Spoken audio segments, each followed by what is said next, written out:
The Memoirs of Sherlock Holmes. Adventure 1, Silver Blaze. "I'm afraid, Watson, that I shall have to go," said Holmes, as we sat down together to our breakfast one morning. "Go? Where to?" "To Dartmoor, to King's Pyland." I was not surprised. Indeed, my only wonder was that he had not already been mixed up in this extraordinary case, which was the one topic of conversation through the length and breadth of England.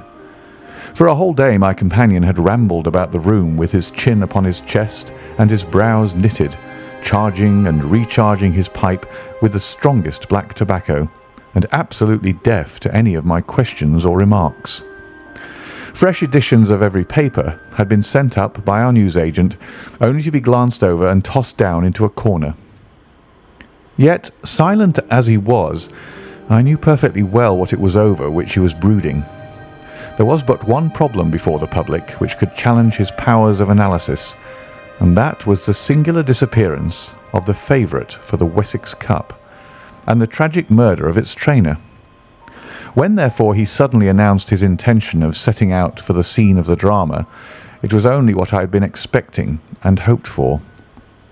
"I should be most happy to go down with you if I should not be in the way," said I. "My dear Watson, you would confer a great favour upon me by coming, and I think that your time will not be misspent, for there are points about the case which promise to make it an absolutely unique one. We have, I think, just time to catch our train at Paddington, and I will go further into the matter upon our journey. You would oblige me by bringing with you your very excellent field-glass." And so it happened that an hour or so later I found myself in the corner of a first-class carriage flying along en route for Exeter, while Sherlock Holmes, with his sharp, eager face framed in his ear-flapping travelling cap, dipped rapidly into the bundle of fresh papers which he had procured at Paddington. We had left Reading far behind us before he thrust the last one of them under the seat and offered me his cigar case. "We are going well," said he, looking out the window and glancing at his watch. "Our rate at present is 53.5 miles an hour." "I have not observed the quarter-mile posts," said I. "Nor have I, but the telegraph posts upon this line are 60 yards apart, and the calculation is a simple one. I presume that you have looked into this matter of the murder of John Straker and the disappearance of Silver Blaze?" "I've seen what the Telegraph and the Chronicle have to say."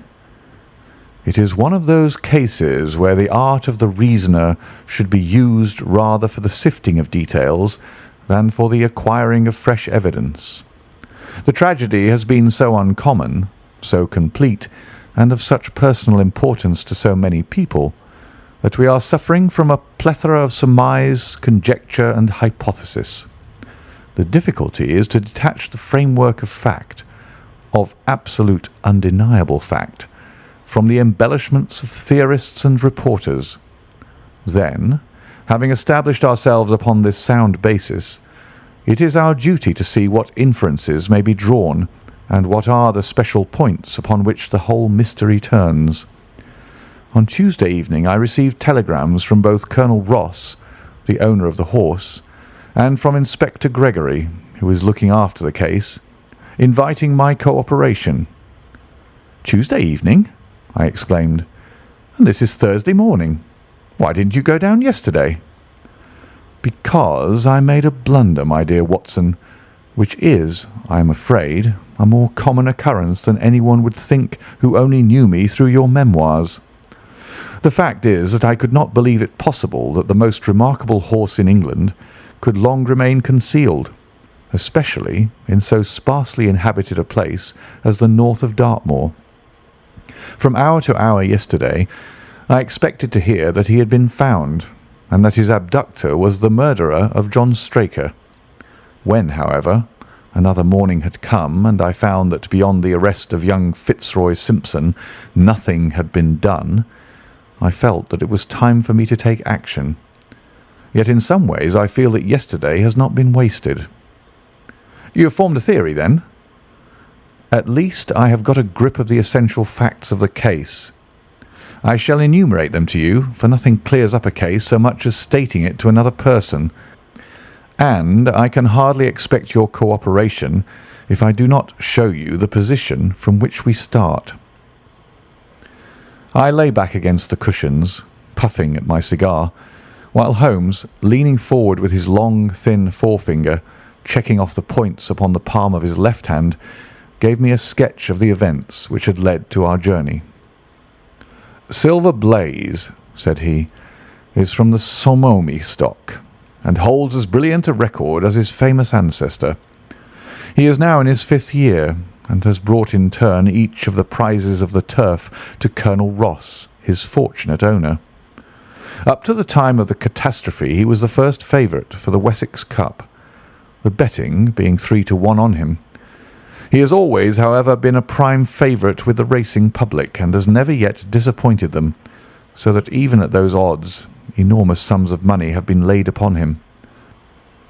It is obvious, therefore, that there were many people who had the strongest interest in preventing Silver Blaze from being there at the fall of the flag next Tuesday.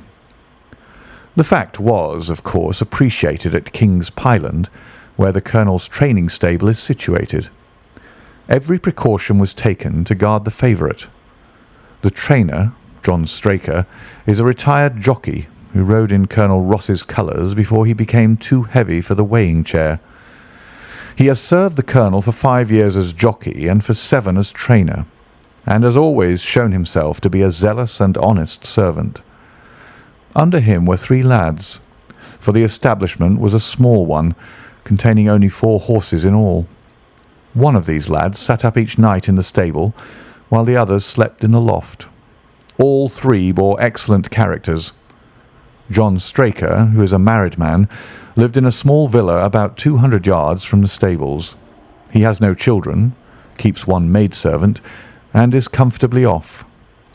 The country round is very lonely, but about half a mile to the north there is a small cluster of villas which have been built by a Tavistock contractor for the use of invalids and others who may wish to enjoy the pure Dartmoor air. Tavistock itself lies 2 miles to the west, while across the moor, also about 2 miles distant, is the larger training establishment of Mapleton, which belongs to Lord Backwater, and is managed by Silas Brown. In every other direction, the moor is a complete wilderness, inhabited only by a few roaming gipsies. Such was the general situation last Monday night, when the catastrophe occurred. On that evening the horses had been exercised and watered as usual, and the stables were locked up at 9 o'clock. 2 of the lads walked up to Trainer's house, where they had supper in the kitchen, while the third, Ned Hunter, remained on guard. At a few minutes after 9, the maid, Edith Baxter, carried down to the stables his supper, which consisted of a dish of curried mutton. She took no liquid, as there was a water tap in the stables, and it was the rule that the lad on duty should drink nothing else.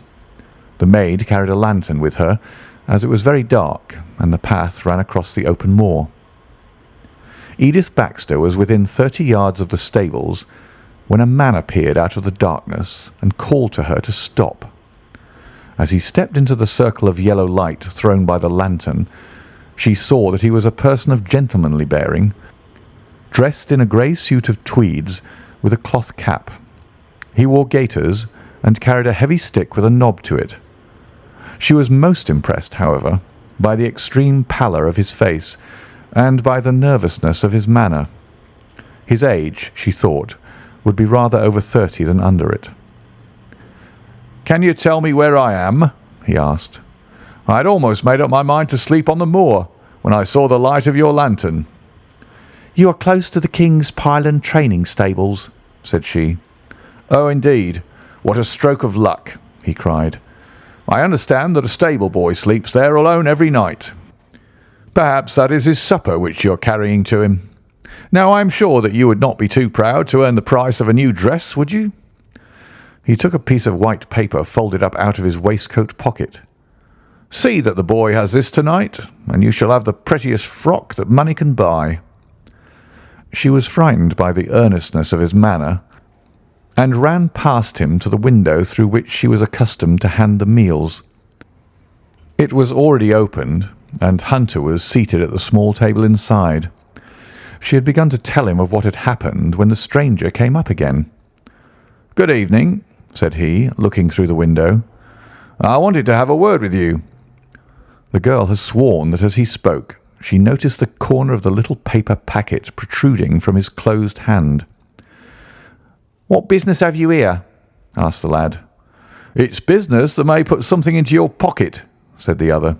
"You've 2 horses in for the Wessex Cup, Silver Blaze and Bayard. Let me have the straight tip, and you won't be a loser. Is it a fact that at the weights Bayard could give the other 100 yards in 5 furlongs, and that the stable have put their money on him?" "So you're one of those damned touts," cried the lad. "I'll show you how we serve them in King's Pyland." He sprang up and rushed across the stable to unloose the dog. The girl fled away to the house, but as she ran, she looked back and saw that the stranger was leaning through the window. A minute later, however, when Hunter rushed out with the hound, he was gone, and though he ran all round the buildings, he failed to find any trace of him. "One moment," I asked. "Did the stable boy, when he ran out with the dog, leave the door unlocked behind him?" "Excellent, Watson, excellent," murmured my companion. The importance of the point struck me so forcibly that I sent a special wire to Dartmoor yesterday to clear the matter up. The boy locked the door before he left it. The window, I may add, was not large enough for a man to get through.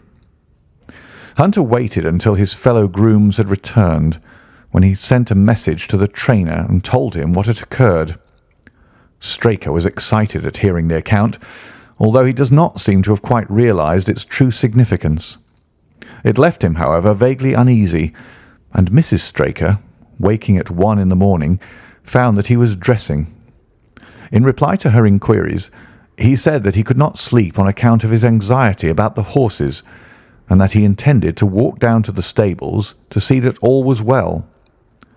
She begged him to remain at home, as she could hear the rain pattering against the window, but in spite of her entreaties, he pulled on his large mackintosh and left the house.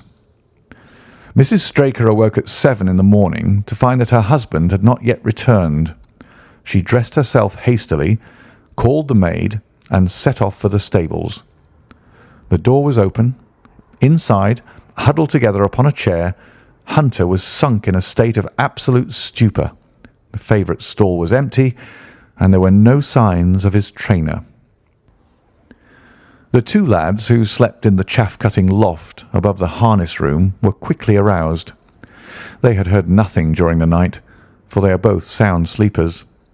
Hunter was obviously under the influence of some powerful drug, and as no sense could be got out of him, he was left to sleep it off while the 2 lads and the 2 women ran out in search of the absentees.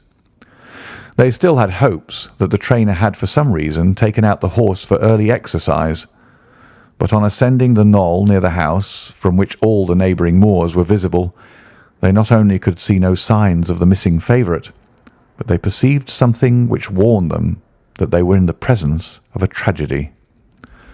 About a quarter of a mile from the stables, John Straker's overcoat was flapping from a furze bush.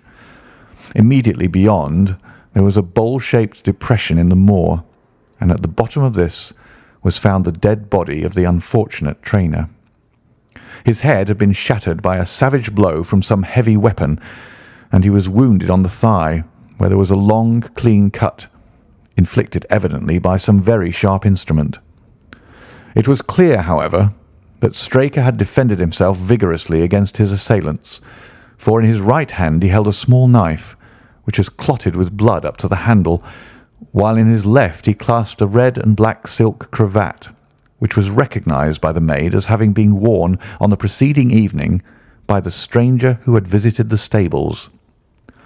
Hunter, on recovering from his stupor, was also quite positive as to the ownership of the cravat. He was equally certain that the same stranger had, while standing at the window, drugged his curried mutton, and so deprived the stables of their watchman. As to the missing horse, There were abundant proofs in the mud which lay at the bottom of the fatal hollow that he had been there at the time of the struggle. But from that morning he has disappeared, and although a large reward has been offered and all the gipsies of Dartmoor are on the alert, no news has come of him. Finally, an analysis has shown that the remains of his supper left by the stable lad contained an appreciable quantity of powdered opium, while the people at the house partook of the same dish on the same night without any ill effect. Those are the main facts of the case, stripped of all surmise and stated as baldly as possible. I shall now recapitulate what the police have done in the matter. Inspector Gregory, to whom the case has been committed, is an extremely competent officer. Were he but gifted with imagination, he might rise to great heights in his profession. On his arrival, he promptly found and arrested the man upon whom suspicion naturally rested. There was little difficulty in finding him, for he inhabited one of those villas which I have mentioned. His name, it appears, was Fitzroy Simpson. He was a man of excellent birth and education, who had squandered a fortune upon the turf, and who lived now by doing a little quiet and genteel bookmaking in the sporting clubs of London. An examination of his betting book shows that bets to the amount of £5,000 had been registered by him against the favourite. On being arrested, he volunteered the statement that he had come down to Dartmoor in the hope of getting some information about the King's Pyland horses, and also about Desborough, the second favourite, which was in charge of Silas Brown at the Mapleton stables. He did not attempt to deny that he had acted as described upon the evening before, but declared that he had no sinister designs, and had simply wished to obtain first-hand information.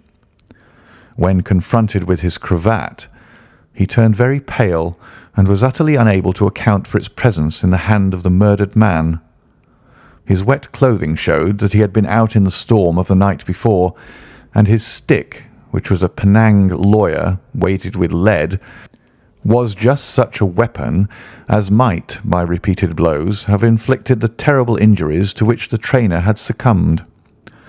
On the other hand, there was no wound upon his person, while the state of Straker's knife would show that one at least of his assailants must bear his mark upon him. There you have it all in a nutshell, Watson, and if you can give me any light, I shall be infinitely obliged to you. I had listened with the greatest interest to the statement which Holmes, with characteristic clearness, had laid before me. Though most of the facts were familiar to me, I had not sufficiently appreciated their relative importance, nor their connection to each other. "Is it not possible," I suggested, "that the incised wound upon Straker may have been caused by his own knife in the convulsive struggles which follow any brain injury?" "It is more than possible. It is probable," said Holmes. "In that case, one of the main points in favour of the accused disappears." "And yet," said I, "even now I fail to understand what the theory of the police can be." "I am afraid that whatever theory we state has very grave objections to it," returned my companion. "The police imagine, I take it, that this Fitzroy Simpson, having drugged the lad and having in some way obtained a duplicate key, opened the stable door and took out the horse, with the intention, apparently, of kidnapping him altogether. His bridle is missing, so that Simpson must have put this on. Then, having left the door open behind him, he was leading the horse away over the moor when he was either met or overtaken by the trainer. A row naturally ensued. Simpson beat out the trainer's brains with his heavy stick without receiving any injury from the small knife which Straker used in self-defence, and then the thief either led the horse onto some secret hiding place, or else it may have bolted during the struggle and be now wandering out on the moors. That is the case as it appears to the police, and improbable as it is, all other explanations are more improbable still. However, I shall very quickly test the matter when I am once upon the spot, and until then I cannot really see how we can get much further than our present position. It was evening before we reached the little town of Tavistock. which lies, like the boss of a shield, in the middle of the huge circle of Dartmoor. Two gentlemen were waiting us in the station. The one a tall, fair man with lion-like hair and beard, and curiously penetrating light blue eyes. The other a small, alert person, very neat and dapper in a frock coat and gaiters, with trim little side whiskers and an eyeglass. The latter was Colonel Ross, the well-known sportsman. The other, Inspector Gregory, a man who was rapidly making his name in the English detective service. "I am delighted that you have come down, Mr. Holmes," said the Colonel. "The Inspector here has done all that could possibly be suggested, but I wish to leave no stone unturned in trying to avenge poor Straker and in recovering my horse." "Have there been any fresh developments?" asked Holmes. "I'm sorry to say that we have made very little progress," said the Inspector. "We have an open carriage outside, and as you would no doubt like to see the place before the light falls, we might talk it over as we drive." A minute later we were all seated in a comfortable landau, and were rattling through the quaint old Devonshire city. Inspector Gregory was full of his case, and poured out a stream of remarks, while Holmes threw in an occasional question or interjection. Colonel Ross leaned back with his arms folded and his hat tilted over his eyes, while I listened with interest to the dialogue of the two detectives. Gregory was formulating his theory, which was almost exactly what Holmes had foretold in the train. "The net is drawn pretty close round Fitzroy Simpson," he remarked, "and I believe myself that he is our man. At the same time, I recognise that the evidence is purely circumstantial, and that some new development may upset it." "How about Straker's knife?" "We have quite come to the conclusion that he wounded himself in his fall." "My dear friend Dr. Watson made that suggestion to me as we came down. If so, it would tell against this man Simpson." "Undoubtedly. He has neither a knife nor any sign of a wound. The evidence against him is certainly very strong. He had a great interest in the disappearance of the favourite. He lies under suspicion of having poisoned the stable boy. He was undoubtedly out in the storm. He was armed with a heavy stick, and his cravat was found in the dead man's hand. I really think we have enough to go before a jury." Holmes shook his head. "A clever counsel would tear it all to rags," said he. "Why should he take the horse out of the stable? If he wished to injure it, why could he not do it there? Has a duplicate key been found in his possession? What chemist sold him the powdered opium? Above all, where could he, a stranger to the district, hide a horse, and such a horse as this? What is his own explanation as to the paper which he wished the maid to give to the stable boy?" "He says that it was a £10 note. One was found in his purse. But your other difficulties are not so formidable as they seem. He is not a stranger to the district. He has twice lodged at Tavistock in the summer.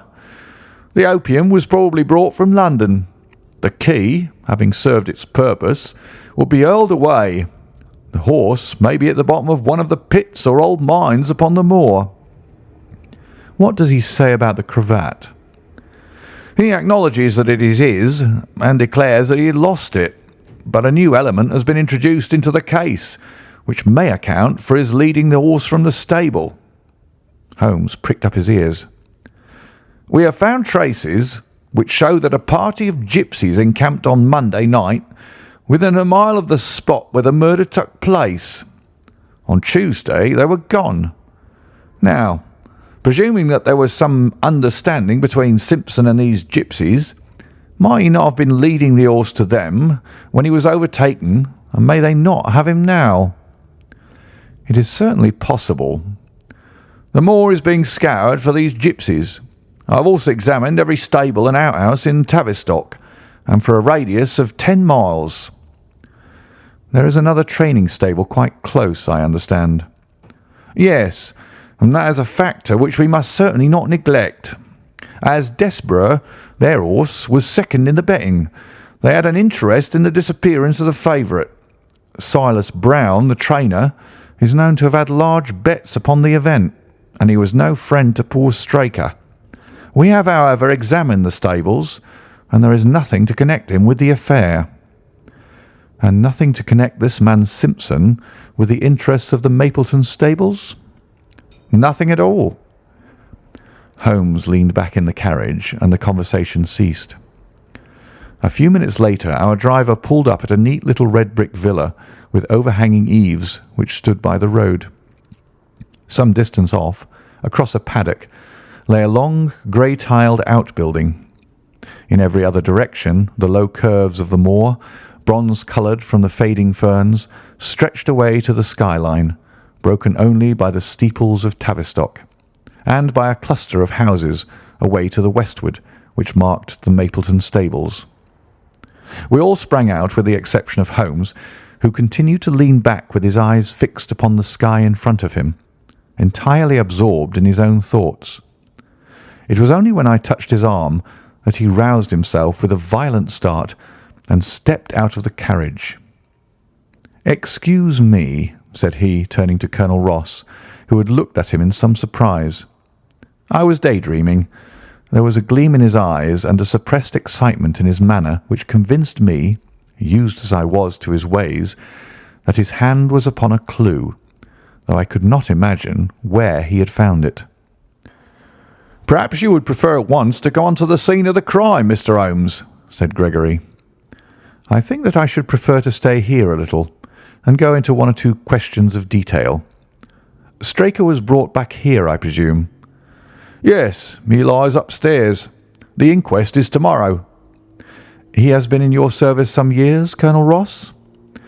"I have always found him an excellent servant." "I presume that you made an inventory of what he had in his pockets at the time of his death, Inspector?" "I have the things themselves in the sitting room, if you would care to see them." "I should be very glad." We all filed into the front room and sat round the central table while the inspector unlocked a square tin box and laid a small heap of things before us. There was a box of vestas, 2 inches of tallow candle, an ADP briar root pipe, a pouch of sealskin with a half an ounce of long-cut Cavendish, a silver watch with a gold chain, 5 sovereigns in gold, an aluminium pencil case, a few papers, and an ivory-handled knife with a very delicate, inflexible blade marked Vice & Co., London. "This is a very singular knife," said Holmes, lifting it up and examining it minutely. "I presume, as I see bloodstains upon it, that it is the one which was found in the dead man's grasp. Watson, this knife is surely in your line." "It's what we call a cataract knife," said I. "I thought so. A very delicate blade, devised for very delicate work. A strange thing for a man to carry with him upon a rough expedition, especially as it would not shut in his pocket." "The tip was guarded by a disc of cork which we found beside his body," said the inspector. "His wife tells us that the knife had lain upon the dressing table and that he had picked it up as he left the room. It was a poor weapon, but perhaps the best that he could lay his hands on at the moment." "Very possible. How about these papers?" 3 of them are receipted hay dealers' accounts.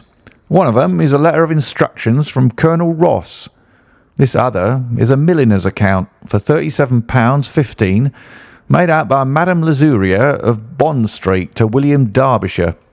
Mrs. Straker tells us that Derbyshire was a friend of her husband's, and that occasionally his letters were addressed here.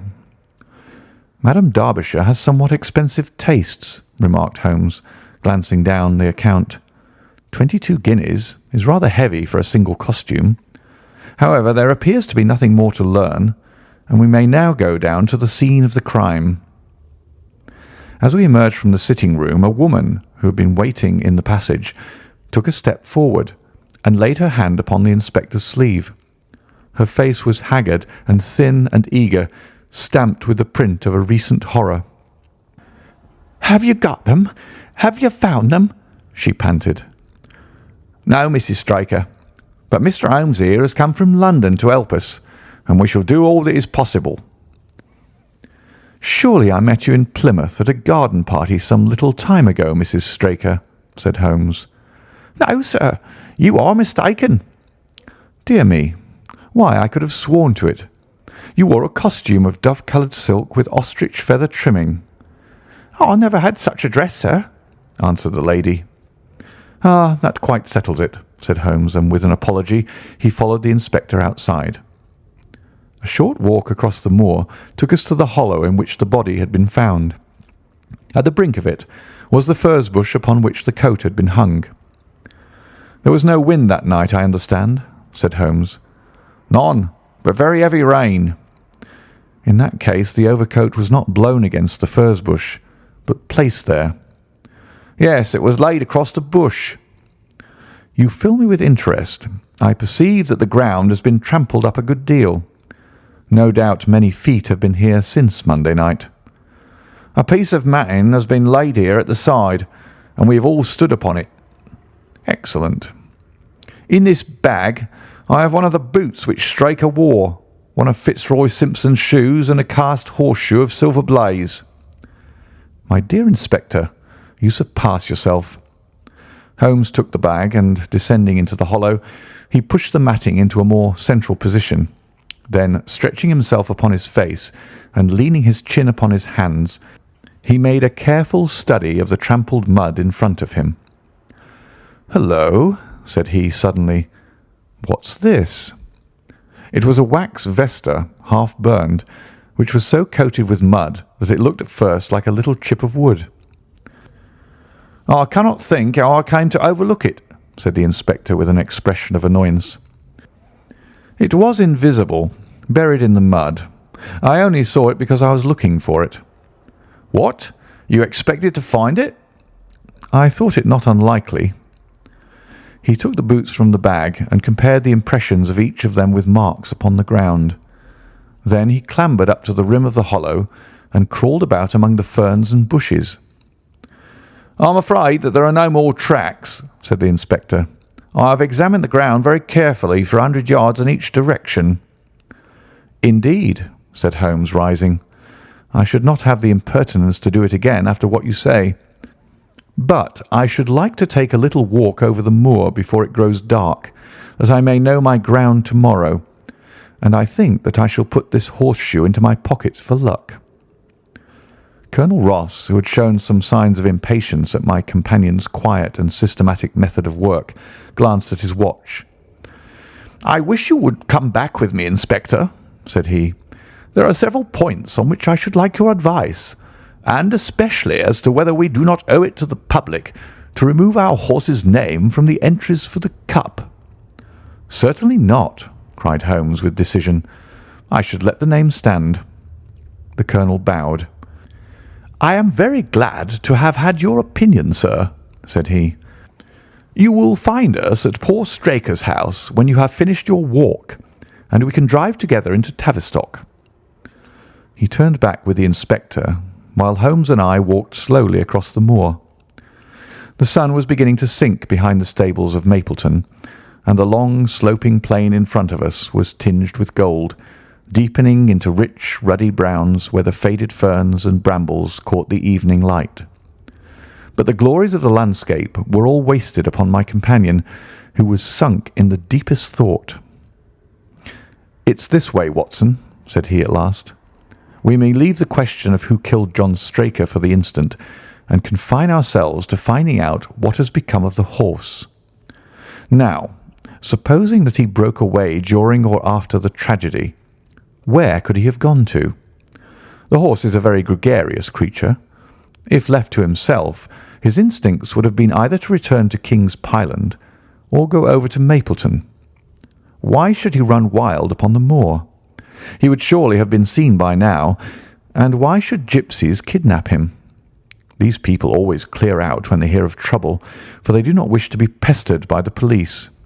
They could not hope to sell such a horse. They would run a great risk and gain nothing by taking him. Surely that is clear."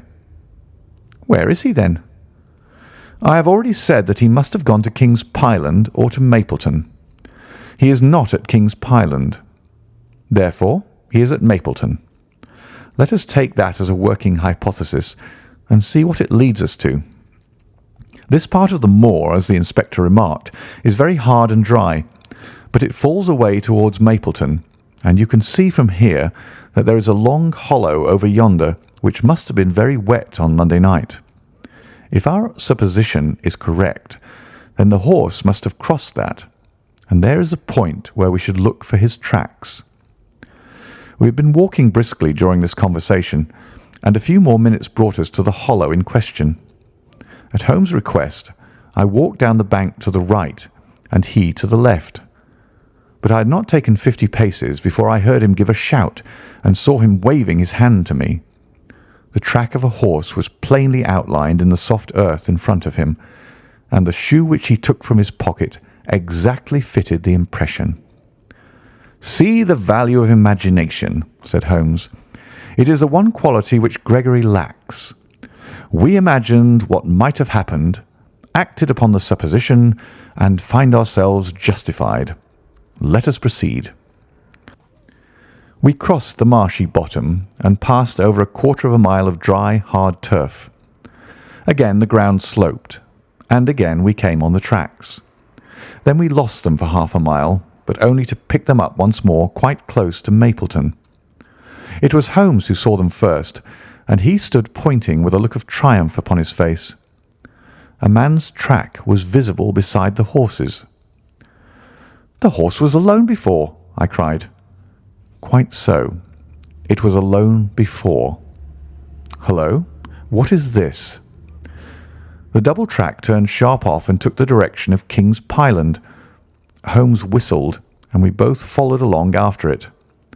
His eyes were on the trail, but I happened to look a little to one side and saw to my surprise the same tracks coming back again in the opposite direction. "One for you, Watson," said Holmes when I pointed it out. "You have saved us a long walk, which would have brought us back on our own traces. Let us follow the return track." We had not to go far. It ended at the paving of asphalt which led up to the gates of the Mapleton stables. As we approached, a groom ran out from them. "We don't want any loiterers about here," said he. "I only wish to ask a question," said Holmes, with his finger and thumb in his waistcoat pocket. "Should I be too early to see your master, Mr. Silas Brown, if I were to call at 5 o'clock tomorrow morning?" "Bless you, sir, if anyone is about, he will be, for he's always the first stirring. But here he is, sir, to answer your questions for himself. No, sir, no. It is as much as my place is worth to let him see me touch your money. Afterwards, if you like." As Sherlock Holmes replaced the half-crown which he had drawn from his pocket, a fierce-looking elderly man strode out from the gate with a hunting crop swinging in his hand. "What's this, Dawson?" he cried. "No gossiping. Go about your business. And you, what the devil do you want here?" "10 minutes' talk with you, my good sir," said Holmes in the sweetest of voices. "I've no time to talk, every gadabout. We want no stranger here. Be off, or you may find a dog at your heels." Holmes leaned forward and whispered something in the trainer's ear. He started violently and flushed to the temples. "It's a lie," he shouted. "An infernal lie." "Very good. Shall we argue about it here in public, or talk it over in your parlour?" "Oh, come in if you wish to." Holmes smiled. "I shall not keep you more than a few minutes, Watson," said he. "Now, Mr. Brown, I am quite at your disposal." It was 20 minutes, and the reds had all faded into greys before Holmes and the trainer reappeared. Never have I seen such a change as had been brought about in Silas Brown in that short time. His face was ashy pale.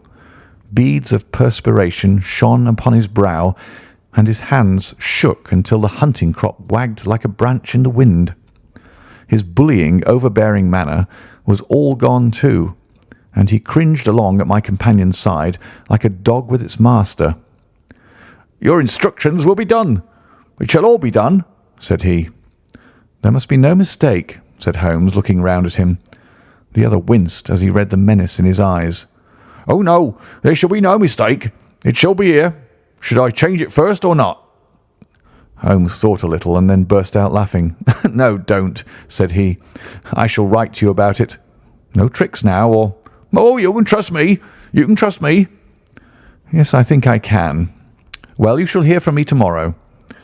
He turned upon his heel, disregarding the trembling hand which the other held out to him, and we set off for King's Pyland. "A more perfect compound of the bully, coward, and sneak than Master Silas Brown I have seldom met with," remarked Holmes as we trudged along together. "He has the horse, then?" "He tried to bluster out of it, but I described to him so exactly what his actions had been upon that morning that he is convinced that I was watching him. Of course, you observe the peculiarly square toes in the impressions, and that his own boots exactly corresponded to them. Again, of course, no subordinate would have dared to do such a thing. I described to him how, when according to his custom he was the first down, he perceived a strange horse wandering over the moor, how he went out to it, and his astonishment at recognising, from the white forehead which has given the favourite its name, that chance had put in his power the only horse which could beat the one upon which he had put his money.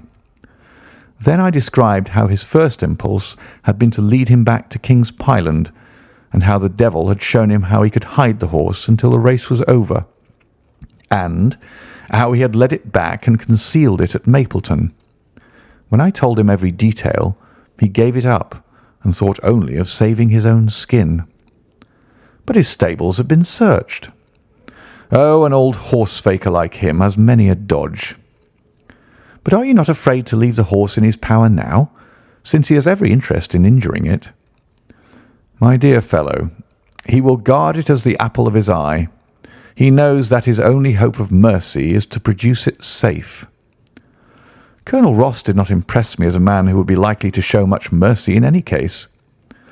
"The matter does not rest with Colonel Ross. I follow my own methods and tell as much or as little as I choose.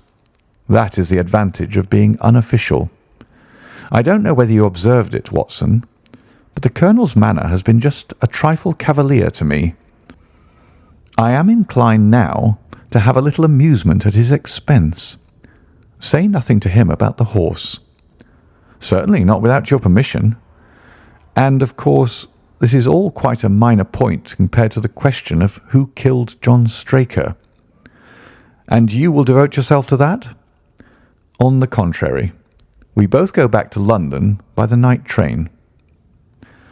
I was thunderstruck by my friend's words. We had only been a few hours in Devonshire, and that he should give up an investigation which he had begun so brilliantly was quite incomprehensible to me. Not a word more could I draw from him until we were back at the trainer's house. The Colonel and the Inspector were awaiting us in the parlour. "My friend and I returned to town by the night express," said Holmes. "We have had a charming little breath of your beautiful Dartmoor air." The Inspector opened his eyes, and the Colonel's lip curled in a sneer. "So you despair of arresting the murderer of poor Straker?" said he. Holmes shrugged his shoulders. "There are certainly grave difficulties in the way," said he. "I have every hope, however, that your horse will start upon Tuesday, and I beg that you will have your jockey in readiness. Might I ask for a photograph of Mr. John Straker?" The Inspector took one from an envelope and handed it to him. "My dear Gregory, you anticipate all my wants. If I might ask you to wait here for an instant, I have a question which I should like to put to the maid."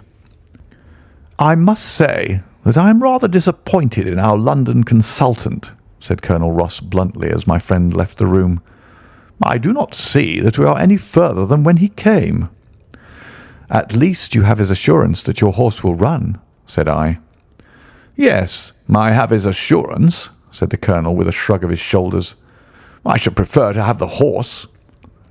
I was about to make some reply in defence of my friend when he entered the room again. "Now, gentlemen," he said, "I am quite ready for Tavistock." As we stepped into the carriage, one of the stable lads held the door open for us. A sudden idea seemed to occur to Holmes, for he leaned forward and touched the lad upon the sleeve. "You have a few sheep in the paddock," he said. "Who attends to them?" "I do, sir." "Have you noticed anything amiss with them of late?" "Well, sir, not of much account, but 3 of them have gone lame, sir." I could see that Holmes was extremely pleased, for he chuckled and rubbed his hands together. A long shot, Watson. A very long shot," said he, pinching my arm. "Gregory, let me recommend to your attention this singular epidemic among the sheep. Drive on, coachman." Colonel Ross still wore an expression which showed the poor opinion which he had formed of my companion's ability, but I saw by the inspector's face that his attention had been keenly aroused. "You consider that to be important?" he asked. "Exceedingly so." "Is there any point to which you would wish to draw my attention?" "To the curious incident of the dog in the night time." "The dog did nothing in the night time." "That was the curious incident," remarked Sherlock Holmes. 4 days later, Holmes and I were again in the train bound for Winchester to see the race for the Wessex Cup. Colonel Ross met us by appointment outside the station, and we drove in his drag to the course beyond the town. His face was grave, and his manner was cold in the extreme. "I have seen nothing of my horse," said he. "I suppose that you would know him when you saw him?" asked Holmes. The colonel was very angry. "I have been on the turf for 20 years, and never was asked such a question as that before," said he. "A child would know Silver Blaze, with his white forehead and his mottled-off foreleg." "How is the betting?" "Well, that is the curious part of it. You could have got 15 to 1 yesterday, but the price has become shorter and shorter, until you can hardly get 3 to 1 now." "Hum," said Holmes.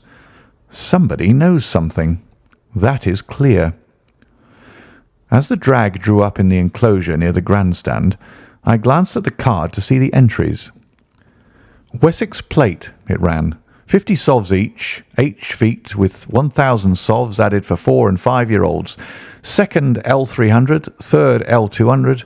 New course, 1 mile and 5 furlongs. Mr. Heath Newton's The Negro, red cap, cinnamon jacket. Colonel Wardlaw's Pugilist, pink cap, blue and black jacket. Lord Backwater's Desborough, yellow cap and sleeves. Colonel Ross's Silver Blaze, black cap, red jacket. Duke of Balmoral's Iris, yellow and black stripes. Lord Singleford's Rasper, purple cap, black sleeves. "We scratched our other one and put all our hopes on your word," said the colonel. "Why, what is that? Silver Blaze favourite?" 5 to 4 against Silver Blaze," roared the ring. 5 to 4 against Silver Blaze. 5 to 15 against Desborough. 5 to 4 on the field. "There are the numbers up," I cried. "They are all 6 there." "All 6 there? Then my horse is running," cried the colonel in great agitation. "But I don't see him. My colours have not passed." "Only 5 have passed. This must be he." As I spoke, a powerful bay horse swept out from the weighing enclosure and cantered past us, bearing on its back the well-known black and red of the colonel. "That's not my horse," cried the owner. "That beast has not a white hair upon its body. What is this that you have done, Mr. Holmes?" "Well, well, let us see how he gets on," said my friend imperturbably. For a few minutes he gazed through my field-glass. "Capital! An excellent start!" he cried suddenly. "There they are, coming round the curve." From our drag we had a superb view as they came up the straight. The 6 horses were so close together that a carpet could have covered them. But halfway up, the yellow of the Mapleton stable showed to the front. Before they reached us, however, Desborough's bolt was shot, and the colonel's horse, coming away with a rush, passed the post a good 6 lengths before its rival, the Duke of Balmoral's Iris, making a bad third.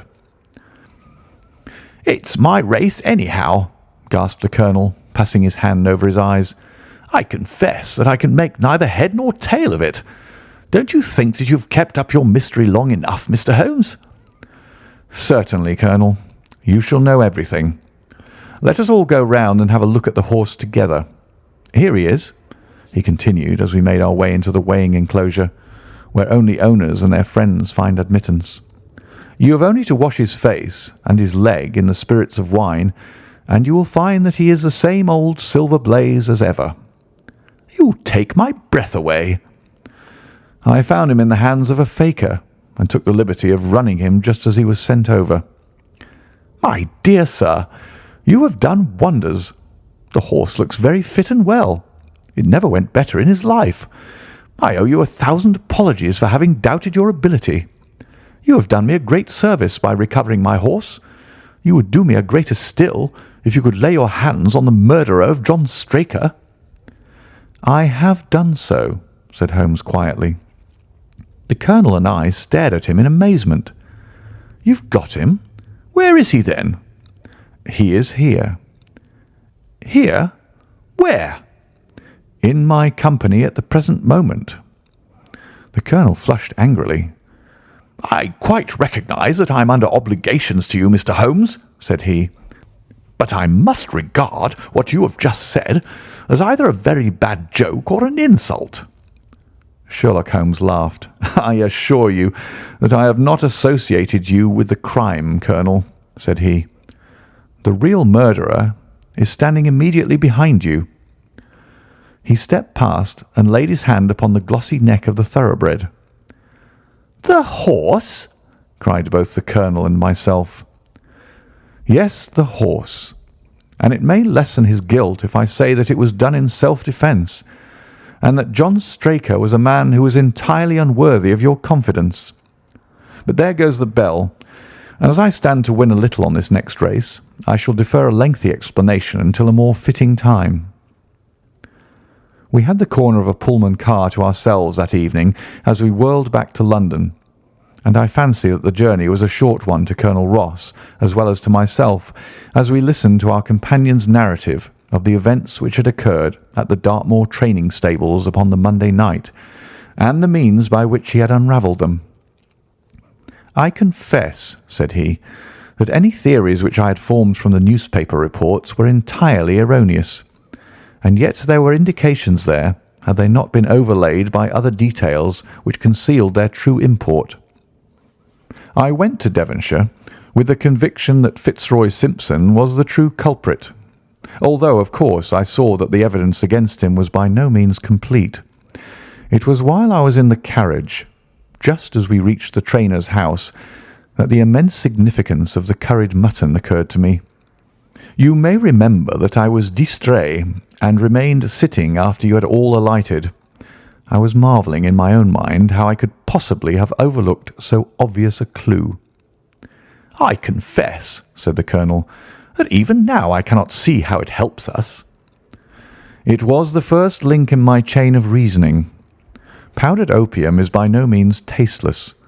The flavour is not disagreeable, but it is perceptible. Were it mixed with any ordinary dish, the eater would undoubtedly detect it, and would probably eat no more. A curry was exactly the medium which would disguise this taste. By no possible supposition could this stranger, Fitzroy Simpson, have caused curry to be served in the trainer's family that night, and it is surely too monstrous a coincidence to suppose that he happened to come along with powdered opium upon the very night when a dish happened to be served which would disguise the flavour. That is unthinkable. Therefore Simpson becomes eliminated from the case, and our attention centres upon Straker and his wife, the only two people who could have chosen curried mutton for supper that night. The opium was added after the dish was set aside for the stable boy, for the others had the same for supper with no ill effects. Which of them, then, had access to that dish without the maid seeing them? Before deciding that question, I had grasped the significance of the silence of the dog, for one true inference invariably suggests others. The Simpson incident had shown me that a dog was kept in the stables, and yet, though someone had been in and had fetched out a horse, he had not barked enough to arouse the two lads in the loft. Obviously, the midnight visitor was someone whom the dog knew well. I was already convinced, or almost convinced, that John Straker went down to the stables in the dead of the night and took out Silver Blaze. For what purpose? For a dishonest one, obviously. Or why should he drug his own stable boy? And yet I was at a loss to know why. There have been cases before now where trainers have made sure of great sums of money by laying against their own horses through agents, and then preventing them from winning by fraud. Sometimes it is a pulling jockey. Sometimes it is some surer and subtler means. What was it here? I hoped that the contents of his pockets might help me to form a conclusion. And they did so. You cannot have forgotten the singular knife which was found in the dead man's hand. A knife which certainly no sane man would choose for a weapon. It was, as Dr. Watson told us, a form of knife which is used for the most delicate operations known in surgery. And it was to be used for a delicate operation that night. You must know, with your wide experience of turf matters, Colonel Ross, that it is possible to make a slight nick upon the tendons of a horse's ham and to do it subcutaneously so as to leave absolutely no trace. A horse so treated would develop a slight lameness which would be put down to a strain in exercise or a touch of rheumatism, but never to foul play. "Villain! Scoundrel!" cried the Colonel. We have here the explanation of why John Straker wished to take the horse out onto the moor. So spirited a creature would have certainly roused the soundest of sleepers when it felt the prick of the knife. It was absolutely necessary to do it in the open air. "I have been blind!" cried the Colonel. "Of course that was why he needed the candle and struck the match." "Undoubtedly. But in examining his belongings I was fortunate enough to discover not only the method of the crime, but even its motives. As a man of the world, Colonel, you know that men do not carry other people's bills about in their pockets. We have, most of us, quite enough to do to settle our own. I at once concluded that Straker was leading a double life and keeping a second establishment. The nature of the bill showed that there was a lady in the case, and one who had expensive tastes. Liberal as you are with your servants, one can hardly expect that they can buy 20 guineas walking dresses for their ladies. I questioned Mrs. Straker as to the dress without her knowing it, and having satisfied myself that it had never reached her, I made a note of the milliner's address, and felt that by calling there with Straker's photograph I could easily dispose of the mythical Derbyshire. From that time on all was plain. Straker had led out the horse to a hollow where his light would be invisible. Simpson, in his flight, had dropped his cravat, and Straker had picked it up, with some idea, perhaps, that he might use it in securing the horse's leg. Once in the hollow, he had got behind the horse and had struck a light. But the creature, frightened at the sudden glare, and with a strange instinct of animals feeling that some mischief was intended, had lashed out, and the steel shoe had struck Straker full on the forehead. He had already, in spite of the rain, taken off his overcoat in order to do his delicate task, and so, as he fell, his knife gashed his thigh. Do I make it clear? "Wonderful!" cried the Colonel. "Wonderful! You might have been there." My final shot was, I confess, a very long one. It struck me that so astute a man as Straker would not undertake this delicate tendon nicking without a little practice. What could he practice on? My eyes fell upon the sheep, and I asked a question which, rather to my surprise, showed that my surmise was correct. When I returned to London, I called upon the milliner, who had recognised Straker as an excellent customer of the name of Derbyshire, who had a very dashing wife with a strong partiality for expensive dresses. I have no doubt that this woman had plunged him over head and ears in debt, and so led him into this miserable plot. "You have explained all but one thing," cried the Colonel. "Where was the horse?" "Ah, it bolted, and was cared for by one of your neighbours. We must have an amnesty in that direction, I think. This is Clapham Junction, if I am not mistaken, and we shall be in Victoria in less than 10 minutes. If you care to smoke a cigar in our rooms, Colonel, I shall be happy to give you any other details which might interest you." End of Silver Blaze.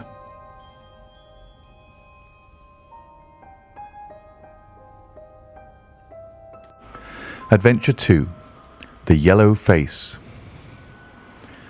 In publishing these short sketches based upon the numerous cases in which my companions' singular gifts have made us the listeners to, and eventually the actors in, some strange drama, it is only natural that I should dwell rather upon his successes than upon his failures, and this not so much for the sake of his reputation. For, indeed, it was when he was at his wit's end that his energy and his versatility were most admirable. But because where he failed, it happened too often that no one else succeeded, and that the tale was left forever without a conclusion.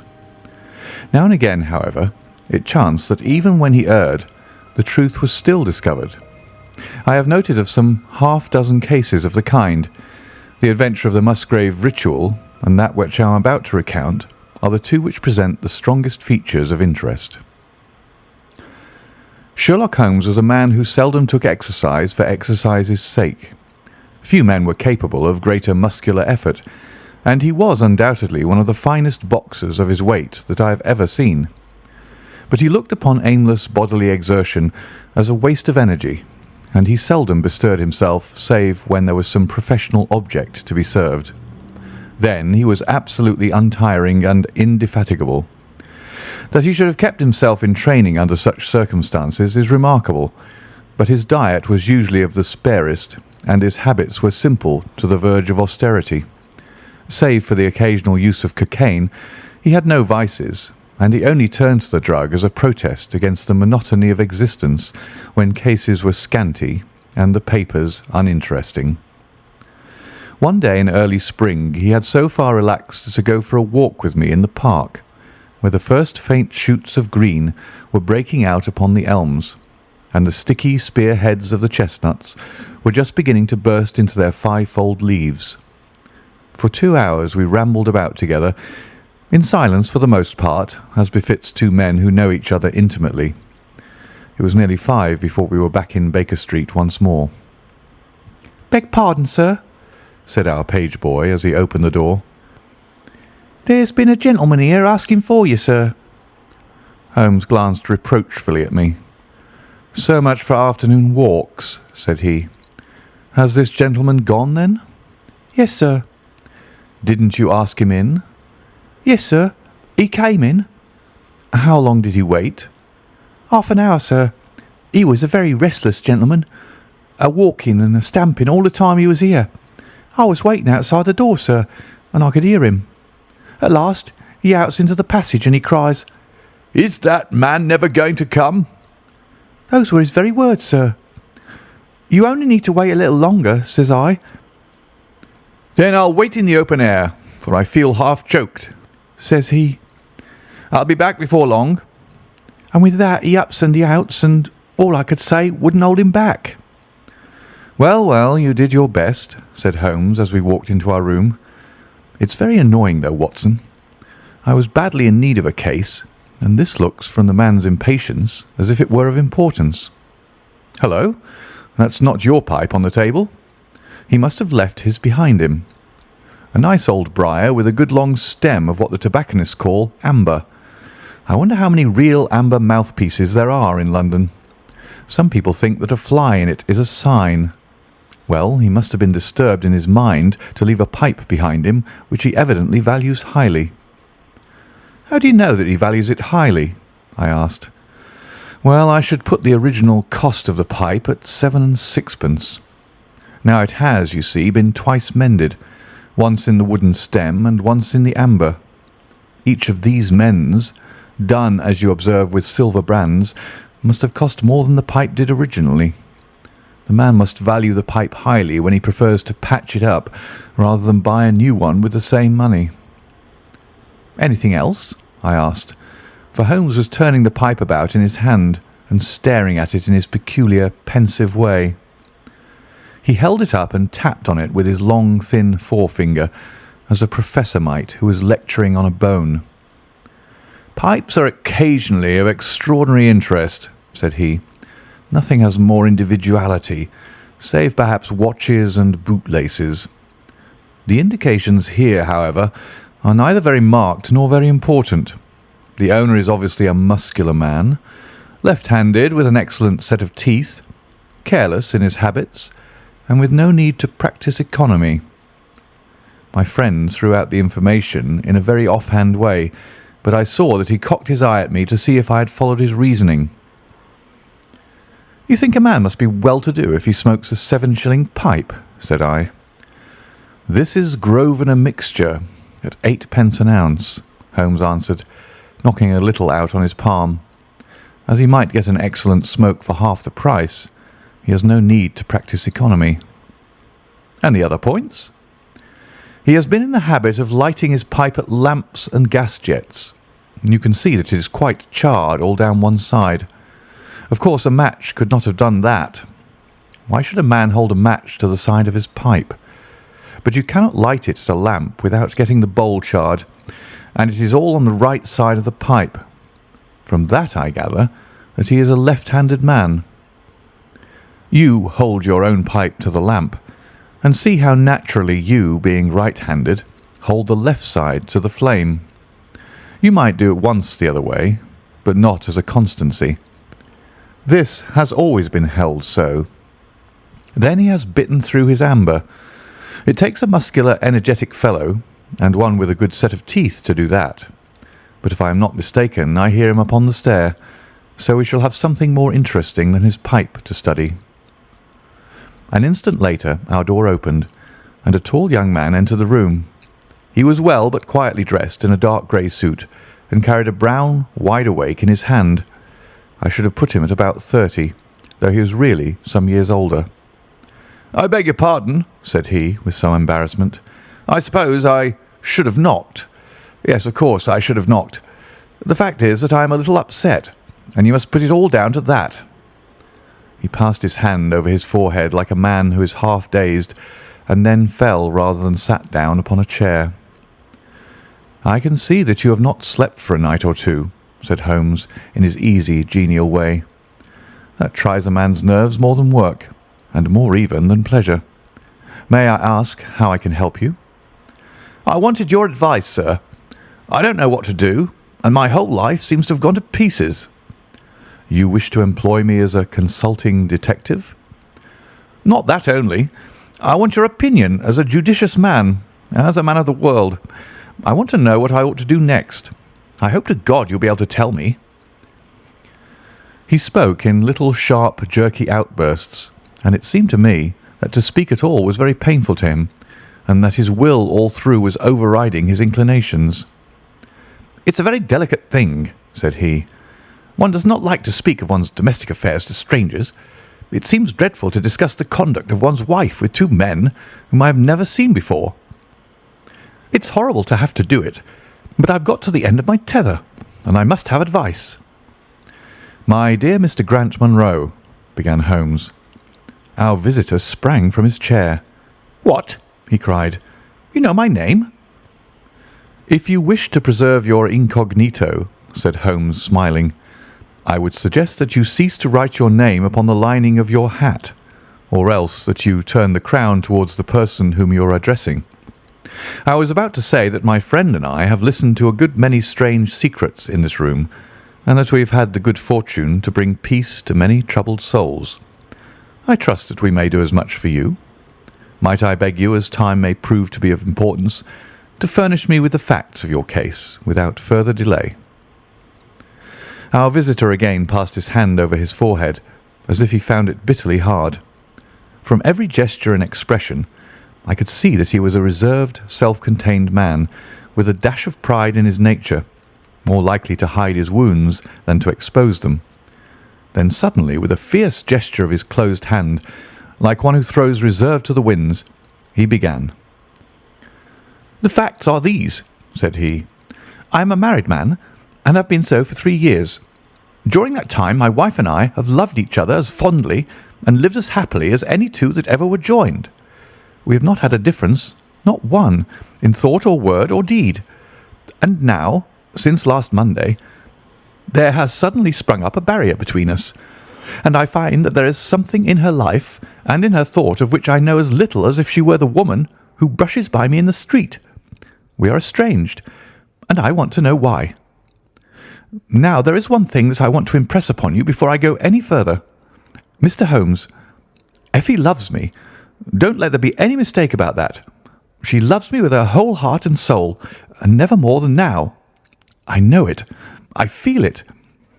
I don't want to argue about that, A man can tell easily enough when a woman loves him. But there's this secret between us, and we can never be the same until it is cleared." "Kindly let me have the facts, Mr. Munro," said Holmes with some impatience. "I'll tell you what I know about Effie's history. She was a widow when I met her first, though quite young, only 25. Her name then was Mrs. Hebron. She went out to America when she was young and lived in the town of Atlanta, where she married this Hebron, who was a lawyer with a good practice. They had one child, but the yellow fever broke out badly in the place, and both husband and child died of it. I have seen his death certificate. This sickened her of America, and she came back to live with a maiden aunt at Pinner in Middlesex. I may mention that her husband had left her comfortably off, and that she had a capital of about £4,500, which had been so well invested by him that it returned an average of 7%. She had only been 6 months at Pinner when I met her. We fell in love with each other, and we married a few weeks afterwards. I am a hop merchant myself, and as I have an income of 700 or 800, we found ourselves comfortably off, and took a nice £80 a year villa at Norbury. Our little place was very countrified, considering that it is so close to town. We had an inn and 2 houses a little above us, and a single cottage at the other side of the field which faces us, and except those, there were no houses until you got halfway to the station. My business took me into town at certain seasons, but in summer I had less to do. And then, in our country home, my wife and I were just as happy as could be wished. I tell you that there never was a shadow between us until this accursed affair began. There's one thing I ought to tell you before I go further. When we married, my wife made over all her property to me, rather against my will, for I saw how awkward it would be if my business affairs went wrong. However, she would have it so, and it was done. Well, about 6 weeks ago she came to me. "Jack," said she, "when you took my money, you said that if ever I wanted any, I was to ask you for it." "Certainly," said I. "It's all your own." "Well," said she, "I want £100. I was a bit staggered at this, for I had imagined it was simply a new dress or something of the kind that she was after. "What on earth for?" I asked. "Oh," said she, in her playful way, "you said that you were only my banker, and bankers never ask questions, you know." "If you really mean it, of course you shall have the money," said I. "Oh, yes, I really mean it." "And you won't tell me what you want it for?" "Some day, perhaps, but not just at present, Jack." So I had to be content with that, though it was the first time that there had ever been any secret between us. I gave her a cheque, and never thought any more of the matter. It may have nothing to do with what came afterwards, but I thought it only right to mention it. Well, I told you just now that there is a cottage not far from our house. There is just a field between us, but to reach it you have to go along the road and then turn down a lane. Just beyond it is a nice little grove of Scotch firs, and I used to be very fond of strolling down there, for trees are always a neighbourly kind of thing. The cottage had been standing empty this 8 months, and it was a pity, for it was a pretty 2-storied place, with an old-fashioned porch and honeysuckle about it. I have stood many a time and thought what a neat little homestead it would make. Well, last Monday evening I was taking a stroll down that way when I met an empty van coming up the lane and saw a pile of carpets and things lying about on the grass plot beside the porch. It was clear that the cottage had at last been let. I walked past it and wondered what sort of folk they were who had come to live so near us. And as I looked, I suddenly became aware that a face was watching me out of one of the upper windows. I don't know what there was about that face, Mr. Holmes, but it seemed to send a chill right down my back. I was some little way off, so that I could not make out the features, but there was something unnatural and inhuman about the face. That was the impression that I had, and I moved quickly forwards to get a nearer view of the person who was watching me. But as I did so, the face suddenly disappeared, so suddenly that it seemed to have been plucked away into the darkness of the room. I stood for 5 minutes thinking the business over and trying to analyse my impressions. I could not tell if the face were that of a man or a woman.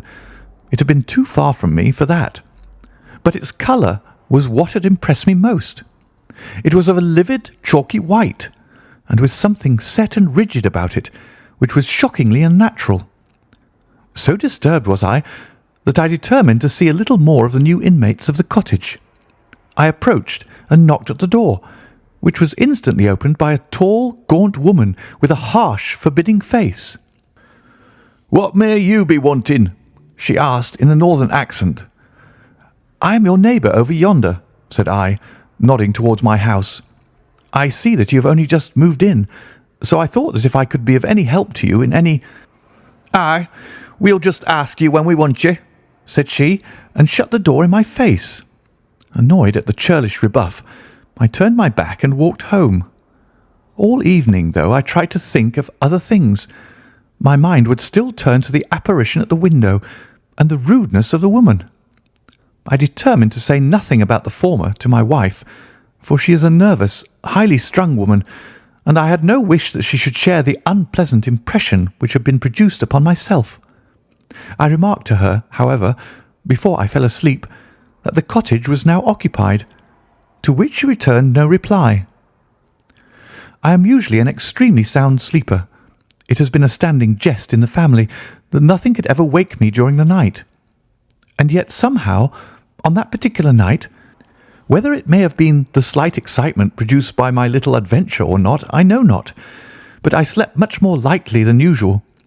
Half in my dreams I was dimly conscious that something was going on in the room, and gradually became aware that my wife had dressed herself and was slipping on her mantle and her bonnet.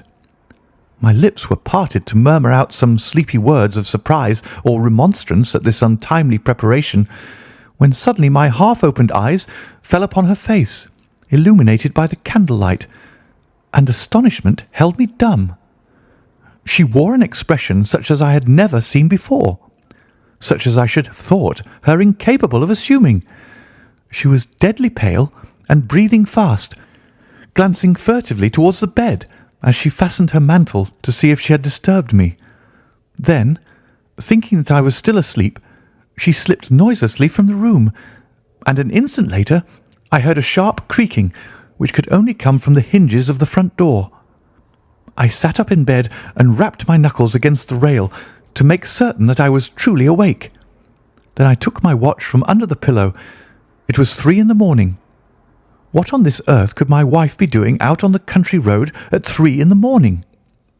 I had sat for about 20 minutes, turning the thing over in my mind and trying to find some possible explanation. The more I thought, the more extraordinary and inexplicable did it appear. I was still puzzling over it when I heard the door gently close again, and her footsteps coming up the stairs. "Where in the world have you been, Effie?" I asked as she entered. She gave a violent start and a kind of gasping cry when I spoke, and that cry and start troubled me more than all the rest, for there was something indescribably guilty about them. My wife had always been a woman of a frank and open nature, and it gave me a chill to see her slinking into her own room and crying out and wincing when her own husband spoke to her. "You awake, Jack?" she cried with a nervous laugh. "Why, I thought that nothing could awake you." "Where have you been?" I asked more sternly. "I don't wonder that you're surprised," said she, and I could see that her fingers were trembling as she undid the fastenings of her mantle. "Why, I never remember having done such a thing in my life before. The fact is that I felt as though I were choking and had a perfect longing for a breath of fresh air. I really think that I should have fainted if I had not gone out. I stood at the door for a few minutes, and now I am quite myself again." All the time she was telling me this story, she never once looked in my direction, and her voice was quite unlike her usual tones. It was evident to me that she was saying what was false. I said nothing in reply, but turned my face to the wall, sick at heart, with my mind filled with 1,000 venomous doubts and suspicions. What was it that my wife was concealing from me? Where had she been during that strange expedition? I felt that I should have no peace until I knew, and yet I shrank from asking her again after once she had told me what was false. All the rest of the night I tossed and tumbled, framing theory after theory, each more unlikely than the last. I should have gone to the city that day, but I was too disturbed in my mind to be able to pay attention to business matters. My wife seemed to be as upset as myself, and I could see from the little questioning glances which she kept shooting at me that she understood that I disbelieved her statement, and that she was at her wits' end what to do. We hardly exchanged a word during breakfast, and immediately afterwards I went out for a walk, that I might think the matter out in the fresh morning air. I went as far as the Crystal Palace, spent an hour in the grounds, and was back in Norbury by 1 o'clock. It happened that my way took me past the cottage, and I stopped for an instant to look at the windows and to see if I could catch a glimpse of the strange face which had looked out at me on the day before. As I stood there, imagine my surprise, Mr. Holmes, when the door suddenly opened and my wife walked out. I was struck dumb with astonishment at the sight of her, but my emotions were nothing to those which showed themselves upon her face when our eyes met. She seemed for an instant to wish to shrink back inside the house again, and then, seeing how useless all concealment must be, she came forward with a very white face and frightened eyes which belied the smile upon her lips. "Ah, Jack," she said, "I have just been in to see if I can be of any assistance to our new neighbours. Why do you look at me like that, Jack? You are not angry with me?" "So," said I, "this is where you went during the night." "What do you mean?" she cried. "You came here. I am sure of it. Who are these people, that you should visit them at such an hour?" "I have not been here before." "How can you tell me what you know is false?" I cried. "Your very voice changes as you speak. When have I ever had a secret from you? I shall enter that cottage, and I shall probe the matter to the bottom." "No, no, Jack, for God's sake," she gasped in uncontrollable emotion. Then, as I approached the door, she seized my sleeve and pulled me back with convulsive strength. "I implore you not to do this, Jack," she cried. "I swear that I will tell you everything some day, but nothing but misery can come of it if you enter that cottage." Then, as I tried to shake her off, she clung to me in a frenzy of entreaty. "Trust me, Jack," she cried. "Trust me, only this once. You will never have cause to regret it. You know that I would not have a secret from you if it were not for your own sake. Our whole lives are at stake in this. If you come home with me, all will be well. If you force your way into that cottage, all is over between us." There was such an earnestness, such despair in her manner, that her words arrested me, and I stood irresolute before the door. "I will trust you on one condition, and on one condition only," said I at last. "It is that this mystery comes to an end from now. You are at liberty to preserve your secret, but you must promise me that there shall be no more nightly visits, no more doings which are kept from my knowledge. I am willing to forget those which are past if you will promise that there shall be no more in the future."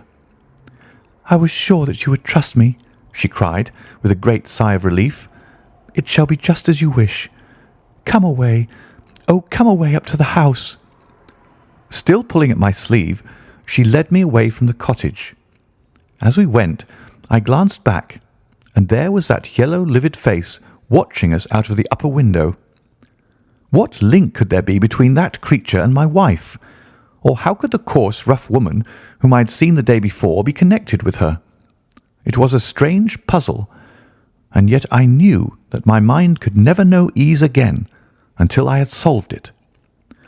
For 2 days after this, I stayed at home, and my wife appeared to abide loyally by our engagement, for, as far as I know, she never stirred out of the house. On the 3rd day, however, I had ample evidence that her solemn promise was not enough to hold her back from this secret influence which drew her away from her husband and her duty. I had gone into town on that day, but I returned by the 2:40 instead of the 3:36, which is my usual train. As I entered the house, the maid ran into the hall with a startled face. "Where is your mistress?" I asked. "I think that she's gone out for a walk," she answered. My mind was instantly filled with suspicion. I rushed upstairs to make sure that she was not in the house. As I did so, I happened to glance out of one of the upper windows and saw the maid with whom I had just been speaking running across the field in the direction of the cottage. Then, of course, I saw exactly what it all meant. My wife had gone over there and had asked the servant to call her if I should return. Tingling with anger, I rushed down and hurried across, determined to end the matter once and forever. I saw my wife and the maid hurrying back along the lane, but I did not stop to speak with them. In the cottage lay the secret which was casting a shadow over my life. I vowed that, come what might, it should be a secret no longer. I did not even knock when I reached it, but turned the handle and rushed into the passage. It was all still and quiet upon the ground floor. In the kitchen a kettle was singing on the fire, and a large black cat lay coiled up in the basket, but there was no sign of the woman whom I had seen before. I ran into the other room, but it was equally deserted. Then I rushed up the stairs, only to find 2 other rooms empty and deserted at the top. There was no one at all in the whole house. The furniture and pictures were of the most common and vulgar description, save in the one chamber at the window of which I had seen the strange face. That was comfortable and elegant, and all my suspicions rose into a fierce, bitter flame when I saw that on the mantelpiece stood a copy of a full-length photograph of my wife, which had been taken at my request only 3 months ago. I stayed long enough to make certain that the house was absolutely empty. Then I left it, feeling a weight at my heart such as I had never had before. My wife came out into the hall as I entered my house, but I was too hurt and angry to speak with her, and pushing past her, I made my way into my study. She followed me, however, before I could close the door. "I am so sorry that I broke my promise, Jack," said she, "but if you knew all the circumstances, I am sure that you would forgive me." "Tell me everything, then," said I. "I cannot, Jack, I cannot," she cried. "Until you tell me who it is that has been living in that cottage, and who it is to whom you have given that photograph, there can never be any confidence between us," said I, and breaking away from her, I left the house. That was yesterday, Mr. Holmes, and I have not seen her since, nor do I know anything more about this strange business. It is the first shadow that has come between us, and it has so shaken me that I do not know what I should do for the best. Suddenly, this morning, it occurred to me that you were the man to advise me, so I have hurried to you now, and I place myself unreservedly in your hands. If there is any point which I have not made clear, pray question me about it. But above all, tell me quickly what I am to do, for this misery is more than I can bear." Holmes and I had listened with the utmost interest to this extraordinary statement, which had been delivered in the jerky, broken fashion of a man who is under the influence of extreme emotions. My companion sat silent for some time, with his chin upon his hand, lost in thought. "Tell me," said he at last, "could you swear that this was a man's face which you saw at the window?" "Each time that I saw it, I was some distance away from it, so that it is impossible for me to say." "You appear, however, to have been disagreeably impressed by it." "It seemed to be of an unnatural colour, and to have a strange rigidity about the features. When I approached, it vanished with a jerk." "How long is it since your wife asked you for £100? "Nearly 2 months." "Have you ever seen a photograph of her first husband?" "No. There was a great fire at Atlanta very shortly after his death, and all her papers were destroyed." "And yet she had a certificate of death. You say that you saw it?" "Yes. She got a duplicate after the fire." "Did you ever meet anyone who knew her in America?" "No." "Did she ever talk of revisiting the place?" "No." "Or get letters from it?" "No." "Thank you. I should like to think over the matter a little now. If the cottage is now permanently deserted, we may have some difficulty. If, on the other hand, as I fancy is more likely, the inmates were warned of your coming and left before you entered yesterday, then they may be back now, and we should clear it all up easily. Let me advise you, then, to return to Norbury, and to examine the windows of the cottage again. If you have reason to believe that it is inhabited, do not force your way in, but send a wire to my friend and me. We shall be with you within an hour of receiving it, and we shall then very soon get to the bottom of the business." "And if it is still empty?" "In that case, I shall come out tomorrow and talk it over with you. Good-bye, and above all, do not fret until you know that you really have a cause for it." "I am afraid that this is a bad business, Watson," said my companion as he returned after accompanying Mr. Grant Munro to the door. "What do you make of it?" "It had an ugly sound," I answered. "Yes, there's blackmail in it, or I am much mistaken." "And who is the blackmailer?" "Well, it must be the creature who lives in the only comfortable room in the place, and has her photograph above his fireplace. Upon my word, Watson, there is something very attractive about that livid face at the window, and I would not have missed the case for worlds." "You have a theory?" "Yes, a provisional one, but I shall be surprised if it does not turn out to be correct. This woman's first husband is in that cottage." "Why do you think so?" "How else can we explain her frenzied anxiety that her second one should not enter it? The facts, as I read them, are something like this. This woman was married in America. Her husband developed some hateful qualities, or shall we say that he contracted some loathsome disease and became a leper or an imbecile.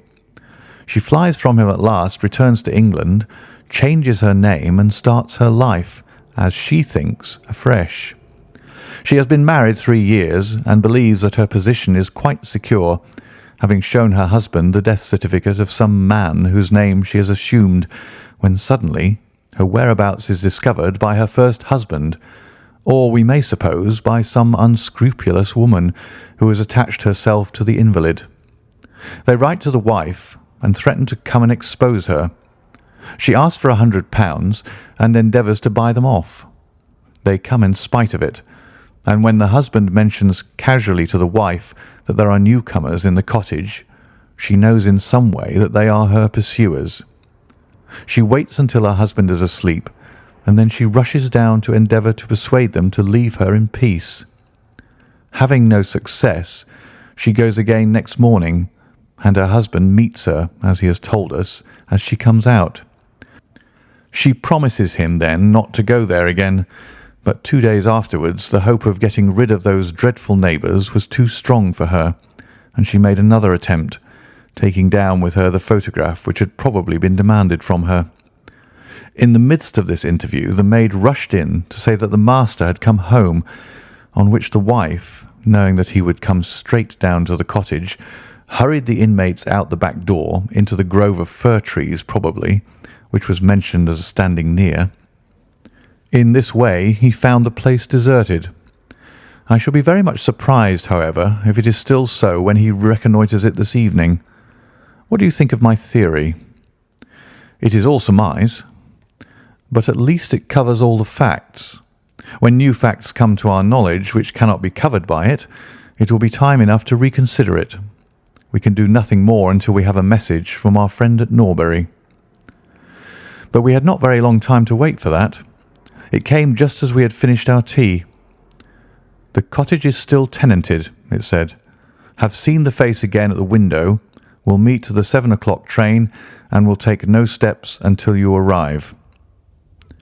He was waiting on the platform when we stepped out, and we could see in the light of the station lamps that he was very pale and quivering with agitation. "They are still there, Mr. Holmes," said he, laying his hand hard upon my friend's sleeve. "I saw lights in the cottage as I came down. We shall settle it now once and for all." "What is your plan, then?" asked Holmes, as he walked down the dark, tree-lined road. "I am going to force my way in and see for myself who is in the house. I wish you both to be there as witnesses." "You are quite determined to do this, in spite of your wife's warning that it is better that you should not solve the mystery?" "Yes, I am determined." "Well, I think that you are in the right. Any truth is better than indefinite doubt. We had better go up at once. Of course, legally, we are putting ourselves hopelessly in the wrong, but I think that it is worth it. It was a very dark night, and a thin rain began to fall as we turned from the high road into a narrow lane, deeply rutted, with hedges on either side. Mr. Grant Munro pushed impatiently forward, however, and we stumbled after him as best we could. "There are the lights of my house," he murmured, pointing to a glimmer among the trees. "And here is the cottage which I am going to enter." We turned a corner in the lane as he spoke, and there was the building close beside us. A yellow bar falling across the black foreground showed that the door was not quite closed, and one window in the upper story was brightly illuminated. As we looked, we saw a dark blur moving across the blind. "There is that creature!" cried Grant Munro. "You can see for yourselves that someone is there. Now follow me, and we shall soon know all." We approached the door, but suddenly a woman appeared out of the shadow and stood in the golden track of the lamplight. I could not see her face in the darkness, but her arms were thrown out in an attitude of entreaty. "For God's sake, don't, Jack!" she cried. "I had a presentiment that you would come this evening. Think better of it, dear. Trust me again, and you will never have cause to regret it." "I have trusted you too long, Effie," he cried sternly. "Leave go of me. I must pass through. My friends and I are going to settle this matter once and forever." He pushed her to one side, and we followed closely after him. As he threw the door open, an old woman ran out in front of him and tried to bar his passage, but he thrust her back, and an instant afterwards we were all upon the stairs. Grant Munro rushed into the lighted room at the top, and we entered at his heels. It was a cosy, well-furnished apartment with 2 candles burning upon the table and 2 upon the mantelpiece. In the corner, stooping over a desk, there sat what appeared to be a little girl. Her face was turned away as we entered, but we could see that she was dressed in a red frock and that she had long white gloves on. As she whisked round to us, I gave a cry of surprise and horror. The face which she turned towards us was of the strangest livid tint, and the features were absolutely devoid of any expression. An instant later, the mystery was explained. Holmes, with a laugh, passed his hand behind the child's ear. A mask peeled off from her countenance, and there was a little coal-black negress with all her white teeth flashing in amusement at our amazed faces. I burst out laughing, out of sympathy with her merriment, but Grant Munro stood staring with his hand clutching his throat. "My God!" he cried. "What can be the meaning of this?" "I will tell you the meaning of it," cried the lady, sweeping into the room with a proud, set face. "You have forced me against my own judgment to tell you, and now we must both make the best of it. My husband died at Atlanta. My child survived." "Your child?" She drew a large silver locket from her bosom. "You have never seen this open." "I understood that it did not open." She touched a spring, and the front hinged back. There was a portrait within of a man strikingly handsome and intelligent-looking, but bearing unmistakable signs upon his features of his African descent. "This is John Hebron of Atlanta," said the lady, "and a nobler man never walked the earth. I cut myself off from my race in order to wed him, but never once while he lived did I for an instant regret it. It was our misfortune that our only child took after his people rather than mine. It is often so in such matches, and little Lucy is darker far than ever her father was. But dark or fair, she is my own dear little girlie, and her mother's pet." The little creature ran across at the words and nestled up against the lady's dress. "When I left her in America," she continued, "it was only because her health was weak, and the change might have done her harm. She was given to the care of a faithful Scotchwoman who had once been our servant. Never for an instant did I dream of disowning her as my child. But when chance threw you in my way, Jack, and I learned to love you, I feared to tell you about my child. God forgive me. I feared that I should lose you, and I had not the courage to tell you. I had to choose between you, and in my weakness, I turned away from my own little girl. For 3 years I have kept her existence a secret from you, but I heard from the nurse, and I knew that all was well with her. At last, however, there came an overwhelming desire to see the child once more. I struggled against it, but in vain. Though I knew the danger, I determined to have the child over, if it were but for a few weeks. I sent £100 to the nurse, and I gave her instructions about this cottage, so that she might come as a neighbour, without my appearing to be in any way connected with her. I pushed my precautions so far as to order her to keep the child in the house during the daytime, and to cover up her little face and hands, so that even those who might see her at the window should not gossip about there being a black child in the neighbourhood. If I had been less cautious, I might have been more wise, but I was half crazy with fear that you should learn the truth. It was you who told me first that the cottage was occupied.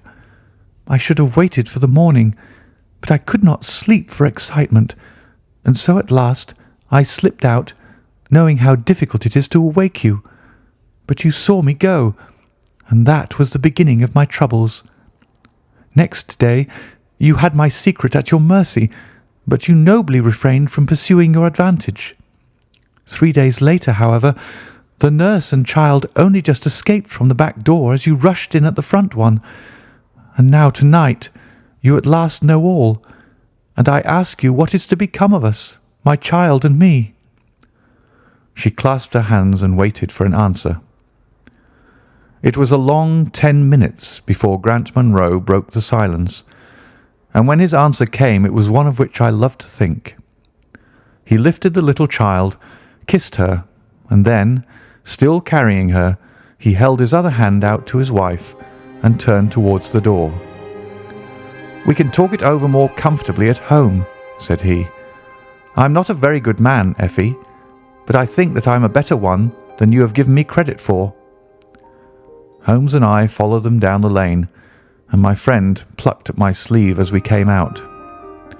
"I think," said he, "that we shall be of more use in London than in Norbury." Not another word did he say of the case until late that night, when he was turning away with his lighted candle for his bedroom. "Watson," said he, "if it should ever strike you that I am getting a little overconfident in my powers, or giving less pains to a case than it deserves, kindly whisper 'Norbury' in my ear, and I shall be infinitely obliged to you." End of The Yellow Face.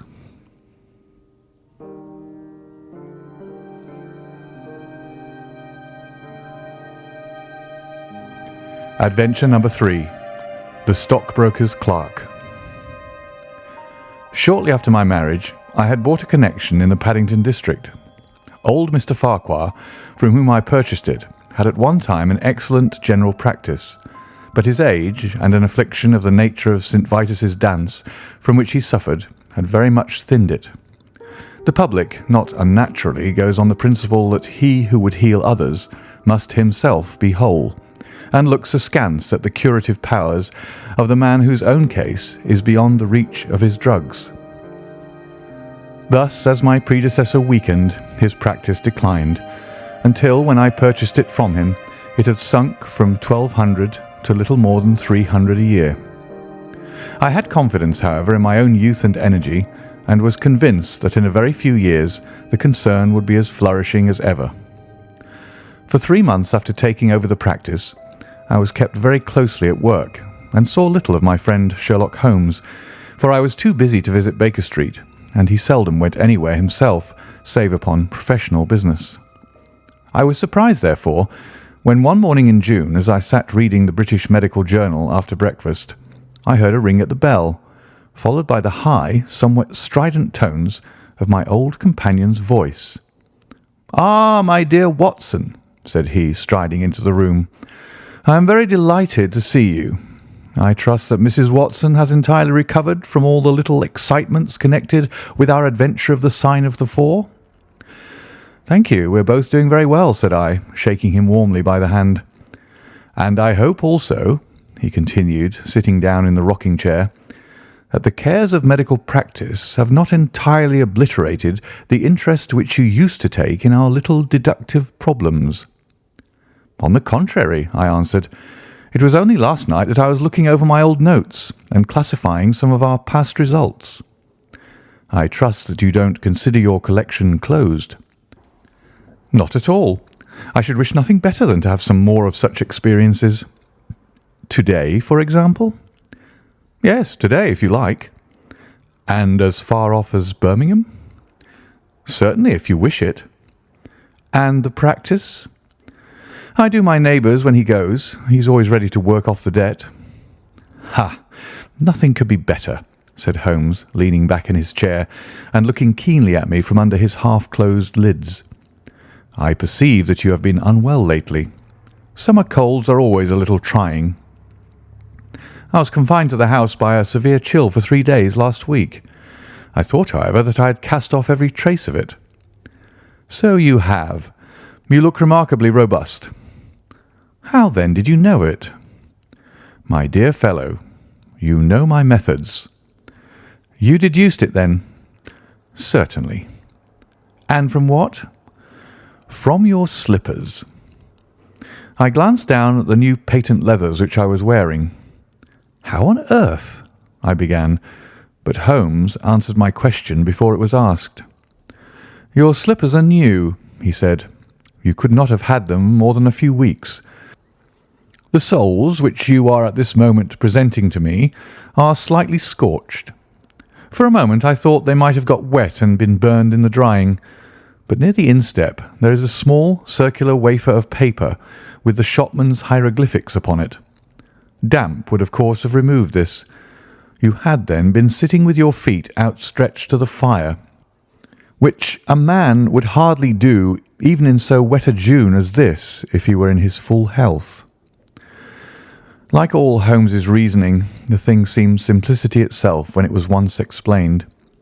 He read the thought upon my features, and his smile had a tinge of bitterness. "I am afraid that I rather give myself away when I explain," said he. "Results without causes are much more impressive. You are ready to come to Birmingham, then?" "Certainly. What is the case?" "You shall hear it all in the train. My client is outside in a four-wheeler. Can you come at once?" "In an instant." I scribbled a note to my neighbour, rushed upstairs to explain the matter to my wife, and joined Holmes upon the doorstep. "Your neighbour is a doctor," said he, nodding at the brass plate. "Yes, he bought a practice as I did." "An old established one?" "Just the same as mine. Both have been ever since the houses were built." "Ah, then you got hold of the best of the two." "I think I did. But how do you know?" "By the steps, my boy. Yours are worn 3 inches deeper than his. But this gentleman in the cab is my client, Mr. Hall Pycroft. Allow me to introduce you to him. Whip your horse up, cabby, for we have only just time to catch our train." The man whom I found myself facing was a well-built, fresh-complexioned young fellow, with a frank, honest face and a slight, crisp, yellow moustache. He wore a very shiny top hat and a neat suit of sober black which made him look what he was, a smart young city man of the class who have been labelled cockneys, but who give us our crack volunteer regiments, and who turn out more fine athletes and sportsmen than any body of men in these islands. His round, ruddy face was naturally full of cheeriness, but the corners of his mouth seemed to me to be pulled down in a half-comical distress. It was not, however, until we were all in our first-class carriage and well started upon our journey to Birmingham that I was able to learn what the trouble was which had driven him to Sherlock Holmes. "We have a clear run here of 70 minutes, Holmes remarked. "I want you, Mr. Hall Pycroft, to tell my friend your very interesting experience exactly as you have told it to me, or with more detail if possible. It will be of use to me to hear the succession of events again.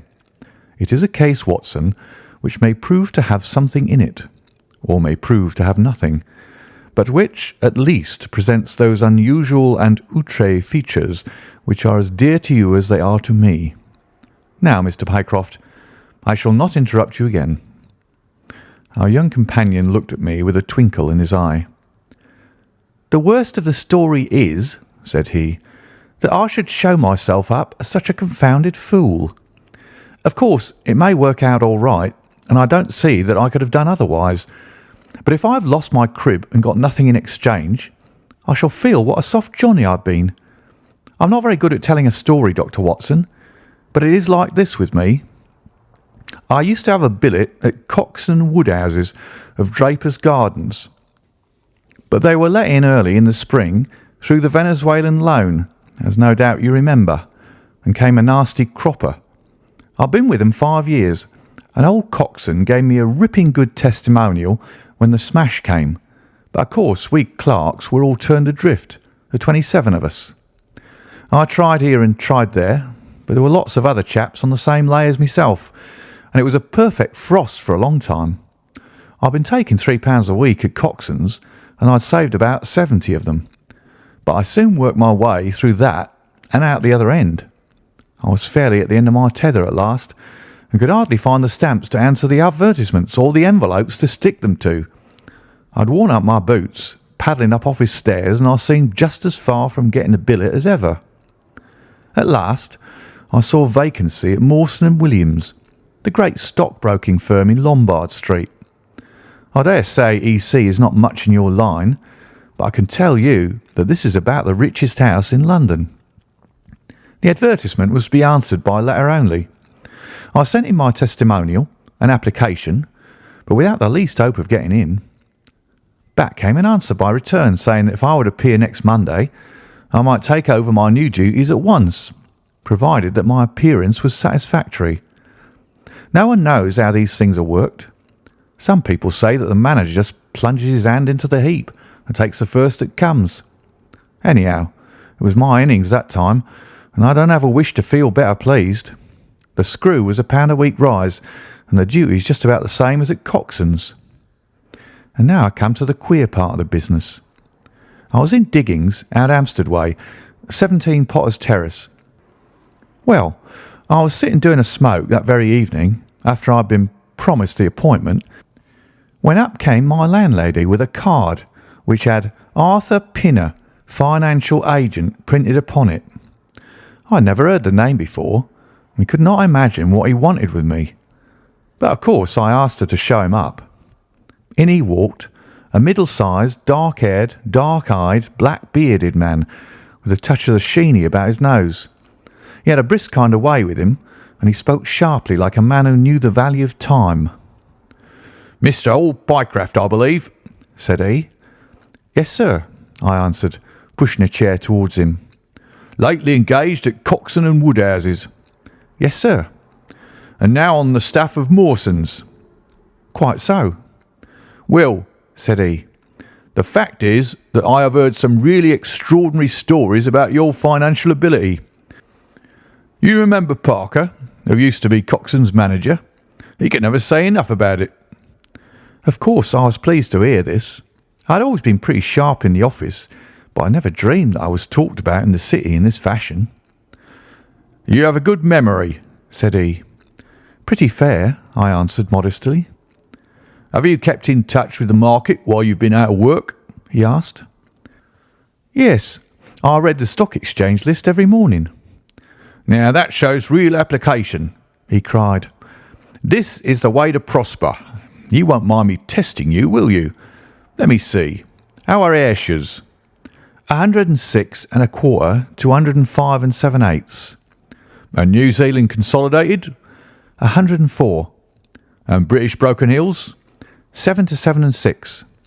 "Wonderful," he cried with his hands up. "This quite fits in with all that I'd heard. My boy, you're very much too good to be a clerk at Mawson's." This outburst rather astonished me, as you can think.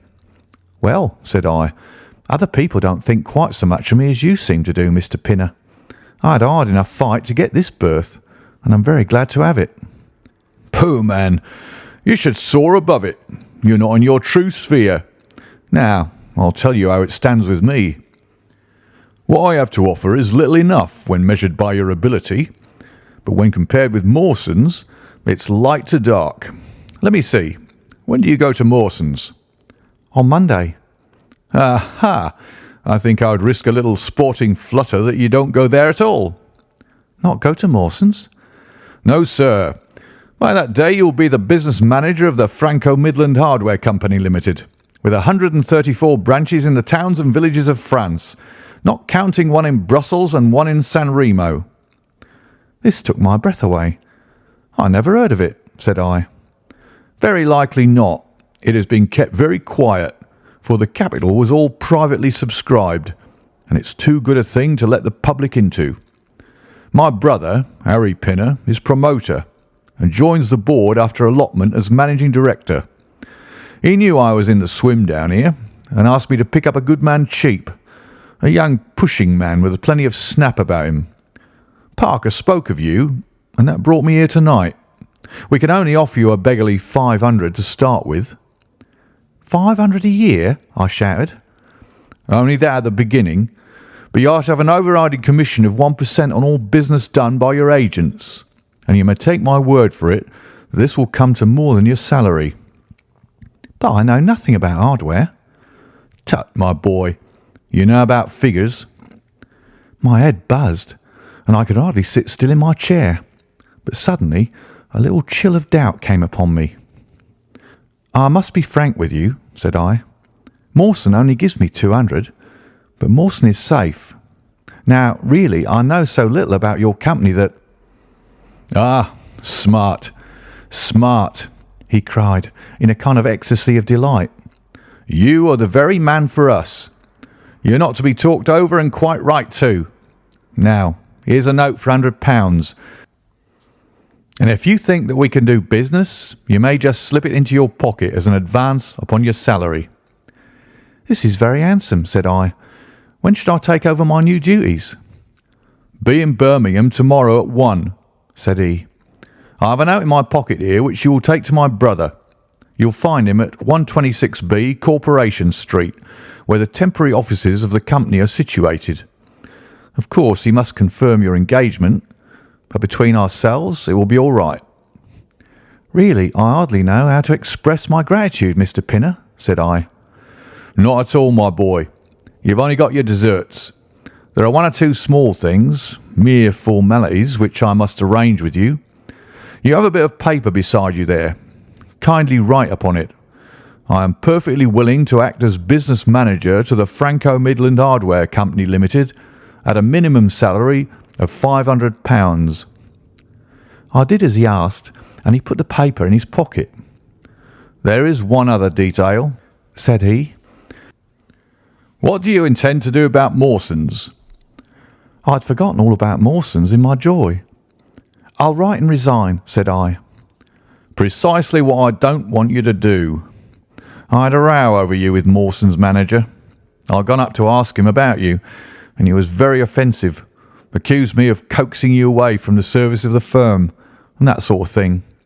At last I fairly lost my temper. 'If you want good men, you should pay them a good price,' said I. "He would rather have our small price than your big one," said he. "I'll lay you a fiver," said I, "that when he has my offer, you'll never so much as hear from him again." "Done," said he. "We picked him out of the gutter, and he won't leave us so easily." Those were his very words. "The impudent scoundrel!" I cried. "I've never so much as seen him in my life." "Why should I consider him in any way? I shall certainly not write if you would rather I didn't." "Good. That's a promise," said he, rising from his chair. "Well, I'm delighted to have got so good a man for my brother. Here's your advance of £100, and here is the letter. Make a note of the address, 126B Corporation Street, and remember that 1 o'clock tomorrow is your appointment. Good night, and may you have all the fortune that you deserve."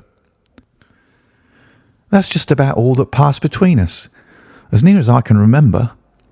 You can imagine, Dr. Watson, how pleased I was at such an extraordinary bit of good fortune. I sat up half the night, hugging myself over it, and next day I was off to Birmingham in a train that would take me in plenty time for my appointment. I took my things to a hotel in New Street, and then I made my way to the address which had been given me. It was a quarter of an hour before my time, but I thought that would make no difference. 126B was a passage between two large shops which led to a winding stone stair, from which there were many flats let as offices to companies or professional men. The names of the occupants were painted at the bottom on the wall, but there was no such name as the Franco Midland Hardware Company. I stood for a few minutes with my heart in my boots, wondering whether the whole thing was an elaborate hoax or not, when up came a man and addressed me. He was very like the chap I'd seen the night before, the same figure and voice, but he was clean-shaven and his hair was lighter. "Are you Mr. Hall Pycraft?" he asked. "Yes," said I. "Oh, I was expecting you, but you're a trifle before your time. I had a note from my brother this morning in which he sang your praises very loudly." "I was just looking for the offices when you came." "We have not got our name up yet, for we only secured these temporary premises last week. Come up with me and we'll talk the matter over." I followed him to the top of a very lofty stair, and there, right under the slates, were a couple of empty, dusty little rooms, uncarpeted and uncurtained, into which he led me. I had thought of a great office with shining tables and rows of clerks, such as I was used to, and I dare say I stared rather straight at the two deal chairs and one little table, which, with a ledger and a waste paper basket, made up the whole furniture. "Don't be disheartened, Mr. Pycroft," said my new acquaintance, seeing the length of my face. "Rome was not built in a day, and we have lots of money at our backs, though we don't cut much dash yet in offices. Pray sit down and let me have your letter." I gave it to him, and he read it over very carefully. "You seem to have made a vast impression upon my brother Arthur," said he, "and I know that he is a pretty shrewd judge. He swears by London, you know, and I by Birmingham, but this time I shall follow his advice. Pray consider yourself definitely engaged." "What are my duties?" I asked.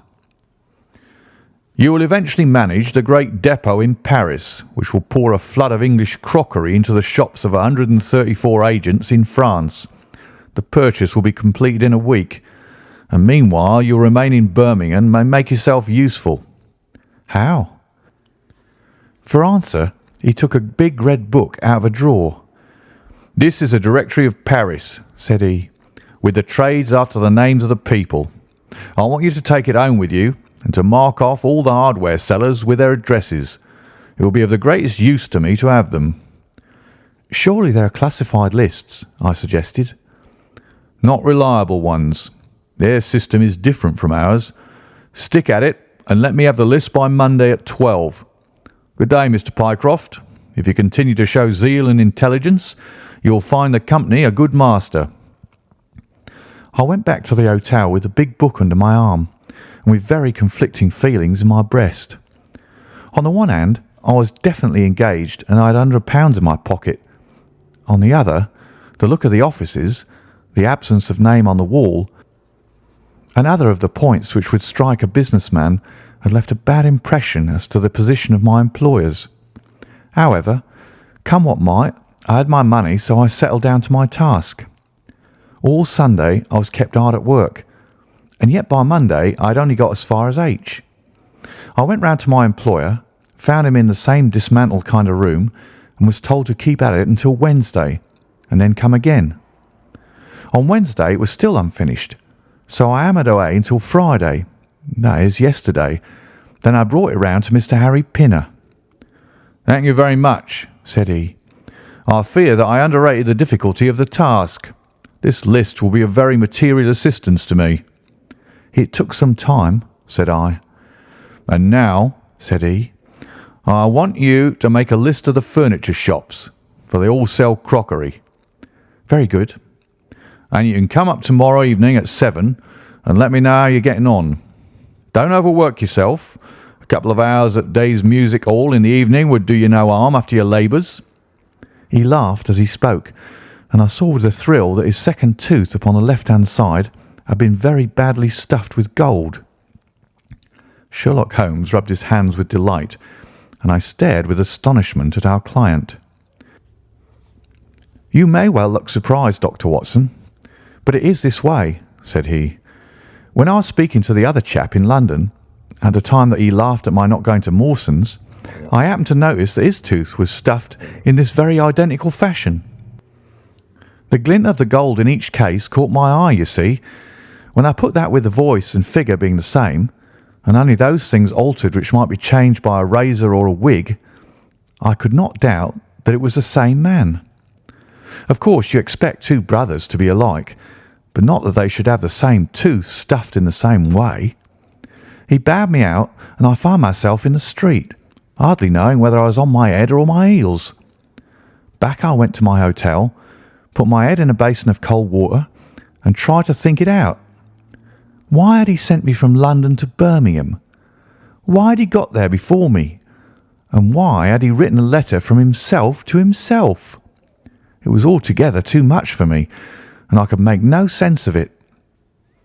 And then suddenly it struck me that what was dark to me might be very light to Mr. Sherlock Holmes. I had just time to get up to town by the night train to see him this morning, and to bring you both back with me to Birmingham." There was a pause after the stockbroker's clerk had concluded his surprising experience. Then Sherlock Holmes cocked his eye at me, leaning back on the cushions with a pleased and yet critical face, like a connoisseur who has just taken his first sip of a Comet vintage. "Rather fine, Watson, is it not?" said he. "There are points in it which please me. I think that you will agree with me that an interview with Mr. Arthur Harry Pinner in the temporary offices of the Franco-Midland Hardware Company Limited would be a rather interesting experience for both of us." "But how can we do it?" I asked. "Oh, easily enough," said Hall Pycroft cheerily. "You are two friends of mine who are in want of a billet, and what could be more natural than that I should bring you both round to the managing director?" "Quite so, of course," said Holmes. "I should like to have a look at the gentleman and see if I can make anything of his little game. What qualities have you, my friend, which would make your services so valuable? Or is it possible that—" He began biting his nails and staring blankly out of the window, and we hardly drew another word from him until we were in New Street. At 7 o'clock that evening we were walking, the three of us, down Corporation Street to the company's offices. "It is no use our being at all before our time," said our client. "He only comes there to see me, apparently, for the place is deserted up to the very hour he names." "That is suggestive," remarked Holmes. "By Jove, I told you so," cried the clerk. "That's he walking ahead of us there." He pointed to a smallish, dark, well-dressed man who was bustling along the other side of the road. As we watched him, he looked across at a boy who was bawling out the latest edition of the evening paper, and running over among the cabs and buses. He bought one from him. Then, clutching it in his hand, he vanished through a doorway. "There he goes," cried Hall Pycroft. "These are the company's offices into which he has gone. Come with me, and I'll fix it up as easily as possible." Following his lead, we ascended 5 stories until we found ourselves outside a half-open door at which our client tapped. A voice within bade us enter, and we entered a bare, unfurnished room such as Hall Pycroft had described. At the single table sat the man whom we had seen in the street, with his evening paper spread out in front of him, and as he looked up at us it seemed to me that I had never looked upon a face which bore such marks of grief, and of something beyond grief, of a horror such as comes to a few men in a lifetime. His brow glistened with perspiration, his cheeks were of the dull, dead white of a fish's belly, and his eyes were wild and staring. He looked at his clerk as though he failed to recognise him, and I could see by the astonishment depicted upon our conductor's face that this was by no means the usual appearance of his employer. "You look ill, Mr. Pinner," he exclaimed. "Yes, I'm not very well," answered the other, making obvious efforts to pull himself together and licking his dry lips before he spoke. "Who are these gentlemen whom you've brought with you?" One is Mr. Harris of Bermondsey, and the other is Mr. Price of this town," said our clerk glibly. "They are friends of mine and gentlemen of experience, but they've been out of a place for some little time, and they hope that perhaps you might find an opening for them in the company's employment." Very possibly," cried Mr. Pinner with a ghastly smile. "Yes, I have no doubt that we shall be able to do something for you. What is your particular line, Mr. Harris?" "I am an accountant," said Holmes. "Ah, yes. We shall want something of the sort. And you, Mr. Price?" "A clerk," said I. "I have every hope that the company may accommodate you. I will let you know about it as soon as we come to any conclusion. And now I beg that you will go. For God's sake, leave me to myself." These last words were shot out of him as though the constraint which he was evidently setting upon himself had suddenly and utterly burst asunder. Holmes and I glanced at each other, and Hall Pycroft took a step towards the table. "You forget, Mr. Pinner, that I'm here by appointment to receive some directions from you," said he. "Certainly, Mr. Pycroft, certainly," the other resumed in a calmer tone. "You may wait here a moment, and there is no reason why your friends should not wait with you. I will be entirely at your service in 3 minutes, if I may trespass upon your patience so far." He rose with a very courteous air, and, bowing to us, he passed through a door at the farther end of the room, which he closed behind him. "What now?" whispered Holmes. "Is he giving us the slip?" "Impossible," answered Pycroft. "Why so?" "That door leads into an inner room." "There is no exit?"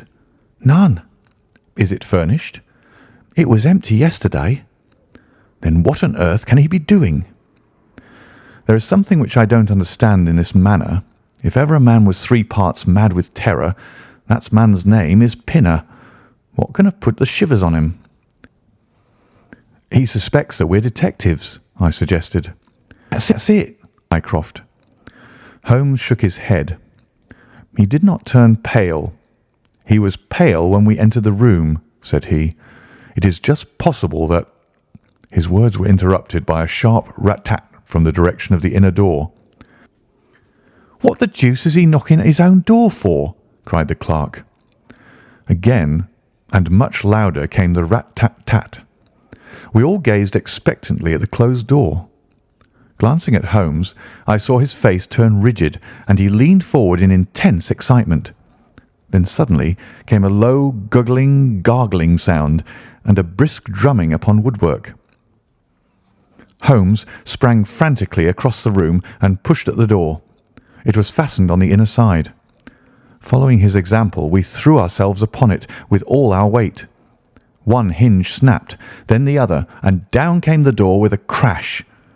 Rushing over it, we found ourselves in the inner room. It was empty. But it was only for a moment that we were at fault. At one corner, the corner nearest the room which we had left, there was a second door. Holmes sprang to it and pulled it open. A coat and waistcoat were lying on the floor, and from a hook behind the door, with his own braces round his neck, was hanging the managing director of the Franco-Midland Hardware Company. His knees were drawn up, his head hung at a dreadful angle to his body, and the clatter of his heels against the door made the noise which had broken in upon our conversation. In an instant I had caught him around the waist and held him up while Holmes and Pycroft untied the elastic bands which had disappeared between the livid creases of skin. Then we carried him into the other room, where he lay with a clay-coloured face, puffing his purple lips in and out with every breath, a dreadful wreck of all that he had been but 5 minutes before. "What do you think of him, Watson?" asked Holmes. I stooped over him and examined him. His pulse was feeble and intermittent, but his breathing grew longer, and there was a little shivering of his eyelids which showed a thin white slit of ball beneath. "It has been touch and go with him," said I, "but he'll live now. Just open that window and hand me the water carafe."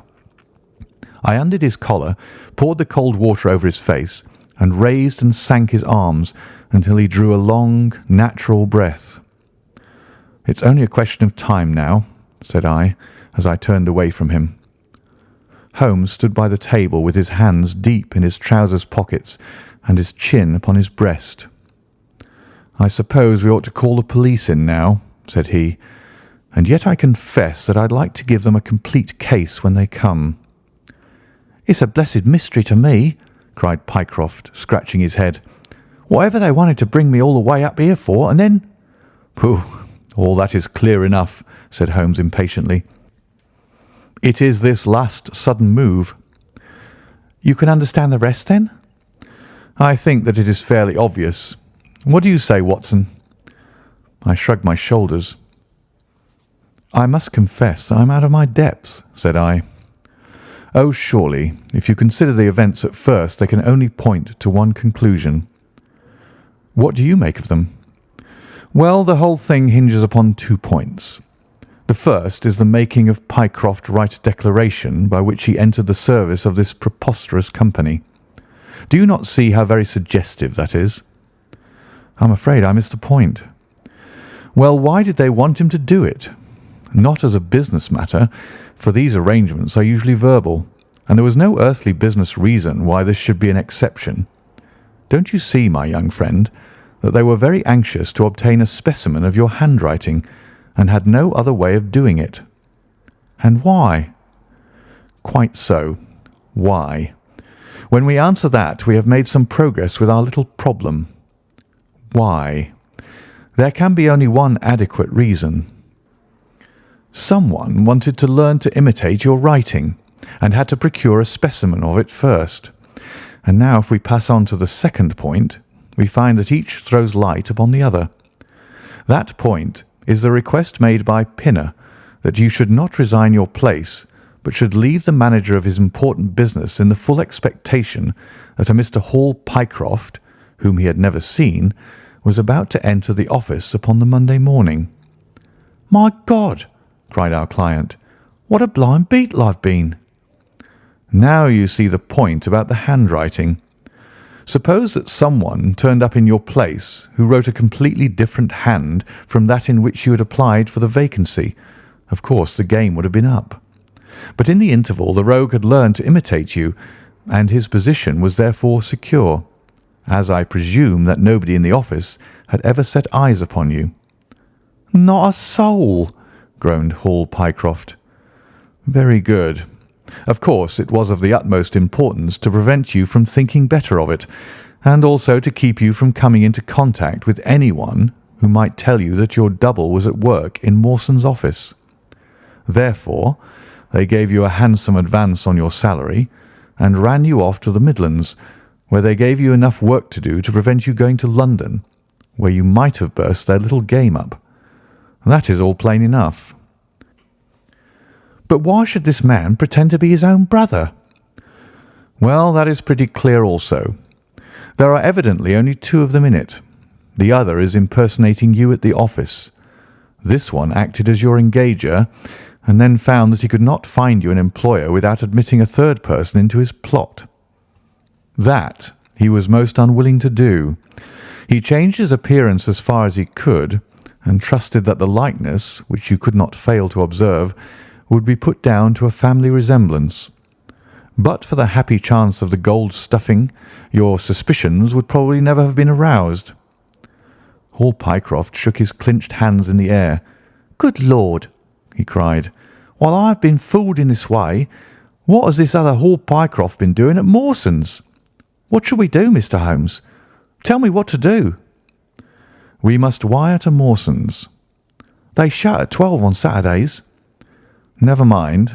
There may be some doorkeeper or attendant." "Oh, yes. They keep a permanent guard there on account of the value of the securities that they hold. I remember hearing it talked of in the city." "Very good. We shall wire to him and see if all is well and if a clerk of your name is working there. That is clear enough. But what is not so clear is why at the sight of us one of the rogues should instantly walk out of the room and hang himself." "The paper!" croaked a voice behind us. The man was sitting up, blanched and ghastly, with returning reason in his eyes, and hands which rubbed nervously at the broad red band which still encircled his throat. "The paper! Of course!" yelled Holmes, in a paroxysm of excitement. Idiot that I was! I thought so much of our visit that the paper never entered my head for an instant. To be sure, the secret must be there. He flattened it upon the table, and a cry of triumph burst from his lips. "Look at this, Watson!" he cried. "It is a London paper, an early edition of the Evening Standard. Here is what we want. Look at the headlines. Crime in the City. Murder at Mawson and Williams. Gigantic attempted robbery. Capture of the criminal. Here, Watson, we are all equally anxious to hear it, so kindly read it aloud to us." It appeared from its position in the paper to have been the one event of importance in town, and the account of it ran in this way. "A desperate attempt at robbery, culminating in the death of one man and the capture of the criminal, occurred this afternoon in the city. For some time back, Mawson and Williams, the famous financial house, have been the guardians of securities which amount in the aggregate to a sum of considerably over £1,000,000. So conscious was the manager of the responsibility which devolved upon him in consequence of the great interest at stake, that safes of the very latest construction have been employed, and an armed watchman has been left day and night in the building. It appears that last week a new clerk named Hall Pycroft was engaged by the firm. This person appears to have been none other than Beddington, the famous forger and cracksman, who with his brother had only recently emerged from a 5-year spell of penal servitude. By some means, which are not yet clear, he succeeded in winning, under a false name, this official position in the office, which he utilised in order to obtain mouldings of various locks and a thorough knowledge of the position of the strong room and the safes. It is customary at Mawson's for the clerks to leave at midday on Saturday. Sergeant Tewson of the City Police was somewhat surprised, therefore, to see a gentleman with a carpet-bag come down the steps at 20 minutes past 1. His suspicions being aroused, the sergeant followed the man and, with the aid of Constable Pollock, succeeded, after a most desperate resistance, in arresting him. It was at once clear that a daring and gigantic robbery had been committed. Nearly £100,000 worth of American railway bonds, with a large amount of scrip in mines and other companies, was discovered in the bag. On examining the premises, the body of the unfortunate watchman was found doubled up and thrust into the largest of the safes, where it would not have been discovered until Monday morning had it not been for the prompt action of Sergeant Tewson. The man's skull had been shattered by a blow from a poker delivered from behind. There could be no doubt that Beddington had obtained entrance by pretending that he had left something behind him, and having murdered the watchman, rapidly rifled the large safe and then made off with his booty. His brother, who usually works with him, has not appeared in this job as far as can at present be ascertained, although the police are making energetic inquiries as to his whereabouts. "Well, we may save the police some little trouble in that direction," said Holmes, glancing at the haggard figure huddled up by the window. "Human nature is a strange mixture, Watson. You see that even a villain and murderer can inspire such affection that his brother turns to suicide when he learns that his neck is forfeited. However, we have no choice as to our action. The doctor and I will remain on guard, Mr. Pycroft, if you will have the kindness to step out for the police." End of The Adventure of the Stockbroker's Clerk.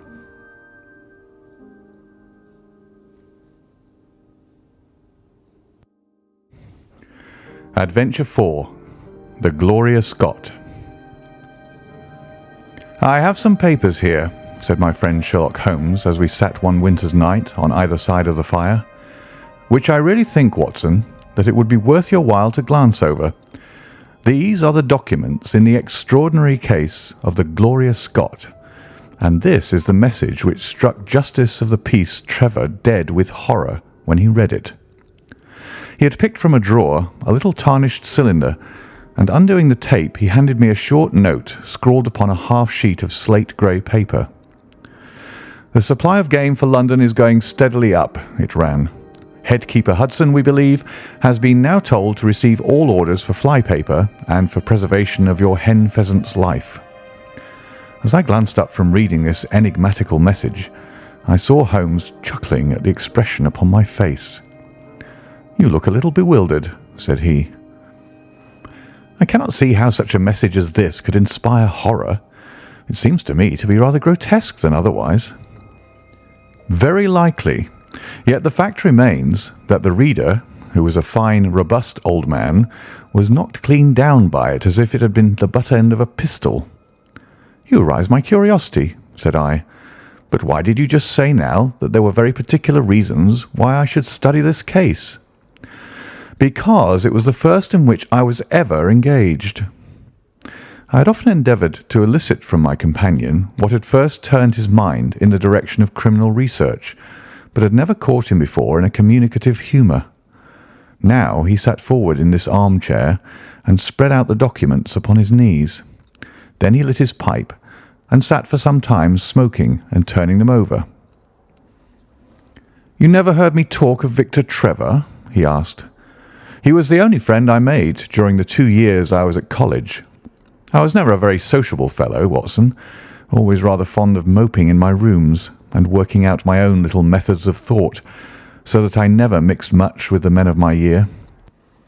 Bar fencing and boxing, I had few athletic tastes, and then my line of study was quite distinct from that of the other fellows, so that we had no points of contact at all.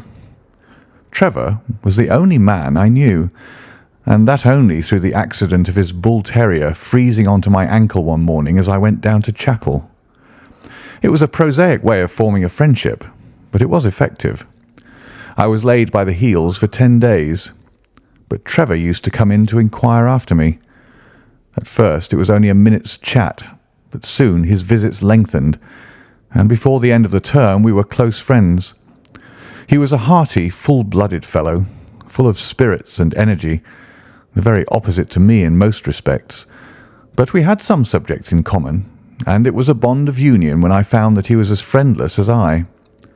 Finally, he invited me down to his father's place at Donnithorpe in Norfolk, and I accepted his hospitality for a month of the long vacation.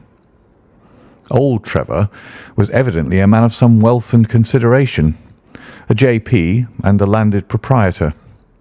Donnithorpe is a little hamlet just to the north of Langmere in the country of the Broads. The house was an old-fashioned, widespread, oak-beamed brick building with a fine lime-lined avenue leading up to it. There was excellent wild duck shooting in the fens, remarkably good fishing, a small but select library, taken over, as I understand, from a former occupant, and a tolerable cook, so that he would be a fastidious man who could not put in a pleasant month there. Trevor Senior was a widower, and my friend his only son. There had been a daughter, I heard, but she had died of diphtheria while on a visit to Birmingham. The father interested me extremely. He was a man of little culture, but with a considerable amount of rude strength, both physically and mentally. He knew hardly any books, but he had travelled far, had seen much of the world, and had remembered all that he had learned. In person he was a thick-set, burly man with a shock of grizzled hair, a brown, weather-beaten face, and blue eyes which were keen to the verge of fierceness. Yet he had a reputation for kindness and charity on the countryside, and was noted for the leniency of his sentences from the bench. One evening, shortly after my arrival, we were sitting over a glass of port after dinner, when young Trevor began to talk about those habits of observation and inference which I had already formed into a system, although I had not yet appreciated the part which they were to play in my life. The old man evidently thought that his son was exaggerating in his description of one or two trivial feats which I had performed. "Come now, Mr. Holmes," said he, laughing good-humouredly, "I'm an excellent subject. If you can deduce anything from me—" "I fear there is not very much," I answered. "I might suggest that you have gone about in fear of some personal attack within the last 12 months." The laugh faded from his lips, and he stared at me in great surprise. "Well, that's true enough," said he. "You know, Victor," turning to his son, "when we broke up that poaching gang, they swore to knife us, and Sir Edward Holly has actually been attacked. I've always been on my guard since then, though I have no idea how you know it." "You have a very handsome stick," I answered. By the inscription I observed that you had not had it more than a year, but you have taken some pains to bore the head of it and to pour melted lead into the hole so as to make it a formidable weapon. I argued that you would not take such precautions unless you had some danger to fear. Anything else? He asked, smiling. You have boxed a good deal in your youth. Right again. How did you know it? Is my nose knocked a little out of the straight? No, said I. It is your ears. They have the peculiar flattening and thickening which marks the boxing man. Anything else? You have done a good deal of digging by your callosities. Made all my money at the goldfields. You have been in New Zealand? Right again. You have visited Japan? Quite true. And you have been most intimately associated with someone whose initials were J.A., and whom you afterwards were eager to entirely forget. Mr. Trevor stood slowly up, fixed his large blue eyes upon me with a strange wild stare, and then pitched forward with his face among the nutshells which strewed the cloth in a dead faint. You can imagine, Watson, how shocked both his son and I were. His attack did not last long, however, for when we undid his collar and sprinkled the water from one of the finger glasses over his face, he gave a gasp or two and sat up. "Ah, boys," said he, forcing a smile, "I hope I haven't frightened you. Strong as I look, there is a weak place in my heart, and it does not take much to knock me over. I don't know how you manage this, Mr. Holmes, but it seems to me that all the detectives of fact and of fancy would be children in your hands. That's your line of life, sir, and you may take the word of a man who has seen something of the world." And that recommendation, with the exaggerated estimate of my ability with which he prefaced it, was, if you will believe me, Watson, the very first thing which ever made me feel that a profession might be made out of what had up to that time been the merest hobby. At the moment, however, I was too much concerned at the sudden illness of my host to think of anything else. "I hope that I've said nothing to pain you," said I. "Well, you certainly touched upon rather a tender point. Might I ask how you know, and how much you know?" He spoke now in a half-jesting fashion, but a look of terror still lurked at the back of his eyes. "It is simplicity itself," said I. "When you bared your arm to draw that fish into the boat, I saw that J.A. had been tattooed in the bend of the elbow. The letters were still legible, but it was perfectly clear from their blurred appearance and from the staining of the skin around them that efforts had been made to obliterate them. It was obvious then that those initials had once been very familiar to you, and that you had afterwards wished to forget them."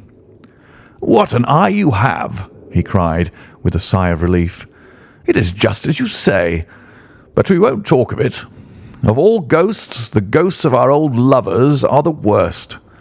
Come into the billiard-room and have a quiet cigar." From that day, amid all his cordiality, there was always a touch of suspicion in Mr. Trevor's manner towards me. Even his son remarked it. "You've given the governor such a turn," said he, "that he'll never be sure again of what you know and what you don't know." He did not mean to show it, I am sure, but it was so strongly in his mind that it peeped out at every action. At last I became so convinced that I was causing him uneasiness that I drew my visit to a close. On the very day, however, before I left, an incident occurred which proved in the sequel to be of importance. We were sitting out upon the lawn on garden chairs, the three of us, basking in the sun and admiring the view across the Broads, when a maid came out to say that there was a man at the door who wanted to see Mr. Trevor.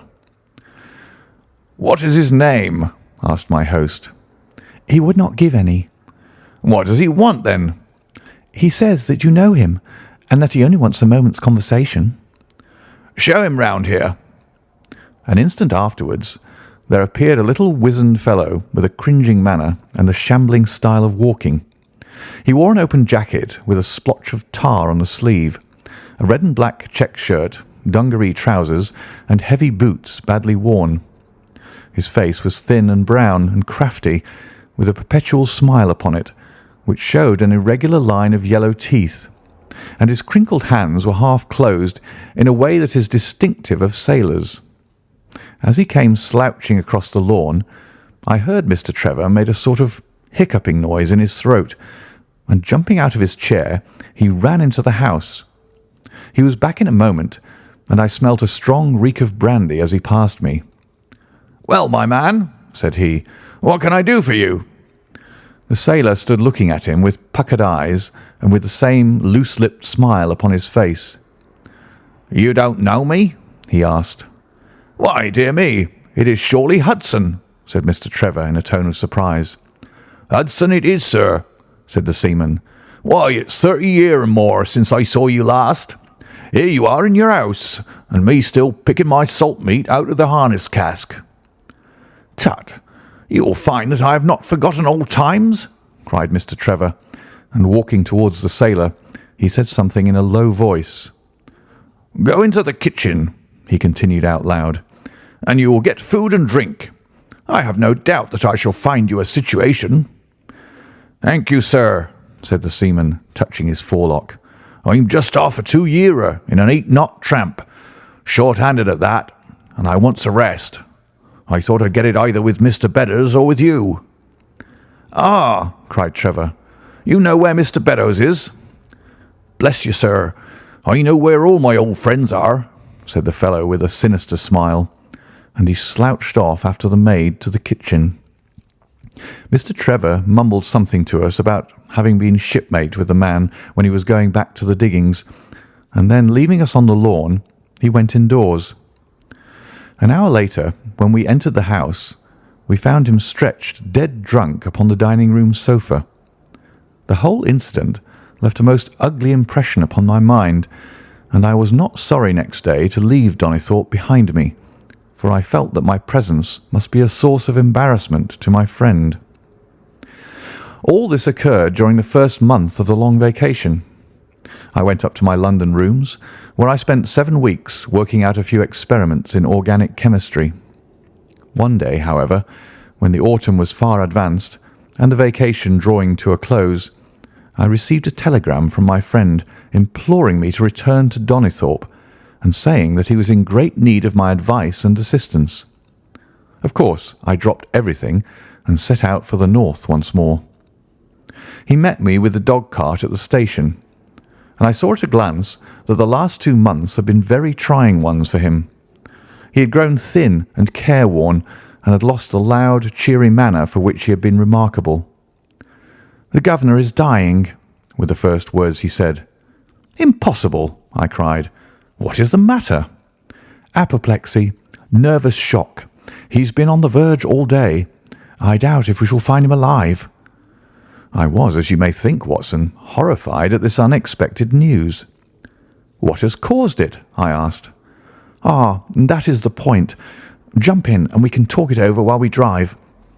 You remember that fellow who came upon the evening before you left us?" "Perfectly." "Do you know who it was that we let into the house that day?"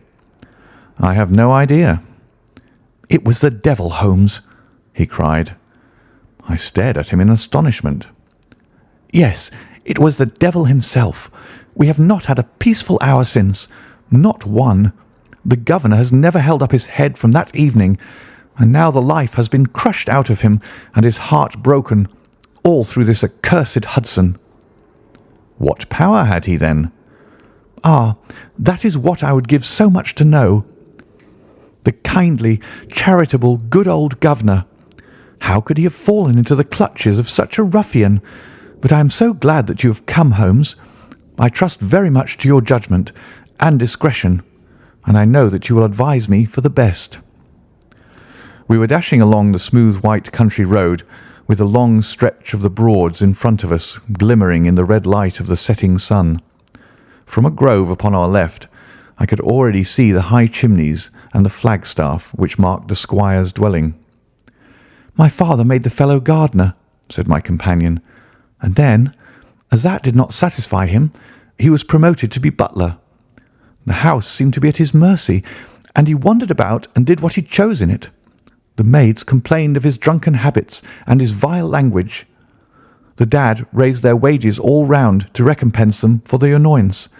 The fellow would take the boat and my father's best gun and treat himself to little shooting trips. And all this with such a sneering, leering, insolent face that I would have knocked him down 20 times over if he'd been a man of my own age. I tell you, Holmes, I have had to keep a tight hold upon myself all this time, and now I am asking myself whether, if I had let myself go a little more, I might not have been a wiser man. Well, matters went from bad to worse with us, and this animal Hudson became more and more intrusive, until at last, on making some insolent reply to my father in my presence one day, I took him by the shoulders and turned him out of the room. He slunk away with a livid face and 2 venomous eyes which uttered more threats than his tongue could do. I don't know what passed between the poor dad and him after that, but the dad came to me next day and asked me whether I would mind apologizing to Hudson. I refused, as you can imagine, and asked my father how he could allow such a wretch to take such liberties with himself and his household.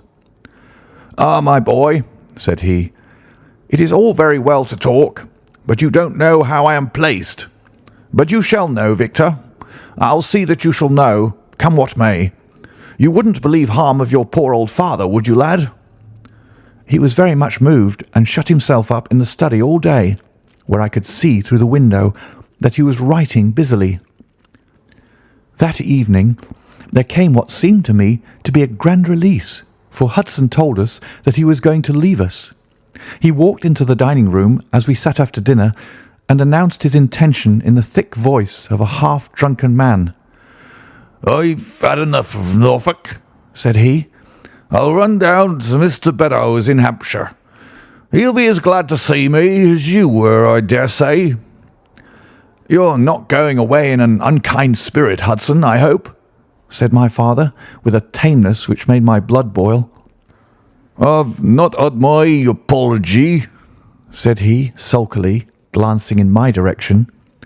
"Victor, you will acknowledge that you have used this worthy fellow rather roughly," said the dad, turning to me. "On the contrary, I think that we have both shown extraordinary patience towards him," I answered. "Oh, you do you?" he snarls. "Very good, mate. We'll see about that." He slouched out of the room and half an hour afterwards left the house, leaving my father in a state of pitiable nervousness. Night after night I heard him pacing his room, and it was just as he was recovering his confidence that the blow did at last fall. "And how?" I asked eagerly. "In a most extraordinary fashion. A letter arrived for my father yesterday evening, bearing the Fordingbridge postmark. My father read it, clapped both his hands to his head, and began running around the room in little circles, like a man who has been driven out of his senses. When I at last drew him down onto the sofa, his mouth and eyelids were all puckered on one side, and I saw that he had a stroke. Dr. Fordham came over at once. We put him to bed, but the paralysis has spread. He has shown no sign of returning consciousness, and I think that we shall hardly find him alive." "You horrify me, Trevor," I cried. "What then could have been in this letter to cause so dreadful a result?" "Nothing. There lies the inexplicable part of it. The message was absurd and trivial. Oh, my God, it is as I feared." As he spoke, we came round the curve of the avenue and saw in the fading light that every blind in the house had been drawn down. As we dashed up to the door, my friend's face convulsed with grief. A gentleman in black emerged from it. "When did it happen, Doctor?" asked Trevor. "Almost immediately after you left." "Did he recover consciousness?" "For an instant before the end." "Any message for me?" "Only that the papers were in the back drawer of the Japanese cabinet." My friend ascended with the doctor to the chamber of death, while I remained in the study, turning the whole matter over and over in my head, and feeling as sombre as ever I had done in my life. What was the past of this Trevor, pugilist, traveller, and gold digger, and how had he placed himself in the power of this acid-faced seaman? Why, too, should he faint at an allusion to the half-effaced initials upon his arm and die of fright when he had a letter from Fordingham? Then I remembered that Fordingham was in Hampshire, and that this Mr. Beddoes, whom the seaman had gone to visit and presumably to blackmail, had also been mentioned as living in Hampshire. The letter, then, might either come from Hudson, the seaman, saying that he had betrayed the guilty secret which appeared to exist, or it might come from Beddoes, warning an old confederate that such a betrayal was imminent. So far it seemed clear enough. But then how could this letter be trivial and grotesque, as described by the Sun? He must have misread it. If so, it must have been one of those ingenious secret codes which mean one thing while they seem to mean another. I must see this letter. If there were a hidden meaning in it, I was confident that I could pluck it forth. For an hour I sat pondering over it in the gloom, until at last a weeping maid brought in a lamp, and close at her heels came my friend Trevor, pale but composed, with these very papers which lie upon my knee held in his grasp. He sat down opposite to me, drew the lamp to the edge of the table, and handed me a short note, scribbled, as you see, upon a single sheet of grey paper. "The supply of game for London is going steadily up," it ran. "Headkeeper Hudson, we believe, has been now told to receive all orders for fly paper and for preservation of your hen pheasant's life." I dare say my face looked as bewildered as yours did just now when first I read this message. Then I reread it very carefully. It was evidently as I had thought, and some secret meaning must lie buried in this strange combination of words. Or could it be that there was a prearranged significance to such phrases as fly paper and hen pheasant? Such a meaning would be arbitrary and could not be deduced in any way. And yet I was loath to believe that this was the case, and the presence of the word Hudson seemed to show that the subject of the message was as I had guessed, and that it was from Beddoes rather than the sailor. I tried it backwards, but the combination life pheasant's hen was not encouraging. Then I tried alternate words, but neither the or for nor supply game London promised to throw any light upon it. And then, in an instant, the key of the riddle was in my hands, and I saw that every third word, beginning with the first, would give a message which might well drive old Trevor to despair. It was short and terse, the warning as I now read it to my companion. "The game is up. Hudson has told all. Fly for your life." Victor Trevor sank his face into his shaking hands. "It must be that, I suppose," said he. "This is worse than death, for it means disgrace as well. But what is the meaning of these headkeepers and hen pheasants?" "It means nothing to the message, but it might mean a good deal to us if we had no other means of discovering the sender.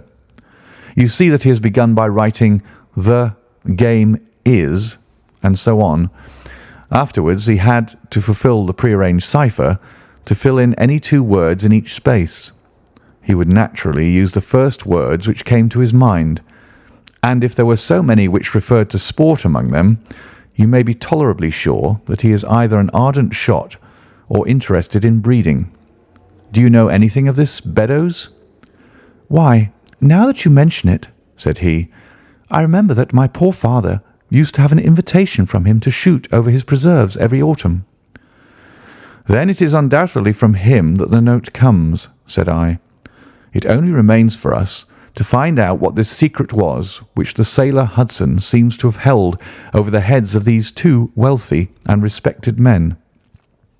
"Alas, Holmes, I fear that it is one of sin and shame," cried my friend. "But from you I shall have no secrets.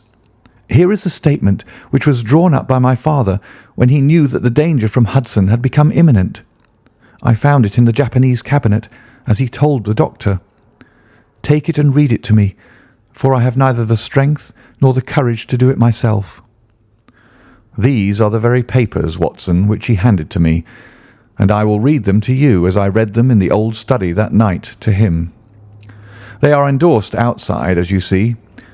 some particulars of the voyage of the barque Gloria Scott, from her leaving Falmouth on the 8th of October 1855 to her destruction in north latitude 15 degrees 20 west long 25 degrees 14 on November 6th. It is in the form of a letter and runs in this way.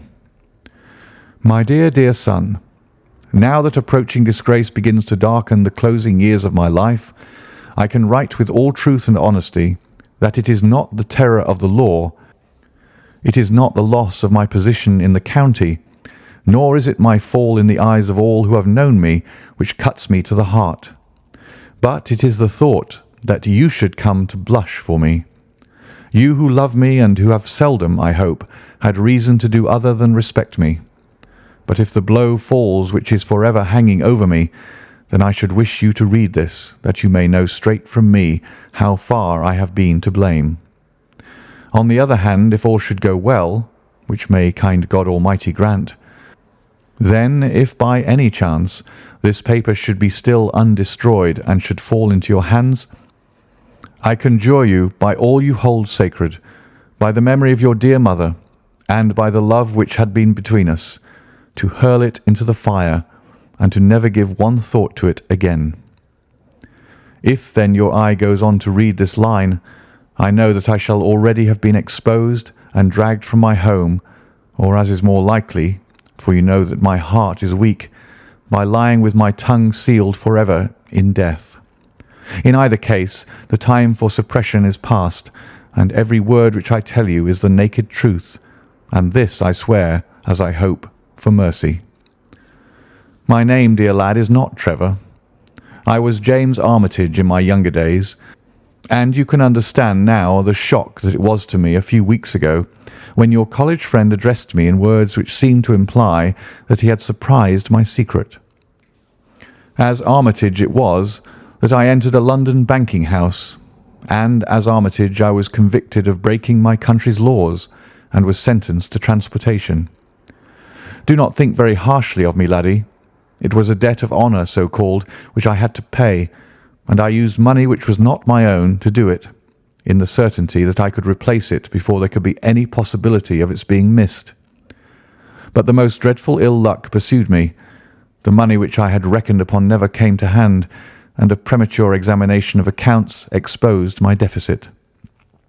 The case might have been dealt leniently with, but the laws were more harshly administered 30 years ago than now, and on my 23rd birthday I found myself chained as a felon with 37 other convicts in 'tween decks of the barque Gloria Scott, bound for Australia. It was the year '55, when the Crimean War was at its height, and the old convict ships had been largely used as transports in the Black Sea. The government was compelled, therefore, to use smaller and less suitable vessels for sending out their prisoners. The Gloria Scott had been in the Chinese tea trade, but she was an old-fashioned, heavy-bowed, broad-beamed craft, and the new clippers had cut her out.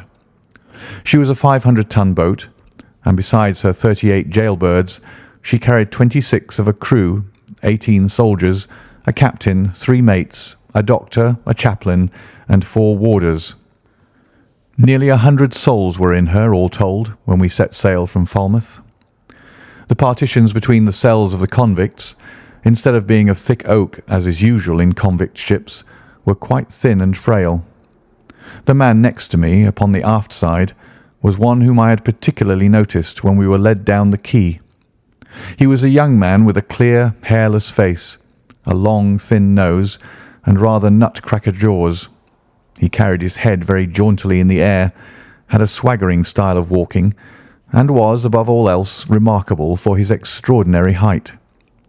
I don't think any of our heads would have come up to his shoulder, and I am sure that he could not have measured less than 6½ feet.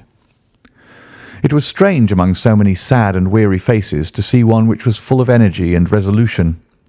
The sight of it was to me like a fire in a snowstorm. I was glad, then, to find that he was my neighbour, and gladder still when, in the dead of night, I heard a whisper close to my ear, and found that he had managed to cut an opening in the board which separated us. "Hello, chummy," said he. "What's your name, and what are you here for?" I answered him and asked in turn who I was talking with.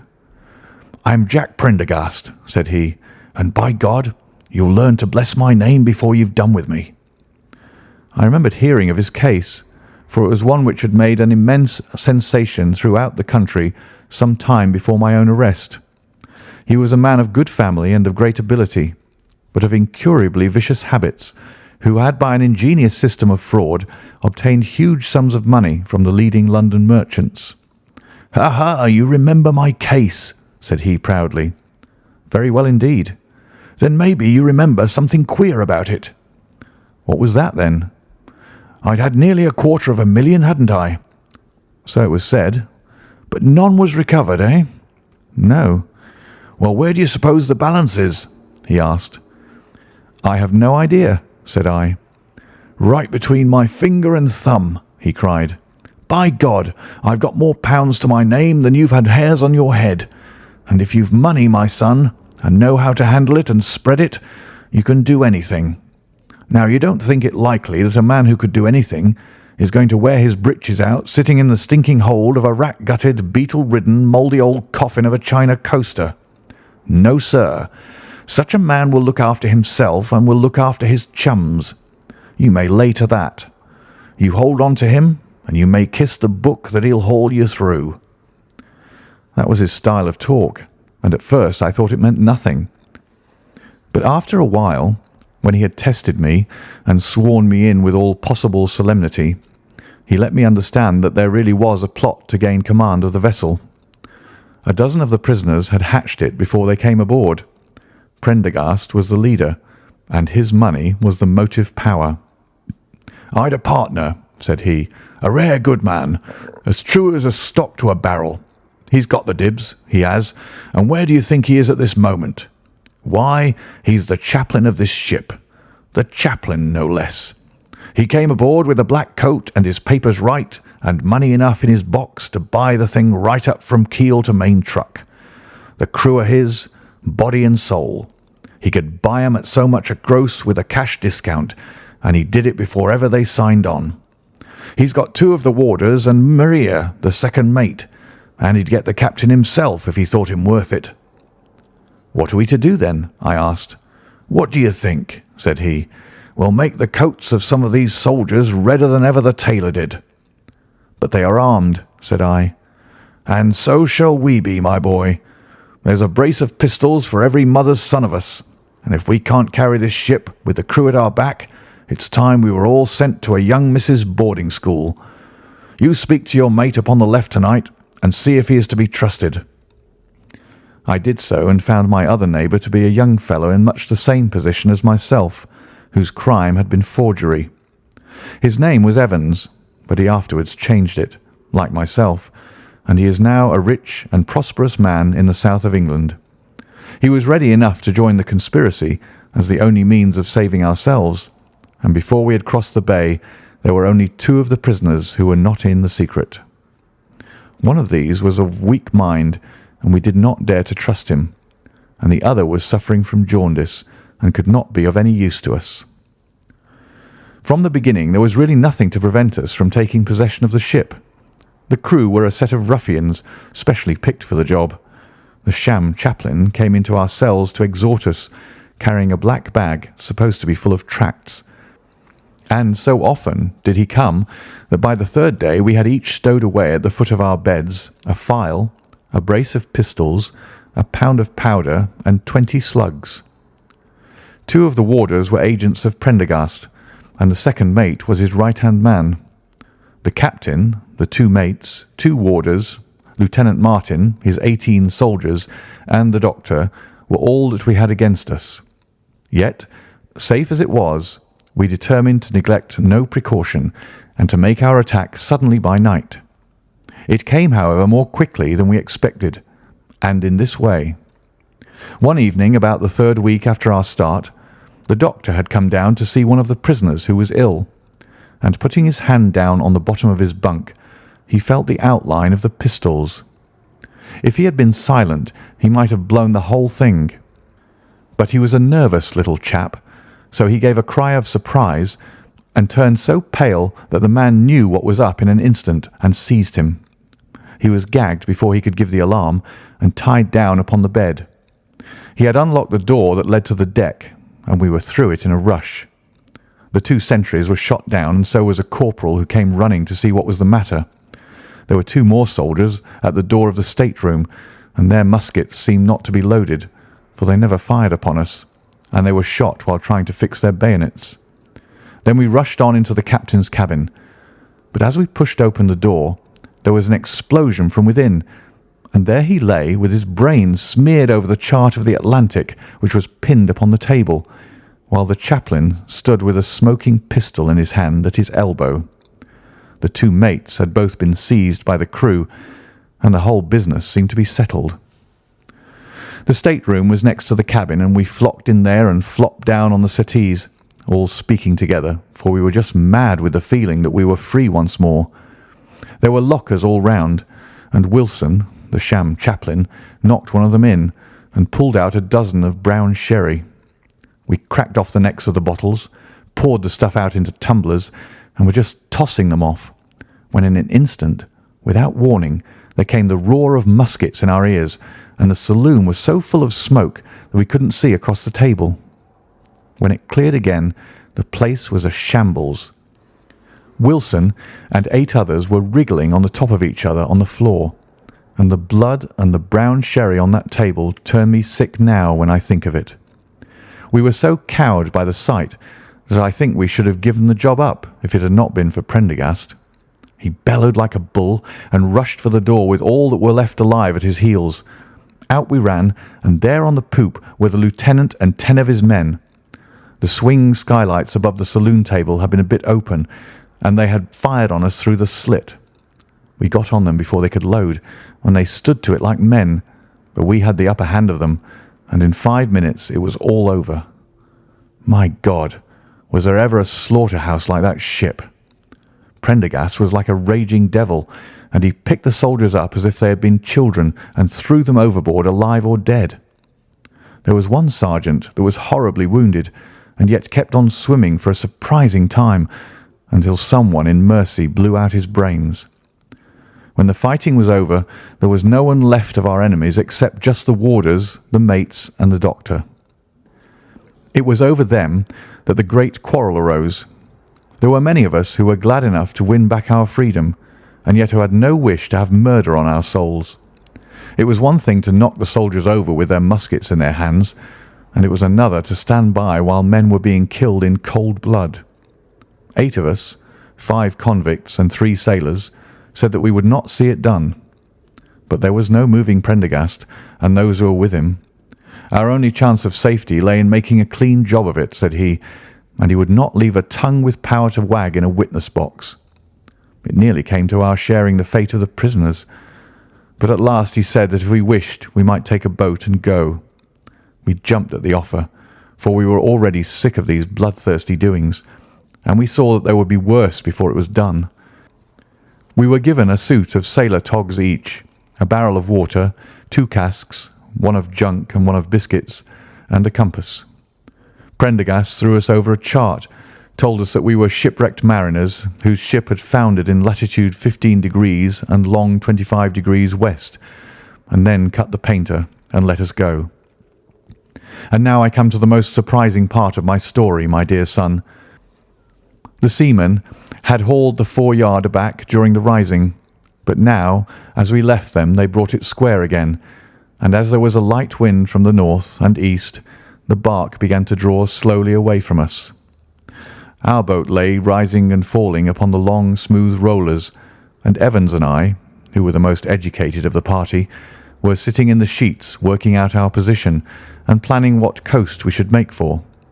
It was a nice question, for the Cape de Verdes were about 500 miles to the north of us, and the African coast about 700 to the east.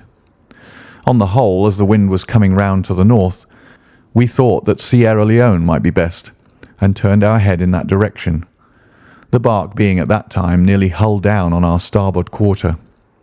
Suddenly, as we looked at her, we saw a dense black cloud of smoke shoot up from her, which hung like a monstrous tree upon the skyline. A few seconds later, a roar like thunder burst upon our ears, and as the smoke thinned away, there was no sign left of the Gloria Scott. In an instant we swept the boat's head round again and pulled with all our strength for the place where the haze still trailing over the water marked the scene of this catastrophe. It was a long hour before we reached it, and at first we feared that we had come too late to save anyone. A splintered boat and a number of crates and fragments of spars rising and falling on the waves showed us where the vessel had foundered, but there was no sign of life, and we had turned away in despair when we heard a cry for help and saw at some distance a piece of wreckage with a man lying stretched across it. When we pulled him aboard the boat, he proved to be a young seaman of the name of Hudson, who was so burned and exhausted that he could give us no account of what had happened until the following morning. It seemed that after we had left, Prendergast and his gang had proceeded to put to death the 5 remaining prisoners. The 2 warders had been shot and thrown overboard, and so also had the 3rd mate. Prendergast then descended into the 'tween decks, and with his own hands cut the throat of the unfortunate surgeon. There only remained the 1st mate, who was a bold and active man. When he saw the convict approaching him with the bloody knife in his hand, he kicked off his bonds, which he had somehow contrived to loosen, and rushing down the deck, he plunged into the afterhold. A dozen convicts, who descended with their pistols in search of him, found him with a matchbox in his hand, seated beside an open powder barrel, which was one of 100 carried on board, and swearing that he would blow all hands up if he were in any way molested. An instant later, the explosion occurred, though Hudson thought it was caused by the misdirected bullet of one of the convicts rather than the mate's match. Be the cause what it may, it was the end of the Gloria Scott, and of the rabble who held command of her. Such, in a few words, my dear boy, is the history of this terrible business in which I was involved. Next day we were picked up by the brig Hotspur, bound for Australia, whose captain found no difficulty in believing that we were the survivors of a passenger ship which had foundered. The transport ship Gloria Scott was set down by the Admiralty as being lost at sea, and no word has ever leaked out as to her true fate. After an excellent voyage, the Hotspur landed us at Sydney, where Evans and I changed our names and made our way to the diggings, where among the crowds who were gathered from all nations, we had no difficulty in losing our former identities. The rest I need not relate. We prospered, we travelled, we came back as rich colonials to England, and we bought country estates. For more than 20 years we have led peaceful and useful lives, and we hoped that our past was forever buried. Imagine then my feelings when, in the seaman who came to us, I recognised instantly the man who had been picked off the wreck. He had tracked us down somehow, and had set himself to live upon our fears. You will understand now how it was that I strove to keep the peace with him, and you will in some measure sympathise with me in the fears which fill me, now that he has gone from me to his other victim with threats upon his tongue. Underneath is written in a hand so shaky as to be hardly legible. Beddoes writes in cipher to say H has told all. Sweet Lord, have mercy on our souls. That was the narrative which I read that night to young Trevor, and I think, Watson, that under the circumstances it was a dramatic one. The good fellow was heartbroken at it, and went out to the Terai tea planting, where I hear that he is doing well. As to the sailor and Beddoes, neither of them was ever heard of again after that day on which the letter of warning was written. They both disappeared utterly and completely. No complaint had been lodged with the police, so that Beddoes had mistaken a threat for a deed. Hudson had been seen lurking about, and it was believed by the police that he had done away with Beddoes and had fled. For myself, I believe that the truth was exactly the opposite. I think that it is most probable that Beddoes, pushed to desperation, and believing himself to have been already betrayed, had revenged himself upon Hudson, and had fled from the country with as much money as he could lay his hands on. Those are the facts of the case, Doctor, and if they are of any use to your collection, I am sure that they are very heartily at your service. End of the Gloria Scott.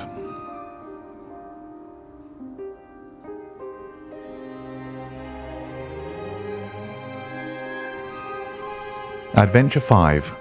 The Musgrave Ritual.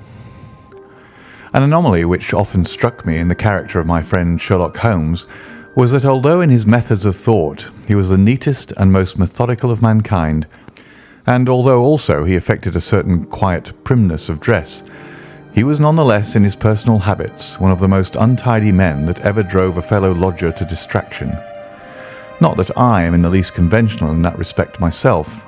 The rough-and-tumble work in Afghanistan, coming on the top of a natural bohemianism of disposition, has made me rather more lax than befits a medical man.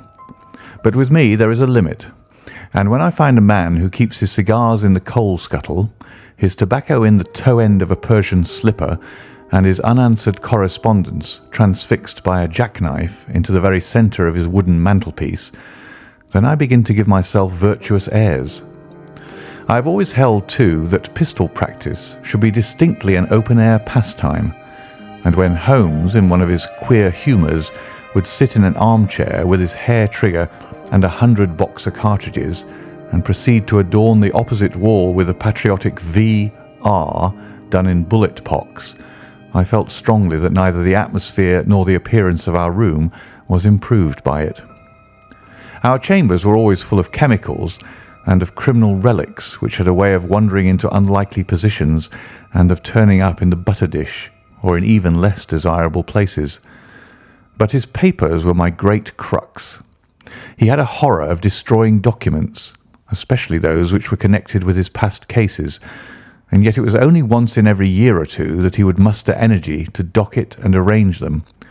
For, as I have mentioned somewhere in these incoherent memoirs, the outbursts of passionate energy when he performed the remarkable feats with which his name is associated were followed by reactions of lethargy during which he would lie about with his violin and his books, hardly moving save from the sofa to the table. Thus, month after month, his papers accumulated, until every corner of the room was stacked with bundles of manuscript which were on no account to be burned, and which could not be put away save by their owner.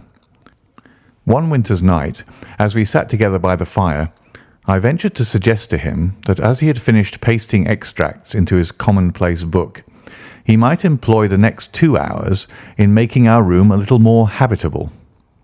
He could not deny the justice of my request, so with a rather rueful face he went off to his bedroom, from which he returned presently, pulling a large tin box behind him. This he placed in the middle of the floor, and squatting down upon a stool in front of it, he threw back the lid. I could see that it was already a third full of bundles of paper tied up with red tape into separate packages. "There are cases enough here, Watson," said he, looking at me with mischievous eyes. "I think that if you knew all that I had in this box, you would ask me to pull some out instead of putting others in."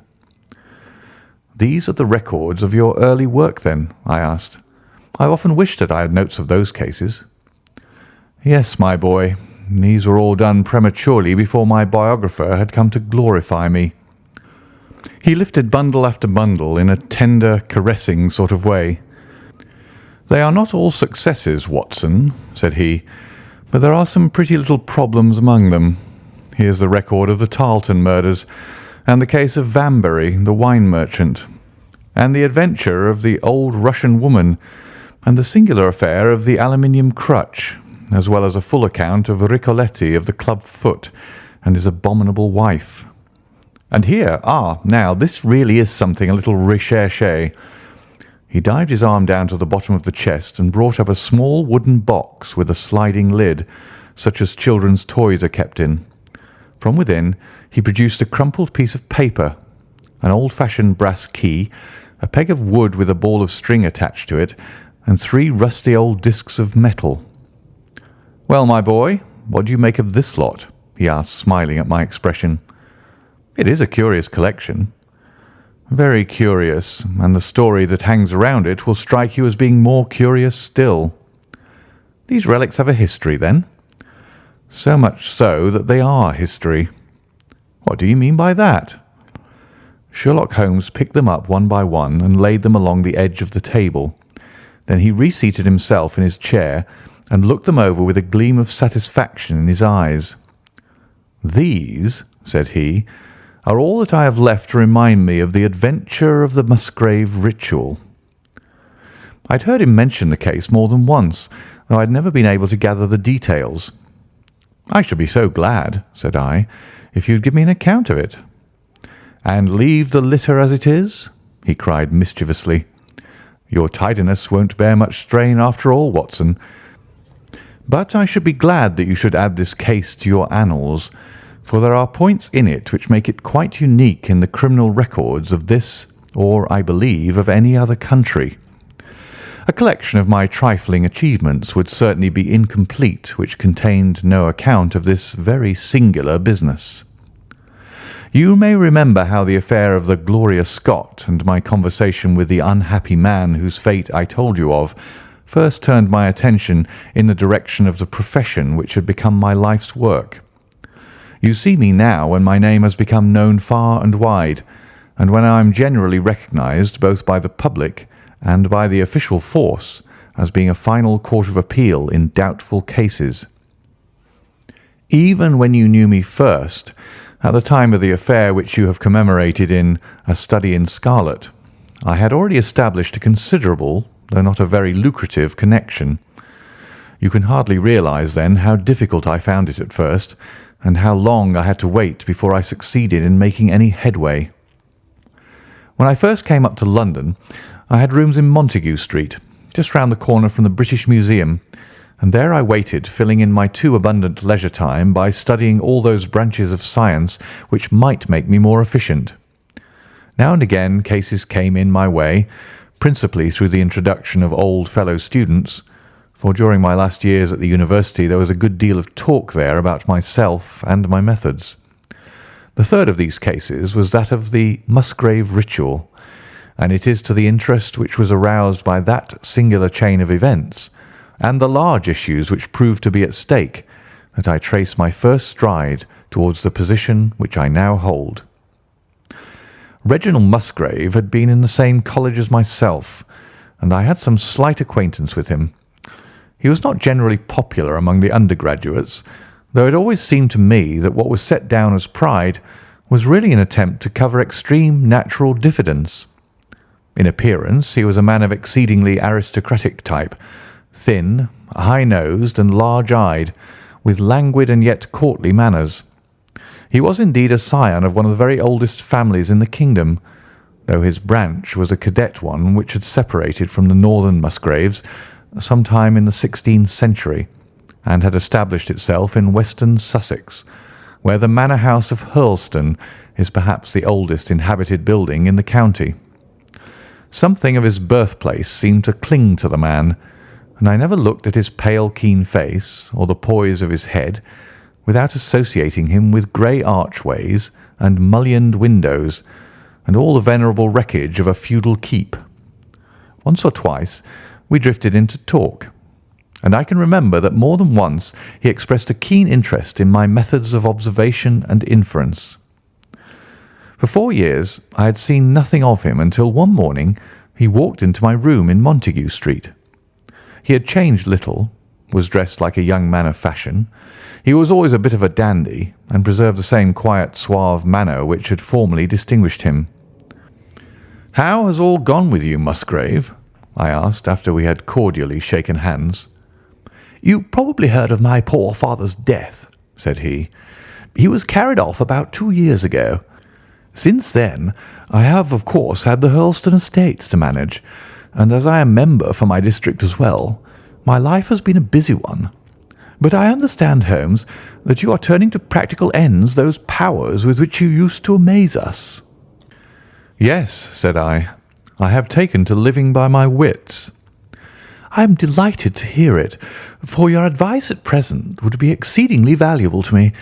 We have had some very strange doings at Hurlstone, and the police have been able to throw no light upon the matter. It is really the most extraordinary and inexplicable business." You can imagine with what eagerness I listened to him, Watson, For the very chance for which I had been panting during all those months of inaction seemed to have come within my reach. In my inmost heart I believed that I could succeed where others failed, and now I had the opportunity to test myself. "Pray let me have the details," I cried. Reginald Musgrave sat down opposite to me and lit the cigarette which I had pushed towards him. "You must know," said he, "that though I am a bachelor, I have to keep up a considerable staff of servants at Hurlstone, for it is a rambling old place and takes a good deal of looking after. I preserve, too, and in the pheasant months I usually have a house party, so that it would not do to be short-handed. Altogether there are 8 maids, the cook, the butler, 2 footmen and a boy. The garden and the stables, of course, have a separate staff. Of those servants, the one who had been longest in our service was Brunton the butler. He was a young schoolmaster out of place when he first taken up by my father, but he was a man of great energy and character, and he soon became quite invaluable in the household. He was a well-grown, handsome man with a splendid forehead, and though he has been with us for 20 years, he cannot be more than 40 now. With his personal advantages and his extraordinary gifts, for he can speak several languages and play nearly every musical instrument, it is wonderful that he should have been satisfied so long in such a position. But I suppose that he was comfortable and lacked energy to make any change. The butler of Hurlstone is always a thing that is remembered by all who visit us. But this paragon has one fault. He is a bit of a Don Juan, and you can imagine that for a man like him it is not a very difficult part to play in a quiet country district. When he was married it was all right, but since he has been a widower we have had no end of trouble with him. A few months ago we were in hopes that he was about to settle down again, for we became engaged to Rachel Howells, our second housemaid, but he has thrown her over since then and taken up with Janet Drugellis, the daughter of the head gamekeeper. Rachel, who is a very good girl, but of an excitable Welsh temperament, had a sharp touch of brain fever and goes about the house now, or did until yesterday, like a black-eyed shadow of her former self. That was our first drama at Hurlstone, but a second one came to drive it from our minds, and it was prefaced by the disgrace and dismissal of Butler Brunton. This is how it came about. I have said that the man was intelligent, and this very intelligence has caused his ruin, for it seems to have led to an insatiable curiosity about things which did not in the least concern him. I had no idea of the lengths to which this would carry him until the merest accident opened my eyes to it. I have said that the house is a rambling one. One day last week, on Thursday night to be more exact, I found that I could not sleep, having foolishly taken a cup of strong café noir after my dinner. After struggling against it until 2 in the morning, I felt that it was quite hopeless. So I rose and lit the candle with the intention of continuing a novel which I was reading. The book, however, had been left in the billiard room, so I pulled on my dressing gown and started off to get it. In order to reach the billiard room, I had to descend a flight of stairs and then to cross the head of a passage which led to the library and the gun room. You can imagine my surprise when, as I looked down this corridor, I saw a glimmer of light coming from the open door of the library. I had myself extinguished the lamp and closed the door before coming to bed. Naturally, my first thought was of burglars. The corridors at Hurlstone have their walls largely decorated with trophies of old weapons. From one of these I picked a battle-axe, and then, leaving my candle behind me, I crept on tiptoe down the passage and peeped in at the open door. Brunton the butler was in the library. He was sitting, fully dressed, in an easy-chair with a slip of paper which looked like a map upon his knee, and his forehead sunk forward upon his hand in deep thought. I stood dumb with astonishment, watching him from the darkness. A small taper on the edge of the table shed a feeble light which sufficed to show me that he was fully dressed. Suddenly, as I looked, he rose from his chair, and walking over to a bureau at the side, He unlocked it and drew out one of the drawers. From this he took a paper, and returning to his seat, he flattened it out beside the taper on the edge of the table and began to study it with minute attention. My indignation at this calm examination of our family documents overcame me so far that I took a step forward, and Brunton, looking up, saw me standing in the doorway. He sprang to his feet, his face turned livid with fear, and he thrust into his breast the chart-like paper which he had been originally studying. "So," said I, "this is how you repay the trust which we have reposed in you. You will leave my service tomorrow." He bowed with the look of a man who is utterly crushed, and slunk past me without a word. The taper was still on the table, and by its light I glanced to see what the paper was which Brunton had taken from the bureau. To my surprise, it was nothing of any importance at all, but simply a copy of the questions and answers in the singular old observance called the Musgrave Ritual. It is a sort of ceremony peculiar to our family, which each Musgrave for centuries past has gone through on his coming of age. A thing of private interest, and perhaps of some little importance to the archaeologist, like our own blazonings and charges, but of no practical use whatever. "We had better come back to the paper afterwards," said I. "If you think it really necessary," he answered with some hesitation. To continue my statement, however, I relocked the bureau, using the key which Brunton had left, and I had turned to go when I was surprised to find that the butler had returned and was standing before me. "Mr. Musgrave, sir," he cried, in a voice which was hoarse with emotion, "I cannot bear disgrace, sir. I have always been proud above my station in life, and disgrace would kill me. My blood will be on your head, sir. It will indeed, if you drive me to despair. If you cannot keep me after what has passed, then for God's sake let me give you notice and leave in a month, as if of my own free will. I could stand that, Mr. Musgrave, but not to be cast out before all the folk that I know so well." "You don't deserve much consideration, Brunton," I answered. "Your conduct has been most infamous. However, as you have been a long time in the family, I have no wish to bring public disgrace upon you. A month, however, is too long. Take yourself away in a week, and give what reason you like for going." "Only a week, sir," he cried, in a despairing voice. "A fortnight, say at least a fortnight." "A week," I repeated, "and you may consider yourself to have been very leniently dealt with." He crept away, his face sunk upon his breast like a broken man, while I put out the light and returned to my room. For 2 days after this, Brunton was most assiduous in his attention to his duties. I made no allusion to what had passed, and waited with some curiosity to see how he would cover his disgrace.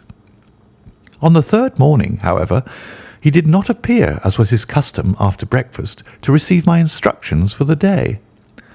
As I left the dining-room, I happened to meet Rachel Howells, the maid. I have told you that she had only recently recovered from an illness, and was looking so wretchedly pale and wan that I remonstrated with her for being at work. "You should be in bed," I said. "Come back to your duties when you are stronger." She looked at me with so strange an expression that I began to suspect that her brain was affected. "I am strong enough, Mr. Musgrave," said she. "We will see what the doctor says," I answered. "You must stop work now, and when you go downstairs, just say that I wish to see Brunton." "The butler is gone," said she. "Gone? Gone where?" "He is gone. No one has seen him. He's not in his room. Oh, yes, he's gone. He's gone." She fell back against the wall with shriek after shriek of laughter, while I, horrified at this sudden hysterical attack, rushed to the bell to summon help. The girl was taken to her room, still screaming and sobbing, while I made inquiries about Brunton. There was no doubt about it that he had disappeared. His bed had not been slept in. He had been seen by no one since he had retired to his room the night before, and yet it was difficult to see how he could have left the house, as both windows and doors were found to be fastened in the morning. His clothes, his watch, and even his money were in his room, but the black suit which he usually wore was missing. His slippers, too, were gone, but his boots were left behind. Where, then, could butler Brunton have gone in the night, and what could have become of him now? Of course, we searched the house from cellar to garret, but there was no trace of him. It is, as I have said, a labyrinth of an old house, especially the original wing, which is now practically uninhabited, but we ransacked every room and cellar without discovering the least sign of the missing man. It was incredible to me that he could have gone away, leaving all his property behind him, and yet where could he be? I called in the local police, but without success. Rain had fallen on the night before, and we examined the lawn and the paths all around the house, but in vain. Matters were in this state when a new development quite drew our attention away from the original mystery. For 2 days, Rachel Howells had been so ill, sometimes delirious, sometimes hysterical, that a nurse had been employed to sit up with her at night. On the third night after Brunton's disappearance, the nurse, finding her patient sleeping nicely, had dropped into a nap in the armchair, when she woke in the early morning to find the bed empty, the window open, and no signs of the invalid. I was instantly aroused, and, with the 2 footmen, started off at once in search of the missing girl. It was not difficult to tell the direction which she had taken, for starting from under her window, we could follow her footmarks easily across the lawn to the edge of the mere, where they vanished close to the gravel path which leads out of the grounds. The lake there is 8 feet deep, and you can imagine our feelings when we saw that the trail of the poor demented girl came to an end at the edge of it. Of course, we had the drags at once and set to work to recover the remains, but no trace of the body could we find. On the other hand, we brought to the surface an object of a most unexpected kind. It was a linen bag which contained within it a mass of old rusted and discoloured metal and several dull-coloured pieces of pebble or glass. This strange find was all that we could get from the mere, and although we made every possible search and inquiry yesterday, we know nothing of the fate either of Rachel Howells or of Richard Brunton. The county police are at their wits' end, and I have come up to you as a last resource." You can imagine, Watson, with what eagerness I listened to this extraordinary sequence of events, and endeavoured to piece them together and to devise some common thread upon which they might all hang. The butler was gone, the maid was gone. The maid had loved the butler, but had afterwards had cause to hate him. She was of Welsh blood, fiery and passionate. She had been terribly excited immediately after his disappearance. She had flung into the lake a bag containing some curious contents. These were all factors which had to be taken into consideration, and yet none of them got quite to the heart of the matter. What was the starting point of this chain of events? There lay the end of this tangled line. "I must see that paper, Musgrave," said I, "which this butler of yours thought it was worth his while to consult, even at the risk of the loss of his place." "It is rather an absurd business, this ritual of ours," he answered, "but it has at least the saving grace of antiquity to excuse it. I have a copy of the questions and answers here, if you care to run your eye over them." He handed me the very paper which I have here, Watson, and this is the strange catechism to which each Musgrave had to submit when he came to man's estate. I will read you the questions and answers as they stand. Whose was it? His who is gone. Who shall have it? He who will come. Where was the sun? Over the oak.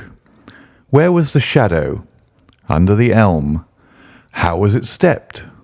North by 10 and by 10, east by 5 and by 5, south by 2 and by 2, west by 1 and by 1, and so under. What shall we give for it? All that is ours. Why should we give it? For the sake of the trust. The original has no date, but is in the spelling of the middle of the 17th century, remarked Musgrave. I am afraid, however, that it can be of little help to you in solving this mystery. At least, said I, it gives us another mystery, and one which is even more interesting than the first. It may be that the solution of the one may prove to be the solution of the other.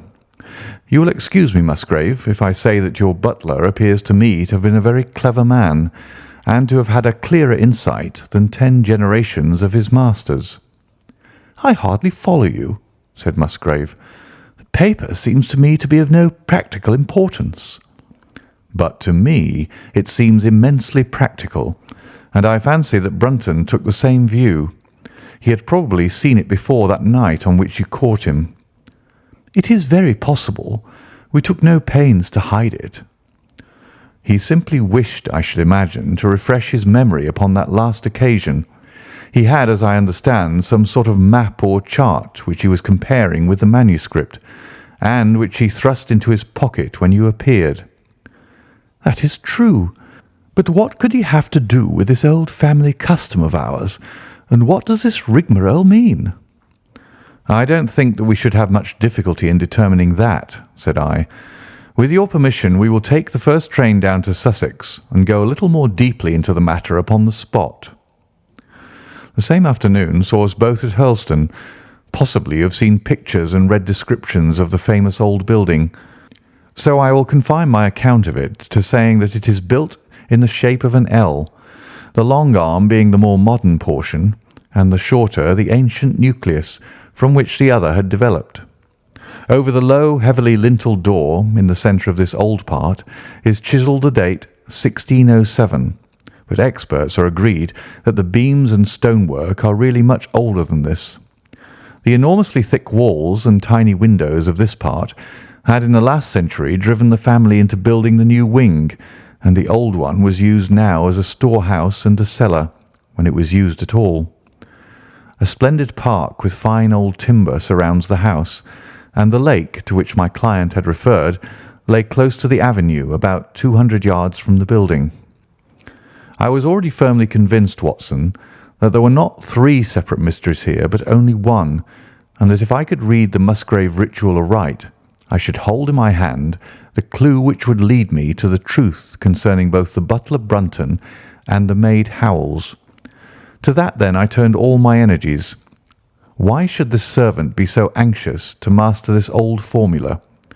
Evidently because he saw something in it which had escaped all those generations of country squires, and from which he expected some personal advantage. What was it, then? And how had it affected his fate? It was perfectly obvious to me, on reading the ritual, that the measurements must refer to some spot to which the rest of the document alluded, and that if we could find that spot, we should be in a fair way towards finding what the secret was which the old Musgraves had thought it necessary to embalm in so curious a fashion. There were 2 guides given us to start with, an oak and an elm. As to the oak, there could be no question at all. Right in front of the house, upon the left-hand side of the drive, there stood a patriarch among oaks, one of the most magnificent trees that I have ever seen. "That was there when your ritual was drawn up," said I, as we drove past it. "It was there at the Norman Conquest in all probability," he answered. "It has a girth of 23 feet. "Have you any old elms?" I asked. "There used to be a very old one over yonder, but it was struck by lightning 10 years ago, and we cut down the stump." "You can see where it used to be?" "Oh, yes." "There are no other elms?" "No old ones, but plenty of beeches." "I should like to see where it grew." We had driven up in a dog-cart, and my client led me away at once, without our entering the house, to the scar on the lawn where the elm had stood. It was nearly midway between the oak and the house. My investigation seemed to be progressing. "I suppose it is impossible to find out how high the elm was?" I asked. "I can give you it at once. It was 64 feet. "How do you come to know it?" I asked in surprise. When my old tutor used to give me an exercise in trigonometry, it always took the shape of measuring heights. When I was a lad, I worked out every tree and building in the estate." This was an unexpected piece of luck. My data were coming more quickly than I could have reasonably hoped. "Tell me," I asked, "did your butler ever ask you such a question?" Reginald Musgrave looked at me in astonishment. "Now that you call it to my mind," he answered, "Brunton did ask me about the height of the tree some months ago, in connection with some little argument with the groom." This was excellent news, Watson, for it showed me that I was on the right road. I looked up at the sun. It was low in the heavens, and I calculated that in less than an hour it would lie just above the topmost branches of the old oak. One condition mentioned in the ritual would then be fulfilled, and the shadow of the elm must mean the farther end of the shadow. Otherwise the trunk would have been chosen as the guide. I had then to find out where the far end of the shadow would fall when the sun was just clear of the oak. That must have been difficult, Holmes, when the elm was no longer there. Well, at least I knew that if Brunton could do it, I could also. Besides, there was no real difficulty. I went with Musgrave to his study and whittled myself this peg, to which I tied this long string with a knot at each yard. Then I took 2 lengths of a fishing rod, which came to just 6 feet, and I went back with my client to where the elm had been. The sun was just grazing the top of the oak. I fastened the rod on end, marked out the direction of the shadow, and measured it. It was 9 feet in length. Of course, the calculation now was a simple one. If a rod of 6 feet threw a shadow of 9, a tree of 64 feet would throw one of 96, and the line of the one would of course be the line of the other. I measured out the distance, which brought me almost to the wall of the house, and I thrust a peg into the spot. You can imagine my exultation, Watson, when within 2 inches of my peg I saw a conical depression in the ground. I knew that it was the mark made by Brunton in his measurements, and that I was still upon his trail. From this starting point I proceeded to step, having first taken the cardinal points of my pocket compass. 10 steps with each foot took me along parallel with the wall of the house, and again I marked my spot with a peg. Then I carefully paced off 5 to the east and 2 to the south. It brought me to the very threshold of the old door. 2 steps to the west meant now that I was to go 2 paces down the stone-flagged passage, and this was the place indicated by the ritual. Never have I felt such a cold chill of disappointment, Watson. For a moment it seemed to me that there must be some radical mistake in my calculations. The setting sun shone full upon the passage floor, and I could see that the old, foot-worn grey stones with which it was paved were firmly cemented together, and had certainly not been moved for many a long year. Brunton had not been at work here. I tapped upon the floor, but it sounded the same all over, and there was no sign of any crack or crevice. But fortunately Musgrave, who had begun to appreciate the meaning of my proceedings, and who was now as excited as myself, took out his manuscript to check my calculation. "And under," he cried. "You have omitted the 'and under.'" I had thought that it meant that we were to dig, but now, of course, I saw at once that I was wrong. "There is a cellar under this, then?" I cried. "Yes, and as old as the house. Down here, through this door." We went down a winding stone stair, and my companion, striking a match, lit a large lantern which stood on a barrel in the corner. In an instant it was obvious that we had at last come upon the true place, and that we had not been the only people to visit the spot recently. It had been used for the storage of wood, but the billets, which had evidently been littered over the floor, were now piled at the sides, so as to leave a clear space in the middle. In this space lay a large and heavy flagstone with a rusted iron ring in the centre, to which a thick shepherd's check muffler was attached. "By Jove!" cried my client. "That's Brunton's muffler. I've seen it on him and could swear to it. What has the villain been doing here?" At my suggestion, a couple of the county police were summoned to be present, and I then endeavoured to raise the stone by pulling on the cravat. I could only move it slightly, and it was with the aid of one of the constables that I succeeded at last in carrying it to one side. A black hole yawned beneath into which we all peered, while Musgrave, kneeling at the side, pushed down the lantern. A small chamber about 7 feet deep and 4 feet square lay open to us. At one side of this was a squat, brass-bound wooden box, the lid of which was hinged upwards with this curious old-fashioned key projecting from the lock. It was furred outside by a thick layer of dust, and damp and worms had eaten through the wood, so that a crop of livid fungi was growing on the inside of it. Several discs of metal, old coins apparently, such as I hold here, were scattered over the bottom of the box, but it contained nothing else. At the moment, however, we had no thought for the old chest, for our eyes were riveted upon that which crouched beside it.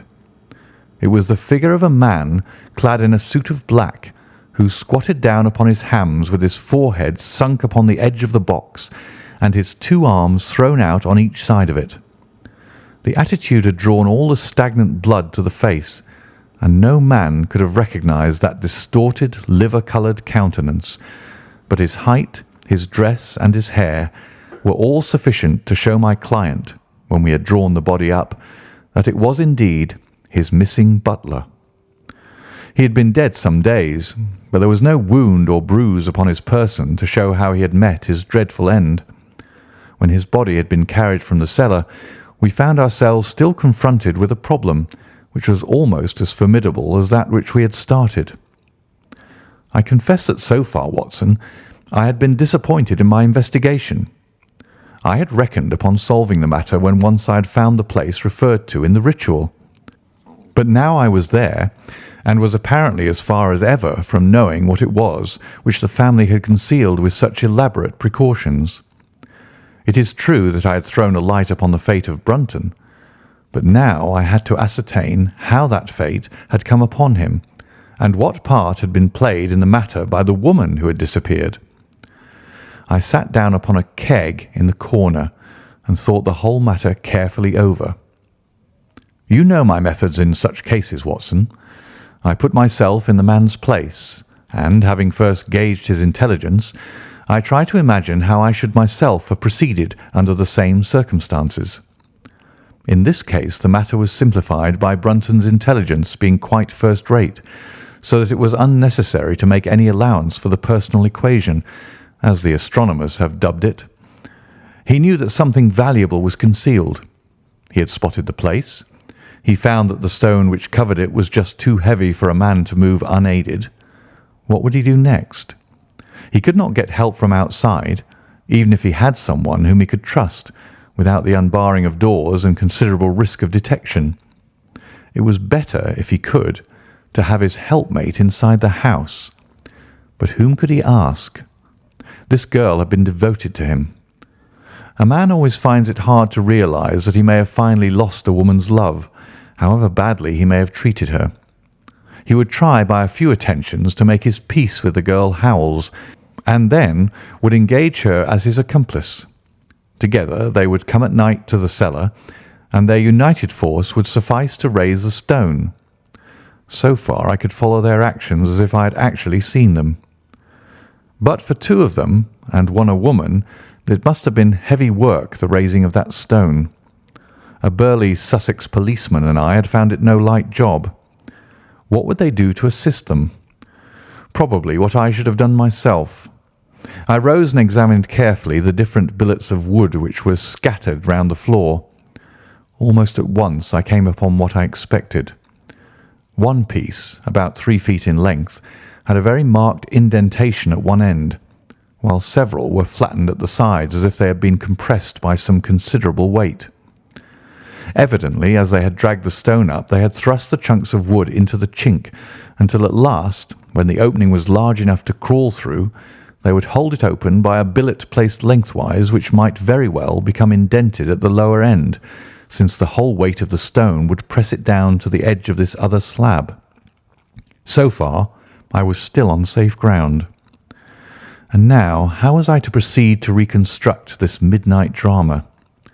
Clearly only one could fit into the hole, and that one was Brunton. The girl must have waited above. Brunton then unlocked the box, handed up the contents, presumably, since they were not to be found, and then what happened? What smouldering fire of vengeance had suddenly sprung into flame in this passionate Celtic woman's soul when she saw the man who had wronged her perhaps far more than we suspected, in her power? Was it a chance that the wood had slipped and that the stone had shut Brunton into what had become his sepulchre? Had she only been guilty of silence as to his fate? Or had some sudden blow from her hand dashed the support away and sent the slab crashing down into its place? Be that as it might, I seemed to see that woman's figure still clutching at her treasure trove and flying wildly up the winding stair, with her ears ringing perhaps with the muffled screams from behind her and with the drumming of frenzied hands against the slab of stone which was choking her faithless lover's life out. Here was the secret of her blanched face, her shaken nerves, her peals of hysterical laughter on the next morning. But what had been in the box? What had she done with that? Of course, it must have been the old metal and pebbles which my client had dragged from the mere. She had thrown them in there at the first opportunity to remove the last trace of her crime. For 20 minutes I had sat motionless, thinking the matter out. Musgrave still stood with a very pale face, swinging his lantern and peering down into the hole. "These are the coins of Charles I," said he, holding out the few which had been in the box. "You see we were right in fixing our date for the ritual." "We may find something else of Charles I," I cried, as the probable meaning of the first two questions of the ritual broke suddenly upon me. "Let me see the contents of the bag which you fished from the mere."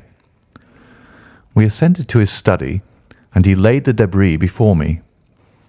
I could understand his regarding it as of small importance when I looked at it, for the metal was almost black and the stones lustreless and dull. I rubbed one of them on my sleeve, however, and it glowed afterwards like a spark in the dark hollow of my hand. The metalwork was in the form of a double ring, but it had been bent and twisted out of its original shape. "You must bear in mind," said I, "that the royal party made head in England even after the death of the king, and that when they at last fled, they probably left many of their most precious possessions buried behind them, with the intention of returning for them in more peaceful times." "My ancestor, Sir Ralph Musgrave, was a prominent cavalier and the right-hand man of Charles II in his wanderings," said my friend. "Ah, indeed," I answered. "Well now, I think that really should give us the last link that we wanted. I must congratulate you on coming into the possession, though in rather a tragic manner, of a relic which is of great intrinsic value, but of even greater importance as an historical curiosity." "What is it, then?" he gasped in astonishment. "It is nothing less than the ancient crown of the kings of England." "The crown?" "Precisely. Consider what the ritual says. How does it run? Whose was it? His who is gone. That was after the execution of Charles. Then, who shall have it? He who will come. That was Charles II, whose advent was already foreseen. There can, I think, be no doubt that this battered and shapeless diadem once encircled the brows of the royal Stuarts." "And how came it in the pond?" "Ah, that is a question that will take some time to answer." And with that I sketched out to him the whole long chain of surmise and of proof which I had constructed. The twilight had closed in, and the moon was shining brightly in the sky before my narrative was finished. "And how was it, then, that Charles did not get his crown when he returned?" asked Musgrave, pushing back the relic into its linen bag. "Ah, there you lay your finger upon the one point which we shall probably never be able to clear up. It is likely that the Musgrave who held the secret died in the interval, and by some oversight left this guide to his descendant without explaining the meaning of it. From that day to this, it has been handed down from father to son, until at last it came within reach of a man who tore its secret out of it and lost his life in the venture.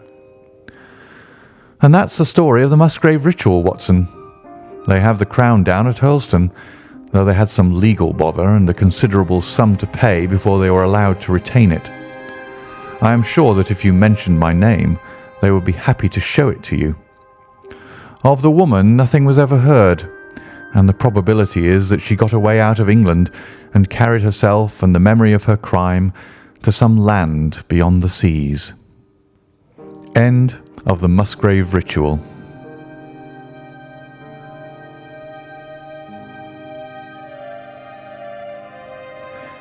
Adventure 6. The Reigate Puzzle. It was some time before the health of my friend Mr. Sherlock Holmes recovered from the strain caused by his immense exertions in the spring of '87. The whole question of the Netherlands Sumatra Company and of the colossal schemes of Baron Maupertuis are too recent in the minds of the public, and are too intimately concerned with politics and finance to be fitting subjects for this series of sketches. They led, however, in an indirect fashion to a singular and complex problem which gave my friend an opportunity of demonstrating the value of a fresh weapon among the many with which he waged his lifelong battle against crime. On referring to my notes, I see that it was upon the 14th of April that I received a telegram from Lyon, which informed me that Holmes was lying ill in the Hôtel du Long. Within 24 hours I was in his sick room, and was relieved to find that there was nothing formidable in his symptoms. Even his iron constitution, however, had broken down under the strain of an investigation which had extended over 2 months, during which period he had never worked less than 15 hours a day, and had more than once, as he assured me, kept to his task for 5 days at a stretch. Even the triumphant issue of his labours could not save him from reaction after so terrible an exertion, and at a time when Europe was ringing with his name, and when his room was literally ankle-deep with congratulatory telegrams. I found him a prey to the blackest depression. Even the knowledge that he had succeeded where the police of 3 countries had failed, and that he had outmanoeuvred at every point the most accomplished swindler in Europe, was insufficient to rouse him from his nervous prostration. 3 days later we were back in Baker Street together, but it was evident that my friend would be much the better for a change, and the thought of a week of springtime in the country was full of attractions to me also. My old friend Colonel Hayter, who had come under my professional care in Afghanistan, had now taken a house near Reigate in Surrey, and had frequently asked me to come down to him upon a visit. On the last occasion he had remarked that if my friend would only come with me, he would be glad to extend his hospitality to him also.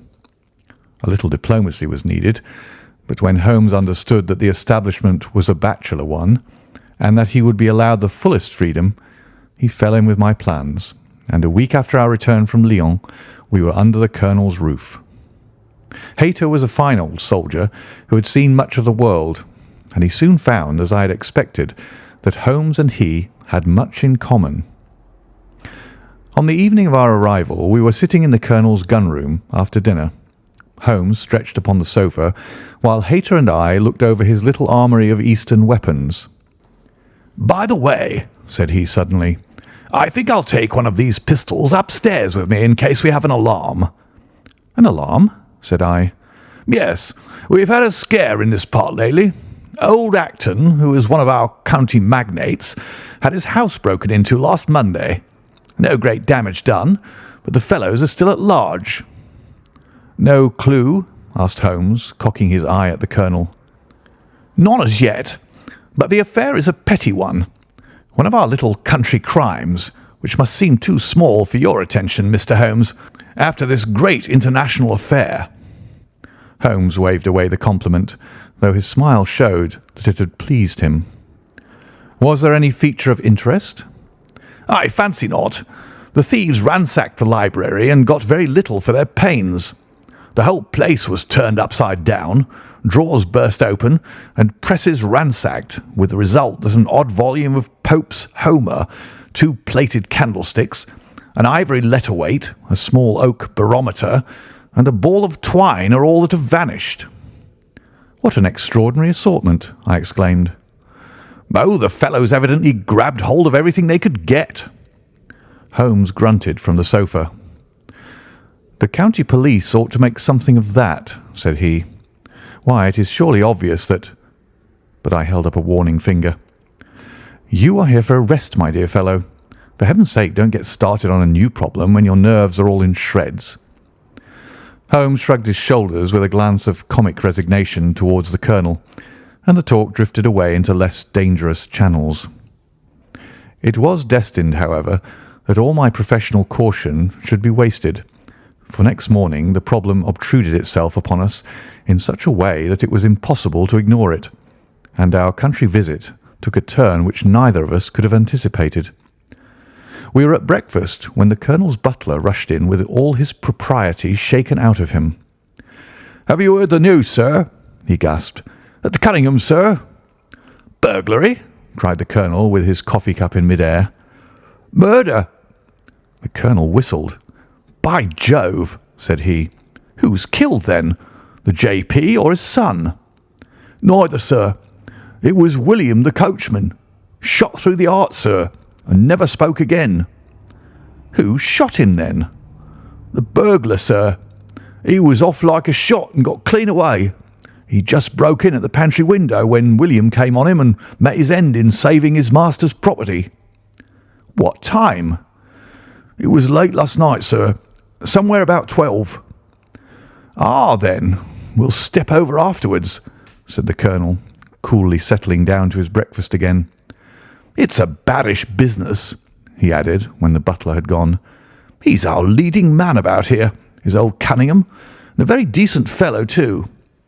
He'll be cut up over this, for the man has been in his service for years and was a good servant. It's evidently the same villains who broke into Acton's." "And stole that very singular collection," said Holmes thoughtfully. "Precisely." It may prove the simplest matter in the world, but all the same, at first glance, this is just a little curious, is it not? A gang of burglars acting in the country might be expected to vary the scene of their operations and not to crack 2 cribs in the same district within a few days. When you spoke last night of taking precautions, I remember that it passed through my mind that this was probably the last parish in England to which the thief or thieves would be likely to turn their attention, which shows that I have still much to learn. "I fancy it's some local practitioner," said the Colonel. "In that case, of course, Acton's and Cunningham's are just the places he would go for, since they are far the largest about here." "And richest?" "Well, they ought to be, but they've had a lawsuit for some years which has sucked the blood out of both of them, I fancy. Old Acton has some claim on half of Cunningham's estate, and the lawyers have been at it with both hands." "If it's a local villain, there should not be much difficulty in running him down," said Holmes with a yawn. "All right, Watson. I don't intend to meddle." "Inspector Forrester, sir," said the butler, throwing open the door. The official, a smart, keen-faced young fellow, stepped into the room. "Good morning, Colonel," said he. "I hope I don't intrude, but we hear that Mr. Holmes of Baker Street is here."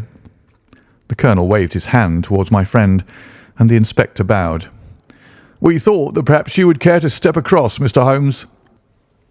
"The fates are against you, Watson," said he, laughing. "We were chatting about the matter when you came in, Inspector. Perhaps you can let us have a few details." As he leaned back in his chair in the familiar attitude, I knew that the case was hopeless. "We had no clue in the Acton affair, but here we have plenty to go on, and there's no doubt it is the same party in each case. The man was seen." "Ah." "Yes, sir, but he was off like a deer after the shot that killed poor William Kirwan was fired. Mr. Cunningham saw him from the bedroom window, and Mr. Alec Cunningham saw him from the back passage. It was 11:45 when the alarm broke out. Mr. Cunningham had just got into bed, and Mr. Alec was smoking a pipe in his dressing gown. They both heard William, the coachman, calling for help, and Mr. Alec ran down to see what was the matter. The back door was open, and as he came to the foot of the stairs he saw two men wrestling together outside. One of them fired a shot. The other dropped, and the murderer rushed across the garden and over the hedge. Mr. Cunningham, looking out of his bedroom, saw the fellow as he gained the road, but lost sight of him at once. Mr. Alec stopped to see if he could help the dying man, and so the villain got clean away. Beyond the fact that he was a middle-sized man and dressed in some dark stuff, we have no personal clue, but we're making energetic inquiries, and if he is a stranger, we shall soon find him out." "What was this William doing there? Did he say anything before he died?" "Not a word. He lives at the lodge with his mother, and as he was a very faithful fellow, we imagine that he walked up to the house with the intention of seeing that all was right there.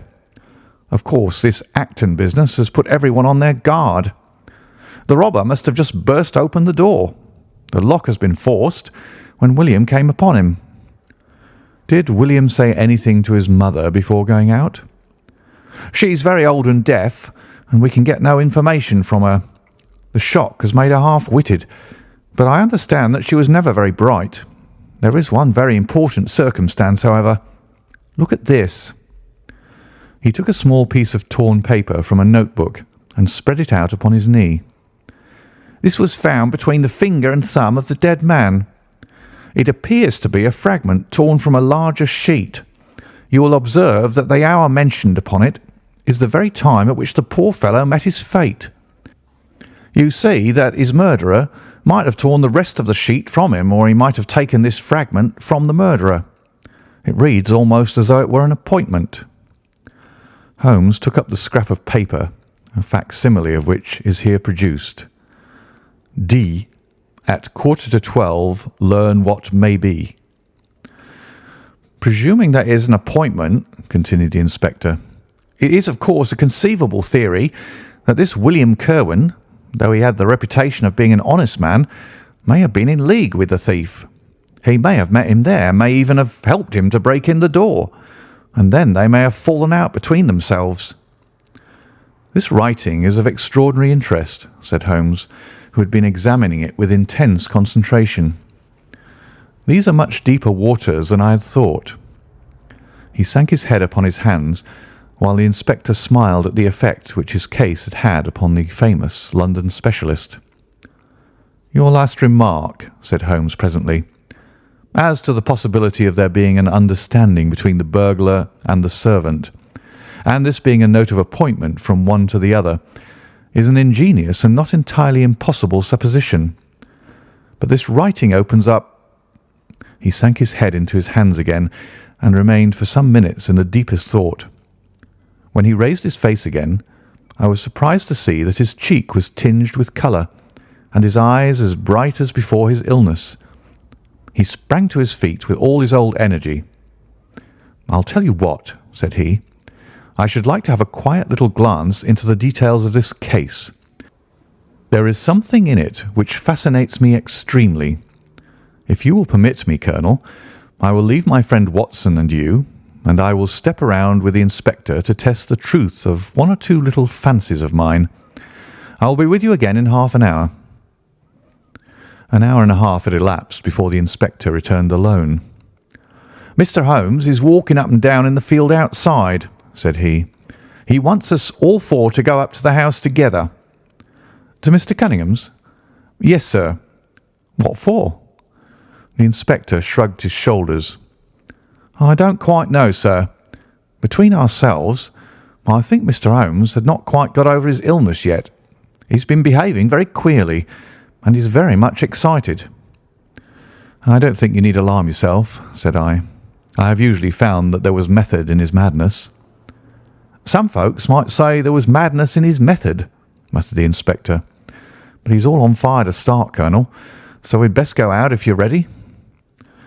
We found Holmes pacing up and down in the field, his chin sunk upon his breast and his hands thrust into his trousers pockets. "The matter grows in interest," said he. "Watson, your country trip has been a distinct success. I've had a charming morning." "You've been up to the scene of the crime, I understand," said the Colonel. "Yes. The inspector and I have made quite a little reconnaissance together." Any success?" "Well, we've seen some very interesting things. I'll tell you what we did as we walk. First of all, we saw the body of this unfortunate man. He certainly died from a revolver wound, as reported." "Had you doubted it then?" "Oh, it is as well to test everything. Our inspection was not wasted. We then had an interview with Mr. Cunningham and his son, who were able to point out the exact spot where the murderer had broken through the garden hedge in his flight. That was of great interest." "Naturally." Then we had a look at this poor fellow's mother. We could get no information from her, however, as she is very old and feeble. "And what is the result of your investigations?" "The conviction that the crime is a very peculiar one. Perhaps our visit now may do something to make it less obscure. I think that we are both agreed, Inspector, that the fragment of paper in the dead man's hand, bearing as it does the very hour of his death written upon it, is of extreme importance." "It should give a clue, Mr. Holmes." "It does give a clue. Whoever wrote that note was the man who brought William Kirwan out of his bed at that hour. But where is the rest of that sheet of paper?" "I examined the ground carefully in the hope of finding it," said the inspector. "It was torn out of the dead man's hand. Why was someone so anxious to get possession of it? Because it incriminated him? And what would he do with it? Thrust it into his pocket, most likely, never noticing that a corner of it had been left in the grip of the corpse. If we could get the rest of that sheet, it is obvious that we should have gone a long way towards solving the mystery." "Yes, but how can we get at the criminal's pocket before we catch the criminal?" Well, well, it was worth thinking over. Then there is another obvious point. The note was sent to William. The man who wrote it could not have taken it. Otherwise, of course, he might have delivered his own message by word of mouth. Who brought the note then? Or did it come through the post? "I've made inquiries," said the inspector. "William received a letter by the afternoon post yesterday. The envelope was destroyed by him." "Excellent," cried Holmes, clapping the inspector on the back. "You've seen the postman. It is a pleasure to work with you. Well, here is the lodge, and if you will come up, Colonel, I will show you the scene of the crime." We passed the pretty cottage where the murdered man had lived and walked up an oak-lined avenue to the fine old Queen Anne house, which bears the date of Malplaquet upon the lintel of the door. Holmes and the inspector led us round it until we came to the side gate, which is separated by a stretch of garden from the hedge which lines the road. A constable was standing at the kitchen door. "Throw the door open, officer," said Holmes. Now, it was on these stairs that young Mr. Cunningham stood and saw the two men struggling just where we are. Old Mr. Cunningham was at that window, the second on the left, and he saw the fellow get away just to the left of that bush. Then Mr. Alec ran out and knelt beside the wounded man. The ground is very hard, you see, and there are no marks to guide us. As he spoke, two men came down to the garden path, from round the angle of the house. The one was an elderly man with a strong, deep-lined, heavy-eyed face. The other a dashing young fellow, whose bright, smiling expression and showy dress were in strange contrast with the business which had brought us there. "Still at it, then?" said he to Holmes. "I thought you Londoners were never at fault. You don't seem to be so very quick, after all." "Ah, you must give us a little time," said Holmes good-humouredly. "You'll want it," said young Alec Cunningham. "Why, I don't see that we have any clue at all." "There's only one," answered the inspector. "We thought that if we could only find— Good heavens, Mr. Holmes, what is the matter?" My poor friend's face had suddenly assumed the most dreadful expression. His eyes rolled upwards, his features writhed in agony, and with a suppressed groan he dropped on his face upon the ground. Horrified at the suddenness and severity of the attack, we carried him into the kitchen, where he lay back in a large chair and breathed heavily for some minutes. Finally, with a shamefaced apology for his weakness, he rose once more. "Watson would tell you that I have only just recovered from a severe illness," he explained. "I am liable to these sudden nervous attacks." "Shall I send you home in my trap?" asked old Cunningham. Well, since I'm here, there is one point on which I should like to feel sure. We can very easily verify it. What was it? Well, it seems to me that it is just possible that the arrival of this poor fellow William was not before, but after the entrance of the burglar into the house. You appear to take it for granted that although the door was forced, the robber never got in. I fancy that is quite obvious, said Mr. Cunningham gravely. Why, my son Alec had not yet gone to bed, and he would certainly have heard anyone moving about. Where was he sitting? I was smoking in my dressing room. Which window is that? The last on the left, next to my father's. Both of your lamps were lit, of course? Undoubtedly. There are some very singular points here, said Holmes, smiling. Is it not extraordinary that a burglar, and a burglar who had had some previous experience, should deliberately break into a house at a time when he could see from the lights that two of the family were still afoot? He must have been a cool hand. Well, of course, if the case were not an odd one, we should not have been driven to ask you for an explanation, said young Mr. Alec. But as to your ideas that the man has robbed the house before William tackled him, I think it a most absurd notion. Wouldn't we have found the place disarranged and missed the things which he had taken? It depends on what the things were, said Holmes. You must remember that we are dealing with a burglar who is a very peculiar fellow, and who appears to work on lines of his own. Look, for example, at the queer lot of things which he took from Acton's. What was it? A ball of string, a letter weight, and I don't know what other odds and ends. Well, we are quite in your hands, Mr. Holmes, said old Cunningham. Anything which you or the inspector may suggest will most certainly be done.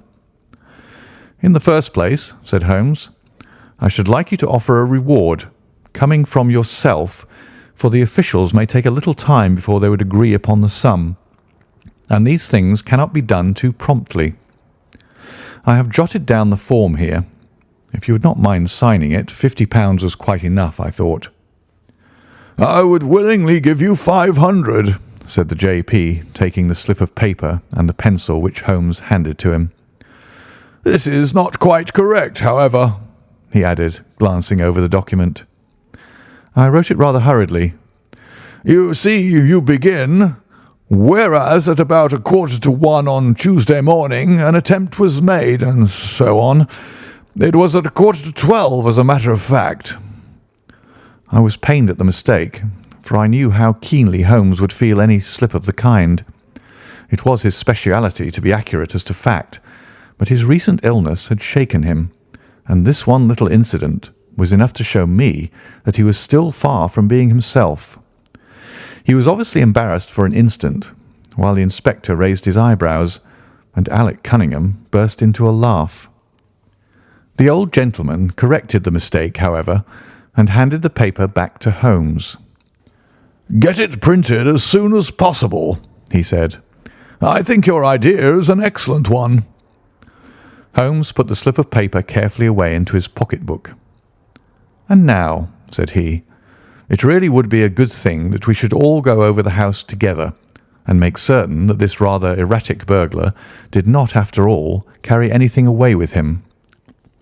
Before entering, Holmes made an examination of the door which had been forced. It was evident that a chisel or strong knife had been thrust in and the lock forced back with it. We could see the marks in the wood where it had been pushed in. You don't use bars, then? He asked. We have never found it necessary. You don't keep a dog? Yes, but he is chained on the other side of the house. When do your servants go to bed? About 10. I understand that William was usually in bed also at that hour. Yes. It is singular that on this particular night he should have been up. Now, I should be very glad if you would have the kindness to show us over the house, Mr. Cunningham.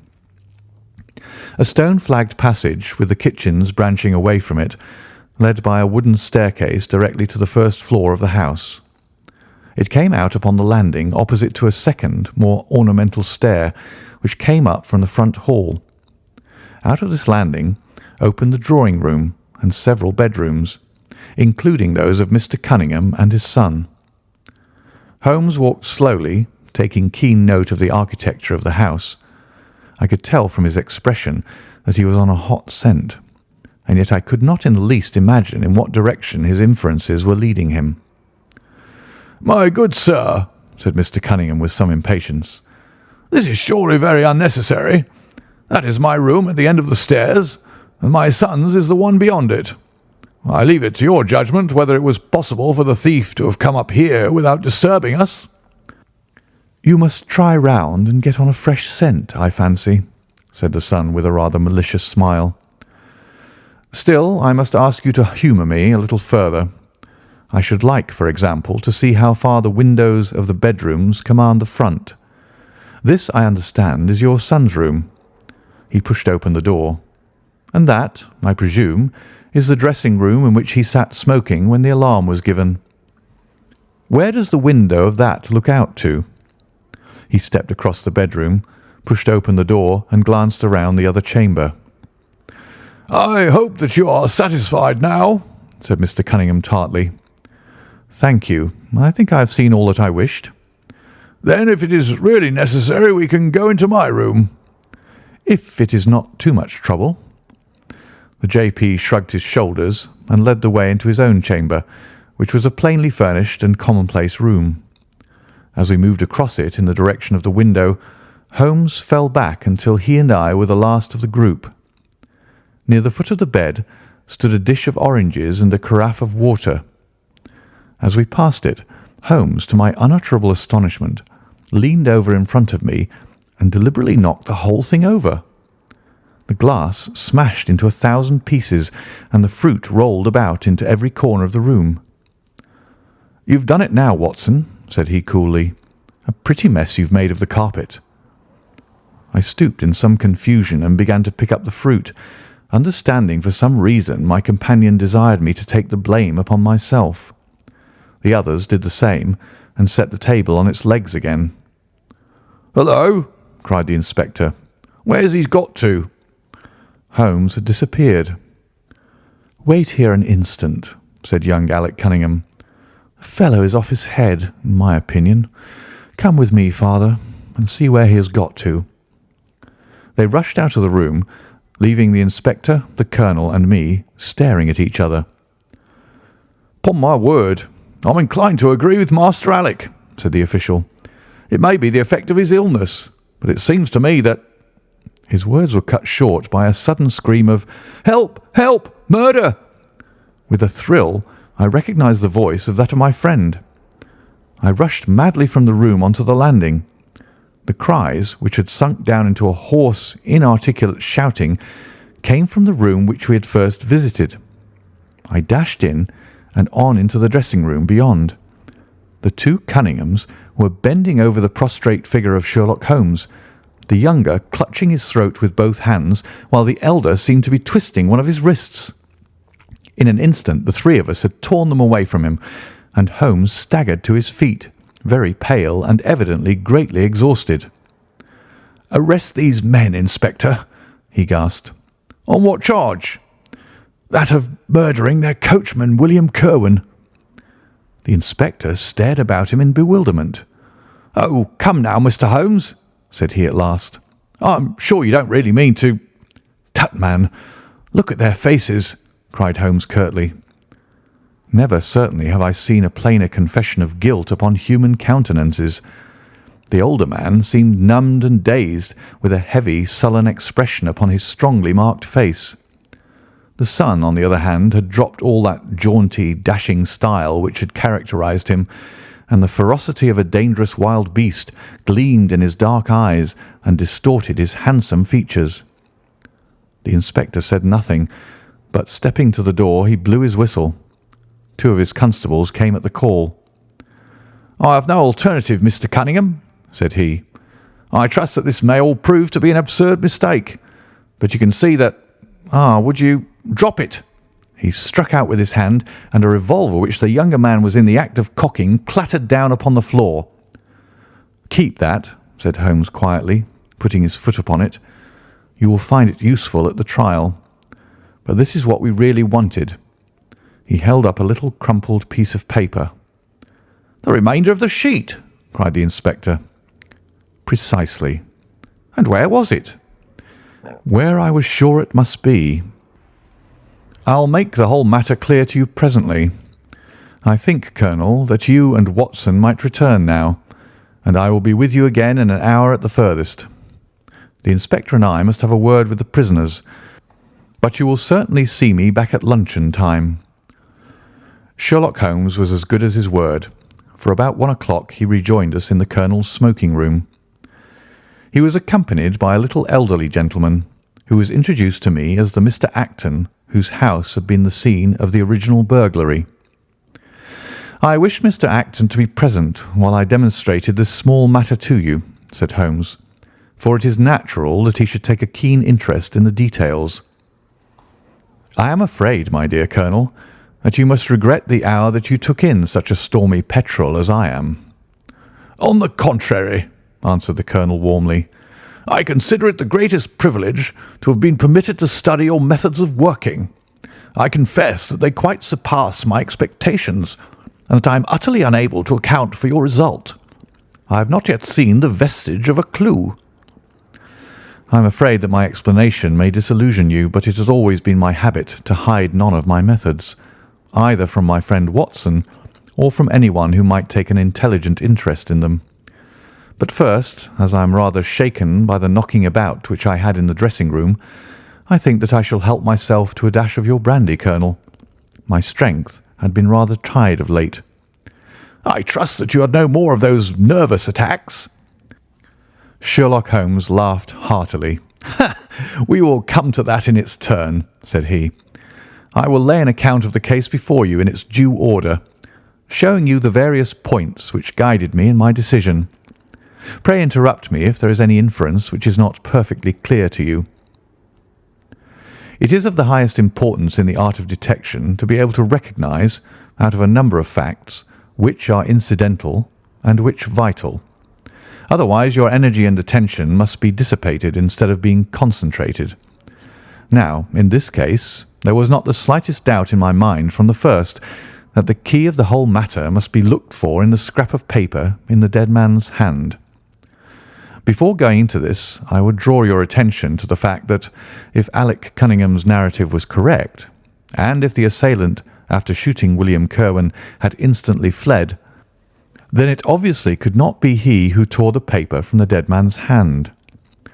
But if it was not he, it must have been Alec Cunningham himself, for by the time that the old man had descended, several servants were upon the scene. The point is a simple one, but the inspector had overlooked it because he had started with the supposition that these county magnates had had nothing to do with the matter. Now, I make a point of never having any prejudices and of following docilely wherever fact may lead me. And so, in the very first stage of the investigation, I found myself looking a little askance at the part which had been played by Mr. Alec Cunningham. And now I made a very careful examination of the corner of paper which the inspector had submitted to us. It was at once clear to me that it formed part of a very remarkable document. Here it is. Do you not now observe something very suggestive about it? "It has a very irregular look," said the Colonel. "My dear sir," cried Holmes, "there cannot be the least doubt in the world that it has been written by two persons doing alternate words. When I draw your attention to the strong T's of at and to, and ask you to compare them with the weak ones of quarter and 12, you will instantly recognize the fact. A very brief analysis of these four words would enable you to say with the utmost confidence that the learn and the maybe are written in the stronger hand, and that the what in the weaker." "By Jove, it's as clear as day," cried the Colonel. "Why on earth should two men write a letter in such a fashion?" Obviously the business was a bad one, and one of the men who distrusted the other was determined that whatever was done, each should have an equal hand in it. Now, of the two men, it is clear that the one who wrote the at and to was the ringleader. "How do you get at that?" We might deduce it from the mere character of the one hand as compared with the other, but we have more assured reasons than that for supposing it. If you examine this scrap with attention, you will come to the conclusion that the man with the stronger hand wrote all his words first, leaving blanks for the other to fill up. These blanks were not always sufficient, and you can see that the second man had a squeeze to fit his quarter in between the at and the to, showing that the latter was already written. The man who wrote all his words first is undoubtedly the man who planned the affair." "Excellent!" cried Mr. Acton. "But very superficial," said Holmes. "We come now, however, to a point which is of importance.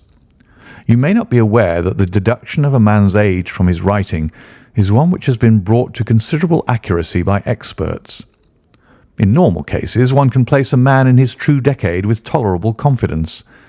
I say normal cases because ill health and physical weakness reproduce the signs of old age, even when the invalid is a youth.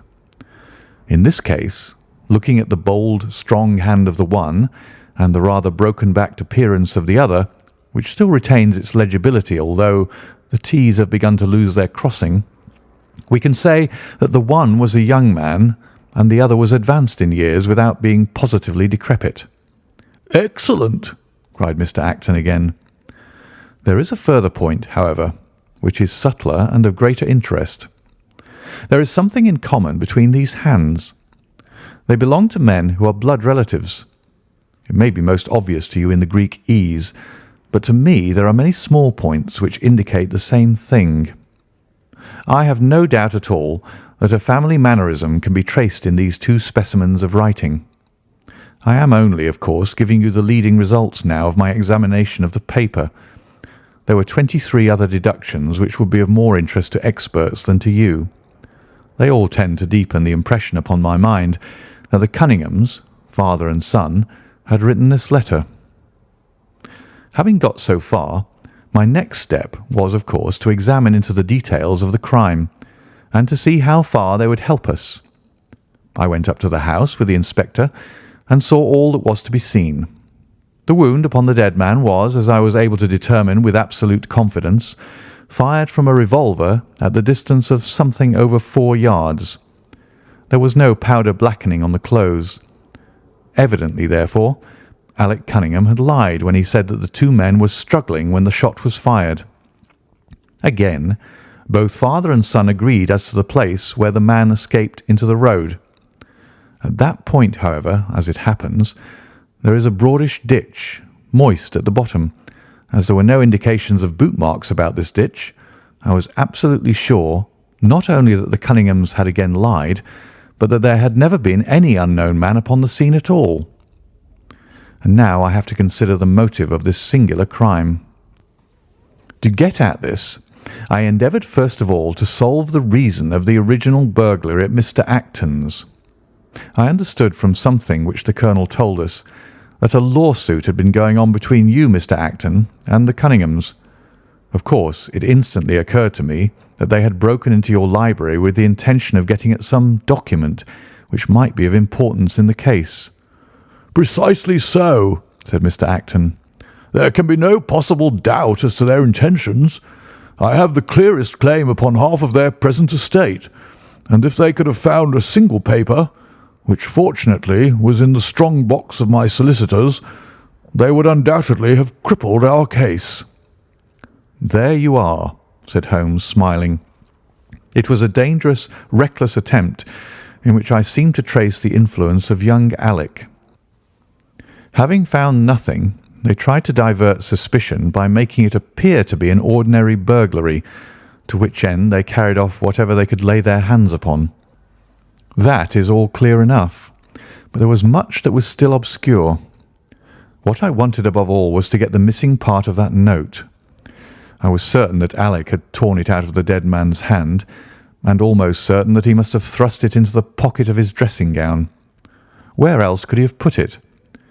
The only question was whether it was still there. It was worth an effort to find out, and for that object we all went up to the house. The Cunninghams joined us, as you doubtless remember, outside the kitchen door. It was, of course, of the very first importance that they should not be reminded of the existence of this paper. Otherwise, they would naturally destroy it without delay. The inspector was about to tell them the importance which we attached to it, when by the luckiest chance in the world I tumbled down in a sort of fit, and so changed the conversation. "Good heavens!" cried the Colonel, laughing. "Do you mean to say all our sympathy was wasted, and your fit an imposture?" "Speaking professionally, it was admirably done," cried I, looking in amazement at this man who was forever confounding me with some new phase of his astuteness. "It is an art which is often useful," said he. "When I recovered, I managed, by a device which had perhaps some little merit of ingenuity, to get old Cunningham to write the word 12, so that I might compare it with the 12 upon the paper." "Oh, what an ass I have been!" I exclaimed. "I could see that you were commiserating me over my weakness," said Holmes, laughing. "I was sorry to cause you the sympathetic pain which I know that you felt." We then went upstairs together, and having entered the room and seen the dressing gown hanging up behind the door, I contrived by upsetting a table to engage their attention for the moment, and slipped back to examine the pockets. I had hardly got the paper, however, which was, as I had expected, in one of them, when the two Cunninghams were on me, and would, I verily believe, have murdered me then and there, but for your prompt and friendly aid. As it is, I feel that young man's grip on my throat now, and the father has twisted my wrist round in the effort to get the paper out of my hand. They saw that I must know all about it, you see, and the sudden change from absolute security to complete despair made them perfectly desperate. I had a little talk with old Cunningham afterwards as to the motive of the crime. He was tractable enough, though his son was a perfect demon, ready to blow out his own or anybody else's brains if he could have got to his revolver. When Cunningham saw that the case against him was so strong, he lost all heart, and made a clean breast of everything.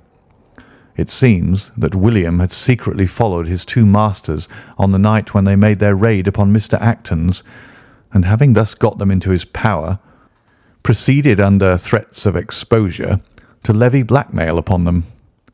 Mr. Alec, however, was a dangerous man to play games of that sort with.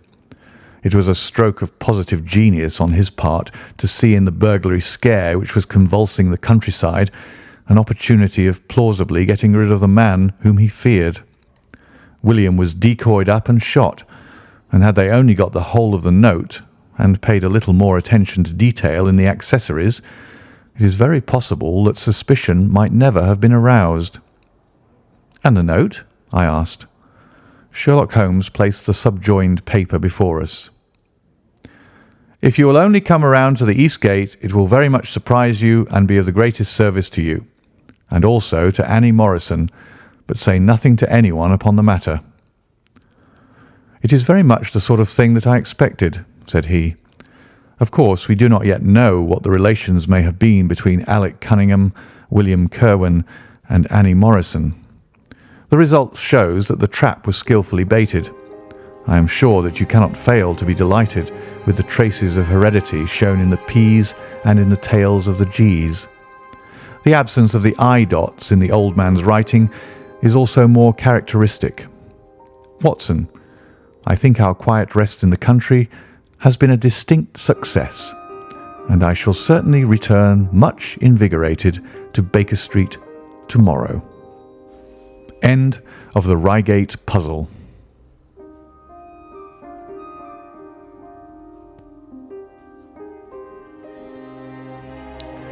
Adventure 7. The Crooked Man. One summer night, a few months after my marriage, I was seated by my own hearth, smoking a last pipe and nodding over a novel, for my day's work had been an exhausting one. My wife had already gone upstairs, and the sound of the locking of the hall door some time before told me that the servants had also retired. I had risen from my seat and was knocking out the ashes of my pipe when I suddenly heard the clang of the bell. I looked at the clock. It was 11:45. This could not be a visitor at so late an hour. A patient, evidently, and possibly an all-night sitting. With a wry face, I went out into the hall and opened the door. To my astonishment, it was Sherlock Holmes who stood upon my step. "Ah, Watson," said he, "I hope that I might not be too late to catch you." "My dear fellow, pray come in." "You look surprised, and no wonder. Relieved, too, I fancy. You still smoke the Arcadia mixture of your bachelor days, then. There's no mistaking that fluffy ash upon your coat. It's easy to tell that you have been accustomed to wear a uniform, Watson. You'll never pass as a purebred civilian as long as you keep that habit of carrying your handkerchief in your sleeve. Could you put me up tonight?"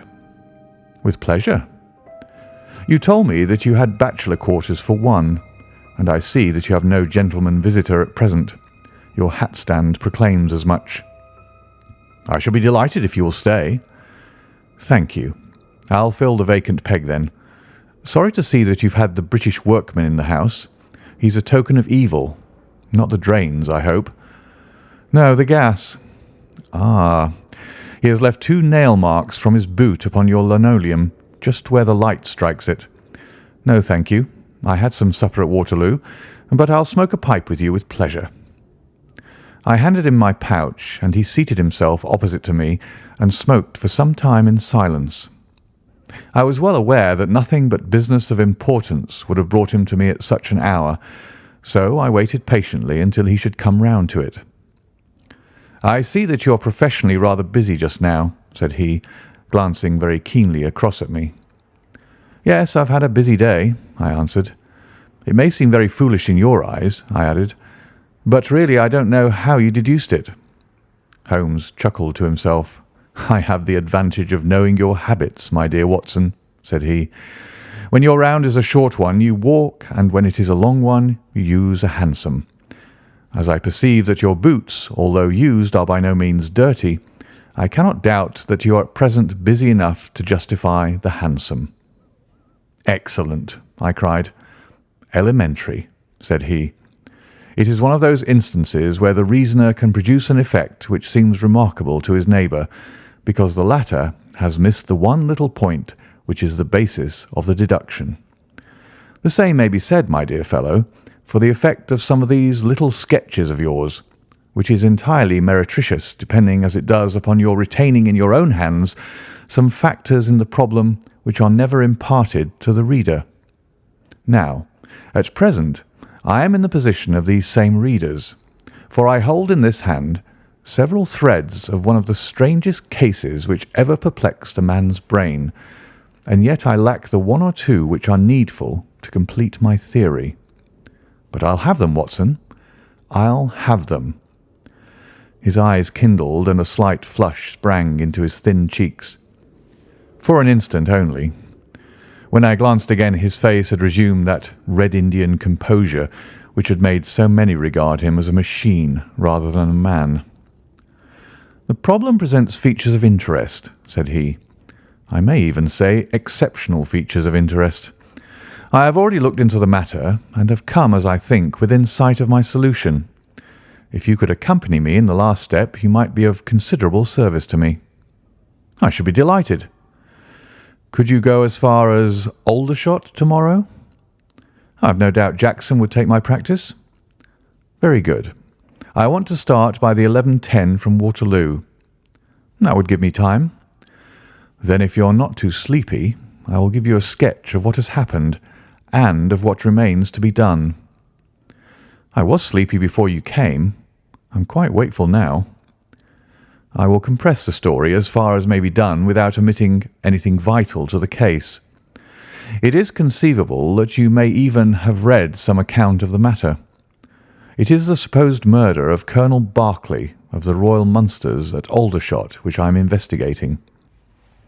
"I've heard nothing of it." "It has not excited much attention yet, except locally. The facts are only 2 days old. Briefly, they are these. The Royal Munsters is, as you know, one of the most famous Irish regiments in the British Army. It did wonders both in the Crimea and the Mutiny, and has since that time distinguished itself upon every possible occasion. It was commanded up to Monday night by James Berkeley, a gallant veteran who started as a full private, was raised to commissioned rank for his bravery at the time of the Mutiny, and so lived to command the regiment in which he had once carried a musket. Colonel Berkeley had married at the time when he was a sergeant, and his wife, whose maiden name was Miss Nancy Devoy, was the daughter of a former colour sergeant in the same corps. There was, therefore, as can be imagined, some little social friction when the young couple, for they were still young, found themselves in their new surroundings.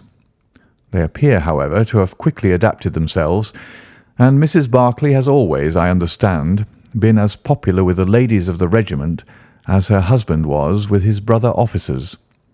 I may add that she was a woman of great beauty, and that even now, when she has been married for upwards of 30 years, she is still of a striking and queenly appearance. Colonel Berkeley's family life appears to have been a uniformly happy one. Major Murphy, to whom I owe most of my facts, assures me that he has never heard of any misunderstanding between the pair. On the whole, he thinks that Berkeley's devotion to his wife was greater than his wife's to Berkeley. He was acutely uneasy if he were absent from her for a day. She, on the other hand, though devoted and faithful, was less obtrusively affectionate.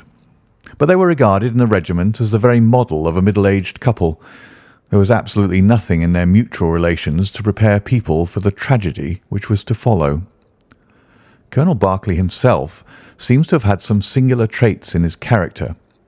He was a dashing, jovial old soldier in his usual mood, but there were occasions on which he seemed to show himself capable of considerable violence and vindictiveness. This side of his nature, however, appears never to have been turned towards his wife. Another fact which had struck Major Murphy and 3 out of 5 of the other officers with whom I conversed was the singular sort of depression which came upon him at times. As the Major expressed it, the smile had often been struck from his mouth, as if by some invisible hand, when he has been joining the gaieties and chaff of the mess table. For days on end, when the mood was on him, he has been sunk in the deepest gloom. This, and a certain tinge of superstition, were the only unusual traits in his character which his brother officers had observed. The latter peculiarity took the form of a dislike to being left alone, especially after dark. This puerile feature, in a nature which was conspicuously manly, had often given rise to comment and conjecture. The 1st Battalion of the Royal Munsters, which is the old 117th, has been stationed at Aldershot for some years. The married officers live out of barracks, and the colonel has during all this time occupied a villa called Lachine, about half a mile from the North Camp. The house stands in its own grounds, but the west side of it is not more than 30 yards from the high road. A coachman and 2 maids form the staff of servants. These, with their master and mistress, were the sole occupants of Lachine, for the Berkeleys had no children, nor was it usual for them to have resident visitors.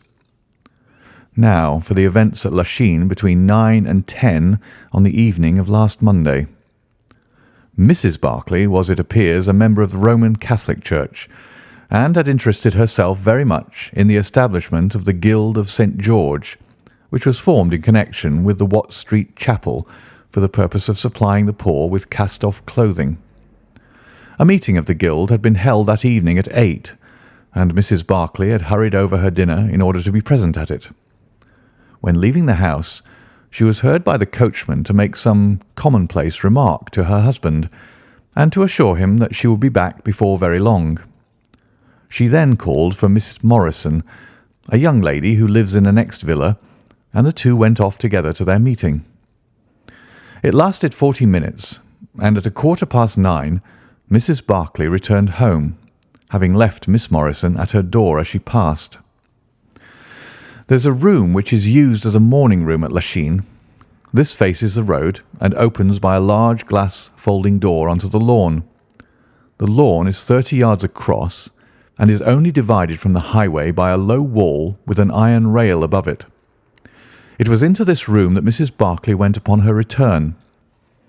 The blinds were not down, for the room was seldom used in the evening, but Mrs. Berkeley herself lit the lamp and then rang the bell, asking Jane Stewart, the housemaid, to bring her a cup of tea, which was quite contrary to her usual habits.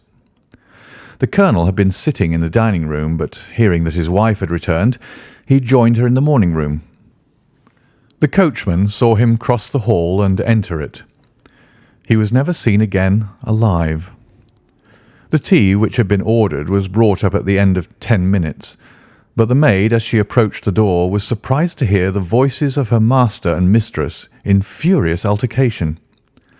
She knocked without receiving any answer, and even turned the handle, but only to find that the door was locked upon the inside. Naturally enough, she ran down to tell the cook, and the two women with the coachman came up into the hall and listened to the dispute which was still raging.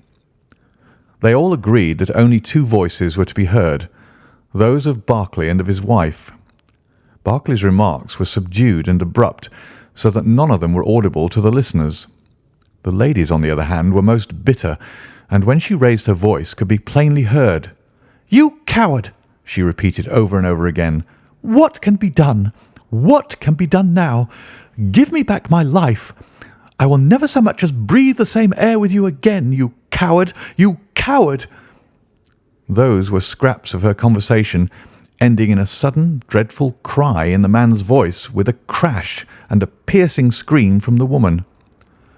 Convinced that some tragedy had occurred, the coachman rushed to the door and strove to force it, while scream after scream issued from within. He was unable, however, to make his way in, and the maids were too distracted with fear to be of any assistance to him. A sudden thought struck him, however, and he ran through the hall door and round to the lawn, upon which the long French windows open. One side of the window was open, which I understand was quite usual in the summer-time, and he passed without difficulty into the room. His mistress had ceased to scream, and was stretched insensible upon a couch, while with his feet tilted over the side of an armchair, and his head upon the ground near the corner of the fender, was lying the unfortunate soldier, stone dead, in a pool of his own blood. Naturally, the coachman's first thought, on finding that he could do nothing for his master, was to open the door. But here an unexpected and singular difficulty presented itself.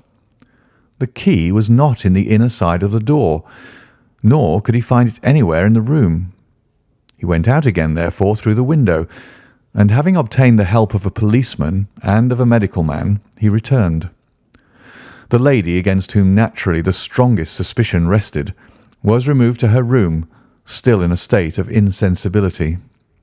The colonel's body was then placed upon the sofa, and a careful examination made of the scene of the tragedy. The injury from which the unfortunate veteran was suffering was found to be a jagged cut some 2 inches long at the back part of his head, which had evidently been caused by a violent blow from a blunt weapon. Nor was it difficult to guess what that weapon may have been. Upon the floor, close to the body, was lying a singular club of hard carved wood with a bone handle. The colonel possessed a varied collection of weapons brought from the different countries in which he had fought, and it is conjectured by the police that his club was among his trophies. The servants deny having seen it before, but among the numerous curiosities in the house it is possible that it may have been overlooked. Nothing else of importance was discovered in the room by the police, save the inexplicable fact that neither upon Mrs. Berkeley's person, nor upon that of the victim, nor in any part of the room, was the missing key to be found. The door had eventually to be opened by a locksmith from Aldershot. That was the state of things, Watson, when upon the Tuesday morning I, at the request of Major Murphy, went down to Aldershot to supplement the efforts of the police. I think that you will acknowledge that the problem was already one of interest, but my observations soon made me realize that it was in truth much more extraordinary than would at first sight appear. Before examining the room, I cross-questioned the servants, but only succeeded in eliciting the facts which I have already stated. One other detail of interest was remembered by Jane Stewart, the housemaid. You'll remember that on hearing the sound of the quarrel, she descended and returned with the other servants. On that first occasion, when she was alone, she says that the voices of her master and mistress were sunk so low that she could hear hardly anything, and judged by their tones rather than their words that they had fallen out. On my pressing her, however, she remembered that she heard the word David uttered twice by the lady.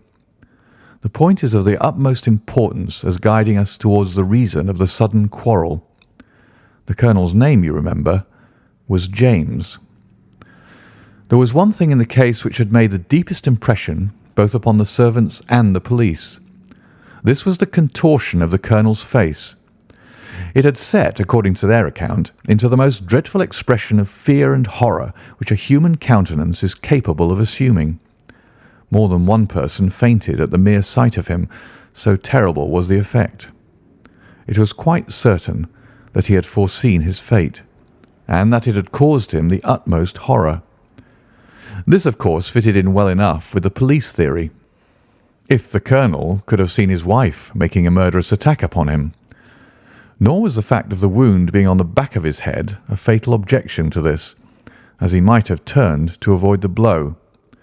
No information could be got from the lady herself, who was temporarily insane from an acute attack of brain fever. From the police I learned that Miss Morrison, who you remember went out that evening with Mrs. Barclay, denied having any knowledge of what it was which had caused the ill humour in which her companion had returned. Having gathered these facts, Watson, I smoked several pipes over them, trying to separate those which were crucial from others which were merely incidental. There could be no question that the most distinctive and suggestive point in the case was the singular disappearance of the door key. A most careful search had failed to discover it in the room. Therefore, it must have been taken from it. But neither the Colonel nor the Colonel's wife could have taken it. That was perfectly clear. Therefore, a third person must have entered the room, and that third person could only have come in through the window. It seemed to me that a careful examination of the room and the lawn might possibly reveal some traces of this mysterious individual. You know my methods, Watson. There was not one of them which I did not apply to the inquiry, and it ended by my discovering traces, but very different ones from those which I had expected. There had been a man in the room, and he had crossed the lawn coming from the road. I was able to obtain 5 very clear impressions of his footmarks, one in the roadway itself, at the point where he had climbed the low wall, 2 on the lawn, and 2 very faint ones upon the stained boards near the window where he had entered. He had apparently rushed across the lawn, for his toe marks were much deeper than his heels. But it was not the man who surprised me. It was his companion. His companion? Holmes pulled a large sheet of tissue paper out of his pocket and carefully unfolded it upon his knee. "What do you make of that?" he asked. The paper was covered with the tracings of the footmarks of some small animal. It had 5 well-marked footpads, an indication of long nails, and the whole print might be nearly as large as a dessert spoon. "It's a dog," said I. "Did you ever hear of a dog running up a curtain?" I found distinct traces that this creature had done so. "A monkey, then?" "But it is not the print of a monkey." "What can it be, then?" "Neither dog nor cat nor monkey nor any creature that we are familiar with. I have tried to reconstruct it from the measurements. Here are 4 prints where the beast has been standing motionless. You see that it is no less than 15 inches from forefoot to hind. Add to that the length of neck and head, and you get a creature not much less than 2 feet long, probably more if there's any tail. But now observe this other measurement. The animal has been moving, and we have the length of its stride. In each case it is only about 3 inches. You have an indication, you see, of a long body with very short legs attached to it.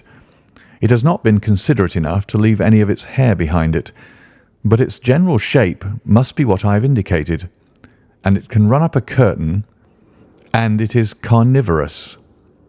"How do you deduce that?"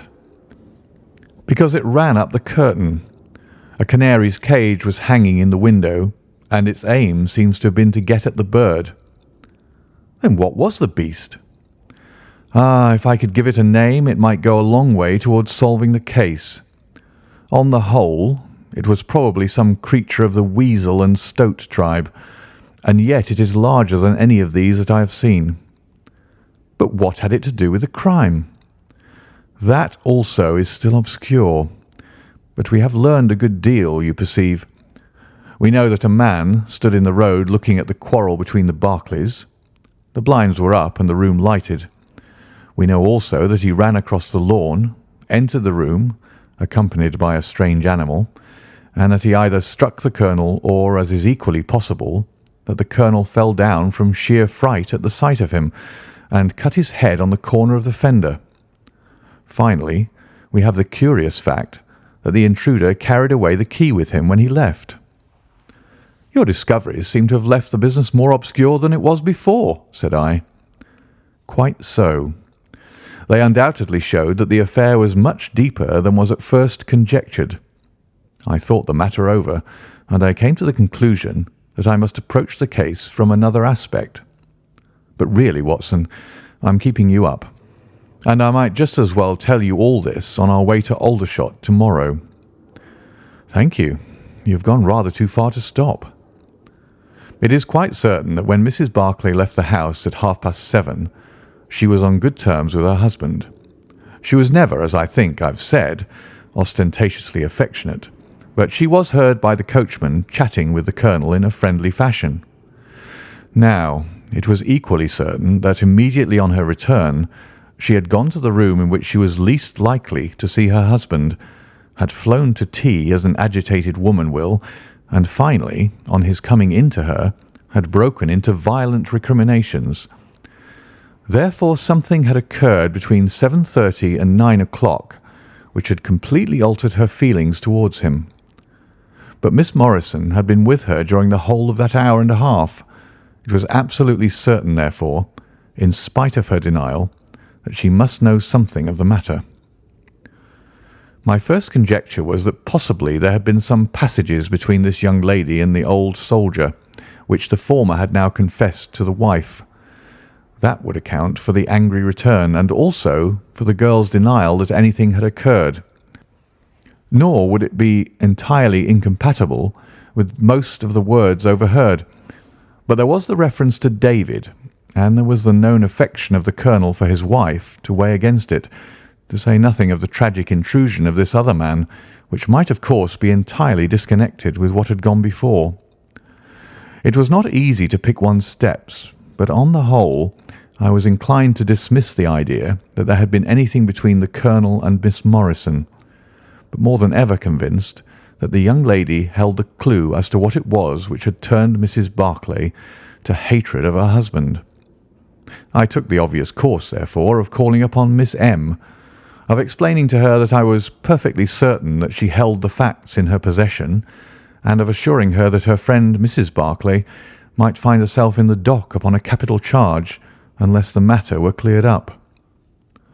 Miss Morrison is a little ethereal slip of a girl, with timid eyes and blonde hair, but I found her by no means wanting in shrewdness and common sense.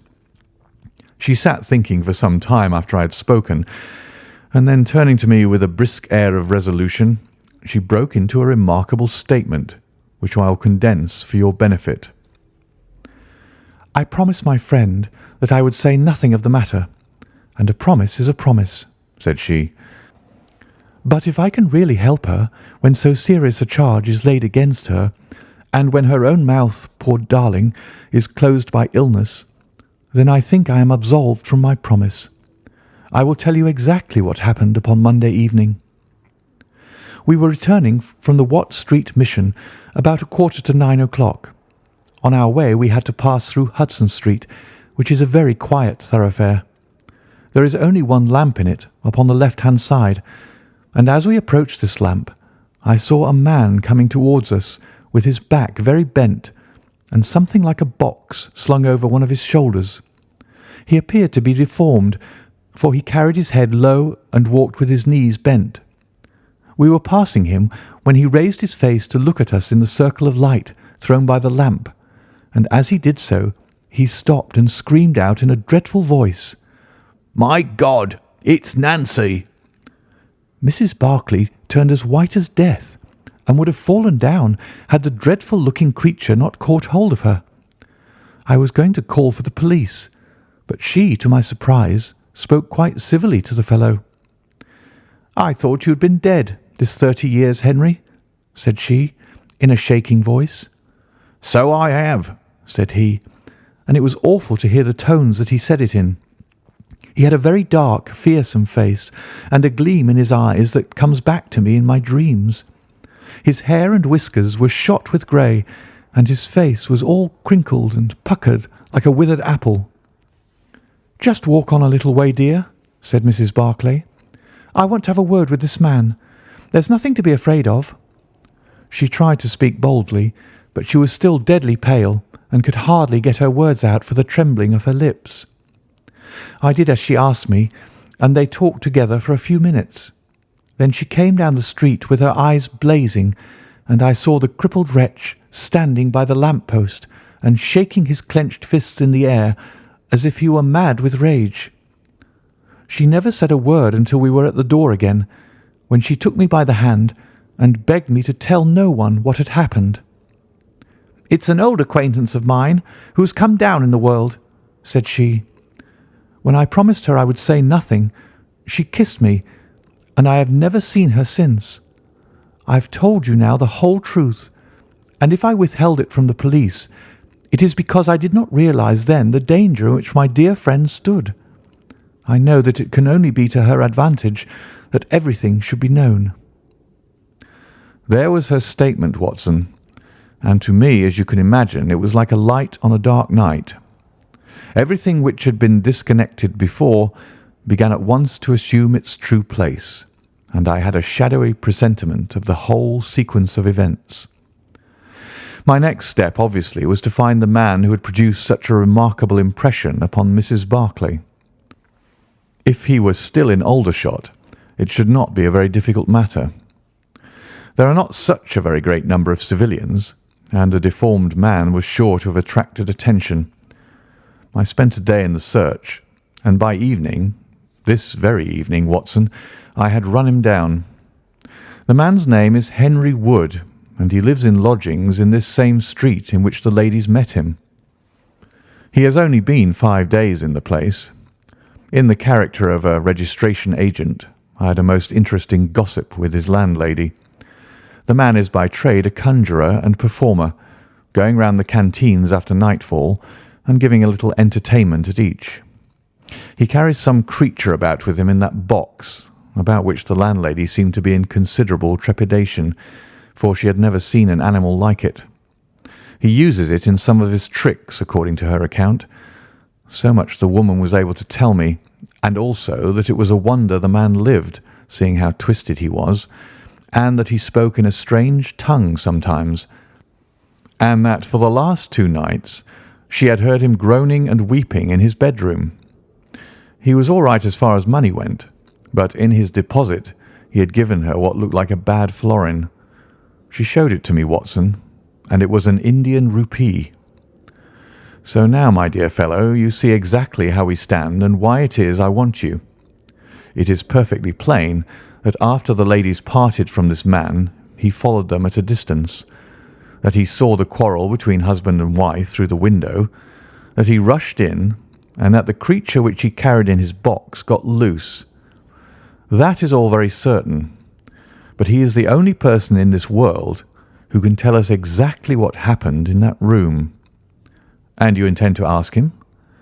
Most certainly, but in the presence of a witness. And I am the witness? If you will be so good. If he can clear the matter up, well and good.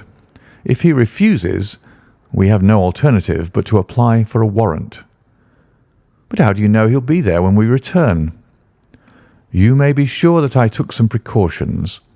I have one of my Baker Street boys mounting guard over him who would stick to him like a burr, go where he might. We shall find him in Hudson Street tomorrow, Watson, and meanwhile I should be the criminal myself if I kept you out of bed any longer. It was midday when we found ourselves at the scene of the tragedy, and under my companion's guidance we made our way at once to Hudson Street. In spite of his capacity for concealing his emotions, I could easily see that Holmes was in a state of suppressed excitement, while I was myself tingling with that half-sporting, half-intellectual pleasure which I invariably experienced when I associated myself with him in his investigations. "This is the street," said he, as we turned into a short thoroughfare lined with plain two-storied brick houses. "Ah, here is Simpson to report." "He's in all right, Mr. Holmes," cried a small street Arab running up to us. "Good, Simpson," said Holmes, patting him on the head. "Come along, Watson. This is the house." He sent in his card with a message that he had come on important business, and a moment later we were face to face with the man whom we had come to see. In spite of the warm weather, he was crouching over a fire, and the little room was like an oven. The man sat all twisted and huddled in his chair, in a way which gave an indescribable impression of deformity, but the face which he turned towards us, though worn and swarthy, must at some time have been remarkable for its beauty. He looked suspiciously at us now out of yellow-shot, bilious eyes, and without speaking or rising, he waved towards two chairs. "Mr. Henry Wood, late of India, I believe," said Holmes affably. "I've come over this little matter of Colonel Berkeley's death." "What should I know about that?" "That's what I want to ascertain. You know, I suppose, that unless the matter is cleared up, Mrs. Berkeley, who is an old friend of yours, will in all probability be tried for murder." The man gave a violent start. "I don't know who you are," he cried, "nor how you come to know what you do know. But will you swear that this is true that you tell me?" "Why, they are only waiting for her to come to her senses to arrest her." "My God! Are you in the police yourself?" "No." "What business is it of yours, then?" "It's every man's business to see justice done." "You can take my word that she is innocent." "Then you are guilty." "No, I'm not." "Who killed Colonel James Berkeley, then?" "It was a just providence that killed him. But mind you this, that if I had knocked his brains out, as it was in my heart to do, he would have had no more than his due from my hands. If his own guilty conscience had not struck him down, it is likely enough that I may have had his blood upon my soul. You want me to tell the story? Well, I don't know why I shouldn't, for there's no cause for me to be ashamed of it. It was in this way, sir. You see me now, with my back like a camel and my ribs all awry, but there was a time when Corporal Henry Wood was the smartest man in the 117th foot. We were in India then, in cantonments, at a place we'll call Burti. Berkeley, who died the other day, was sergeant in the same company as myself. And the belle of the regiment, aye, and the finest girl that ever had the breath of life between her lips, was Nancy Devoy, the daughter of the colour sergeant. There were two men who loved her, and one that she loved. And you'll smile when you look at this poor thing huddled before the fire, and hear me say that it was for my good looks that she loved me. Well, though I had her heart, her father was set upon her marrying Berkeley. I was a harum-scarum, reckless lad, and he had had an education and was already marked for the sword belt. But the girl held true to me, and it seemed that I would have had her when the mutiny broke out, and all hell was loose in the country. We were shut up in Burti, the regiment of us with half a battery of artillery, a company of Sikhs, and a lot of civilians and women folk. There were 10,000 rebels around us, and they were as keen as a set of terriers round a rat cage. About the second week of it our water gave out, and it was a question whether we could communicate with General Neill's column, which was moving up country. It was our only chance, for we could not hope to fight our way out with all the women and children, so I volunteered to go out and to warn General Neill of our danger. My offer was accepted, and I talked it over with Sergeant Berkeley, who was supposed to know the ground better than any other man, and who drew up a route by which I might get through the rebel lines. At 10 o'clock the same night, I started off upon my journey. There were 1,000 lives to save, but it was of only one that I was thinking when I dropped over the wall that night. My way ran down a dried-up watercourse, which we hoped would screen me from the enemy's sentries. But as I crept round the corner of it, I walked right into 6 of them, who were crouching down in the dark, waiting for me. In an instant, I was stunned with a blow and bound hand and foot. But the real blow was to my heart and not to my head. For as I came to and listened to as much as I could understand of their talk, I heard enough to tell me that my comrade, the very man who had arranged the way that I was to take, had betrayed me by means of a native servant into the hands of the enemy. Well, there's no need for me to dwell on that part of it. You know now what James Barclay was capable of. Bertie was relieved by Neil next day, but the rebels took me away with them in their retreat, and it was many a long year before ever I saw a white face again. I was tortured and tried to get away, and was captured and tortured again. You can see for yourselves the state in which I was left. Some of them that fled into Nepal took me with them, and then afterwards I was up past Darjeeling. The hill folk up there murdered the rebels who had me, and I became their slave for a time until I escaped. But instead of going south, I had to go north until I found myself among the Afghans. There I wandered about for many a year, and at last came back to the Punjab, where I lived mostly among the natives, and picked up a living by the conjuring tricks that I had learned. What use was it for me, a wretched cripple, to go back to England or to make myself known to my old comrades? Even my wish for revenge would not make me do that. I had rather that Nancy and my old pals should think of Harry Wood as having died with a straight back than see him living and crawling with a stick like a chimpanzee. They never doubted that I was dead, and I meant that they never should. I heard that Barclay had married Nancy, and that he was rising rapidly in the regiment, but even that did not make me speak. But when one gets old, one has a longing for home. For years I've been dreaming of the bright green fields and the hedges of England. At last I determined to see them before I died. I saved enough to bring me across, and then I came here where the soldiers are, for I know their ways and how to amuse them and so earn enough to keep me.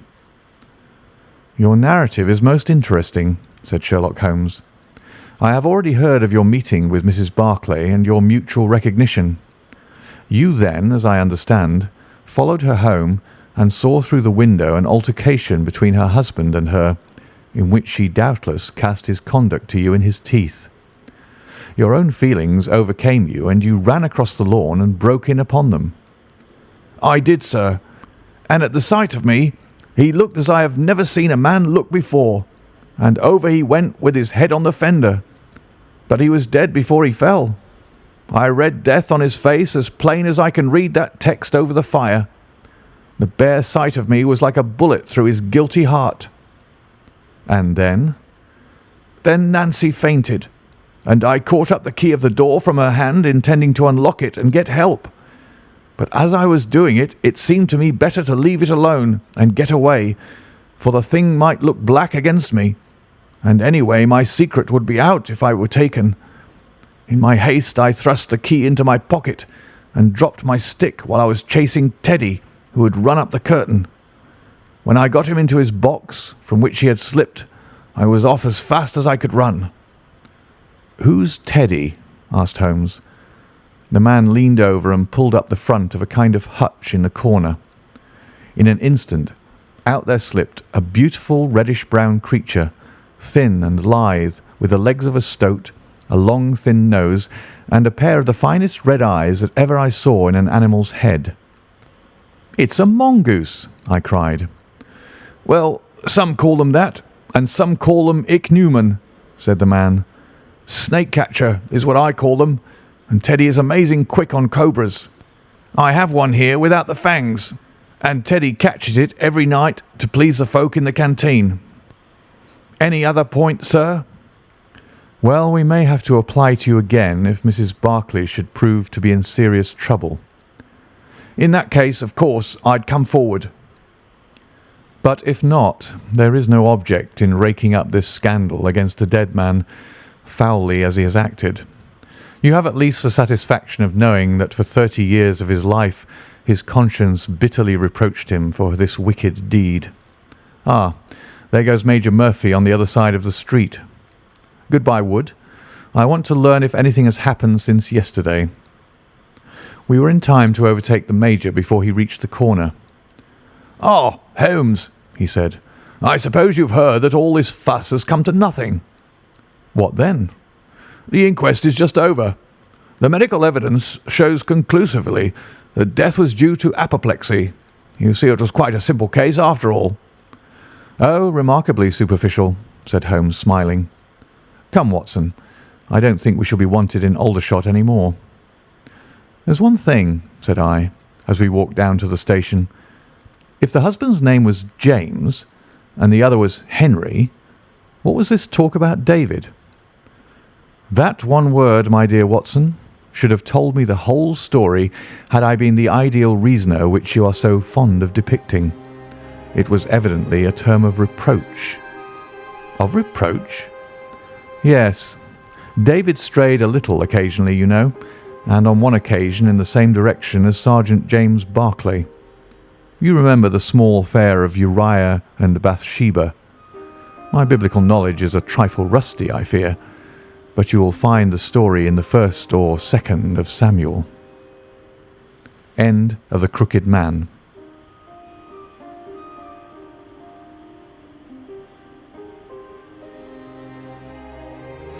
Adventure 8. The Resident Patient. Glancing over the somewhat incoherent series of memoirs with which I have endeavoured to illustrate a few of the mental peculiarities of my friend Mr. Sherlock Holmes, I have been struck by the difficulty which I have experienced in picking out examples which shall in every way answer my purpose. For in those cases in which Holmes has performed some tour de force of analytical reasoning and has demonstrated the value of his peculiar methods of investigation, the facts themselves have often been so slight or so commonplace that I could not feel justified in laying them before the public.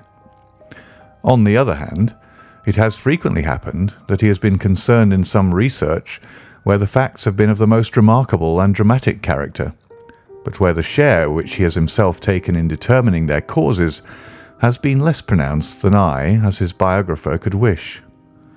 The small matter which I have chronicled under the heading of A Study in Scarlet, and that other later one connected with the loss of the Gloria Scott, may serve as examples of this Scylla and Charybdis, which are forever threatening the historian.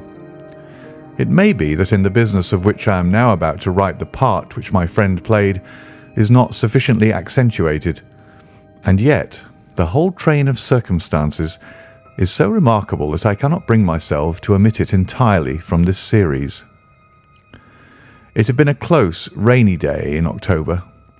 Our blinds were half drawn, and Holmes lay curled upon the sofa, reading and rereading a letter which he had received by the morning post.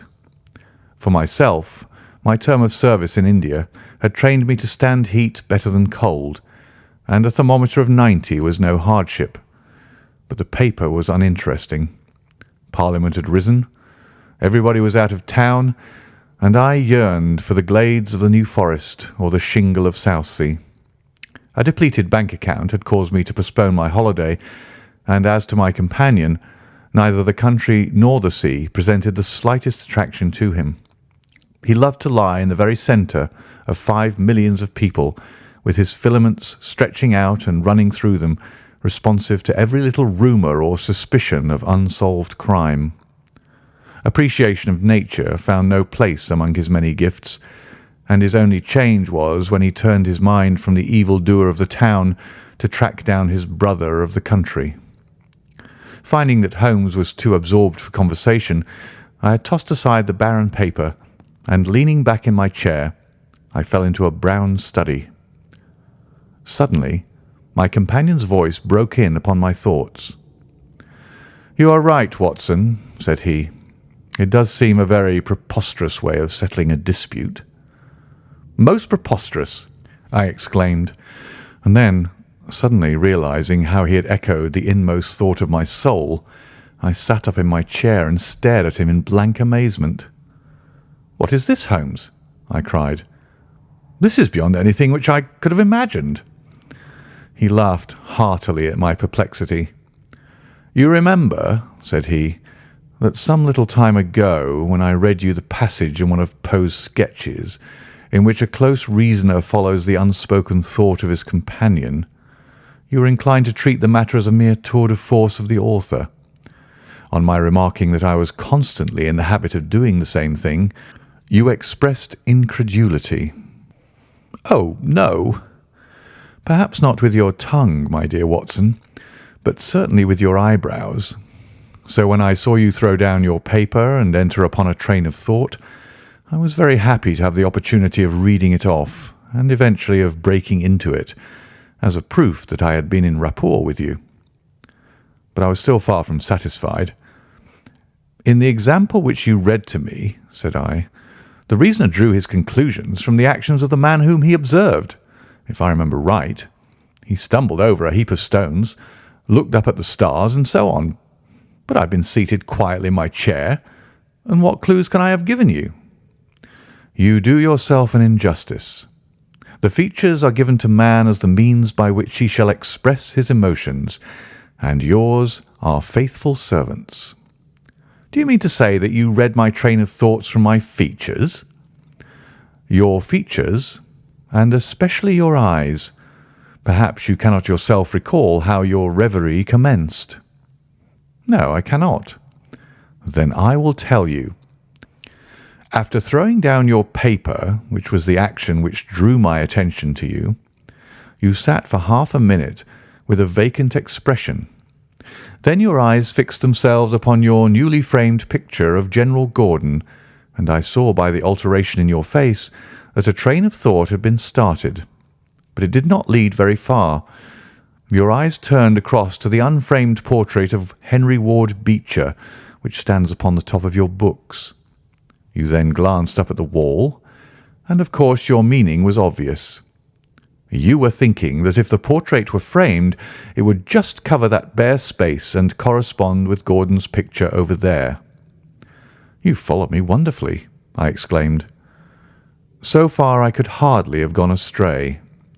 But now your thoughts went back to Beecher, and you looked hard across as if you were studying the character in his features. Then your eyes ceased to pucker, but you continued to look across, and your face was thoughtful. You were recalling the incidents of Beecher's career. I was well aware that you could not do this without thinking of the mission which he undertook on behalf of the North at the time of the Civil War, for I remember you expressing your passionate indignation at the way in which he was received by the more turbulent of our people. You felt so strongly about it that I knew you could not think of Beecher without thinking of that also. When a moment later I saw your eyes wander away from the picture, I suspected that your mind had now turned to the Civil War, and when I observed that your lips set, your eyes sparkled, and your hands clinched, I was positive that you were indeed thinking of the gallantry which was shown by both sides in that desperate struggle. But then again your face grew sadder. You shook your head. You were dwelling upon the sadness and horror and useless waste of life.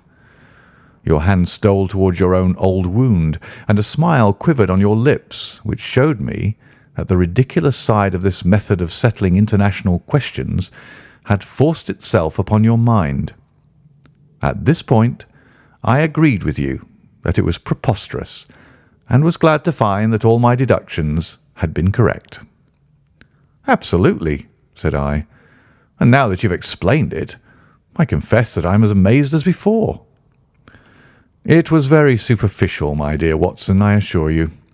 I should not have intruded it upon your attention had you not shown some incredulity the other day, but the evening has brought a breeze with it. What do you say to a ramble through London?" I was weary of our little sitting room and gladly acquiesced.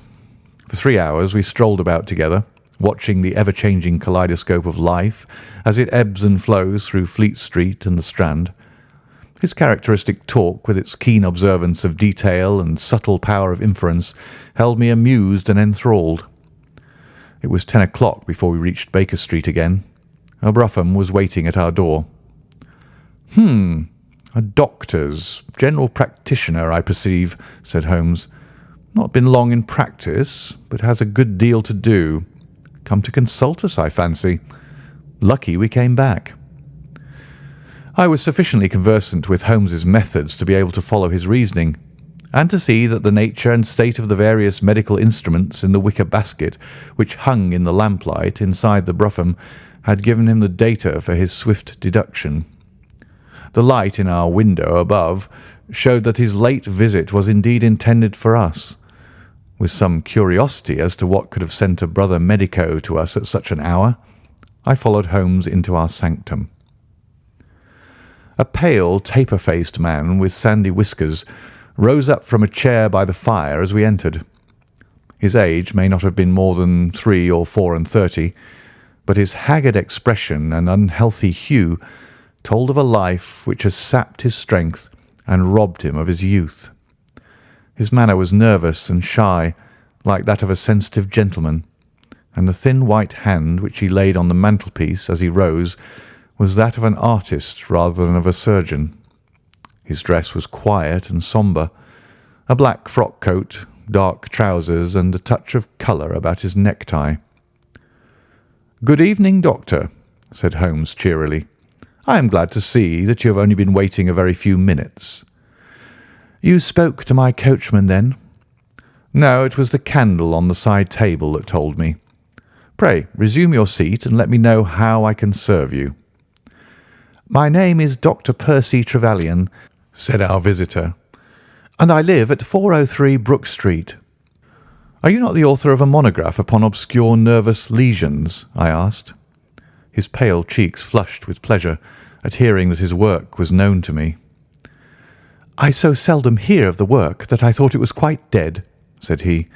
"My publishers gave me a most discouraging account of its sale. You are yourself, I presume, a medical man?" "A retired army surgeon." "My own hobby has always been nervous disease.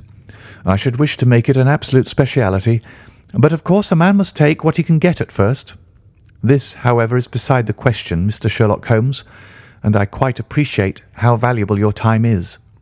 The fact is that a very singular train of events has occurred recently at my house in Brook Street, and tonight they came to such a head that I felt it was quite impossible for me to wait another hour before asking for your advice and assistance." Sherlock Holmes sat down and lit his pipe. "You are very welcome to both," said he. "Pray let me have a detailed account of what the circumstances are which have disturbed you." "One or two of them are so trivial," said Dr. Trevelyan, "that really I am almost ashamed to mention them. But the matter is so inexplicable, and the recent turn which it has taken is so elaborate, that I shall lay it all before you, and you shall judge what is essential and what is not. I am compelled to begin with to say something of my own college career. I am a London University man, you know, and I am sure that you will not think that I am unduly singing my own praises if I say that my student career was considered by my professors to be a very promising one. After I graduated, I continued to devote myself to research, occupying a minor position in King's College Hospital, and I was fortunate enough to excite considerable interest by my research into the pathology of catalepsy, and finally to win the Bruce Pinkerton Prize and Medal by the monograph on nervous lesions to which your friend has just alluded. I should not go too far if I were to say that there was a general impression at the time that a distinguished career lay before me. But the one great stumbling block lay in my want of capital. As you will readily understand, a specialist who aims high is compelled to start in one of a dozen streets in the Cavendish Square quarter, all of which entail enormous rents and furnishing expenses. Besides this preliminary outlay, he must be prepared to keep himself for some years and to hire a presentable carriage and horse. To do this was quite beyond my power, and I could only hope that by economy I might in 10 years' time save enough to enable me to put up my plate. Suddenly, however, an unexpected incident opened up quite a new prospect to me. This was a visit from a gentleman of the name of Blessington, who was a complete stranger to me. He came up to my room one morning and plunged into business in an instant. "You are the same Percy Trevelyan who has had so distinguished a career and won a great prize lately?" said he. I bowed. "Answer me frankly," he continued, "for you'll find it to your interest to do so. You have all the cleverness which makes a successful man. Have you the tact?" I could not help smiling at the abruptness of the question. "I trust that I have my share," I said. "Any bad habits? Not drawn towards drink, eh?" "Really, sir?" I cried. "Quite right. That's all right. But I was bound to ask, with all these qualities, why are you not in practice?" I shrugged my shoulders. "Come, come," said he, in his bustling way. "It's the old story. More in your brains than in your pocket, eh? What would you say if I were to start you in Brook Street?" I stared at him in astonishment. "Oh, it's for my sake, not for yours," he cried. "I'll be perfectly frank with you, and if it suits you, it'll suit me very well. I have a few thousands to invest, do you see, and I think I'll sink them in you." "But why?" I gasped. "Well, it's just like any other speculation, and safer than most." "What am I to do then?" "I'll tell you. I'll take the house, furnish it, pay the maids, and run the whole place. All you have to do is just to wear out your chair in the consulting room. I'll let you have pocket money and everything. And you hand over to me 3/4 of what you earn, and you keep the other quarter for yourself." This was the strange proposal, Mr. Holmes, with which the man Blessington approached me. I won't weary you with the account of how we bargained and negotiated. It ended in my moving into the house next Lady Day and starting in practice on very much the same conditions as he had suggested. He came himself to live with me in the character of a resident patient. His heart was weak, it appears, and he needed constant medical supervision. He turned the 2 best rooms of the first floor into a sitting room and bedroom for himself. He was a man of singular habits, shunning company and very seldom going out. His life was irregular, but in one respect he was regularity itself.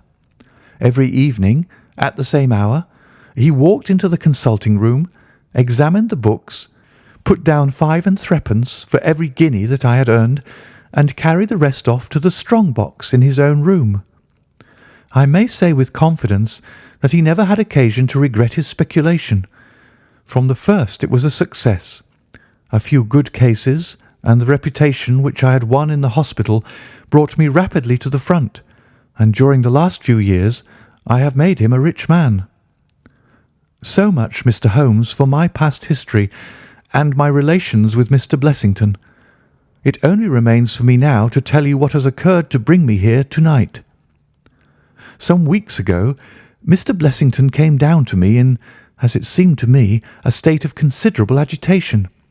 He spoke of some burglary which, he said, had been committed in the West End, and he appeared, I remember, to be quite unnecessarily excited about it, declaring that a day should not pass before we should add stronger bolts to our windows and doors.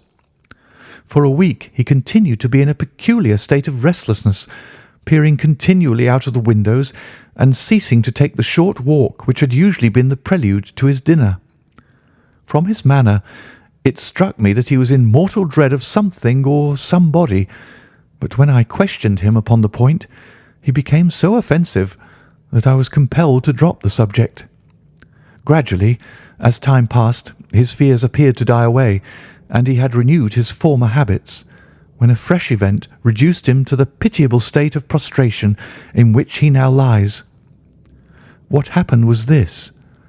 2 days ago, I received the letter which I now read to you.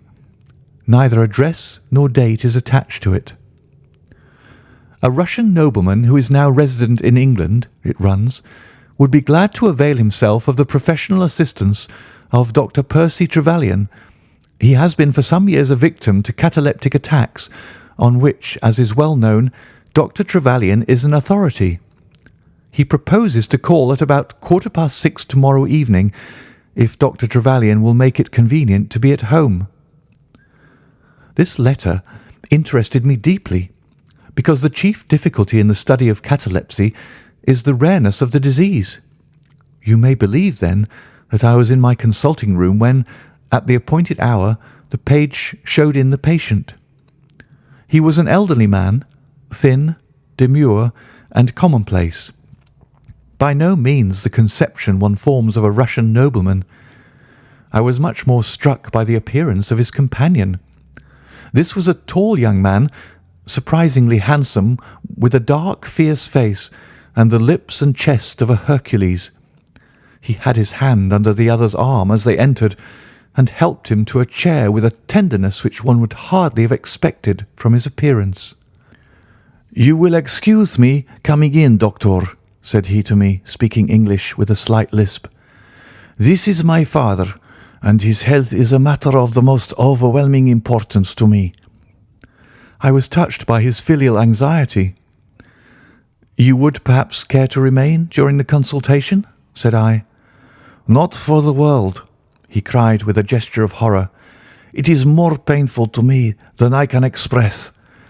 If I were to see my father in one of those dreadful seizures, I am convinced that I should never survive it. My own nervous system is an exceptionally sensitive one. With your permission, I will remain in the waiting room while you go into my father's case."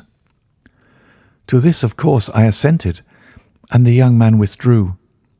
The patient and I then plunged into a discussion of his case, of which I took exhaustive notes. He was not remarkable for intelligence, and his answers were frequently obscure, which I attributed to his limited acquaintance with our language.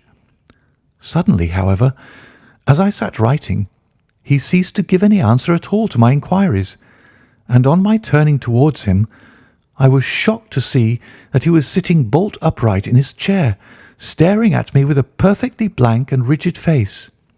He was again in the grip of his mysterious malady.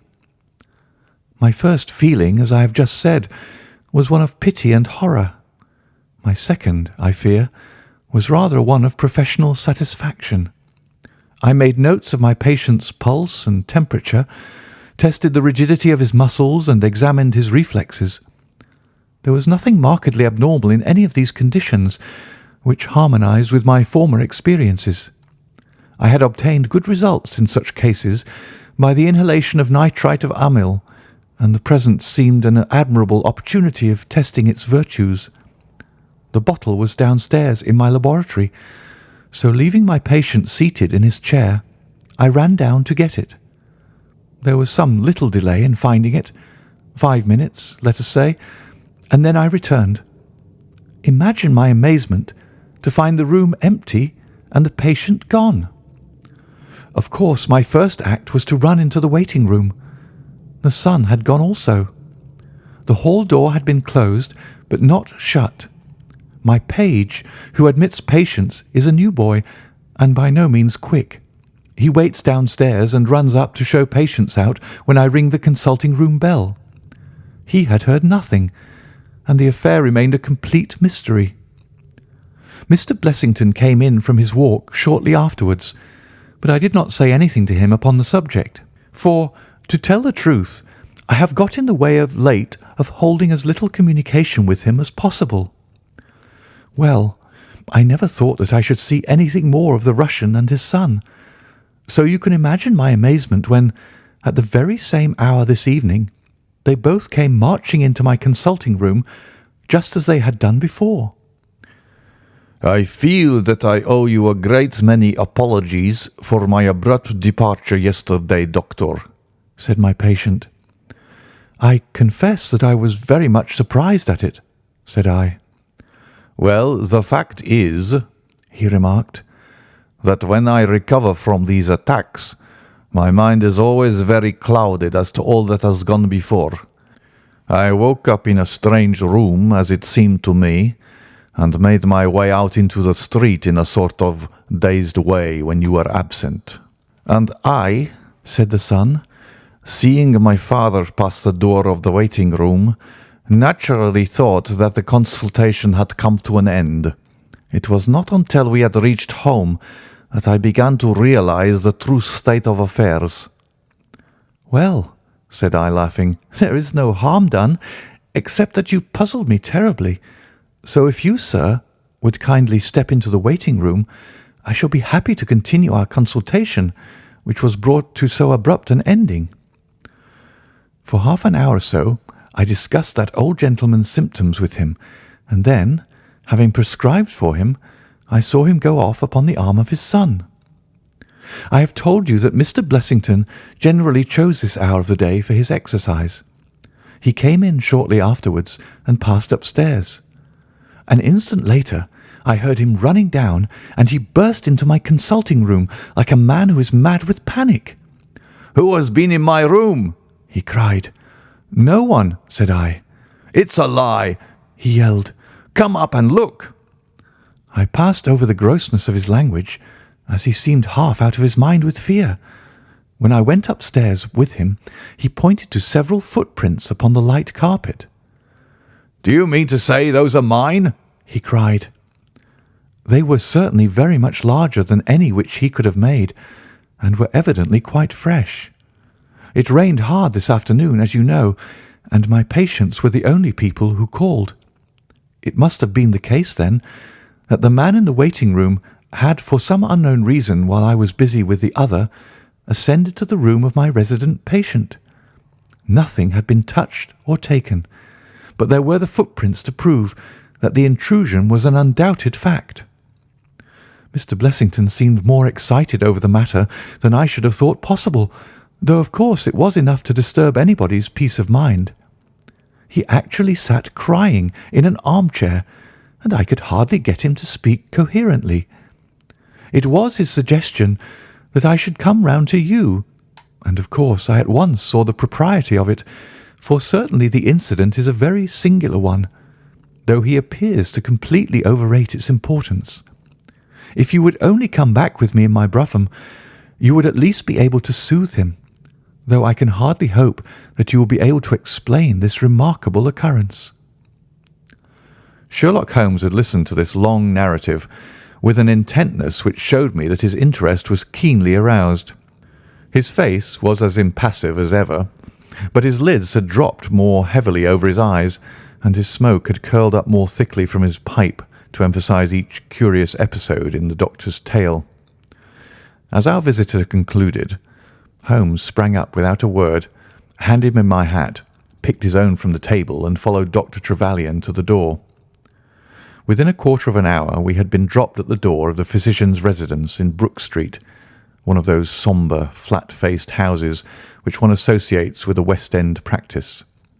A small page admitted us, and we began at once to ascend the broad, well-carpeted stair. But a singular interruption brought us to a standstill. The light at the top was suddenly whisked out, and from the darkness came a reedy, quivering voice. "I have a pistol," it cried. "I give you my word that I'll fire if you come any nearer." "This really grows outrageous, Mr. Blessington," cried Dr. Trevelyan.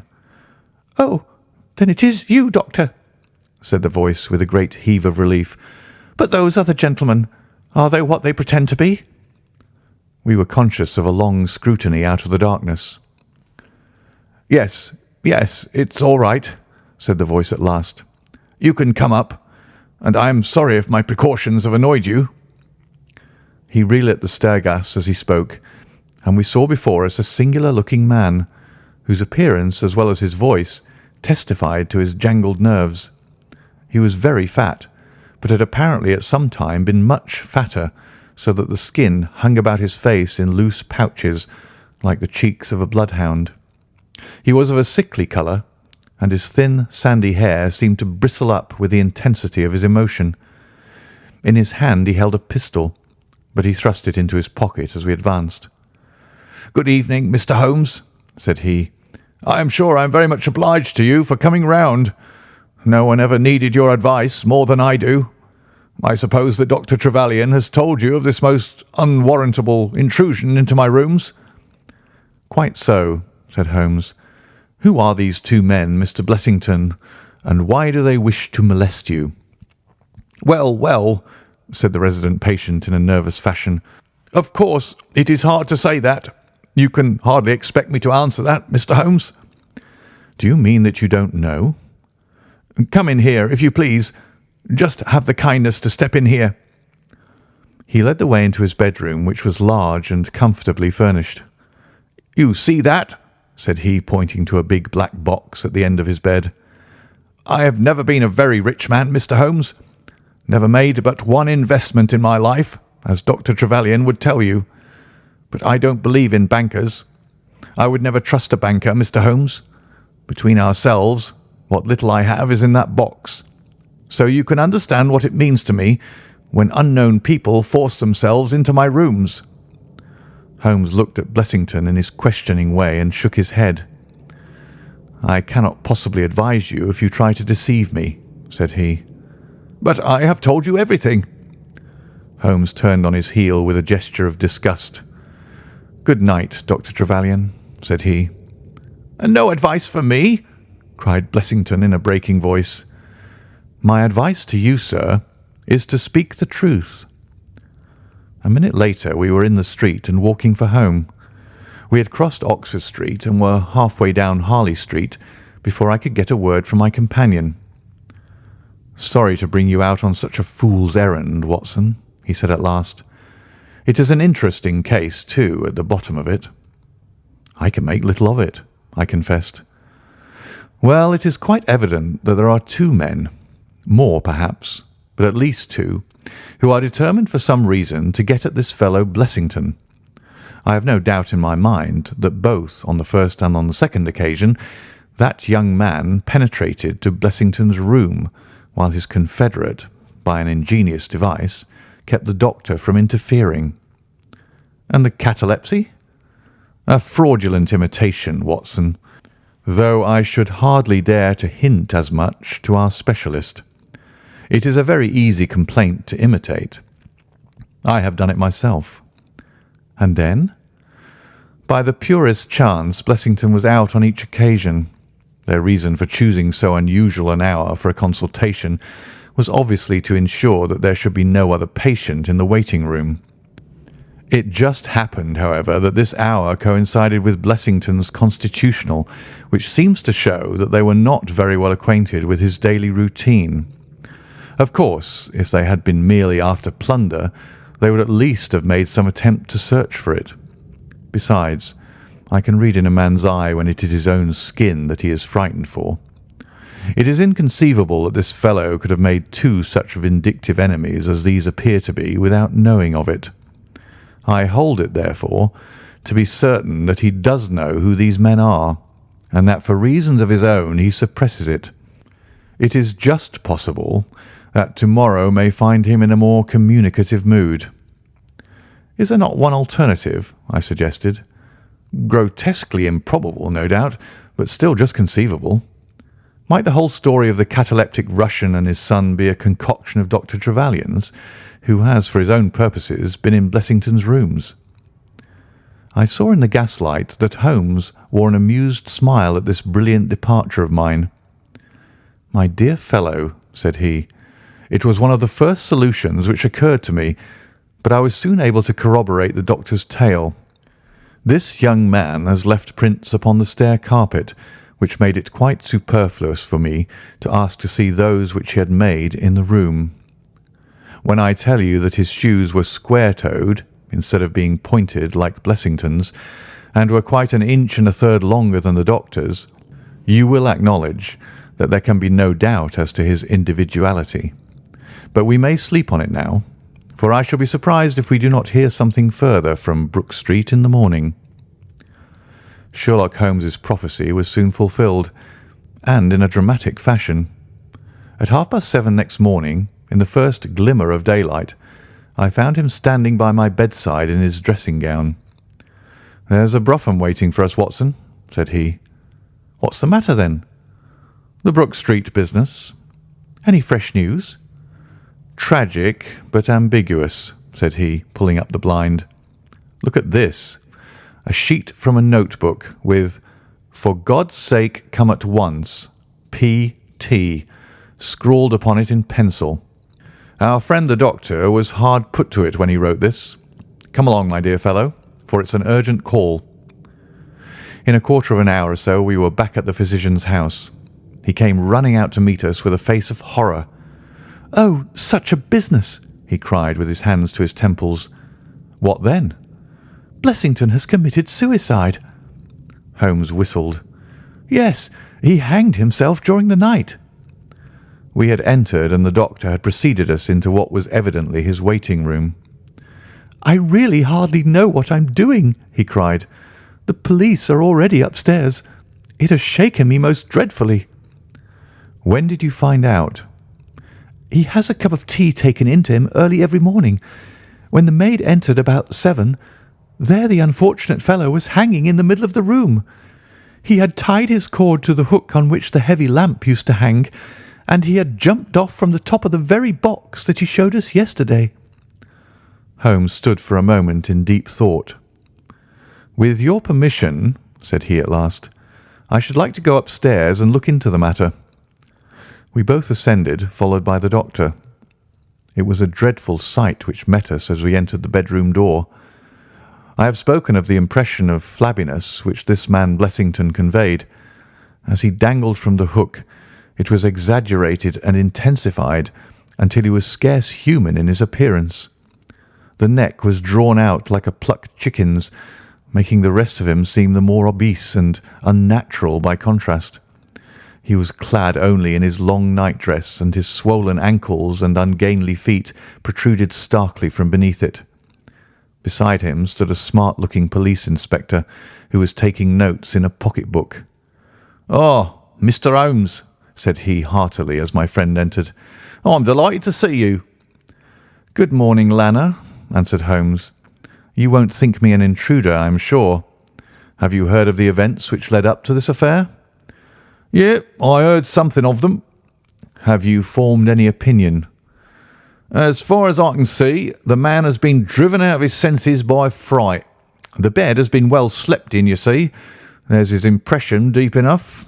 It's about 5 in the morning, you know, that suicides are most common. That would be about his time for hanging himself. It seems to have been a very deliberate affair." "I should say that he has been dead about 3 hours, judging by the rigidity of the muscles," said I. "Noticed anything peculiar about the room?" asked Holmes. "Found a screwdriver and some screws on the wash-hand stand. Seems to have smoked heavily during the night, too. Here are 4 cigar ends that I picked out of the fireplace." Said Holmes. "Have you got his cigar holder?" "No, I've seen none." "His cigar case, then?" "Yes, it was in his coat pocket." Holmes opened it and smelled the single cigar which it contained. "Oh, this is an Havana, and these others are cigars of the peculiar sort which are imported by the Dutch from their East Indian colonies. They're usually wrapped in straw, you know, and are thinner for their length than any other brand." He picked up the 4 ends and examined them with his pocket lens. "2 of these have been smoked from a holder and 2 without," said he. "2 have been cut by a not very sharp knife, and 2 have had the ends bitten off by a set of excellent teeth. This is no suicide, Mr. Lanner. It is a very deeply planned and cold-blooded murder." "Impossible!" cried the inspector. "And why?" "Why should anyone murder a man in so clumsy a fashion as by hanging him?" "That is what we have to find out." "How could they get in?" "Through the front door." "It was barred in the morning." "Then it was barred after them." "How do you know?" "I saw their traces. Excuse me a moment, and I may be able to give you some further information about it." He went over to the door, and turning the lock, he examined it in his methodical way. Then he took out the key, which was on the inside, and inspected that also. The bed, the carpet, the chairs, the mantelpiece, the dead body, and the rope were each in turn examined, until at last he professed himself satisfied, and with my aid, and that of the inspector, cut down the wretched object and laid it reverently under a sheet. "How about this rope?" he asked.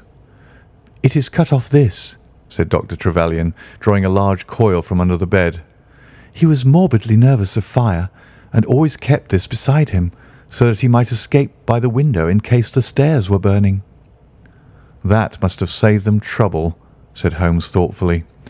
"Yes, the actual facts are very plain, and I shall be surprised if by the afternoon I cannot give you the reasons for them as well. I will take this photograph of Blessington, which I see upon the mantelpiece, as it may help me in my inquiries." "But you have told us nothing," cried the doctor. "Oh, there can be no doubt as to the sequence of events," said Holmes. "There were 3 of them in it, the young man, the old man, and a third to whose identity I have no clue.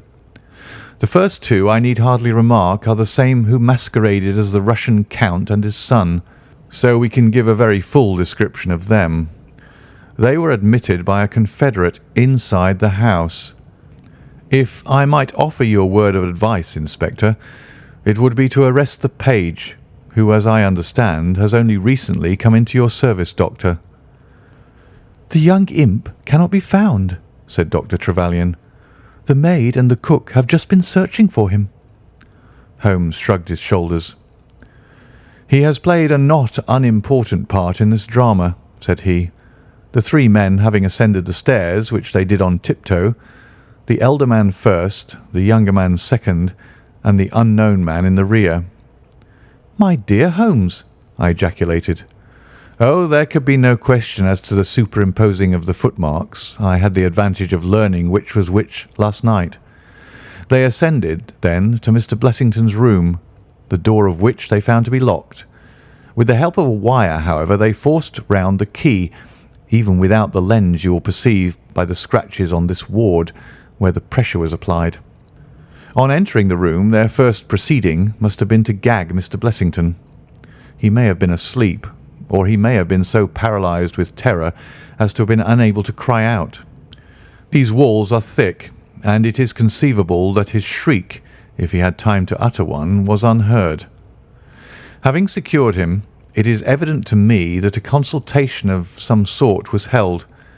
Probably it was something in the nature of a judicial proceeding. It must have lasted for some time, for it was then that these cigars were smoked. The older man sat in that wicker chair. It was he who used the cigar holder. The younger man sat over yonder. He knocked his ash off against the chest of drawers. The third fellow paced up and down. Blessington, I think, sat upright in the bed, but of that I cannot be absolutely certain. Well, it ended by their taking Blessington and hanging him. The matter was so prearranged that it is my belief that they brought with them some sort of block or pulley which might serve as a gallows.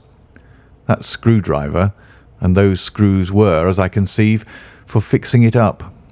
Seeing the hook, however, they naturally saved themselves the trouble. Having finished their work, they made off, and the door was barred behind them by their confederate. We had all listened with the deepest interest to this sketch of the night's doings, which Holmes had deduced from signs so subtle and minute that even when he had pointed them out to us, we could scarcely follow him in his reasoning. The inspector hurried away on the instant to make inquiries about the page, while Holmes and I returned to Baker Street for breakfast. "I'll be back by 3, said he, when we had finished our meal. "Both the inspector and the doctor will meet me here at that hour, and I hope by that time to have cleared up any little obscurity which the case may still present." Our visitors arrived at the appointed time, but it was 3:15 before my friend put in an appearance. From his expression as he entered, however, I could see that all had gone well with him. "Any news, Inspector?" "We've got the boy, sir." "Excellent. And I have got the men." "You have got them?" we cried all 3. "Well, at least I have got their identity. This so-called Blessington is, as I expected, well known at headquarters, and so are his assailants. Their names are Biddle, Hayward, and Moffat." "The Worthington Bank gang!" cried the inspector. "Precisely," said Holmes.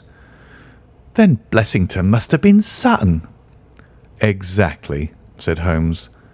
"Why, that makes it as clear as crystal," said the inspector. But Trevelyan and I looked at each other in bewilderment. "You must surely remember the great Worthington Bank business," said Holmes. "5 men were in it. These 4, and a 5th called Cartwright. Tobin, the caretaker, was murdered, and the thieves got away with £7,000. This was in 1875. They were all 5 arrested, but the evidence against them was by no means conclusive. This Blessington, or Sutton, who was the worst of the gang, turned informer. On his evidence, Cartwright was hanged, and the other 3 got 15 years apiece. When they got out the other day, which was some years before their full term, they set themselves, as you perceive, to hunt down the traitor and to avenge the death of their comrade upon him. Twice they tried to get at him and failed. A 3rd time, you see, it came off. Is there anything further which I can explain, Dr. Trevelyan?" "I think you've made it all remarkably clear," said the doctor. "No doubt the day on which he was perturbed was the day when he had seen of their release in the newspapers." "Quite so. His talk about a burglary was the merest blind." "But why could he not tell you this?" "Well, my dear sir, knowing the vindictive character of his old associates, he was trying to hide his own identity from everybody as long as he could. His secret was a shameful one, and he could not bring himself to divulge it. However, wretch as he was still living under the shield of British law, and I have no doubt, Inspector, that you will see that though that shield might fail to guard, the sword of justice is still there to avenge. Such were the singular circumstances in connection with the resident patient and the Brook Street doctor. From that night, nothing has been seen of the 3 murderers by the police, and it is surmised at Scotland Yard that they were among the passengers of the ill-fated steamer Nora Creina, which was lost some years ago with all hands upon the Portuguese coast, some leagues to the north of Oporto.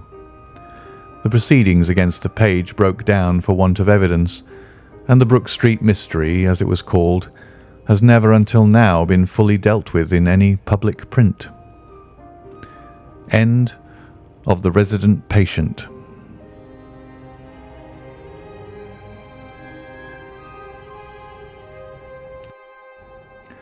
Adventure 9. The Greek Interpreter. During my long and intimate acquaintance with Mr. Sherlock Holmes, I had never heard him refer to his relations, and hardly ever to his own early life. This reticence upon his part had increased the somewhat inhuman effect which he produced upon me, until sometimes I found myself regarding him as an isolated phenomenon, a brain without a heart, as deficient in human sympathy as he was preeminent in intelligence. His aversion to women and his disinclination to form new friendships were both typical of his unemotional character, but not more so than his complete suppression of every reference to his own people. I had come to believe that he was an orphan with no relatives living, but one day, to my very great surprise, he began to talk to me about his brother. It was after tea on a summer evening, and the conversation, which had roamed in a desultory, spasmodic fashion from golf clubs to the causes of the change in the obliquity of the ecliptic, came round at last to the question of atavism and hereditary aptitudes. The point under discussion was how far any singular gift in an individual was due to his ancestry, and how far to his own early training. "In your own case," said I, "from all that you've told me, it seems obvious that your faculty of observation and your peculiar facility for deduction are due to your own systematic training." "To some extent," he answered thoughtfully. "My ancestors were country squires, who appear to have led much the same life as is natural to their class. But nonetheless, my turn that way is in my veins, and may have come with my grandmother, who was the sister of Vernet, the French artist. Art in the blood is liable to take the strangest forms." "But how do you know that it's hereditary?" "Because my brother Mycroft possesses it in a larger degree than I do." This was news to me indeed. If there were another man with such singular powers in England, How was it that neither police nor public had heard of him? I put the question, with a hint that it was my companion's modesty which made him acknowledge his brother as his superior. Holmes laughed at my suggestion. "My dear Watson," said he, "I cannot agree with those who rank modesty among the virtues. To the logician, all things should be seen exactly as they are, and to underestimate oneself is as much a departure from truth as to exaggerate one's own powers. When I say, therefore, that Mycroft has better powers of observation than I, you may take it that I am speaking the exact and literal truth. Is he your junior?" "7 years my senior." "How comes it that he's unknown?" "Oh, he's very well known in his own circle." "Where then?" "Well, in the Diogenes Club, for example." I had never heard of the institution, and my face must have proclaimed as much, for Sherlock Holmes pulled out his watch. "The Diogenes Club is the queerest club in London, and Mycroft one of the queerest men. He's always there from 5:15 to 8:20. It's 6 now, so if you care for a stroll this beautiful evening, I shall be very happy to introduce you to 2 curiosities." 5 minutes later we were in the street, walking towards Regent Circus. "You wonder," said my companion, "why it is that Mycroft does not use his powers for detective work. He is incapable of it." "But I thought you said—" "I said that he was my superior in observation and deduction. If the art of the detective began and ended in reasoning from an armchair, my brother would be the greatest criminal agent that ever lived. But he has no ambition and no energy. He will not even go out of his way to verify his own solutions, and would rather be considered wrong than take the trouble to prove himself right. Again and again I have taken a problem to him, and have received an explanation which has afterwards proved to be the correct one. And yet he was absolutely incapable of working out the practical points which must be gone into before a case could be laid before a judge or jury." "It is not his profession, then?" "By no means.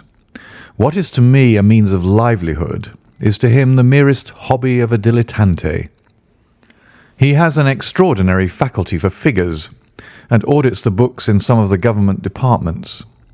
Mycroft lodges in Pall Mall, and he walks round the corner into Whitehall every morning and back every evening.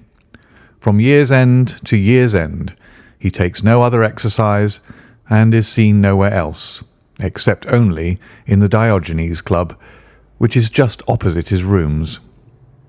"I cannot recall the name." "Very likely not. There are many men in London, you know, who, some from shyness, some from misanthropy, have no wish for the company of their fellows, yet they are not averse to comfortable chairs and the latest periodicals. It is for the convenience of these that the Diogenes Club was started, and it now contains the most unsociable and unclubbable men in town. No member is permitted to take the least notice of any other one. Save in the strangers' room, no talking is, under any circumstances, allowed, and 3 offences, if brought to the notice of the committee, render the talker liable to expulsion. My brother was one of the founders, and I have myself found it a very soothing atmosphere." We had reached Pall Mall as we talked, and were walking down it from the St. James's end. Sherlock Holmes stopped at a door some little distance from the Carlton, and, cautioning me not to speak, he led the way into the hall. Through the glass panelling I caught a glimpse of a large and luxurious room, in which a considerable number of men were sitting about and reading papers, each in his own little nook. Holmes showed me into a small chamber which looked out into Pall Mall, and then, leaving me for a minute, he came back with a companion, whom I knew could only be his brother. Mycroft Holmes was a much larger and stouter man than Sherlock. His body was absolutely corpulent, but his face, though massive, had preserved something of the sharpness of expression which was so remarkable in that of his brother. His eyes, which were of a peculiarly light watery grey, seemed to have always retained that far-away introspective look which I had only observed in Sherlock's when he was exerting his full powers. "I am glad to meet you, sir," said he, putting out a broad, fat hand like the flipper of a seal. "I hear of Sherlock everywhere since you became his chronicler. By the way, Sherlock, I expected to see you round last week to consult me over that Manor House case. I thought you might be a little out of your depth." "No, I solved it," said my friend, smiling. "It was Adams, of course?" "Yes, it was Adams." "I was sure of it from the first." The two sat down together in the bow window of the club. "To anyone who wishes to study mankind, this is the spot," said Mycroft. "Look at the magnificent types. Look at those two men who are coming towards us, for example." "The billiard marker and the other?" "Precisely. What do you make of the other?" The two men had stopped opposite the window. Some chalk marks over the waistcoat pocket were the only signs of billiards which I could see in one of them. The other was a very small, dark fellow, with his hat pushed back and several packages under his arm. "An old soldier, I perceive," said Sherlock. "And very recently discharged," remarked the brother. "Served in India, I see." "And a non-commissioned officer." "Royal Artillery, I fancy," said Sherlock. "And a widower." "But with a child." "Children, my dear boy, children." "Come," said I, laughing, "this is a little too much." "Surely," answered Holmes, "it is not hard to say that a man with that bearing, expression of authority, and sun-baked skin is a soldier, is more than a private, and is not long from India." "That he has not left the service long is shown by his still wearing his ammunition boots, as they are called," observed Mycroft. "He had not the cavalry stride, yet he wore his hat on one side, as is shown by the lighter skin of that side of his brow. His weight is against his being a sapper. He's in the artillery." "Then, of course, his complete mourning shows that he has lost someone very dear. The fact that he's doing his own shopping looks as though it were his wife. He's been buying things for children, you perceive. There's a rattle, which shows that one of them is very young. The wife probably died in childbed. The fact that he has a picture book under his arm shows that there is another child to be thought of." I began to understand what my friend meant when he said that his brother possessed even keener faculties than he did himself. He glanced across at me and smiled. Mycroft took snuff from a tortoise-shell box and brushed away the wandering grains from his coat front with a large red silk handkerchief. "By the way, Sherlock," said he, "I have had something quite after your own heart. A most singular problem, submitted to my judgment. I really had not the energy to follow it up, save in a very incomplete fashion, but it gave me a basis for some pleasing speculation. If you would care to hear the facts." "My dear Mycroft, I should be delighted." The brother scribbled a note upon a leaf of his pocket-book, and ringing the bell, he handed it to the waiter. "I have asked Mr. Melas to step across," said he. "He lodges on the floor above me, and I have some slight acquaintance with him, which led him to come to me in his perplexity. Mr. Melas is a Greek by extraction, as I understand, and he is a remarkable linguist. He earns his living partly as interpreter in the law courts, and partly by acting as guide to any wealthy Orientals who may visit the Northumberland Avenue hotels. I think I will leave him to tell his very remarkable experience in his own fashion." A few minutes later we were joined by a short, stout man, whose olive face and coal black hair proclaimed his southern origin, though his speech was that of an educated Englishman. He shook hands eagerly with Sherlock Holmes, and his dark eyes sparkled with pleasure when he understood that the specialist was anxious to hear his story. "I do not believe that the police credit me. On my word, I do not," said he in a wailing voice. "Just because they have never heard of it before, they think that such a thing cannot be. But I know that I shall never be easy in my mind until I know what has become of my poor man with the sticking plaster upon his face." "I am all attention," said Sherlock Holmes. "This is Wednesday evening," said Mr. Melas. "Well, then, it was Monday night, only 2 days ago, you understand, that all this happened. I am an interpreter, as perhaps my neighbour there has told you. I interpret all languages, or nearly all, but as I am a Greek by birth and with a Grecian name, it is with that particular tongue that I am principally associated. For many years I have been the chief Greek interpreter in London, and my name is very well known in the hotels. It happens not unfrequently that I am sent for at strange hours by foreigners who get into difficulties, or by travellers who arrive late and wish my services. I was not surprised, therefore, on Monday night when a Mr. Latimer, a very fashionably dressed young man, came up to my rooms and asked me to accompany him in a cab which was waiting at the door. A Greek friend had come to see him upon business, he said, and as he could speak nothing but his own tongue, the services of an interpreter were indispensable. He gave me to understand that his house was some little distance off in Kensington, and he seemed to be in a great hurry, bustling me rapidly into the cab when we had descended to the street. I say into the cab, but I soon became doubtful as to whether it was not a carriage in which I found myself. It was certainly more roomy than the ordinary four-wheeled disgrace to London, and the fittings, though frayed, were of rich quality. Mr. Latimer seated himself opposite to me, and we started off through Charing Cross and up the Shaftesbury Avenue. We had come out upon Oxford Street, and I had ventured some remark as to this being a roundabout way to Kensington, when my words were arrested by the extraordinary conduct of my companion. He began by drawing a most formidable-looking bludgeon loaded with lead from his pocket, and switching it backward and forward several times as if to test its weight and strength. Then he placed it without a word upon the seat beside him. Having done this, he drew up the windows on each side, and I found to my astonishment that they were covered with paper, so as to prevent my seeing through them. "I am sorry to cut off your view, Mr. Melas," said he. "The fact is that I have no intention that you should see what the place is to which we are driving.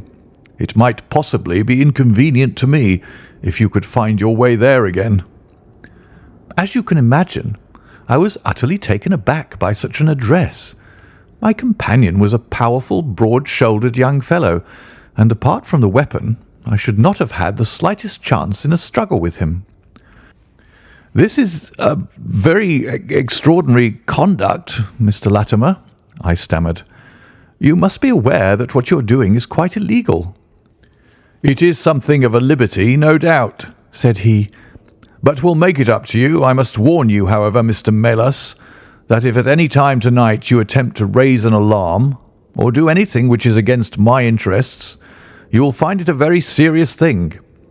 I beg you to remember that no one knows where you are, and that whether you are in this carriage or in my house, you are equally in my power." His words were quiet, but he had a rasping way of saying them which was very menacing. I sat in silence, wondering what on earth could be his reason for kidnapping me in this extraordinary fashion. Whatever it might be, it was perfectly clear that there was no possible use in my resisting, and that I could only wait to see what might befall. For nearly 2 hours we drove without my having the least clue as to where we were going. Sometimes the rattle of the stones told of a paved causeway, and at others our smooth, silent course suggested asphalt. But save by this variation in sound, there was nothing at all which could in the remotest way help me to form a guess as to where we were. The paper over each window was impenetrable to light, and a blue curtain was drawn across the glasswork in front.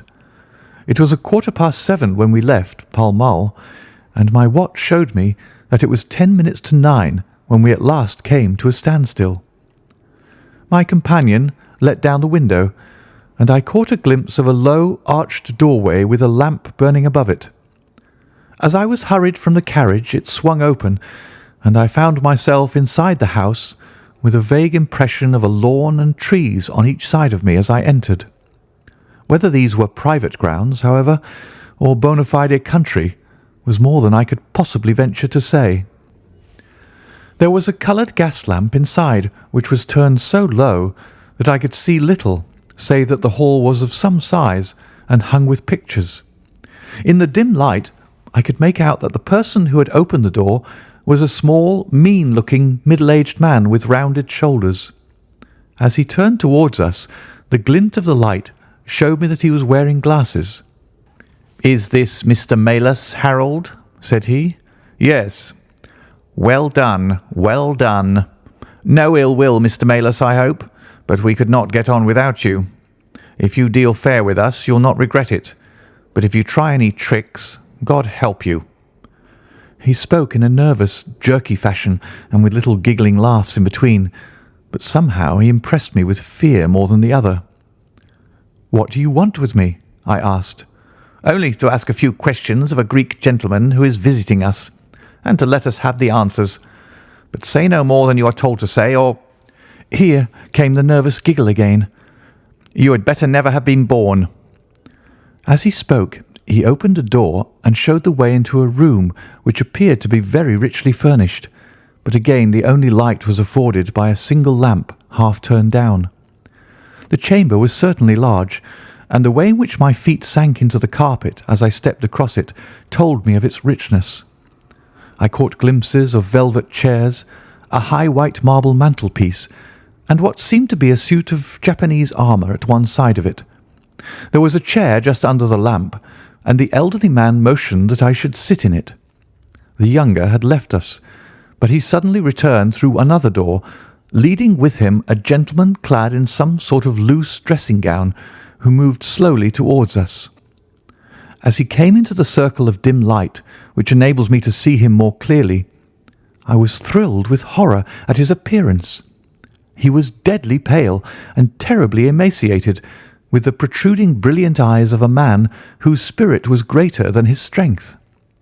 But what shocked me more than any signs of physical weakness was that his face was grotesquely crisscrossed with sticking plaster, and that one large pad of it was fastened over his mouth.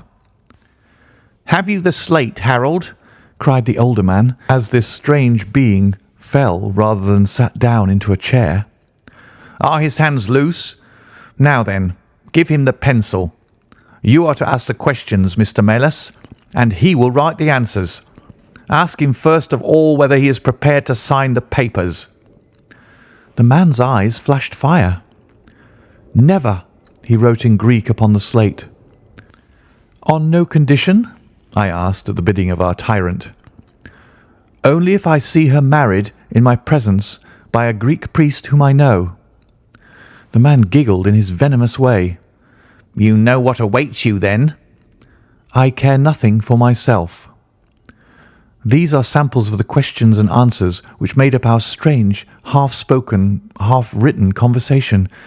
Again and again I had to ask him whether he would give in and sign the documents.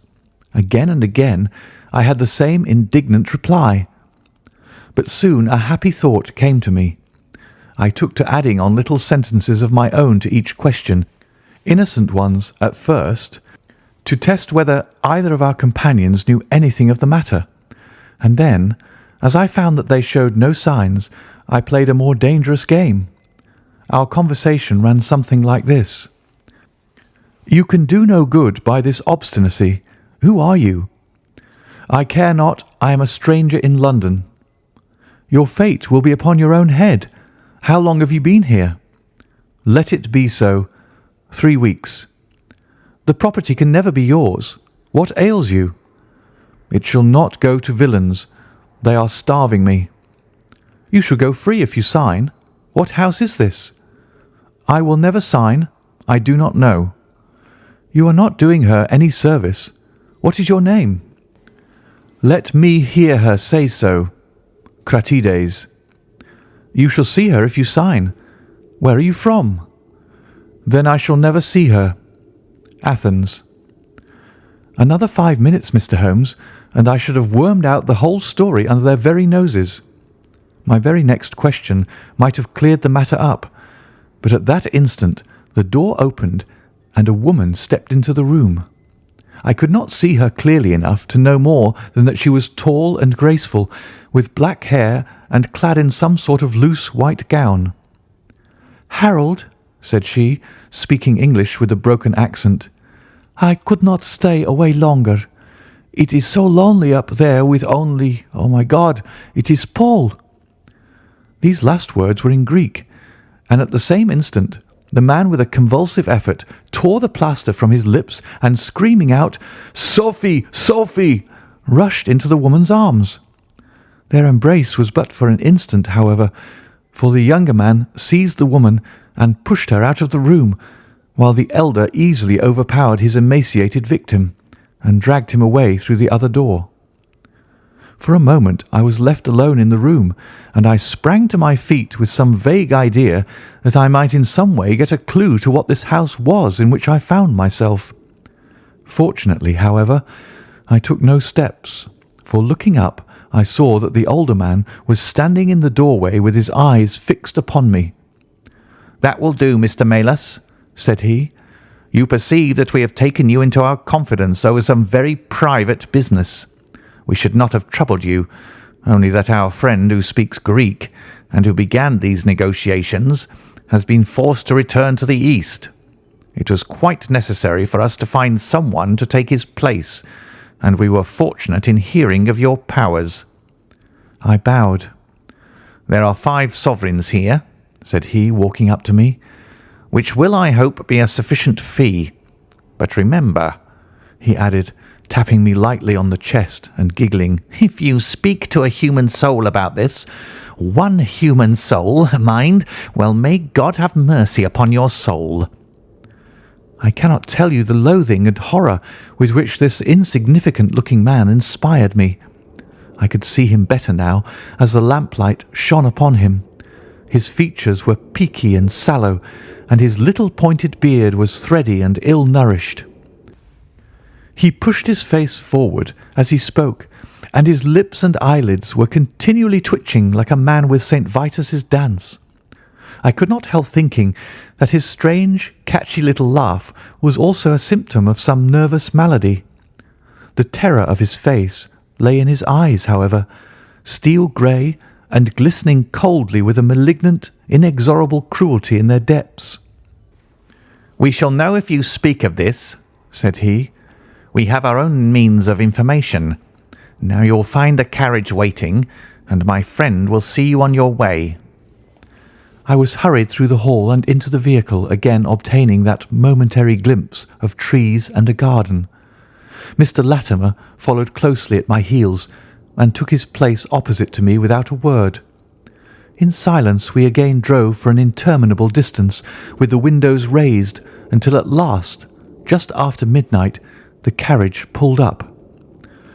"You will get down here, Mr. Melas," said my companion. "I am sorry to leave you so far from your house, but there is no alternative. Any attempt upon your part to follow the carriage can only end in injury to yourself." He opened the door as he spoke, and I had hardly time to spring out when the coachman lashed the horse and the carriage rattled away. I looked around me in astonishment.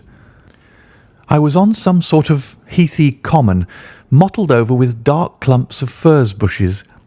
Far away stretched a line of houses with a light here and there in the upper windows.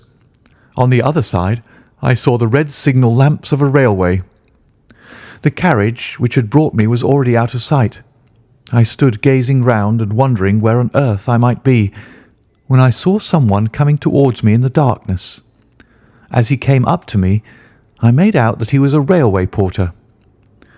"Can you tell me what place this is?" I asked. "Wandsworth Common," said he. "Can I get a train into town?" "If you walk on a mile or so to Clapham Junction," said he, "you'll just be in time for the last Victoria." So that was the end of my adventure, Mr. Holmes. I do not know where I was, nor whom I spoke with, nor anything save what I have told you. But I know that there is foul play going on, and I want to help that unhappy man if I can. I told the whole story to Mr. Mycroft Holmes next morning, and subsequently to the police. We all sat in silence for some little time after listening to this extraordinary narrative. Then Sherlock looked across at his brother. "Any steps?" he asked. Mycroft picked up the Daily News, which was lying on the side table. Anybody supplying any information to the whereabouts of a Greek gentleman named Paul Cratides from Athens, who is unable to speak English, will be rewarded. A similar reward paid to anyone giving information about a Greek lady whose first name is Sophie, X2473. That was in all the dailies. No answer. How about the Greek legation? I have inquired. They know nothing. A wire to the head of the Athens police, then? Sherlock has all the energy of the family, said Mycroft, turning to me. Well, you take the case up by all means, and let me know if you do any good. Certainly, answered my friend, rising from his chair. I'll let you know, and Mr. Melas also. In the meantime, Mr. Melas, I should certainly be on my guard if I were you, for of course they must know through these advertisements that you have betrayed them. As we walked home together, Holmes stopped at a telegraph office and sent off several wires. You see, Watson, he remarked, our evening has been by no means wasted. Some of my most interesting cases have come to me in this way through Mycroft. The problem which we have just listened to, although it can admit of but one explanation, has still some distinguishing features. You have hopes of solving it? Well, knowing as much as we do, it will be singular indeed if we fail to discover the rest. You must yourself have formed some theory which will explain the facts to which we have listened. In a vague way, yes. What was your idea, then? It seemed to me to be obvious that this Greek girl had been carried off by the young Englishman named Harold Latimer. Carried off from where? Athens, perhaps. Sherlock Holmes shook his head. This young man could not talk a word of Greek. The lady could talk English fairly well. Inference that she had been in England some little time, but he had not been in Greece. Well, then, we will presume that she had come on a visit to England, and that this Harold had persuaded her to fly with him. That is more probable. Then the brother, for that I fancy must be the relationship, comes over from Greece to interfere. He imprudently puts himself into the power of the young man and his older associate. They seize him and use violence towards him in order to make him sign some papers to make over the girl's fortune, of which he may be trustee, to them. This he refuses to do. In order to negotiate with him, they have to get an interpreter, and they pitch upon this Mr. Melas, having used some other one before. The girl is not told of the arrival of her brother, and finds it out by the merest accident. Excellent, Watson, cried Holmes. I really fancy that you are not far from the truth. You see that we hold all the cards, and we have only to fear some sudden act of violence on their part. If they give us time, we must have them. But how can we find where this house lies? Well, if our conjecture is correct, and the girl's name is or was Sophie Catrides, we should have no difficulty in tracing her. That must be our main hope, for the brother is, of course, a complete stranger. It is clear that some time has elapsed since this Harold established these relations with the girl, some weeks, at any rate, since the brother in Greece has had time to hear of it and come across. If they have been living in the same place during this time, it is probable that we shall have some answer to Mycroft's advertisement. We had reached our house in Baker Street while we had been talking. Holmes ascended the stair first, and as he opened the door of our room he gave a start of surprise. Looking over his shoulder, I was equally astonished. His brother Mycroft was sitting smoking in the armchair. "Come in, Sherlock. Come in, sir," said he blandly, smiling at our surprised faces. "You don't expect such energy from me, do you, Sherlock? But somehow this case attracts me." "How did you get here?" "I passed you in a hansom." "There has been some new development?" "I had an answer to my advertisement." "Ah." "Yes, it came within a few minutes of your leaving." "And to what effect?" Mycroft Holmes took out a sheet of paper. "Here it is," said he, "written with a J pen on royal cream paper by a middle-aged man with a weak constitution. 'Sir,' he says, In answer to your advertisement of today's date, I beg to inform you that I know the young lady in question very well. If you should care to call upon me, I could give you some particulars as to her painful history. She is living at present at the Myrtles, Beckenham. Yours faithfully, J. Davenport. He writes from Lower Brixton, said Mycroft Holmes. Do you not think that we might drive to him now, Sherlock, and learn these particulars? My dear Mycroft, the brother's life is more valuable than the sister's story. I think we should call at Scotland Yard for Inspector Gregson and go straight out to Beckenham. We know that a man is being done to death, and every hour may be vital. Better pick up Mr. Maylis on our way, I suggested. We may need an interpreter. Excellent, said Sherlock Holmes. Send the boy for a four-wheeler, and we shall be off at once. He opened the table drawer as he spoke, and I noticed that he slipped his revolver into his pocket. Yes, said he in answer to my glance. I should say from what we have heard that we are dealing with a particularly dangerous gang. It was almost dark before we found ourselves in Pall Mall at the rooms of Mr. Maylis. A gentleman had just called for him, and he was gone. Can you tell me where? Asked Mycroft Holmes. I don't know, sir, answered the woman who had opened the door. I only know that he drove away with a gentleman in a carriage. Did the gentleman give a name? No, sir. He wasn't a tall, handsome, dark young man? Oh, no, sir. He was a little gentleman with glasses, thin in the face, but very pleasant in his ways, for he was laughing all the time that he was talking. Come along, cried Sherlock Holmes abruptly. This grows serious, he observed as we drove to Scotland Yard. These men have got hold of Maylis again. He is a man of no physical courage, as they are well aware from their experience the other night. This villain was able to terrorise him the instant that he got into his presence. No doubt they want his professional services, but having used him, they may be inclined to punish him for what they will regard as his treachery. Our hope was that by taking the train we might get to Beckenham as soon or sooner than the carriage. On reaching Scotland Yard, however, it was more than an hour before we could get Inspector Gregson and comply with the legal formalities which would enable us to enter the house. It was 9:45 before we reached London Bridge, and 9:30 before the four of us alighted on the Beckenham platform. A drive of half a mile brought us to the Myrtles, a large, dark house standing back from the road in its own grounds. Here we dismissed our cab and made our way up the drive together. The windows are all dark, remarked the inspector. The house seems deserted. Our birds are flown and the nest empty, said Holmes. Why do you say so? A carriage heavily loaded with luggage has passed out during the last hour. The inspector laughed. I saw the wheel tracks in the light of the gate lamp. But where does the luggage come in? You may have observed the same wheel tracks going the other way, but the outward bound ones were very much deeper, so much so that we can say for a certainty that there was a very considerable weight on the carriage. You get a trifle beyond me there, said the inspector, shrugging his shoulder. It will not be an easy door to force, but we will try if we cannot make someone hear us.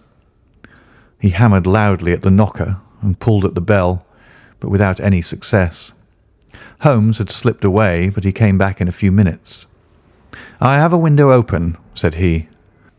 It is a mercy that you're on the side of the force and not against it, Mr. Holmes, remarked the inspector as he noted the clever way in which my friend had forced back the catch. Well, I think that under the circumstances we may enter without an invitation.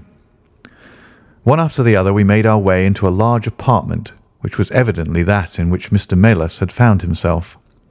The inspector had lit his lantern, and by its light we could see the two doors, the curtain, the lamp, and the suit of Japanese mail as he had described them. On the table lay 2 glasses, an empty brandy bottle, and the remains of a meal. "What is that?" asked Holmes suddenly. We all stood still and listened. A low moaning sound was coming from somewhere over our heads. Holmes rushed to the door and out into the hall. The dismal noise came from upstairs. He dashed up, the inspector and I at his heels, while his brother Mycroft followed as quickly as his great bulk would permit. 3 doors faced up upon the second floor, and it was from the central of these that the sinister sounds were issuing, sinking sometimes into a dull mumble and rising again into a shrill whine. It was locked, but the key had been left on the outside. Holmes flung open the door and rushed in, but he was out again in an instant with his hand to his throat. "It's charcoal," he cried. "Give it time. It'll clear." Peering in, we could see that the only light in the room came from a dull blue flame which flickered from a small brass tripod in the centre. It threw a livid, unnatural circle upon the floor, while in the shadows beyond we saw the vague loom of 2 figures which crouched against the wall. From the open door there reeked a horrible poisonous exhalation which set us gasping and coughing. Holmes rushed to the top of the stairs to draw in the fresh air, and then, dashing into the room, he threw up the window and hurled the brazen tripod out into the garden. "We can enter in a minute," he gasped, darting out again. "Where is a candle? I doubt if we could strike a match in that atmosphere. Hold the light at the door, and we shall get them out, Mycroft. Now!" With a rush, we got to the poisoned men and dragged them out into the well-lit hall. Both of them were blue-lipped and insensible, with swollen, congested faces and protruding eyes. Indeed, so distorted were their features that, save for his black beard and stout figure, we might have failed to recognize in one of them the Greek interpreter who had parted from us only a few hours before at the Diogenes Club. His hands and feet were securely strapped together, and he bore over one eye the marks of a violent blow. The other, who was secured in a similar fashion, was a tall man in the last stage of emaciation, with several strips of sticking plaster arranged in a grotesque pattern over his face. He had ceased to moan as we laid him down, and a glance showed me that for him at least our aid had come too late. Mr. Melas, however, still lived, and in less than an hour, with the aid of ammonia and brandy, I had the satisfaction of seeing him open his eyes and of knowing that my hand had drawn him back from that dark valley in which all paths meet. It was a simple story which we had to tell, and one which did not but confirm our own deductions. His visitor, on entering his rooms, had drawn a life-preserver from his sleeve, and had so impressed him with the fear of instant and inevitable death that he had kidnapped him for the second time. Indeed, it was almost mesmeric, the effect which this giggling ruffian had produced upon the unfortunate linguist, for he could not speak of him save with trembling hands and a blanched cheek. He had been taken swiftly to Beckenham, and had acted as interpreter in a second interview, even more dramatic than the first, in which the 2 Englishmen had menaced their prisoner with instant death if he did not comply with their demands. Finally, finding him proof against every threat, they had hurled him back into his prison, and after reproaching Melas with his treachery, which appeared from the newspaper advertisement, they had stunned him with a blow from a stick, and he remembered nothing more until he found us bending over him. And this was the singular case of the Grecian interpreter, the explanation of which is still involved in some mystery. We were able to find out, by communicating with the gentleman who had answered the advertisement, that the unfortunate young lady came of a wealthy Grecian family, and that she had been on a visit to some friends in England. While there, she had met a young man named Harold Latimer, who had acquired an ascendancy over her and had eventually persuaded her to fly with him. Her friends, shocked at the event, had contented themselves with informing her brother at Athens, and had then washed their hands of the matter. The brother, on his arrival in England, had imprudently placed himself in the power of Latimer and of his associate, whose name was Wilson Kemp, a man of the foulest antecedents. These 2, finding that through his ignorance of the language he was helpless in their hands, had kept him a prisoner, and had endeavoured by cruelty and starvation to make him sign away his own and his sister's property. They had kept him in the house without the girl's knowledge, and the plaster over the face had been for the purpose of making recognition difficult in case she should ever catch a glimpse of him. Her feminine perception, however, had instantly seen through the disguise when, on the occasion of the interpreter's visit, she had seen him for the first time. The poor girl, however, was herself a prisoner, for there was no one about the house except the man who acted as coachman and his wife, both of whom were tools of the conspirators. Finding that their secret was out, and that their prisoner was not to be coerced, the two villains with the girl had fled away at a few hours' notice from the furnished house which they had hired, having first, as they thought, taken vengeance upon both the man who had defied and the one who had betrayed them. Months afterwards, a curious newspaper cutting reached us from Budapest. It told how two Englishmen who had been travelling with a woman had met with a tragic end. They had each been stabbed, it seems, and the Hungarian police were of opinion that they had quarrelled and had inflicted mortal injuries upon each other. Holmes, however, is, I fancy, of a different way of thinking, and holds to this day that if one could find the Grecian girl, one might learn how the wrongs of herself and her brother came to be avenged. End of The Greek Interpreter.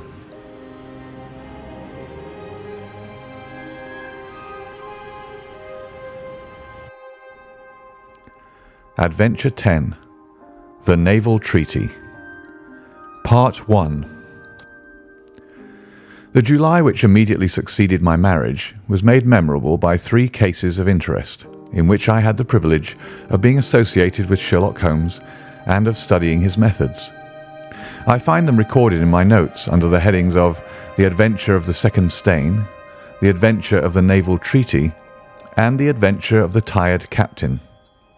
The first of these, however, deals with interest of such importance and implicates so many of the first families in the kingdom that for many years it will be impossible to make it public.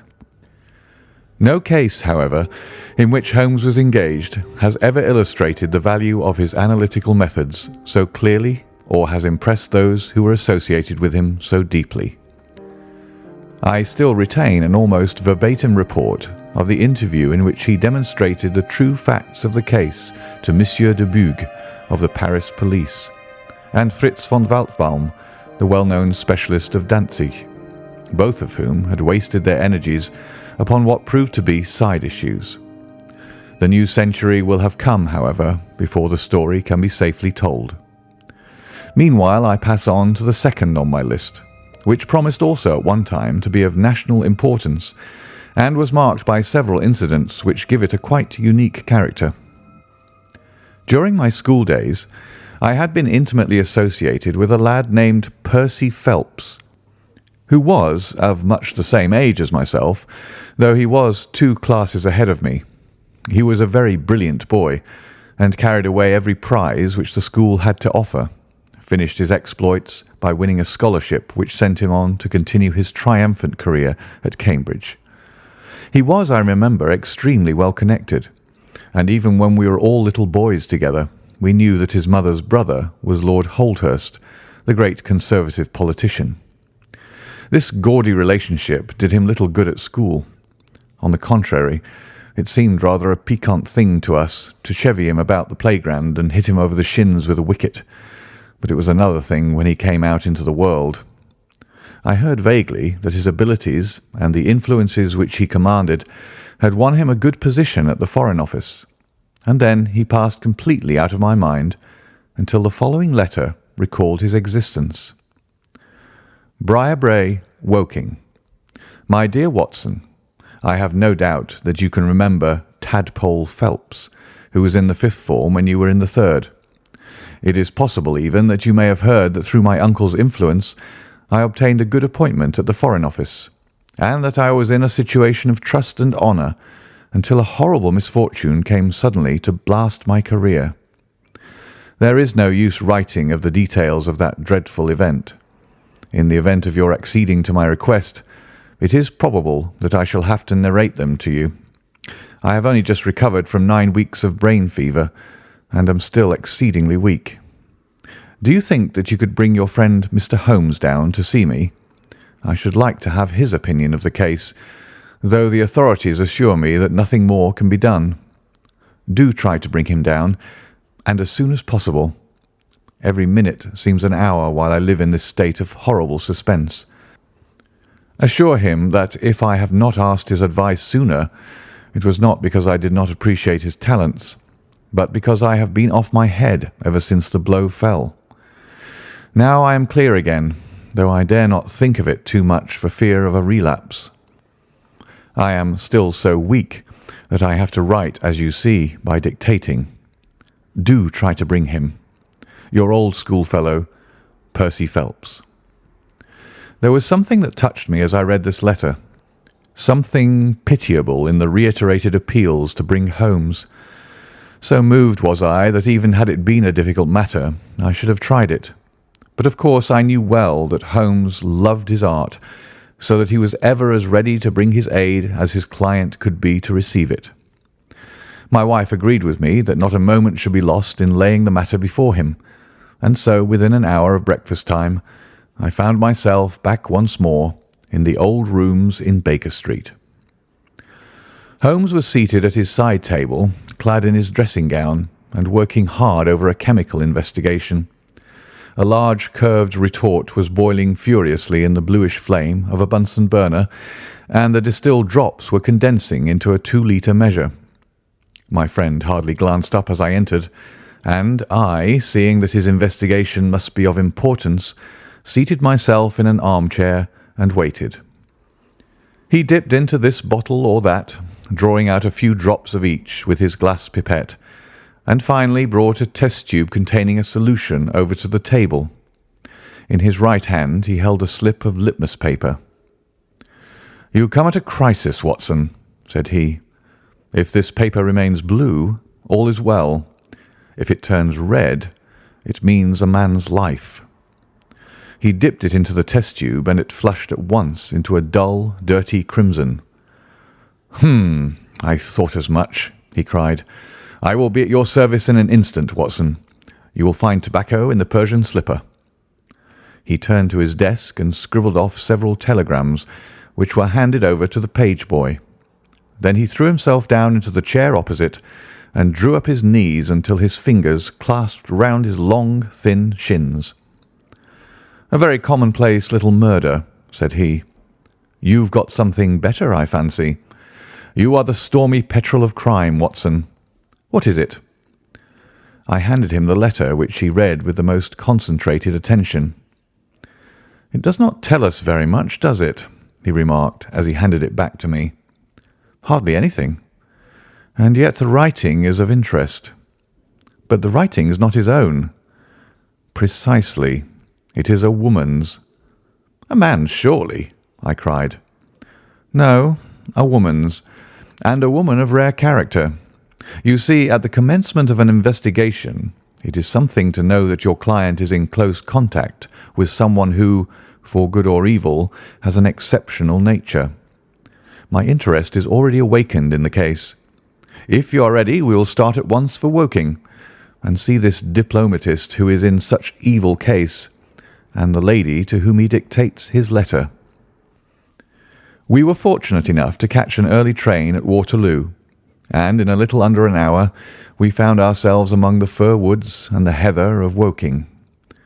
Briarbrae proved to be a large, detached house standing in extensive grounds within a few minutes' walk of the station. On sending in our cards, we were shown into an elegantly appointed drawing-room, where we were joined in a few minutes by a rather stout man who received us with much hospitality.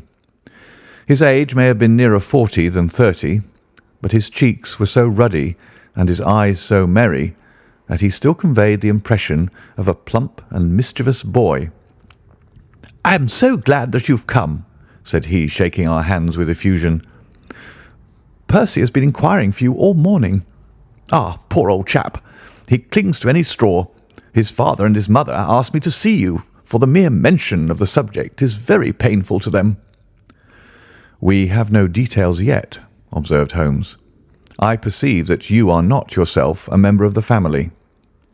Our acquaintance looked surprised, and then, glancing down, he began to laugh. "Of course you saw the J.H. monogram on my locket," said he. "For a moment I thought you had done something clever. Joseph Harrison is my name, and as Percy is to marry my sister Annie, I shall at least be a relation by marriage. You will find my sister in his room, for she has nursed him hand and foot this 2 months back. Perhaps we'd better go in at once, for I know how impatient he is." The chamber in which we were shown was on the same floor as the drawing-room. It was furnished partly as a sitting and partly as a bedroom, with flowers arranged daintily in every nook and corner. A young man, very pale and worn, was lying upon a sofa near the open window, through which came the rich scent of the garden and the balmy summer air. A woman was sitting beside him, who rose as we entered. "Shall I leave, Percy?" she asked. He clutched her hand to detain her. "How are you, Watson?" said he cordially. "I should never have known you under that moustache, and I dare say you would not be prepared to swear to me. This, I presume, is your celebrated friend, Mr. Sherlock Holmes." I introduced him in a few words, and we both sat down. The stout young man had left us, but his sister still remained with her hand in that of the invalid. She was a striking-looking woman, a little short and thick for symmetry, but with a beautiful olive complexion, large, dark Italian eyes, and a wealth of deep black hair. Her rich tints made the white face of her companion the more worn and haggard by the contrast. "I won't waste your time," said he, raising himself upon the sofa. "I'll plunge into the matter without further preamble. I was a happy and successful man, Mr. Holmes, and on the eve of being married, when a sudden and dreadful misfortune wrecked all my prospects in life. I was, as Watson may have told you, in the Foreign Office, and through the influences of my uncle, Lord Holdhurst, I rose rapidly to a responsible position. When my uncle became Foreign Minister in this administration, he gave me several missions of trust, and as I always brought them to a successful conclusion, he came at last to have the utmost confidence in my ability and tact. Nearly 10 weeks ago, to be more accurate, on the 23rd of May, he called me into his private room, and after complimenting me on the good work which I had done, he informed me that he had a new commission of trust for me to execute. "This," said he, taking a grey roll of paper from his bureau, "is the original of that secret treaty between England and Italy, of which, I regret to say, some rumours have already got into the public press. It is of enormous importance that nothing further should leak out. The French or the Russian embassy would pay an immense sum to learn the contents of these papers. They should not leave my bureau, were it not that it is absolutely necessary to have them copied. You have a desk in your office?" "Yes, sir." "Then take the treaty and lock it up there. I shall give directions that you may remain behind when the others go, so that you may copy it at your leisure without fear of being overlooked. When you have finished, relock both the original and the draft in the desk, and hand them over to me personally tomorrow morning." I took the papers and— "Excuse me an instant," said Holmes. "Were you alone during this conversation?" "Absolutely." "In a large room?" 30 feet each way." "In the centre?" "Yes, about it." "And speaking low?" "My uncle's voice is always remarkably low. I hardly spoke at all." "Thank you," said Holmes, shutting his eyes. "Pray go on." "I did exactly what he indicated, and waited until the other clerks had departed. One of them in my room, Charles Gorrow, had some arrears of work to make up, so I left him there and went out to dine. When I returned he was gone. I was anxious to hurry my work, for I knew that Joseph, the Mr. Harrison whom you saw just now, was in town, and that he would travel down to Woking by the 11 o'clock train, and I wanted, if possible, to catch it. When I came to re-examine the treaty, I saw at once that it was of such importance that my uncle had been guilty of no exaggeration in what he had said. Without going into details, I may say that it defined the position of Great Britain towards the Triple Alliance, and foreshadowed the policy which this country would pursue in the event of a French fleet gaining a complete ascendancy over that of Italy in the Mediterranean. The questions treated in it were purely naval. At the end were the signatures of the high dignitaries who had signed it. I glanced my eyes over it and then settled down to make my task of copying. It was a long document, written in the French language and containing 26 separate articles. I copied as quickly as I could, but at 9 o'clock I had only done 9 articles, and it seemed hopeless for me to attempt to catch my train. I was feeling drowsy and stupid, partly from my dinner and also from the effects of a long day's work. A cup of coffee would clear my brain. A commissionaire remains all night in a little lodge at the foot of the stairs and is in the habit of making coffee at his spirit lamp for any of the officials who may be working overtime. I rang the bell, therefore, to summon him. To my surprise, it was a woman who answered the summons, a large, coarse-faced, elderly woman in an apron. She explained that she was the commissionnaire's wife who did the charring, and I gave her the order for the coffee.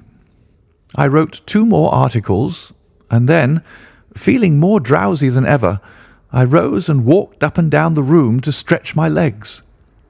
My coffee had not yet come, and I wondered what the cause of the delay could be.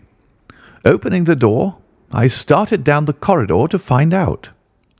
There was a straight passage, dimly lighted, which led from the room in which I had been working, and was the only exit from it. It ended in a curving staircase, with the commissionnaire's lodge in the passage at the bottom. Halfway down this staircase is a small landing, with another passage running into it at right angles. This second one leads by means of a second small stair to a side door used by servants and also as a shortcut by clerks when coming from Charles Street. Here is a rough chart of the place. "Thank you. I think that I quite follow you," said Sherlock Holmes. "It is of the utmost importance that you should notice this point. I went down the stairs and into the hall, where I found the commissionaire fast asleep in his box, with the kettle boiling furiously upon the spirit lamp. I took off the kettle and blew out the lamp, for the water was spurting over the floor. Then I put out my hand and was about to shake the man, who was still sleeping soundly, when a bell over his head rang loudly, and he woke with a start. "Mr. Phelps, sir," said he, looking at me in bewilderment. I came down to see if my coffee was ready. "I was boiling the kettle when I fell asleep, sir." He looked at me, and then up at the still quivering bell with an ever-growing astonishment upon his face. "If you was here, sir, then who rang the bell?" he asked. "The bell!" I cried. "What bell is it?" "It's the bell of the room you were working in." A cold hand seemed to close round my heart. Someone, then, was in that room where my precious treaty lay upon the table. I ran frantically up the stair and along the passage. There was no one in the corridors, Mr. Holmes. There was no one in the room. All was exactly as I left it, save only that the papers which had been committed to my care had been taken from the desk on which they lay. The copy was there, and the original was gone. Holmes sat up in his chair and rubbed his hands. I could see that the problem was entirely to his heart. "Pray, what did you do then?" he murmured. I recognized in an instant that the thief must have come up the stairs from the side door. Of course, I must have met him if he had come the other way. "You were satisfied that he could not have been concealed in the room all the time, or in the corridor which you have just described as dimly lighted?" "It is absolutely impossible. A rat could not conceal himself either in the room or the corridor. There is no cover at all." "Thank you. Pray proceed." "The commissionaire, seeing by my pale face that something was to be feared, had followed me upstairs. Now we both rushed along the corridor and down the steep steps which led to Charles Street. The door at the bottom was closed, but unlocked. We flung it open and rushed out. I can distinctly remember that as we did so there came 3 chimes from a neighbouring clock. It was 10:15. "That is of enormous importance," said Holmes, making a note upon his shirt cuff. "The night was very dark, and a thin, warm rain was falling. There was no one in Charles Street, but a great traffic was going on, as usual in Whitehall, at the extremity. We rushed along the pavement, bareheaded as we were, and at the far corner we found a policeman standing. 'A robbery has been committed,' I gasped. 'A document of immense value has been stolen from the Foreign Office. Has anyone passed this way?' 'I've been standing here for a quarter of an hour, sir,' said he. 'Only one person has passed during that time, a woman, tall and elderly, with a Paisley shawl.' 'Oh, that is only my wife,' cried the commissionaire. 'Has no one else passed?' 'No one.' 'Then it must be the other way that the thief took,' cried the fellow, tugging at my sleeve. But I was not satisfied, and the attempts which he made to draw me away increased my suspicions. 'Which way did the woman go?' I cried. 'I don't know, sir. I noticed her pass, but I had no special reason for watching her. She seemed to be in a hurry.' 'How long ago was it?' 'Oh, not very many minutes.' 'Within the last 5? Well, it could not be more than 5. You're only wasting your time, sir, and every minute now is of importance,' cried the commissionaire. 'Take my word for it, that my old woman has nothing to do with it, and come down to the other end of the street. Well, if you won't, I will.' And with that he rushed off in the other direction. But I was after him in an instant and caught him by the sleeve. 'Where do you live?' said I. 16 Ivy Lane, Brixton,' he answered. 'But don't let yourself be drawn away upon a false scent, Mr. Phelps. Come to the other end of the street and let us see if we can hear of anything.' Nothing was to be lost by following his advice. With the policeman we both hurried down, but only to find the street full of traffic, many people coming and going, but all only too eager to get to a place of safety upon so wet a night. There was no lounger who could tell us who had passed. Then we returned to the office and searched the stairs and the passage without result. The corridor which led to the room was laid down with a kind of creamy linoleum, which shows an impression very easily. We examined it very carefully, but found no outline of any footmark. Had it been raining all evening? Since about 7. How is it, then, that the woman who came into the room about 9 left no traces with her muddy boots? I am glad you raised that point. It occurred to me at the time. The charwomen are in the habit of taking off their boots at the commissionnaire's office and putting on list slippers. That is very clear. There were no marks then, though the night was a wet one. The chain of events is certainly one of extraordinary interest. What did you do next? We examined the room also.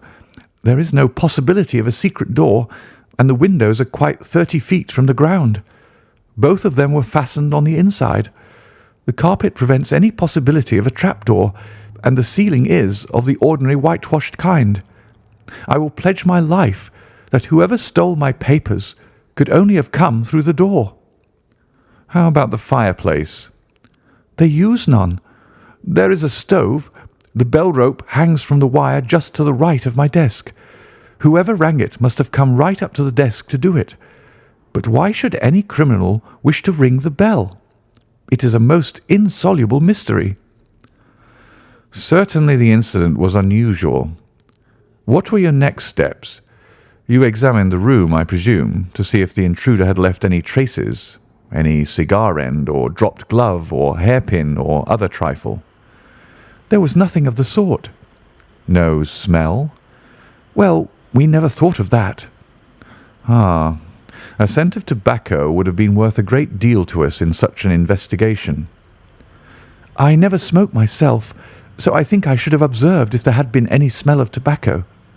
There was absolutely no clue of any kind.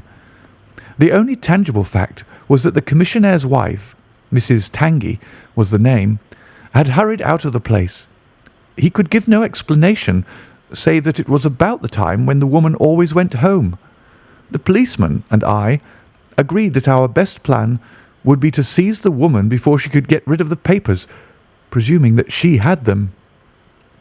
The alarm had reached Scotland Yard by this time, and Mr. Forbes, the detective, came round at once and took up the case with a great deal of energy. We hired a hansom, and in half an hour we were at the address which had been given to us. A young woman opened the door, who proved to be Mrs. Tangey's eldest daughter. Her mother had not come back yet, and we were shown into the front room to wait. About 10 minutes later, a knock came at the door, and here we made the one serious mistake for which I blame myself. Instead of opening the door ourselves, we allowed the girl to do so. We heard her say, "Mother, there are 2 men in the house waiting to see you." And an instant afterwards we heard the patter of feet rushing down the passage. Forbes flung open the door, and we both ran into the back room or kitchen, but the woman had got there before us. She stared at us with defiant eyes, and then, suddenly, recognizing me, an expression of absolute astonishment came over her face. "Why, if it isn't Mr. Phelps of the office!" she cried. "Come, come, who did you think we were when you ran away from us?" asked my companion. "I thought you were the brokers," said she. "We have had some trouble with a tradesman." "That's not quite good enough," answered Forbes. "We have reason to believe that you have taken a paper of importance from the Foreign Office, and that you ran in here to dispose of it. You must come back with us to Scotland Yard to be searched." It was in vain that she protested and resisted. A four-wheeler was brought, and we all three drove back in it. We had first made an examination of the kitchen, and especially of the kitchen fire, to see whether she might have made away with the papers during the instant that she was alone. There were no signs, however, of any ashes or scraps. When we reached Scotland Yard, she was handed over at once to the female searcher. I waited in an agony of suspense until she came back with her report. There were no signs of the papers. Then, for the first time, the horror of my situation came in its full force. Hitherto, I had been acting, and action had numb thought. I had been so confident of regaining the treaty at once that I had not dared to think of what would be the consequence if I failed to do so. But now there was nothing more to be done, and I had leisure to realize my position. It was horrible. Watson there would tell you that I was a nervous, sensitive boy at school. It is my nature. I thought of my uncle and of his colleagues in the cabinet, of the shame which I had brought upon him, upon myself, upon everyone connected with me. What though I was the victim of an extraordinary accident? No allowance is made for accidents where diplomatic interests are at stake. I was ruined, shamefully, hopelessly ruined. I don't know what I did. I fancy I must have made a scene. I have a dim recollection of a group of officials who crowded round me, endeavouring to soothe me. One of them drove down with me to Waterloo and saw me into the Woking train. I believe that he would have come all the way, had it not been that Dr. Ferrier, who lives near me, was going down by that very train. The doctor most kindly took charge of me, and it was well he did so, for I had a fit in the station, and before we reached home I was practically a raving maniac. You can imagine the state of things here when they were roused from their beds by the doctor's ringing and found me in this condition. Poor Annie here and my mother were broken-hearted. Dr. Ferrier had just heard enough from the detective at the station to be able to give an idea of what had happened, and his story did not mend matters. It was evident to all that I was in for a long illness. So Joseph was bundled out of this cheery bedroom, and it was turned into a sick room for me. Here I have lain, Mr. Holmes, for over 9 weeks, unconscious and raving with brain fever. If it had not been for Mrs. Harrison here, and for the doctor's care, I should not be speaking to you now. She has nursed me by day, and a hired nurse has looked after me by night, for in my mad fits I was capable of anything. Slowly, my reason has cleared, but it is only during the last 3 days that my memory has quite returned. Sometimes I wish that it never had. the first thing that I did was to wire to Mr. Forbes, who had the case in hand. He came out and assures me that, though everything has been done, no trace of a clue has been discovered. The commissionaire and his wife have been examined in every way without any light being thrown upon the matter. The suspicions of the police then rested upon young Goro, who, as you may remember, stayed over time in the office that night. His remaining behind and his French name were really the only 2 points which could suggest suspicion, but as a matter of fact, I did not begin work until he had gone. And his people are of Huguenot extraction, but as English in sympathy and tradition as you and I are. Nothing was found to implicate him in any way, and there the matter dropped. I turn to you, Mr. Holmes, as absolutely my last hope. If you fail me, then my honour, as well as my position, are forever forfeited." The invalid sank back upon his cushions, tired out by this long recital, while his nurse poured him out a glass of some stimulating medicine. Holmes sat silently with his head thrown back and his eyes closed, in an attitude which might seem listless to a stranger, but which I knew betokened the most intense self-absorption. "Your statement has been so explicit," said he at last, "that you have really left me very few questions to ask. There is one of the very utmost importance, however. Did you tell anyone that you had this special task to perform?" "No one." "Not Miss Harrison here, for example?" "No. I had not been back to Woking between getting the order and executing the commission." "And none of your people had by chance been to see you?" "None." "Did any of them know their way about in the office?" "Oh, yes. All of them had been shown over it." "Still, of course, if you said nothing to anyone about the treaty, these inquiries are irrelevant." "I said nothing." "Do you know anything of the commissionaire?" "Nothing except that he is an old soldier." "What regiment?" "Oh, I have heard Coldstream Guards." "Thank you. I have no doubt I can get details from Forbes. The authorities are excellent at amassing facts, though they do not always use them to advantage. What a lovely thing a rose is." He walked past the couch to the open window and held up the drooping stalk of a moss rose, looking down at the dainty blend of crimson and green. It was a new phase of his character to me, for I had never seen him show any keen interest in natural objects. "There is nothing in which deduction is so necessary as in religion," said he, leaning with his back against the shutters. "It can be built up as an exact science by the reasoner. Our highest assurance of the goodness of Providence seems to me to rest in the flowers. All other things, our powers, our desires, our food, are all really necessary for our existence in the first instance. But this rose is an extra. Its smell and its colour are an embellishment of life, not a condition of it. It is only goodness which gives extras, and so I say again that we have much to hope from the flowers." Percy Phelps and his nurse looked at Holmes during this demonstration with surprise and a good deal of disappointment written upon their faces. He had fallen into a reverie, with the moss rose between his fingers. It had lasted some minutes before the young lady broke in upon it. "Do you see any prospect of solving this mystery, Mr. Holmes?" she asked with a touch of asperity in her voice. "Oh, the mystery," he answered, coming back with a start to the realities of life. "Well, it would be absurd to deny that the case is a very abstruse and complicated one, but I can promise you that I will look into the matter and let you know any points which may strike me." "Do you see any clue?" "You have furnished me with 7. But of course I must test them before I can pronounce upon their value." "You suspect someone?" "I suspect myself." "What?" "Of coming to conclusions too rapidly."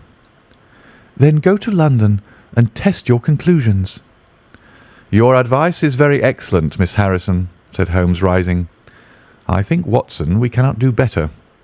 Do not allow yourself to indulge in false hopes, Mr. Phelps. The affair is a very tangled one." "I shall be in a fever until I see you again."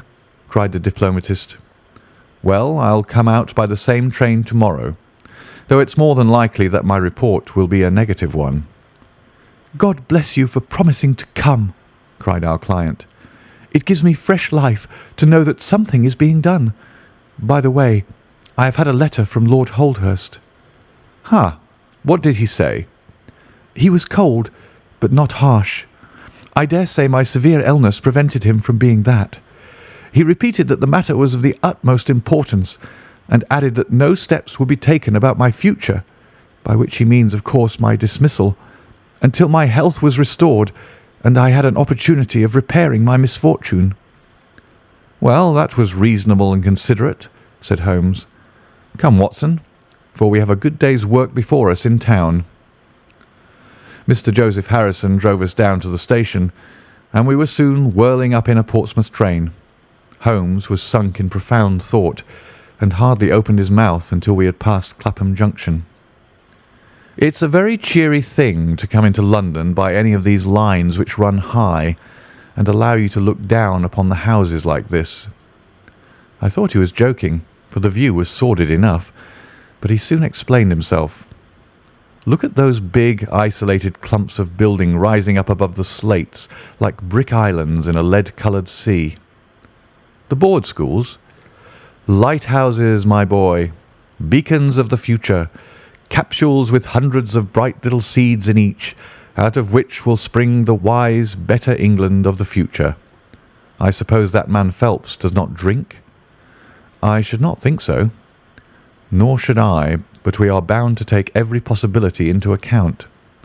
The poor devil has certainly got himself into very deep water, and it's a question whether we shall ever be able to get him ashore. What did you think of Miss Harrison?" "A girl of strong character." "Yes, but she is a good sort, or I'm mistaken. She and her brother are the only children of an ironmaster somewhere up Northumberland way.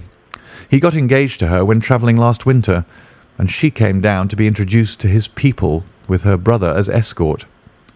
Then came the smash, and she stayed on to nurse her lover, while brother Joseph, finding himself pretty snug, stayed on too. I've been making a few independent inquiries, you see, but today must be a day of inquiries." "My practice," I began. "Oh, if you find your own cases more interesting than mine," said Holmes with some asperity. "I was going to say that my practice could get along very well for a day or two, since it is the slackest time in the year." "Excellent," said he, recovering his good humour. "Then we'll look into this matter together. I think that we should begin by seeing Forbes.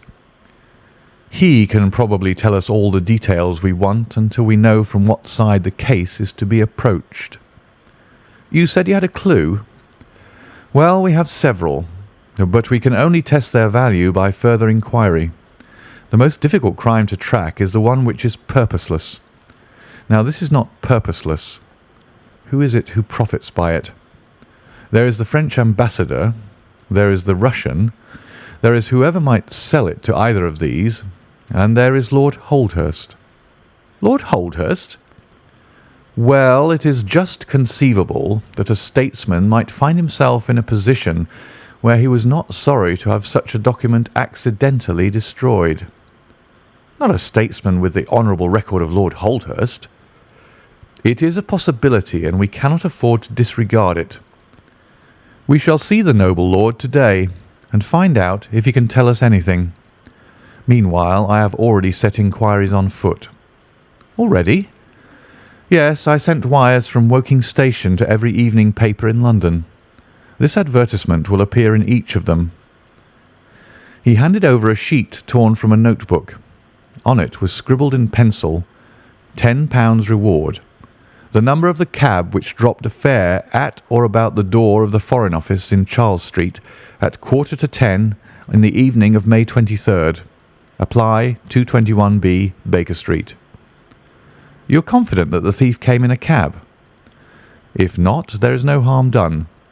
But if Mr. Phelps is correct in stating that there is no hiding place, either in the room or the corridors, then the person must have come from outside.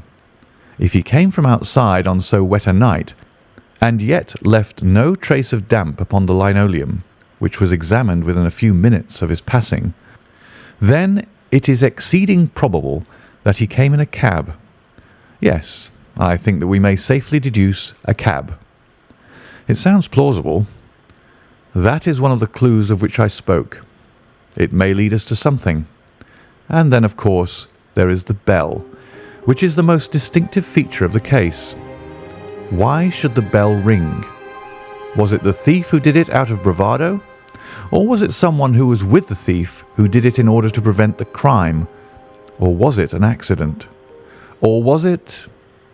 He sank back into the state of intense and silent thought from which he had emerged, but it seemed to me, accustomed as I was to his every mood, that some new possibility had dawned suddenly upon him. End of Part 1 of the Naval Treaty.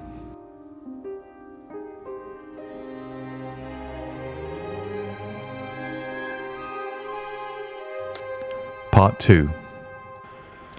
It was 3:20 when we reached our terminus, and after a hasty luncheon at the buffet, we pushed on at once to Scotland Yard.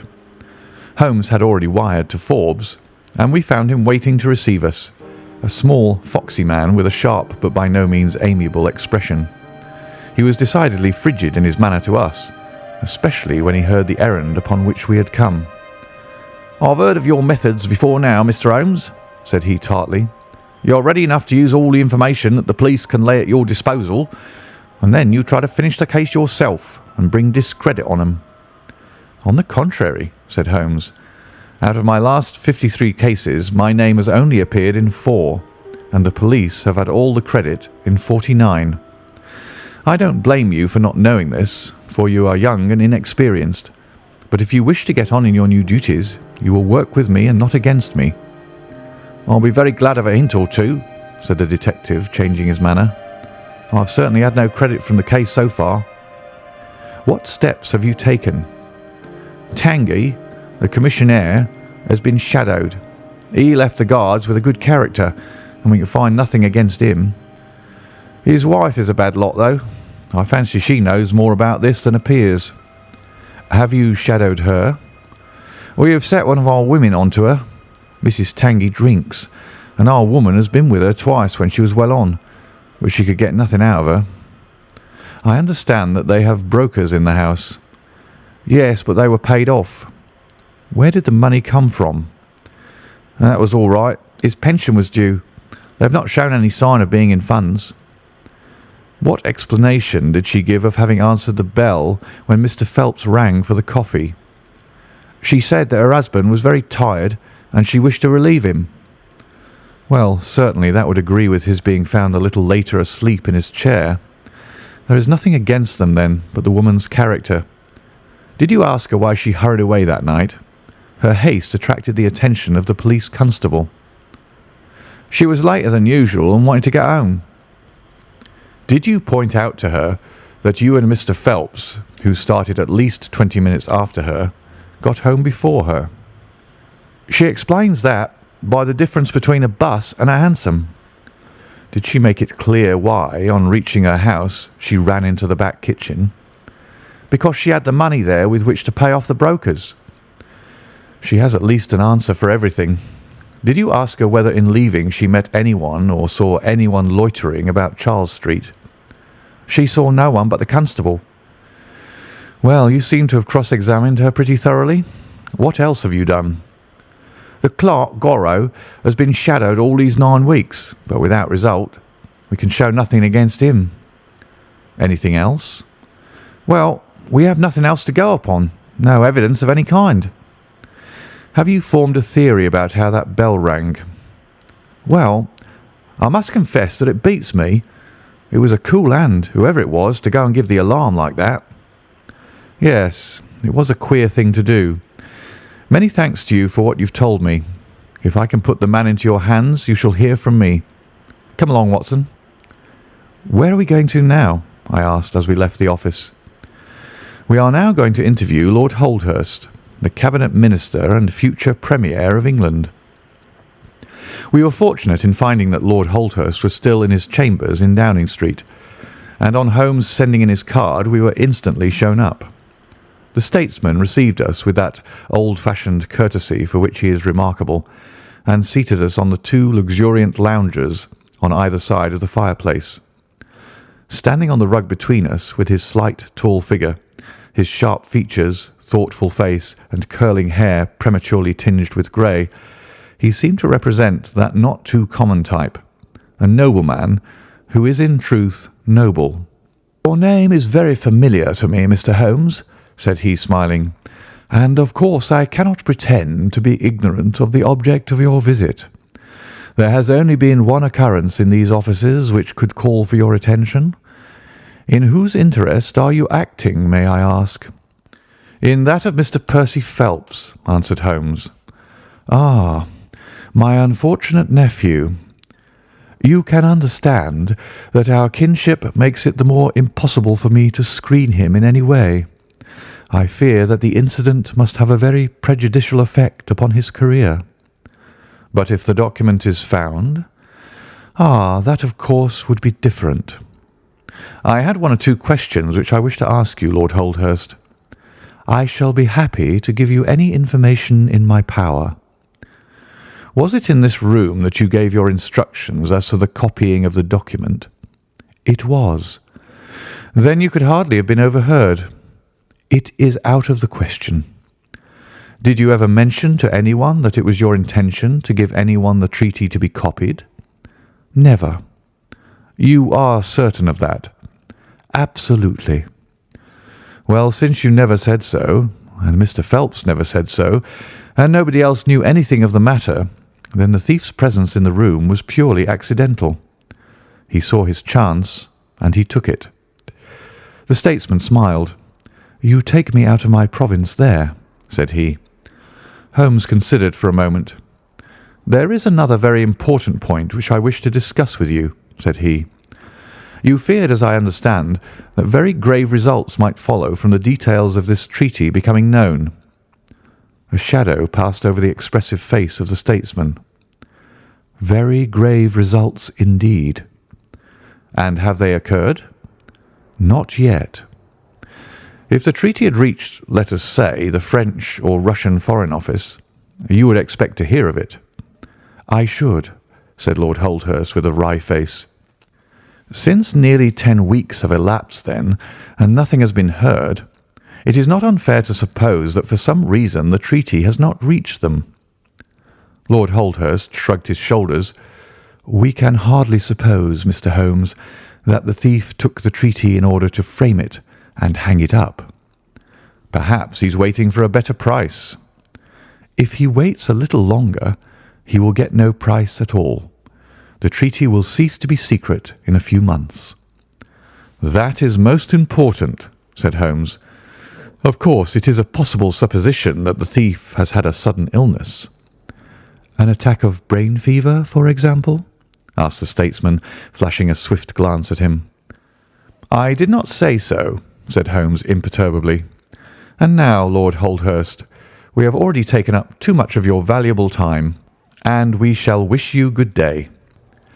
"Every success to your investigation, be the criminal who it may," answered the nobleman as he bowed us out the door. "He's a fine fellow," said Holmes as we came out into Whitehall, "but he has a struggle to keep up his position. He is far from rich and has many calls. You noticed, of course, that his boots had been resold. Now, Watson, I won't detain you from your legitimate work any longer. I shall do nothing more to-day, unless I have an answer to my cab advertisement, but I shall be extremely obliged to you if you would come down with me to Woking tomorrow, by the same train which we took yesterday." I met him accordingly next morning, and we travelled down to Woking together. He had had no answer to his advertisement, he said, and no fresh light had been thrown upon the case. He had, when he so willed it, the utter immobility of countenance of a Red Indian, and I could not gather from his appearance whether he was satisfied or not with the position of the case.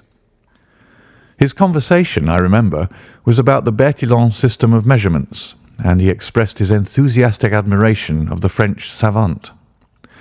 We found our client still under the charge of his devoted nurse, but looking considerably better than before.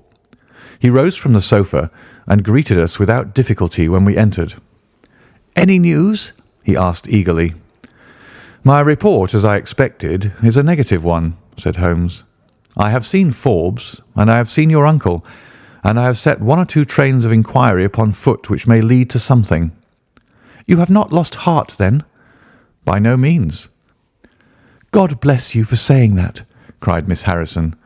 "If we keep our courage and our patience, the truth must come out." "We have more to tell you than you have for us," said Phelps, reseating himself upon the couch. "I hoped you might have something." "Yes, we have had an adventure during the night, and one which might have proved to be a serious one." His expression grew very grave as he spoke, and a look of something akin to fear sprang up in his eyes. "Do you know," said he, "that I begin to believe that I am the unconscious centre of some monstrous conspiracy, and that my life is aimed at as well as my honour." "Ah!" cried Holmes.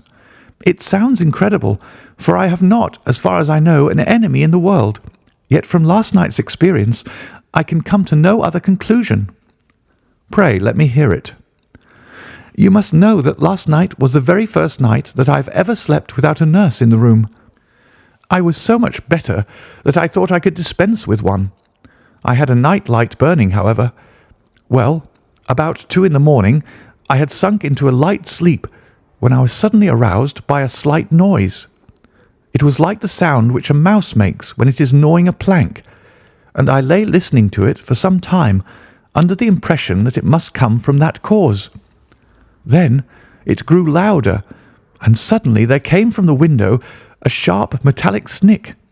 I sat up in amazement. There could be no doubt what the sounds were now. The first ones had been caused by someone forcing an instrument through the slit between the sashes, and the second by the catch being pressed back. There was a pause then for about 10 minutes, as if the person were waiting to see whether the noise had awakened me. Then I heard a gentle creaking as the window was very slowly opened. I could stand it no longer, for my nerves are not what they used to be. I sprang out of bed and flung open the shutters. A man was crouching at the window. I could see little of him, for he was gone like a flash. He was wrapped in some sort of cloak which came across the lower part of his face. One thing only I am sure of, and that is he had some weapon in his hand. It looked to me like a long knife. I distinctly saw the gleam of it as he turned to run." "This is most interesting," said Holmes. "Pray, what did you do then?" "I should have followed him through the open window if I'd been stronger. As it was, I rang the bell and roused the house. It took me some little time, for the bell rings in the kitchen and the servants are all asleep upstairs. I shouted, however, and that brought Joseph down, and he roused the others. Joseph and the groom found marks on the bed outside the window, but the weather has been so dry lately that they found it hopeless to follow the trail across the grass. There's a place, however, on the wooden fence which skirts the road which shows signs, they tell me, as if someone had got over and had snapped the top of the rail in doing so. I have said nothing to the local police yet, for I thought I had best have your opinion first." This tale of our client's appeared to have an extraordinary effect upon Sherlock Holmes. He rose from his chair and paced about the room in uncontrollable excitement. "Misfortunes never come single," said Phelps, smiling, though it was evident that his adventure had somewhat shaken him. "You have certainly had your share," said Holmes. "Do you think you could walk round the house with me?" "Oh, yes. I should like a little sunshine. Joseph will come too." "And I also," said Miss Harrison. "I am afraid not," said Holmes, shaking his head. "I think I must ask you to remain sitting exactly where you are." The young lady resumed her seat with an air of displeasure. Her brother, however, had joined us, and we set off all four together. We passed round the lawn to the outside of the young diplomatist's window. There were, as he had said, marks upon the bed, but they were hopelessly blurred and vague. Holmes stooped over them for an instant, and then rose, shrugging his shoulders. "I don't think anyone could make much of this," said he. "Let us go round the house and see why this particular room was chosen by the burglar. I should have thought those larger windows of the drawing-room and dining-room would have had more attractions for him." "They are more visible from the road," suggested Mr. Joseph Harrison. "Ah, yes, of course. There is a door here which he might have attempted. What is it for?" "It is a side entrance for tradespeople. Of course, it is locked at night." "Have you ever had an alarm like this before?" "Never," said our client. "Do you keep plate in the house, or anything to attract burglars?" "Nothing of value." Holmes strolled round the house with his hands in his pockets and a negligent air which was unusual with him. "By the way," said he to Joseph Harrison, "you found some place, I understand, where the fellow scaled the fence. Let us have a look at it." The plump young man led us to a spot where the top of one of the wooden rails had been cracked. A small fragment of the wood was hanging down. Holmes pulled it off and examined it critically. "Do you think that was done last night? It looks rather old, does it not?" "Well, possibly so." "There are no marks of anyone jumping down upon the other side." "No, I fancy we shall get no help here. Let us go back to the bedroom and talk the matter over." Percy Phelps was walking very slowly, leaning upon the arm of his future brother-in-law. Holmes walked swiftly across the lawn, and we were at the open window of the bedroom long before the others came. "Miss Harrison," said Holmes, speaking with the utmost intensity of manner, "you must stay where you are all day. Let nothing prevent you from staying where you are all day. It is of the utmost importance." "Certainly, if you wish it, Mr. Holmes," said the girl in astonishment. "When you go to bed, lock the door of this room on the outside and keep the key. Promise to do this." "But Percy—" "He will come to London with us." "And am I to remain here?" "It is for his sake. You can serve him. Quick, promise." She gave a quick nod of assent, just as the other two came up. "Why do you sit moping there, Annie?" cried her brother.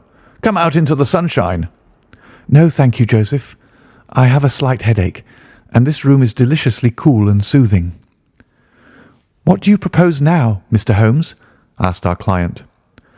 "Well, in investigating this minor affair, we must not lose sight of our main inquiry. It would be a very great help to me if you would come up to London with us." "At once?" "Well, as soon as you conveniently can. Say in an hour." "I feel quite strong enough. If I can really be of any help." "The greatest possible." "Perhaps you would like me to stay there tonight?" "I was just going to propose it." "Then, if my friend of the night comes to revisit me, he will find the bird flown. We are all in your hands, Mr. Holmes, and you must tell us exactly what you would like done. Perhaps you would prefer that Joseph came with us so as to look after me." "Oh, no. My friend Watson is a medical man, you know, and he'll look after you. We'll have our lunch here, if you will permit us, and then we shall all three set off for town together." It was arranged as he suggested, though Miss Harrison excused herself from leaving the bedroom in accordance with Holmes's suggestion. What the object of my friend's manoeuvres was I could not conceive, unless it were to keep the lady away from Phelps, who, rejoiced by his returning health and by the prospect of action, lunched with us in the dining-room. Holmes had a still more startling surprise for us, however, for after accompanying us down to the station and seeing us into our carriage, he calmly announced that he had no intention of leaving Woking. "There are one or two small points which I should desire to clear up before I go," said he. "Your absence, Mr. Phelps, will in some ways rather assist me. Watson, when you reach London, you would oblige me by driving at once to Baker Street with our friend here, and remaining with him until I see you again. It is fortunate that you are old schoolfellows, as you must have much to talk over. Mr. Phelps can have the spare bedroom tonight, and I will be with you in time for breakfast, for there is a train which will take me into Waterloo at 8. "But how about our investigation in London?" asked Phelps ruefully. "We can do that tomorrow. I think that just at present I can be of more immediate use here." "You might tell them at Briarbrae that I hope to be back tomorrow night," cried Phelps as we began to move from the platform. "I hardly expect to go back to Briarbrae. answered Holmes, and waved his hand to us cheerily as we shot out from the station. Phelps and I talked it over on our journey, but neither of us could devise a satisfactory reason for this new development. "I suppose he wants to find out some clue as to the burglary last night, if a burglar it was. For myself, I don't believe it was an ordinary thief." "What is your own idea, then?" "Upon my word, you may put it down to my weak nerves or not, but I believe there is some deep political intrigue going on around me, and that for some reason that passes my understanding, my life is aimed at by the conspirators. It sounds high-flown and absurd, but consider the facts. Why should a thief try to break in at a bedroom window where there could be no hope of any plunder? And why should he come with a long knife in his hand?" "You're sure it was not a housebreaker's jimmy?" "Oh, no, it was a knife. I saw the flash of the blade quite distinctly." "But why on earth should you be pursued with such animosity?" "Ah, that is the question." "Well, if Holmes takes the same view, that would account for his action, would it not? Presuming that your theory is correct, if he can lay his hands upon the man who threatened you last night, he will have gone a long way toward finding who took the naval treaty. It is absurd to suppose that you have two enemies, one of whom robs you while the other threatens your life." "But Holmes said that he was not going to Briarbrae." "I have known him for some time," said I, "but I never know him to do anything yet without a very good reason." And with that our conversation drifted off onto other topics. But it was a weary day for me. Phelps was still weak after his long illness, and his misfortune made him querulous and nervous. In vain I endeavoured to interest him in Afghanistan, in India, in social questions, in anything which might take his mind out of the groove. He would always come back to his lost treaty, wondering, guessing, speculating as to what Holmes was doing, what steps Lord Holdhurst was taking, what news we should have in the morning. As the evening wore on, his excitement became quite painful. "You have implicit faith in Holmes?" he asked. "I have seen him do some remarkable things." "But he never brought light into anything quite so dark as this." "Oh yes, I have known him solve questions which presented fewer clues than yours." "But not where such large interests are at stake." "I don't know that. To my certain knowledge he has acted on behalf of 3 of the reigning houses of Europe in very vital matters." "But you know him well, Watson. He is such an inscrutable fellow that I never quite know what to make of him. Do you think he is hopeful? Do you think he expects to make a success of it?" "He has said nothing." "That is a bad sign." "On the contrary, I've noticed that when he is off the trail he generally says so. It is when he is on a scent and is not quite absolutely sure yet that it is the right one that he is most taciturn. Now, my dear fellow, we can't help matters by making ourselves nervous about them, so let me implore you to go to bed and so be fresh for whatever may await us tomorrow." I was able at last to persuade my companion to take my advice, though I knew from his excited manner that there was not much hope of sleep for him. Indeed, his mood was infectious, for I lay tossing half the night myself, brooding over this strange problem and inventing 100 theories, each of which was more impossible than the last. Why had Holmes remained at Woking? Why had he asked Miss Harrison to remain in the sick room all day? Why had he been so careful not to inform the people at Briarbrae that he intended to remain near them? I cudgelled my brains until I fell asleep in the endeavour to find some explanation which would cover all these facts.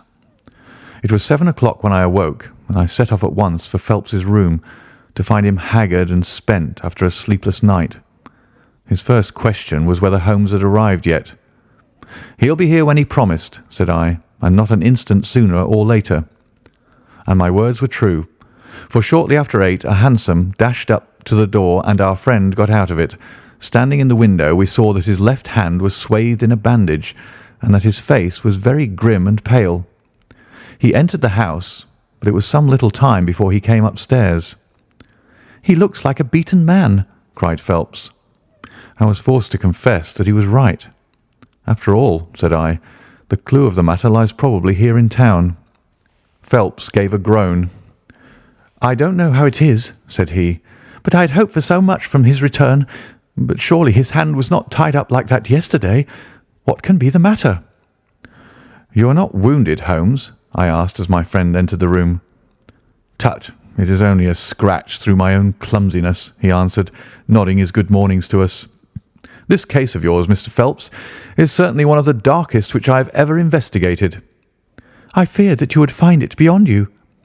"It has been a most remarkable experience." "That bandage tells of adventures," said I. "Won't you tell us what has happened?" "After breakfast, my dear Watson. Remember that I have breathed 30 miles of Surrey air this morning. I suppose that there has been no answer from my cabman advertisement. Well, well, we cannot expect to score every time." The table was all laid, and just as I was about to ring, Mrs. Hudson entered with the tea and coffee. A few minutes later she brought in 3 covers, and we all drew up to the table. Holmes ravenous, I curious, and Phelps in the gloomiest state of depression. "Mrs. Hudson has risen to the occasion," said Holmes, uncovering a dish of curried chicken. "Her cuisine is a little limited, but she has as good an idea of breakfast as a Scotchwoman. What have you here, Watson?" "Ham and eggs," I answered. "Good. What are you going to take, Mr. Phelps? Curried fowl or eggs? Or will you help yourself?" "Thank you. I can eat nothing," said Phelps.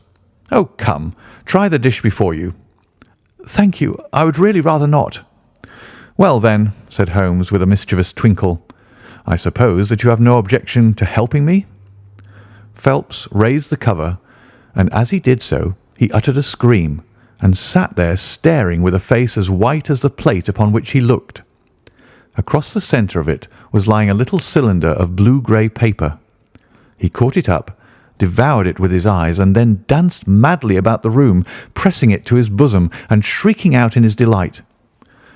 Then he fell back into an armchair, so limp and exhausted with his own emotions that we had to pour brandy down his throat to keep him from fainting. "There, there," said Holmes, soothing, patting him upon the shoulder. "It was too bad to spring it on you like this, but Watson here will tell you that I never can resist a touch of the dramatic." Phelps seized his hand and kissed it. "God bless you," he cried. "You have saved my honour." "Well, my own was at stake, you know," said Holmes. "I assure you it is just as hateful to me to fail in a case as it can be to you to blunder over a commission." Phelps thrust away the precious document into the innermost pocket of his coat. "I have not the heart to interrupt your breakfast any further, and yet I am dying to know how you got it and where it was." Sherlock Holmes swallowed a cup of coffee and turned his attention to the ham and eggs. Then he rose, lit his pipe, and settled himself down into his chair. "I'll tell you what I did first, and how I came to do it afterwards," said he. "After leaving you at the station, I went for a charming walk through some admirable Surrey scenery to a pretty little village called Ripley, where I had my tea at an inn, and took the precaution of filling my flask and of putting a paper of sandwiches in my pocket. There I remained until evening, when I set off for Woking again, and found myself in the high road outside Briarbrae just after sunset. Well, I waited until the road was clear. It is never a very frequent one at any time, I fancy, and then I clambered over the fence into the grounds." "Surely the gate was open?" ejaculated Phelps. "Yes, but I have a peculiar taste in these matters. I chose the place where the 3 fir trees stand, and behind their screen I got over without the least chance of anyone in the house being able to see me. I crouched down among the bushes on the other side, and crawled from one to the other, witness the disreputable state of my trouser knees, until I had reached the clump of rhododendrons just opposite to your bedroom window. There I squatted down and awaited developments. The blind was not down in your room, and I could see Miss Harrison sitting there, reading by the table. It was 10:15 when she closed her book, fastened the shutters, and retired. I heard her shut the door, and felt quite sure that she had turned the key in the lock." "The key!" ejaculated Phelps. "Yes, I had given Miss Harrison instructions to lock the door on the outside and take the key with her when she went to bed. She carried out every one of my injunctions to the letter, and certainly without her cooperation you would not have that paper in your coat pocket. She departed then, and the lights went out, and I was left squatting in the rhododendron bush. The night was fine, but still it was a very weary vigil. Of course, it has the sort of excitement about it that the sportsman feels when he lies beside the watercourse and waits for the big game. It was very long, though, almost as long, Watson, as when you and I waited in that deadly room when we looked into the little problem of the speckled band. There was a church clock down at Woking which struck the quarters, and I thought more than once that it had stopped. At last, however, about 2 in the morning, I suddenly heard the gentle sound of a bolt being pushed back and the creaking of a key. A moment later, the servants' door was opened, and Mr. Joseph Harrison stepped out into the moonlight. "Joseph!" ejaculated Phelps. He was bareheaded, but he had a black coat thrown over his shoulder so that he could conceal his face in an instant if there were any alarm. He walked on tiptoe under the shadow of the wall, and when he reached the window, he worked a long-bladed knife through the sash and pushed back the catch. Then he flung open the window, and putting his knife through the crack in the shutters, he thrust the bar up and swung them open. From where I lay, I had a perfect view of the inside of the room and of every one of his movements. He lit the 2 candles which stood upon the mantelpiece, and then he proceeded to turn back the corner of the carpet in the neighbourhood of the door. Presently he stopped and picked out a square piece of board, such as is usually left to enable plumbers to get at the joints of the gas pipes. This one covered, as a matter of fact, the T-joint which gives off the pipe which supplies the kitchen underneath. Out of this hiding place he drew that little cylinder of paper, pushed down the board, rearranged the carpet, blew out the candles, and walked straight into my arms as I stood waiting for him outside the window. Well, he has rather more viciousness than I gave him credit for, has Master Joseph. He flew at me with his knife, and I had to grasp him twice and got a cut over the knuckles before I had the upper hand of him. He looked murder out of the only eye he could see with when we had finished, but he listened to reason and gave up the papers. Having got them, I let my man go, but I wired full particulars to Forbes this morning. If he is quick enough to catch his bird, well and good, but if, as I shrewdly suspect, he finds the nest empty before he gets there, why, all the better for the government. I fancy that Lord Holdhurst, for one, and Mr. Percy Phelps, for another, would very much rather that the affair never got as far as a police court. "My God!" gasped our client. "Do you tell me that during these long 10 weeks of agony the stolen papers were within the very room with me all the time?" So it was. "And Joseph a villain and a thief!" I'm afraid Joseph's character is a rather deeper and more dangerous one than one might judge from his appearance. From what I have heard from him this morning, I gather that he has lost heavily in dabbling with stocks, and that he is ready to do anything on earth to better his fortunes.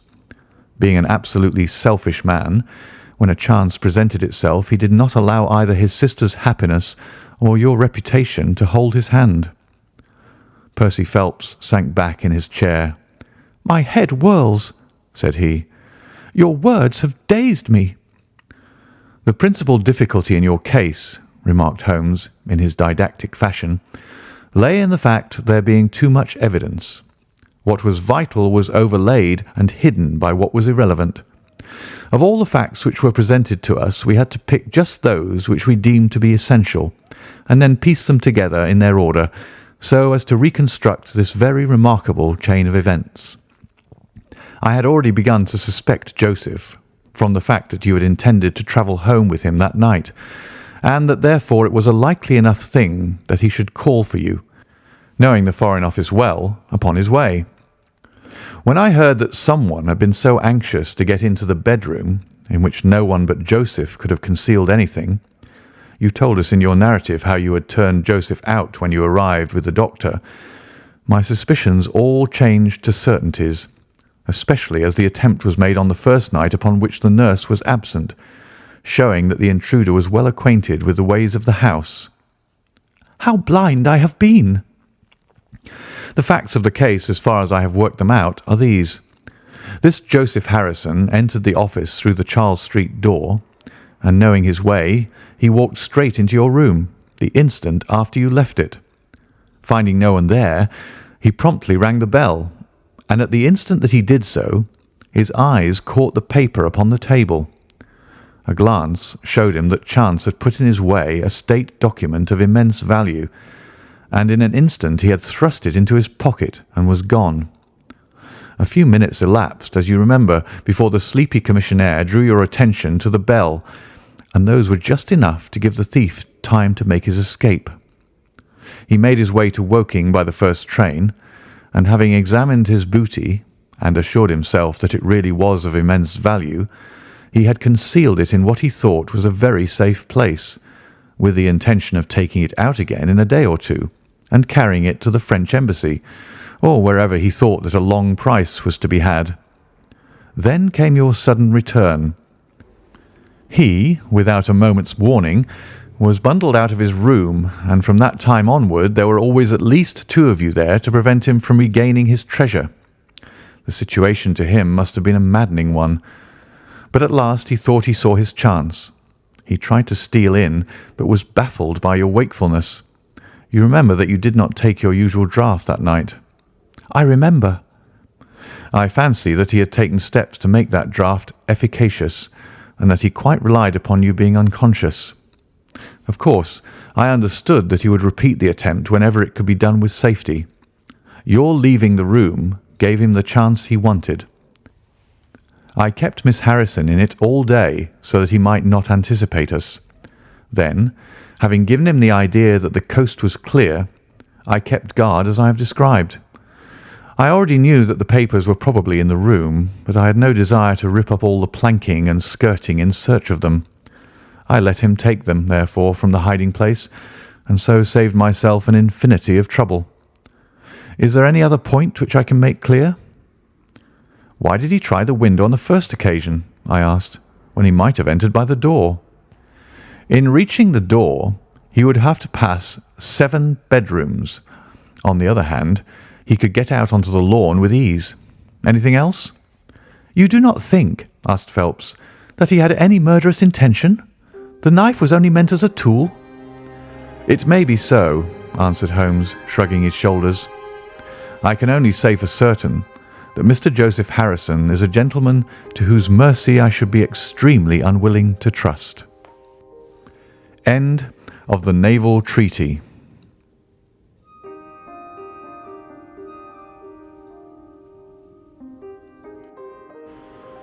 Adventure 11.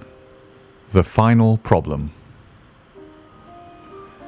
It is with a heavy heart that I take up my pen to write these the last words in which I shall ever record the singular gifts by which my friend Mr. Sherlock Holmes was distinguished. In an incoherent, and as I deeply feel, an entirely inadequate fashion, I have endeavoured to give some account of my strange experiences in his company, from the chance which first brought us together, at the period of the study in scarlet, up to the time of his interference in the matter of the naval treaty, an interference which had the unquestionable effect of preventing a serious international complication. It was my intention to have stopped there, and to have said nothing of that event which has created a void in my life which the lapse of 2 years has done little to fill. My hand has been forced, however, by the recent letters in which Colonel James Moriarty defends the memory of his brother, and I have no choice but to lay the facts before the public exactly as they occurred. I alone know the absolute truth of the matter, and I am satisfied that the time has come when no good purpose is to be served by its suppression. As far as I know, there have been only 3 accounts in the public press. That in the Journal de Genève on May 6, 1891, the Reuters dispatch in the English papers on May 7th, and finally the recent letter to which I have alluded. Of these, the first and second were extremely condensed, while the last is, as I shall now show, an absolute perversion of the facts.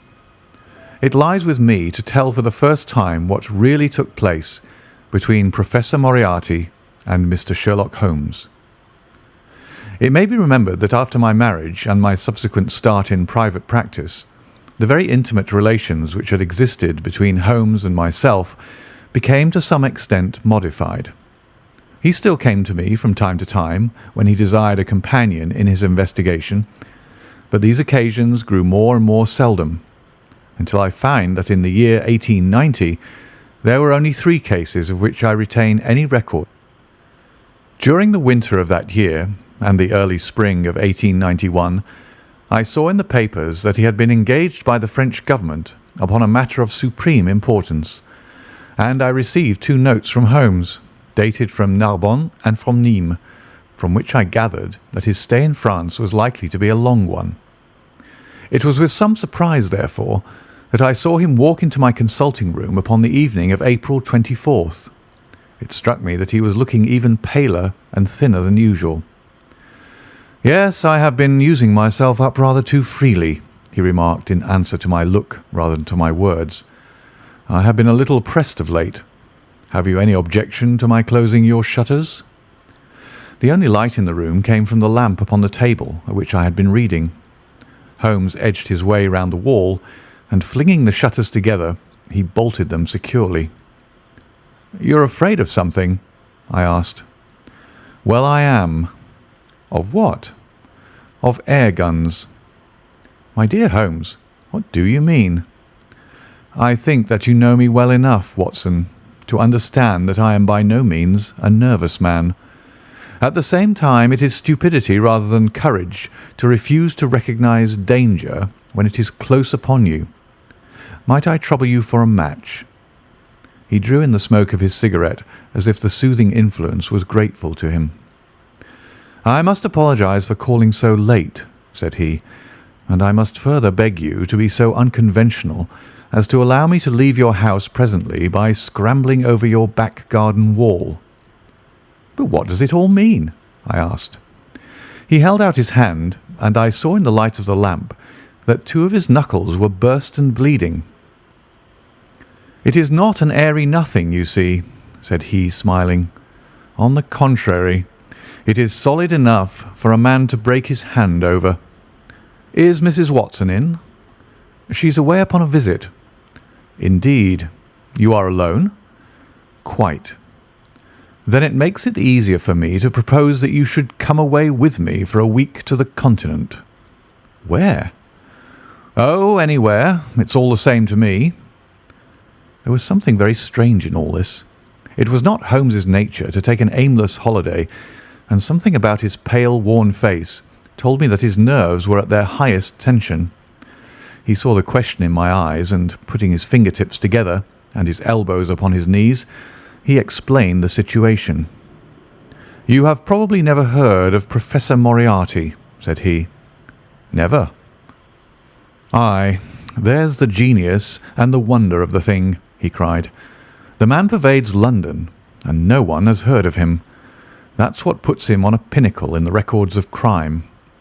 I tell you, Watson, in all seriousness, that if I could beat that man, if I could free society of him, I should feel that my own career had reached its summit, and I should be prepared to turn to some more placid line in life.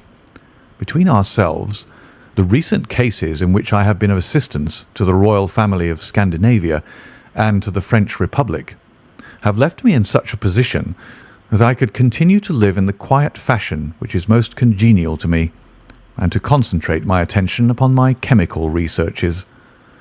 But I could not rest, Watson.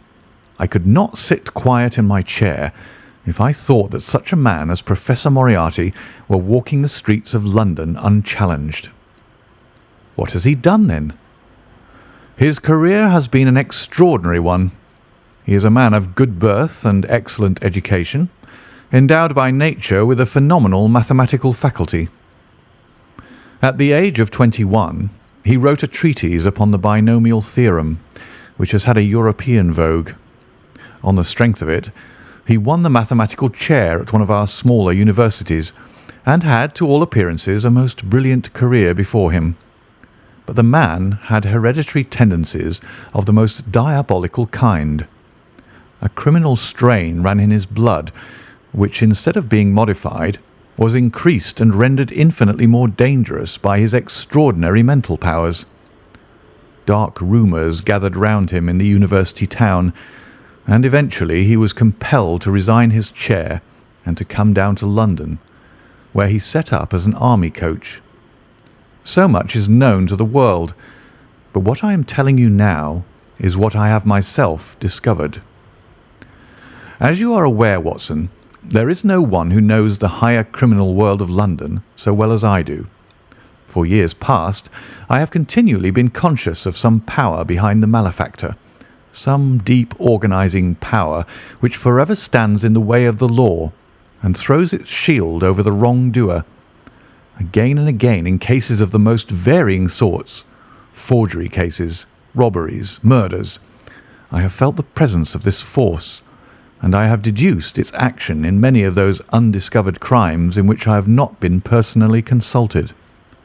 For years I have endeavoured to break through the veil which shrouded it, and at last the time came when I seized my thread and followed it, until it led me, after 1,000 cunning windings, to ex-Professor Moriarty of mathematical celebrity.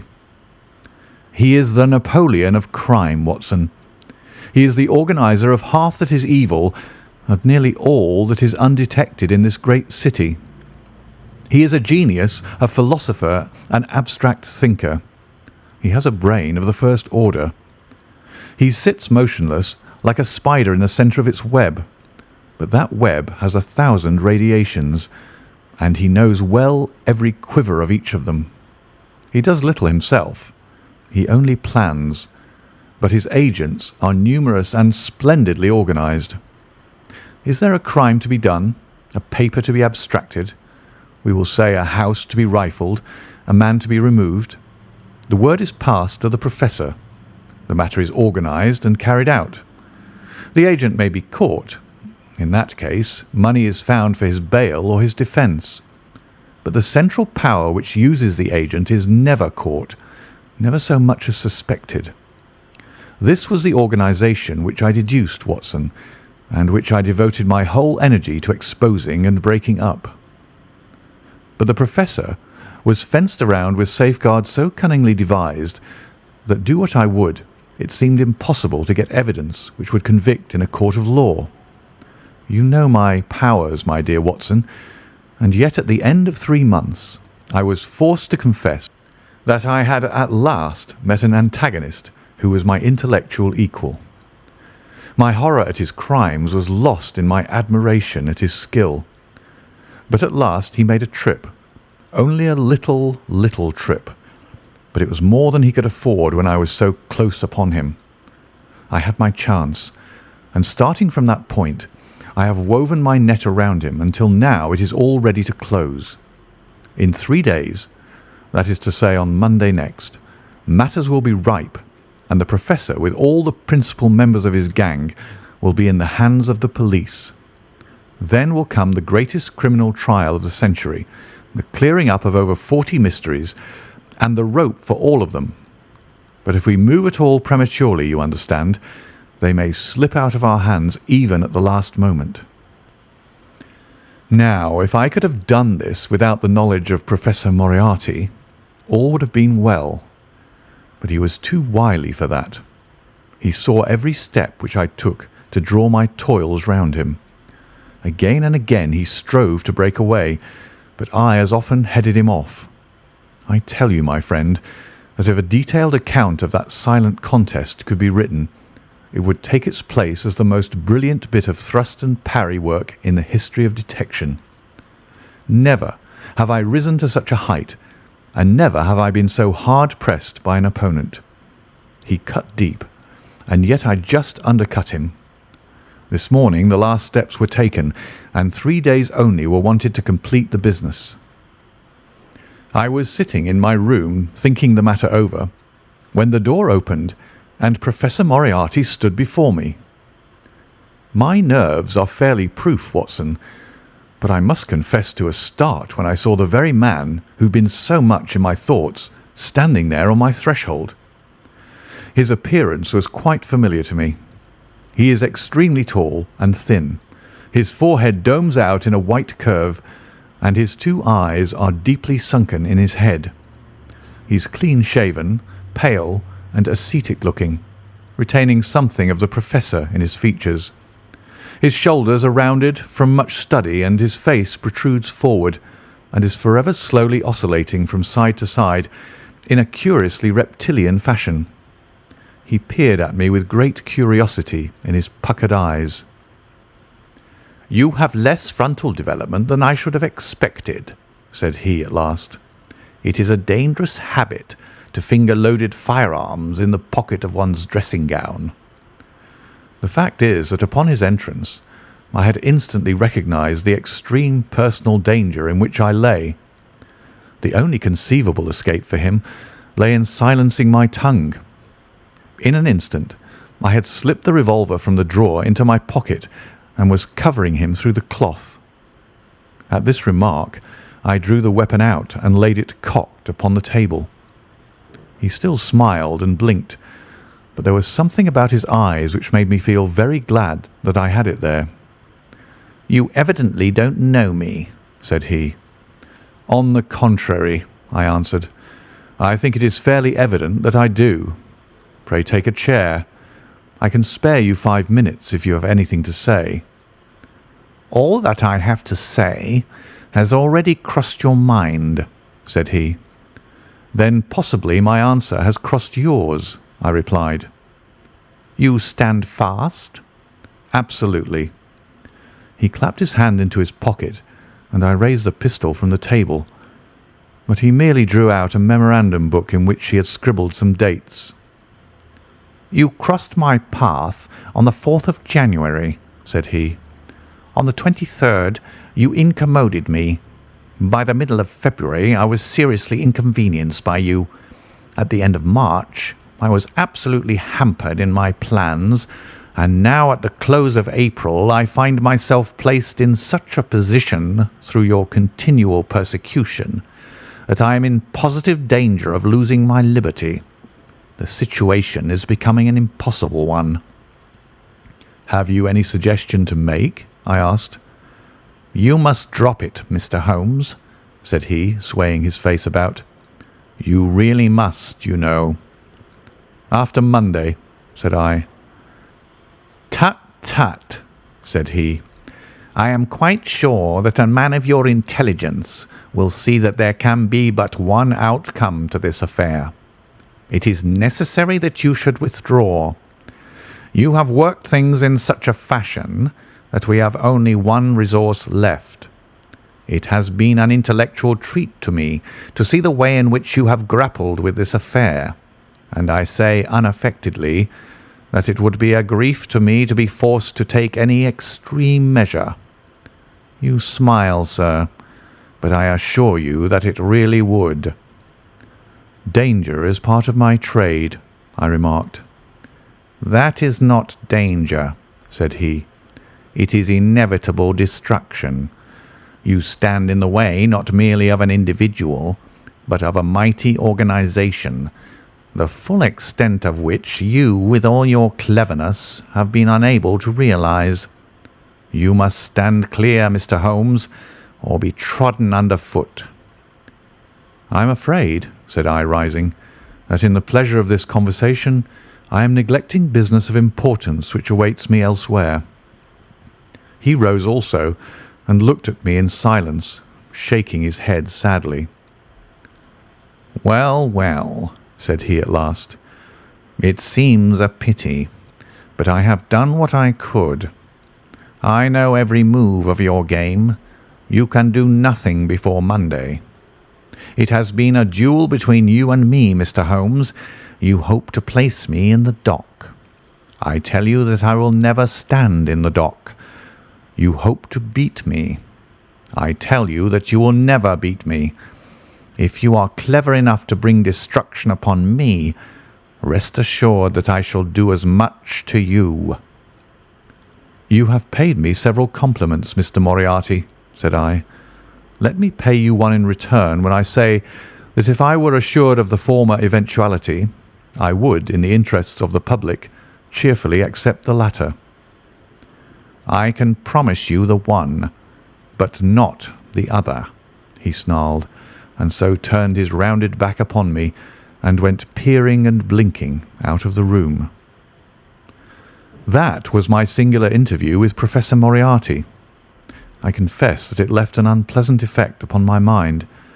His soft, precise fashion of speech leaves a conviction of sincerity which a mere bully could not produce. Of course, you will say, why not take police precautions against him?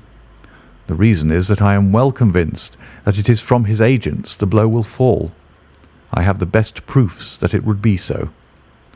You've already been assaulted? My dear Watson, Professor Moriarty is not a man who lets the grass grow under his feet.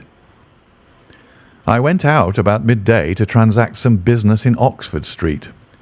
As I passed the corner which leads from Bentinck Street onto the Welbeck Street crossing, a two-horse van, furiously driven, whizzed round and was on me like a flash. I sprang for the footpath and saved myself by the fraction of a second. The van dashed round by Marylebone Lane and was gone in an instant. I kept to the pavement after that, Watson, but as I walked down Vere Street, a brick came down from the roof of one of the houses and was shattered to fragments at my feet. I called the police and had the place examined. There were slates and bricks piled up on the roof preparatory to some repairs, and they would have me believe that the wind had toppled over one of these. Of course, I knew better, but I could prove nothing. I took a cab after that and reached my brother's rooms in Pall Mall, where I spent the day. Now I have come round to you, and on my way I was attacked by a rough with a bludgeon. I knocked him down, and the police have him in custody, but I can tell you with the most absolute confidence that no possible connection will ever be traced between the gentleman upon whose front teeth I have barked my knuckles and the retiring mathematical coach, who is, I dare say, working out problems upon a blackboard 10 miles away. You will not wonder, Watson, that my first act on entering your rooms was to close your shutters, and that I have been compelled to ask your permission to leave the house by some less conspicuous exit than the front door. I had often admired my friend's courage, but never more than now, as he sat quietly checking off a series of incidents which must have combined to make up a day of horror. "You'll spend the night here?" I said. "No, my friend. You might find me a dangerous guest. I have my plans laid, and all will be well. Matters have gone so far now that they can move without my help as far as the arrest goes, though my presence is necessary for a conviction. It is obvious, therefore, that I cannot do better than get away for the few days which remain before the police are at liberty to act. It would be a great pleasure to me, therefore, if you would come on to the Continent with me." "The practice is quiet," said I, "and I have an accommodating neighbour. I should be glad to come." "And to start to-morrow morning?" "If necessary." "Oh, yes, it is most necessary. Then these are your instructions, and I beg, my dear Watson, that you will obey them to the letter, for you are now playing a double-handed game with me against the cleverest rogue and the most powerful syndicate of criminals in Europe. Now listen. You will dispatch whatever luggage you intend to take by a trusty messenger, unaddressed, to Victoria tonight. In the morning you will send for a hansom, desiring your man to take neither the first nor the second which may present itself. Into this hansom you will jump, and you will drive to the Strand end of the Lowther Arcade, handing the address to the cabman upon a slip of paper, with a request that you will not throw it away. Have your fare ready, and the instant that your cab stops, dash through the arcade, timing yourself to reach the other side at 9:15.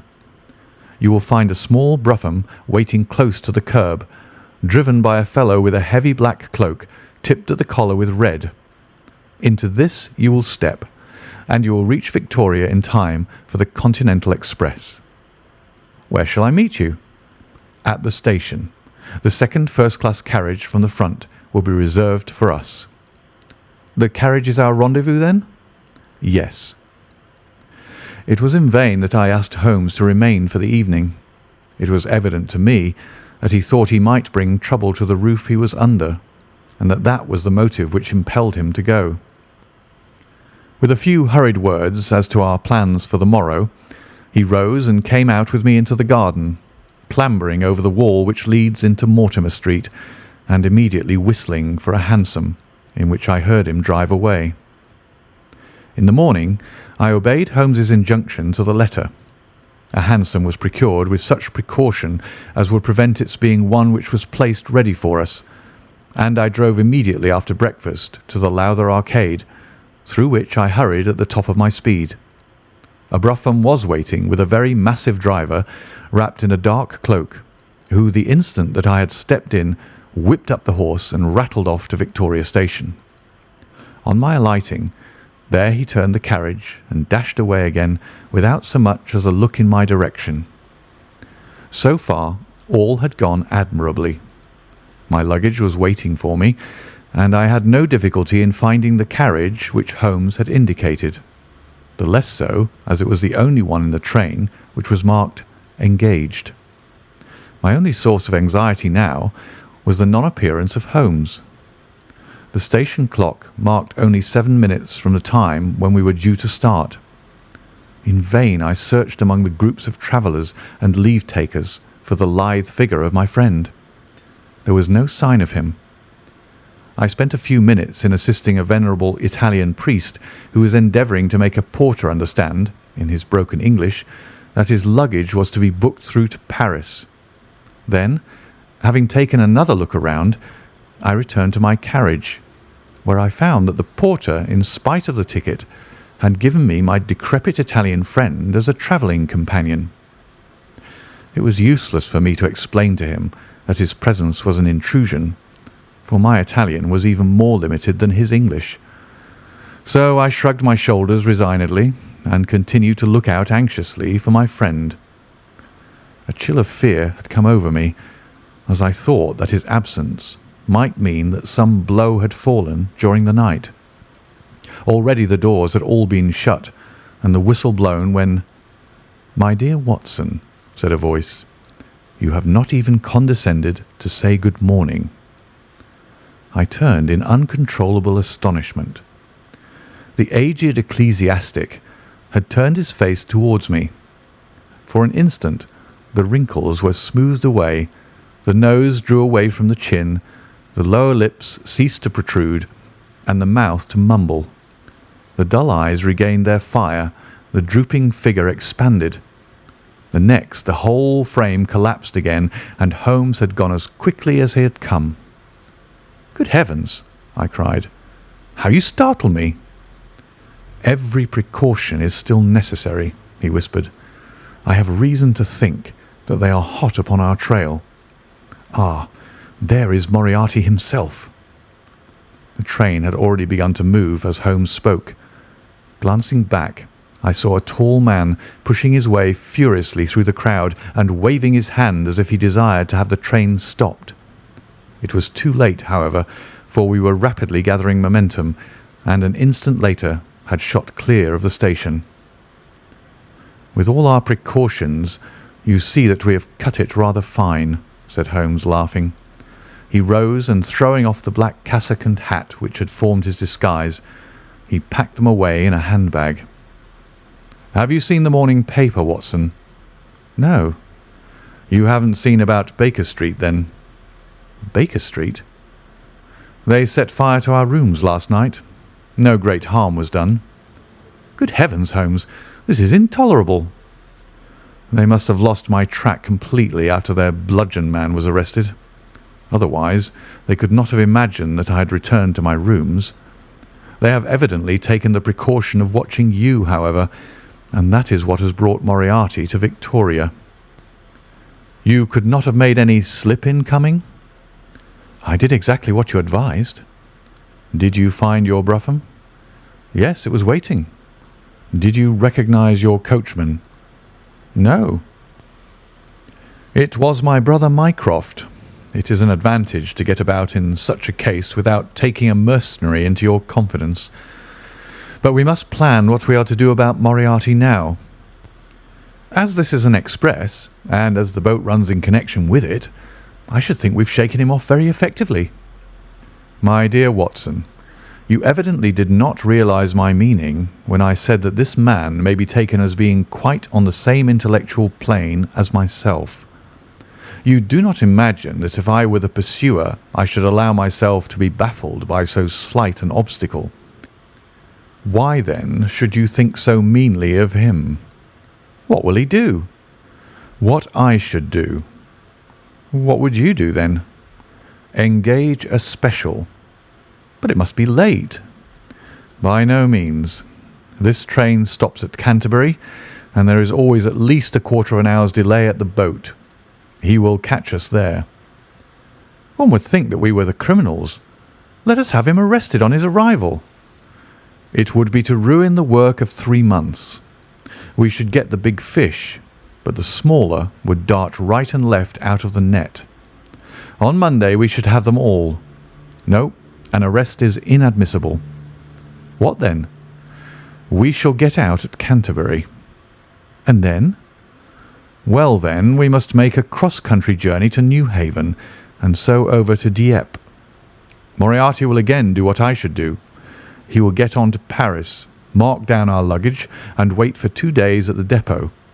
In the meantime, we shall treat ourselves to a couple of carpet-bags, encourage the manufacturers of the countries through which we travel, and make our way at our leisure into Switzerland via Luxembourg and Basel.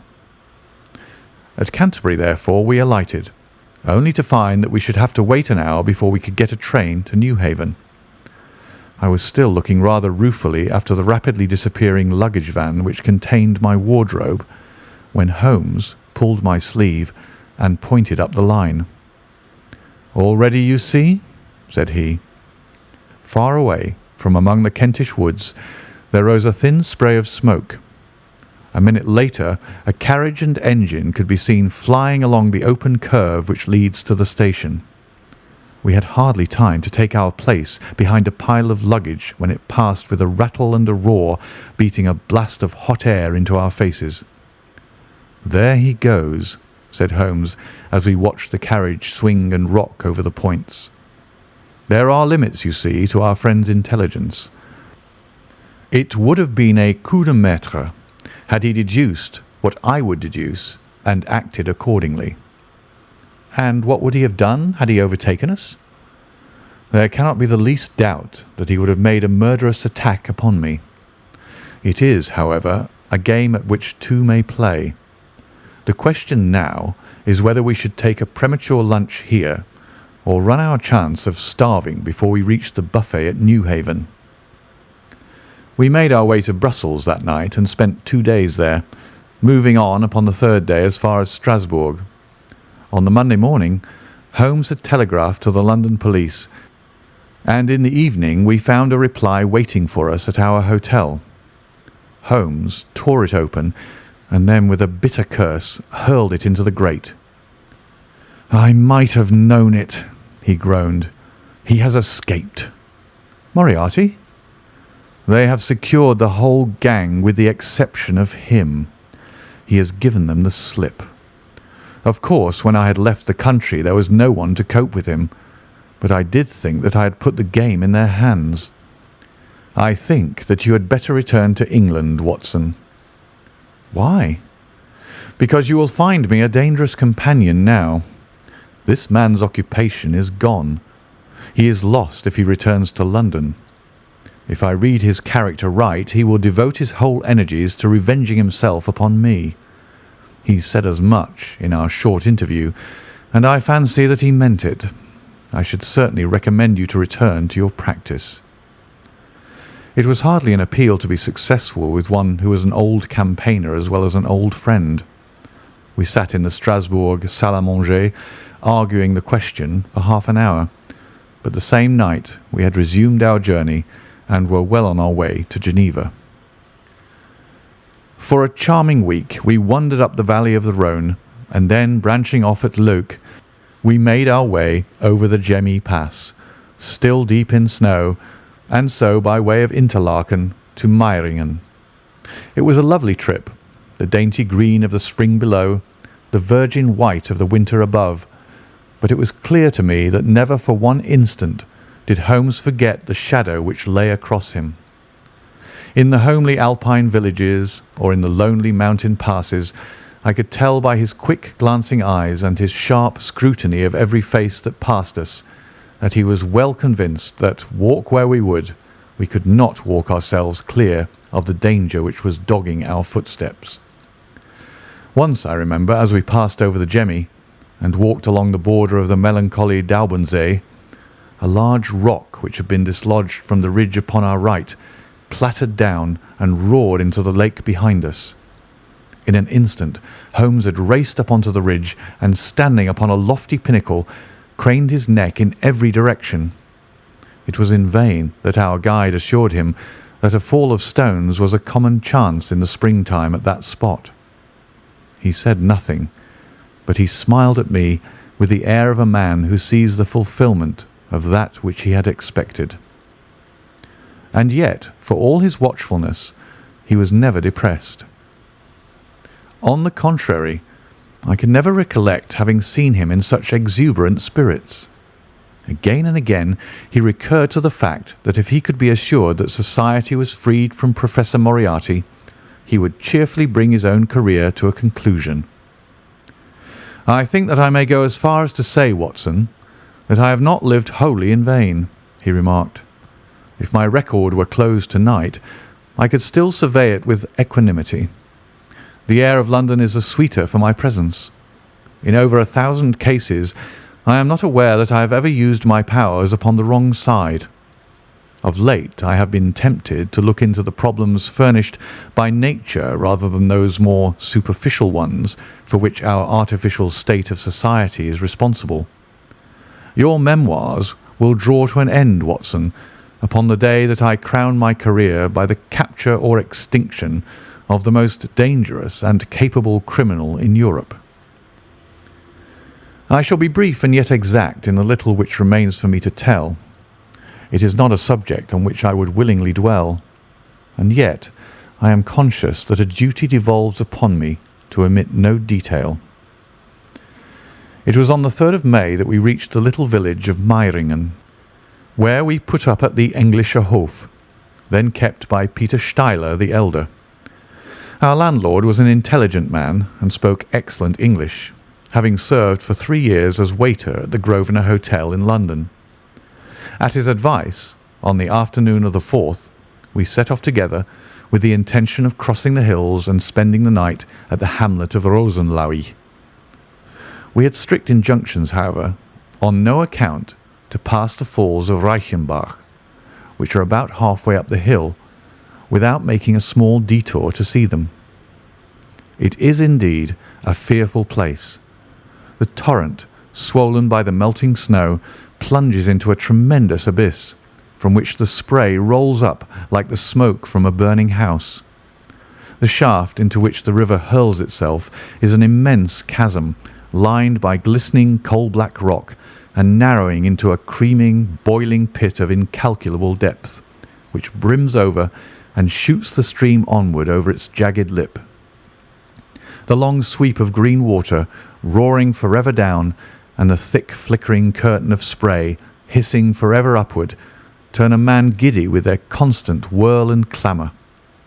We stood near the edge, peering down at the gleam of the breaking water far below us against the black rocks, and listening to the half-human shout which came booming up with the spray out of the abyss. The path has been cut halfway round the fall to afford a complete view, but it ends abruptly, and the traveller has to return as he came. We had turned to do so when we saw a Swiss lad come running along it with a letter in his hand. It bore the mark of the hotel which we had just left, and was addressed to me by the landlord. It appeared that within a very few minutes of our leaving, an English lady had arrived who was in the last stage of consumption. She had wintered at Davos Platz, and was journeying now to join her friends at Lucerne, when a sudden hemorrhage had overtaken her. It was thought that she could hardly live a few hours, but it would be a great consolation to her to see an English doctor, and if I would only return, etc. The good Steiler assured me in a postscript that he would himself look upon my compliance as a very great favour, since the lady absolutely refused to see a Swiss physician, and he could not but feel that he was incurring a great responsibility. The appeal was one which could not be ignored. It was impossible to refuse the request of a fellow countrywoman dying in a strange land. Yet I had my scruples about leaving Holmes. It was finally agreed, however, that he should retain the young Swiss messenger with him as guide and companion, while I returned to Meiringen. My friend would stay some little time at the Fall, he said, and would then walk slowly over the hill to Rosenlaui, where I was to rejoin him in the evening. As I turned away, I saw Holmes with his back against a rock and his arms folded, gazing down at the rush of the waters. It was the last that I was ever destined to see of him in this world. When I was near the bottom of the descent, I looked back.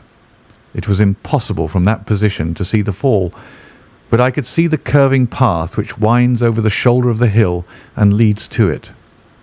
Along this a man was, I remember, walking very rapidly. I could see this black figure clearly outlined against the green behind him.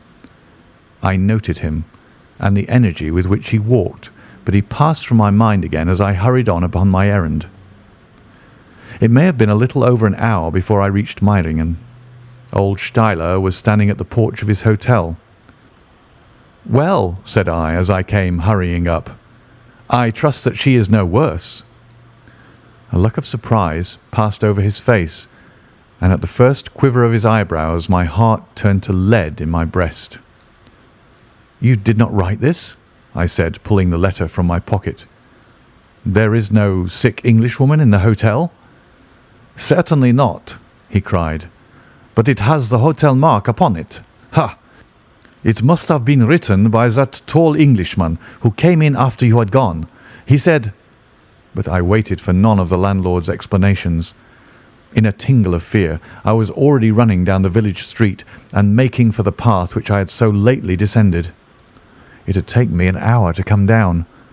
For all my efforts, 2 more had passed before I found myself at the Fall of Reichenbach once more. There was Holmes' alpine stock, still leaning against the rock by which I had left him. But there was no sign of him, and it was in vain that I shouted. My only answer was my own voice reverberating in a rolling echo from the cliffs around me. It was the sight of that alpine stock which turned me cold and sick. He had not gone to Rosenlaui then. He had remained on that 3-foot path, with sheer wall on one side and sheer drop on the other, until his enemy had overtaken him. The young Swiss had gone too. He had probably been in the pay of Moriarty, and had left the 2 men together. And then what had happened? Who was to tell us what had happened then? I stood for a moment or two to collect myself, for I was dazed with the horror of the thing. Then I began to think of Holmes's own methods, and to try to practice them in reading this tragedy. It was, alas, only too easy to do. During our conversation we had not gone to the end of the path, and the alpine stock marked the place where we had stood. The blackish soil is kept forever soft by the incessant drift of spray, and a bird would leave its tread upon it. 2 lines of footmarks were clearly marked along the farther end of the path, both leading away from me. There were none returning. A few yards from the end the soil was all ploughed up into a patch of mud, and the branches and ferns which fringed the chasm were torn and bedraggled. I lay upon my face and peered over with the spray spouting up all around me. It had darkened since I left, and now I could only see here and there the glistening of moisture upon the black walls, and far away down at the end of the shaft the gleam of the broken water. I shouted, but only the same half-human cry of the fall was borne back to my ears. But it was destined that I should after all have a last word of greeting from my friend and comrade. I have said that his alpine stock had been left leaning against a rock which jutted onto the path. From the top of this boulder the gleam of something bright caught my eye, and raising my hand I found that it came from the silver cigarette case which he used to carry. As I took it up, a small square of paper upon which it had lain fluttered down onto the ground. Unfolding it, I found that it consisted of 3 pages torn from his notebook and addressed to me. It was characteristic of the man that the direction was as precise and the writing as firm and clear as though it had been written in his study. "My dear Watson," it said, "I write these few lines through the courtesy of Mr. Moriarty, who awaits my convenience for the final discussion of those questions which lie between us. He has been giving me a sketch of the methods by which he avoided the English police and kept himself informed of our movements. They certainly confirm the very high opinion which I had formed of his abilities. I am pleased to think that I shall be able to free society from any further effects of his presence, though I fear that it is at a cost which will give pain to my friends, and especially, my dear Watson, to you. I have already explained to you, however, that my career had in any case reached its crisis, and that no possible conclusion to it could be more congenial to me than this.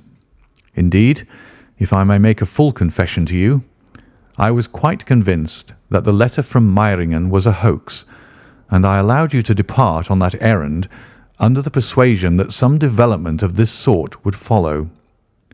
Tell Inspector Patterson that the papers which he needs to convict the gang are in pigeonhole M, done up in a blue envelope and inscribed Moriarty. I made every disposition of my property before leaving England and handed it to my brother Mycroft. Pray give my greetings to Mrs. Watson, and believe me to be, my dear fellow, very sincerely yours, Sherlock Holmes. A few words may suffice to tell the little that remains.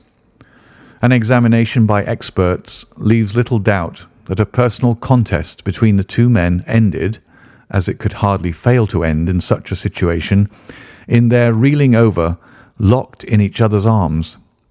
Any attempt at recovering the bodies was absolutely hopeless, and there, deep down in that dreadful cauldron of swirling water and seething foam, will lie for all time the most dangerous criminal and the foremost champion of the law of their generation. The Swiss youth was never found again, and there can be no doubt that he was one of the numerous agents whom Moriarty kept in his employ. As to the gang, it will be within the memory of the public how completely the evidence which Holmes had accumulated exposed their organisation, and how heavily the hand of the dead man weighed upon them. Of their terrible chief, few details came out during the proceedings, and if I have now been compelled to make a clear statement of his career, it is due to those injudicious champions who have endeavoured to clear his memory by attacks upon him whom I shall ever regard as the best and the wisest man whom I have ever known. End of the final problem and of the Memoirs of Sherlock Holmes by Sir Arthur Conan Doyle.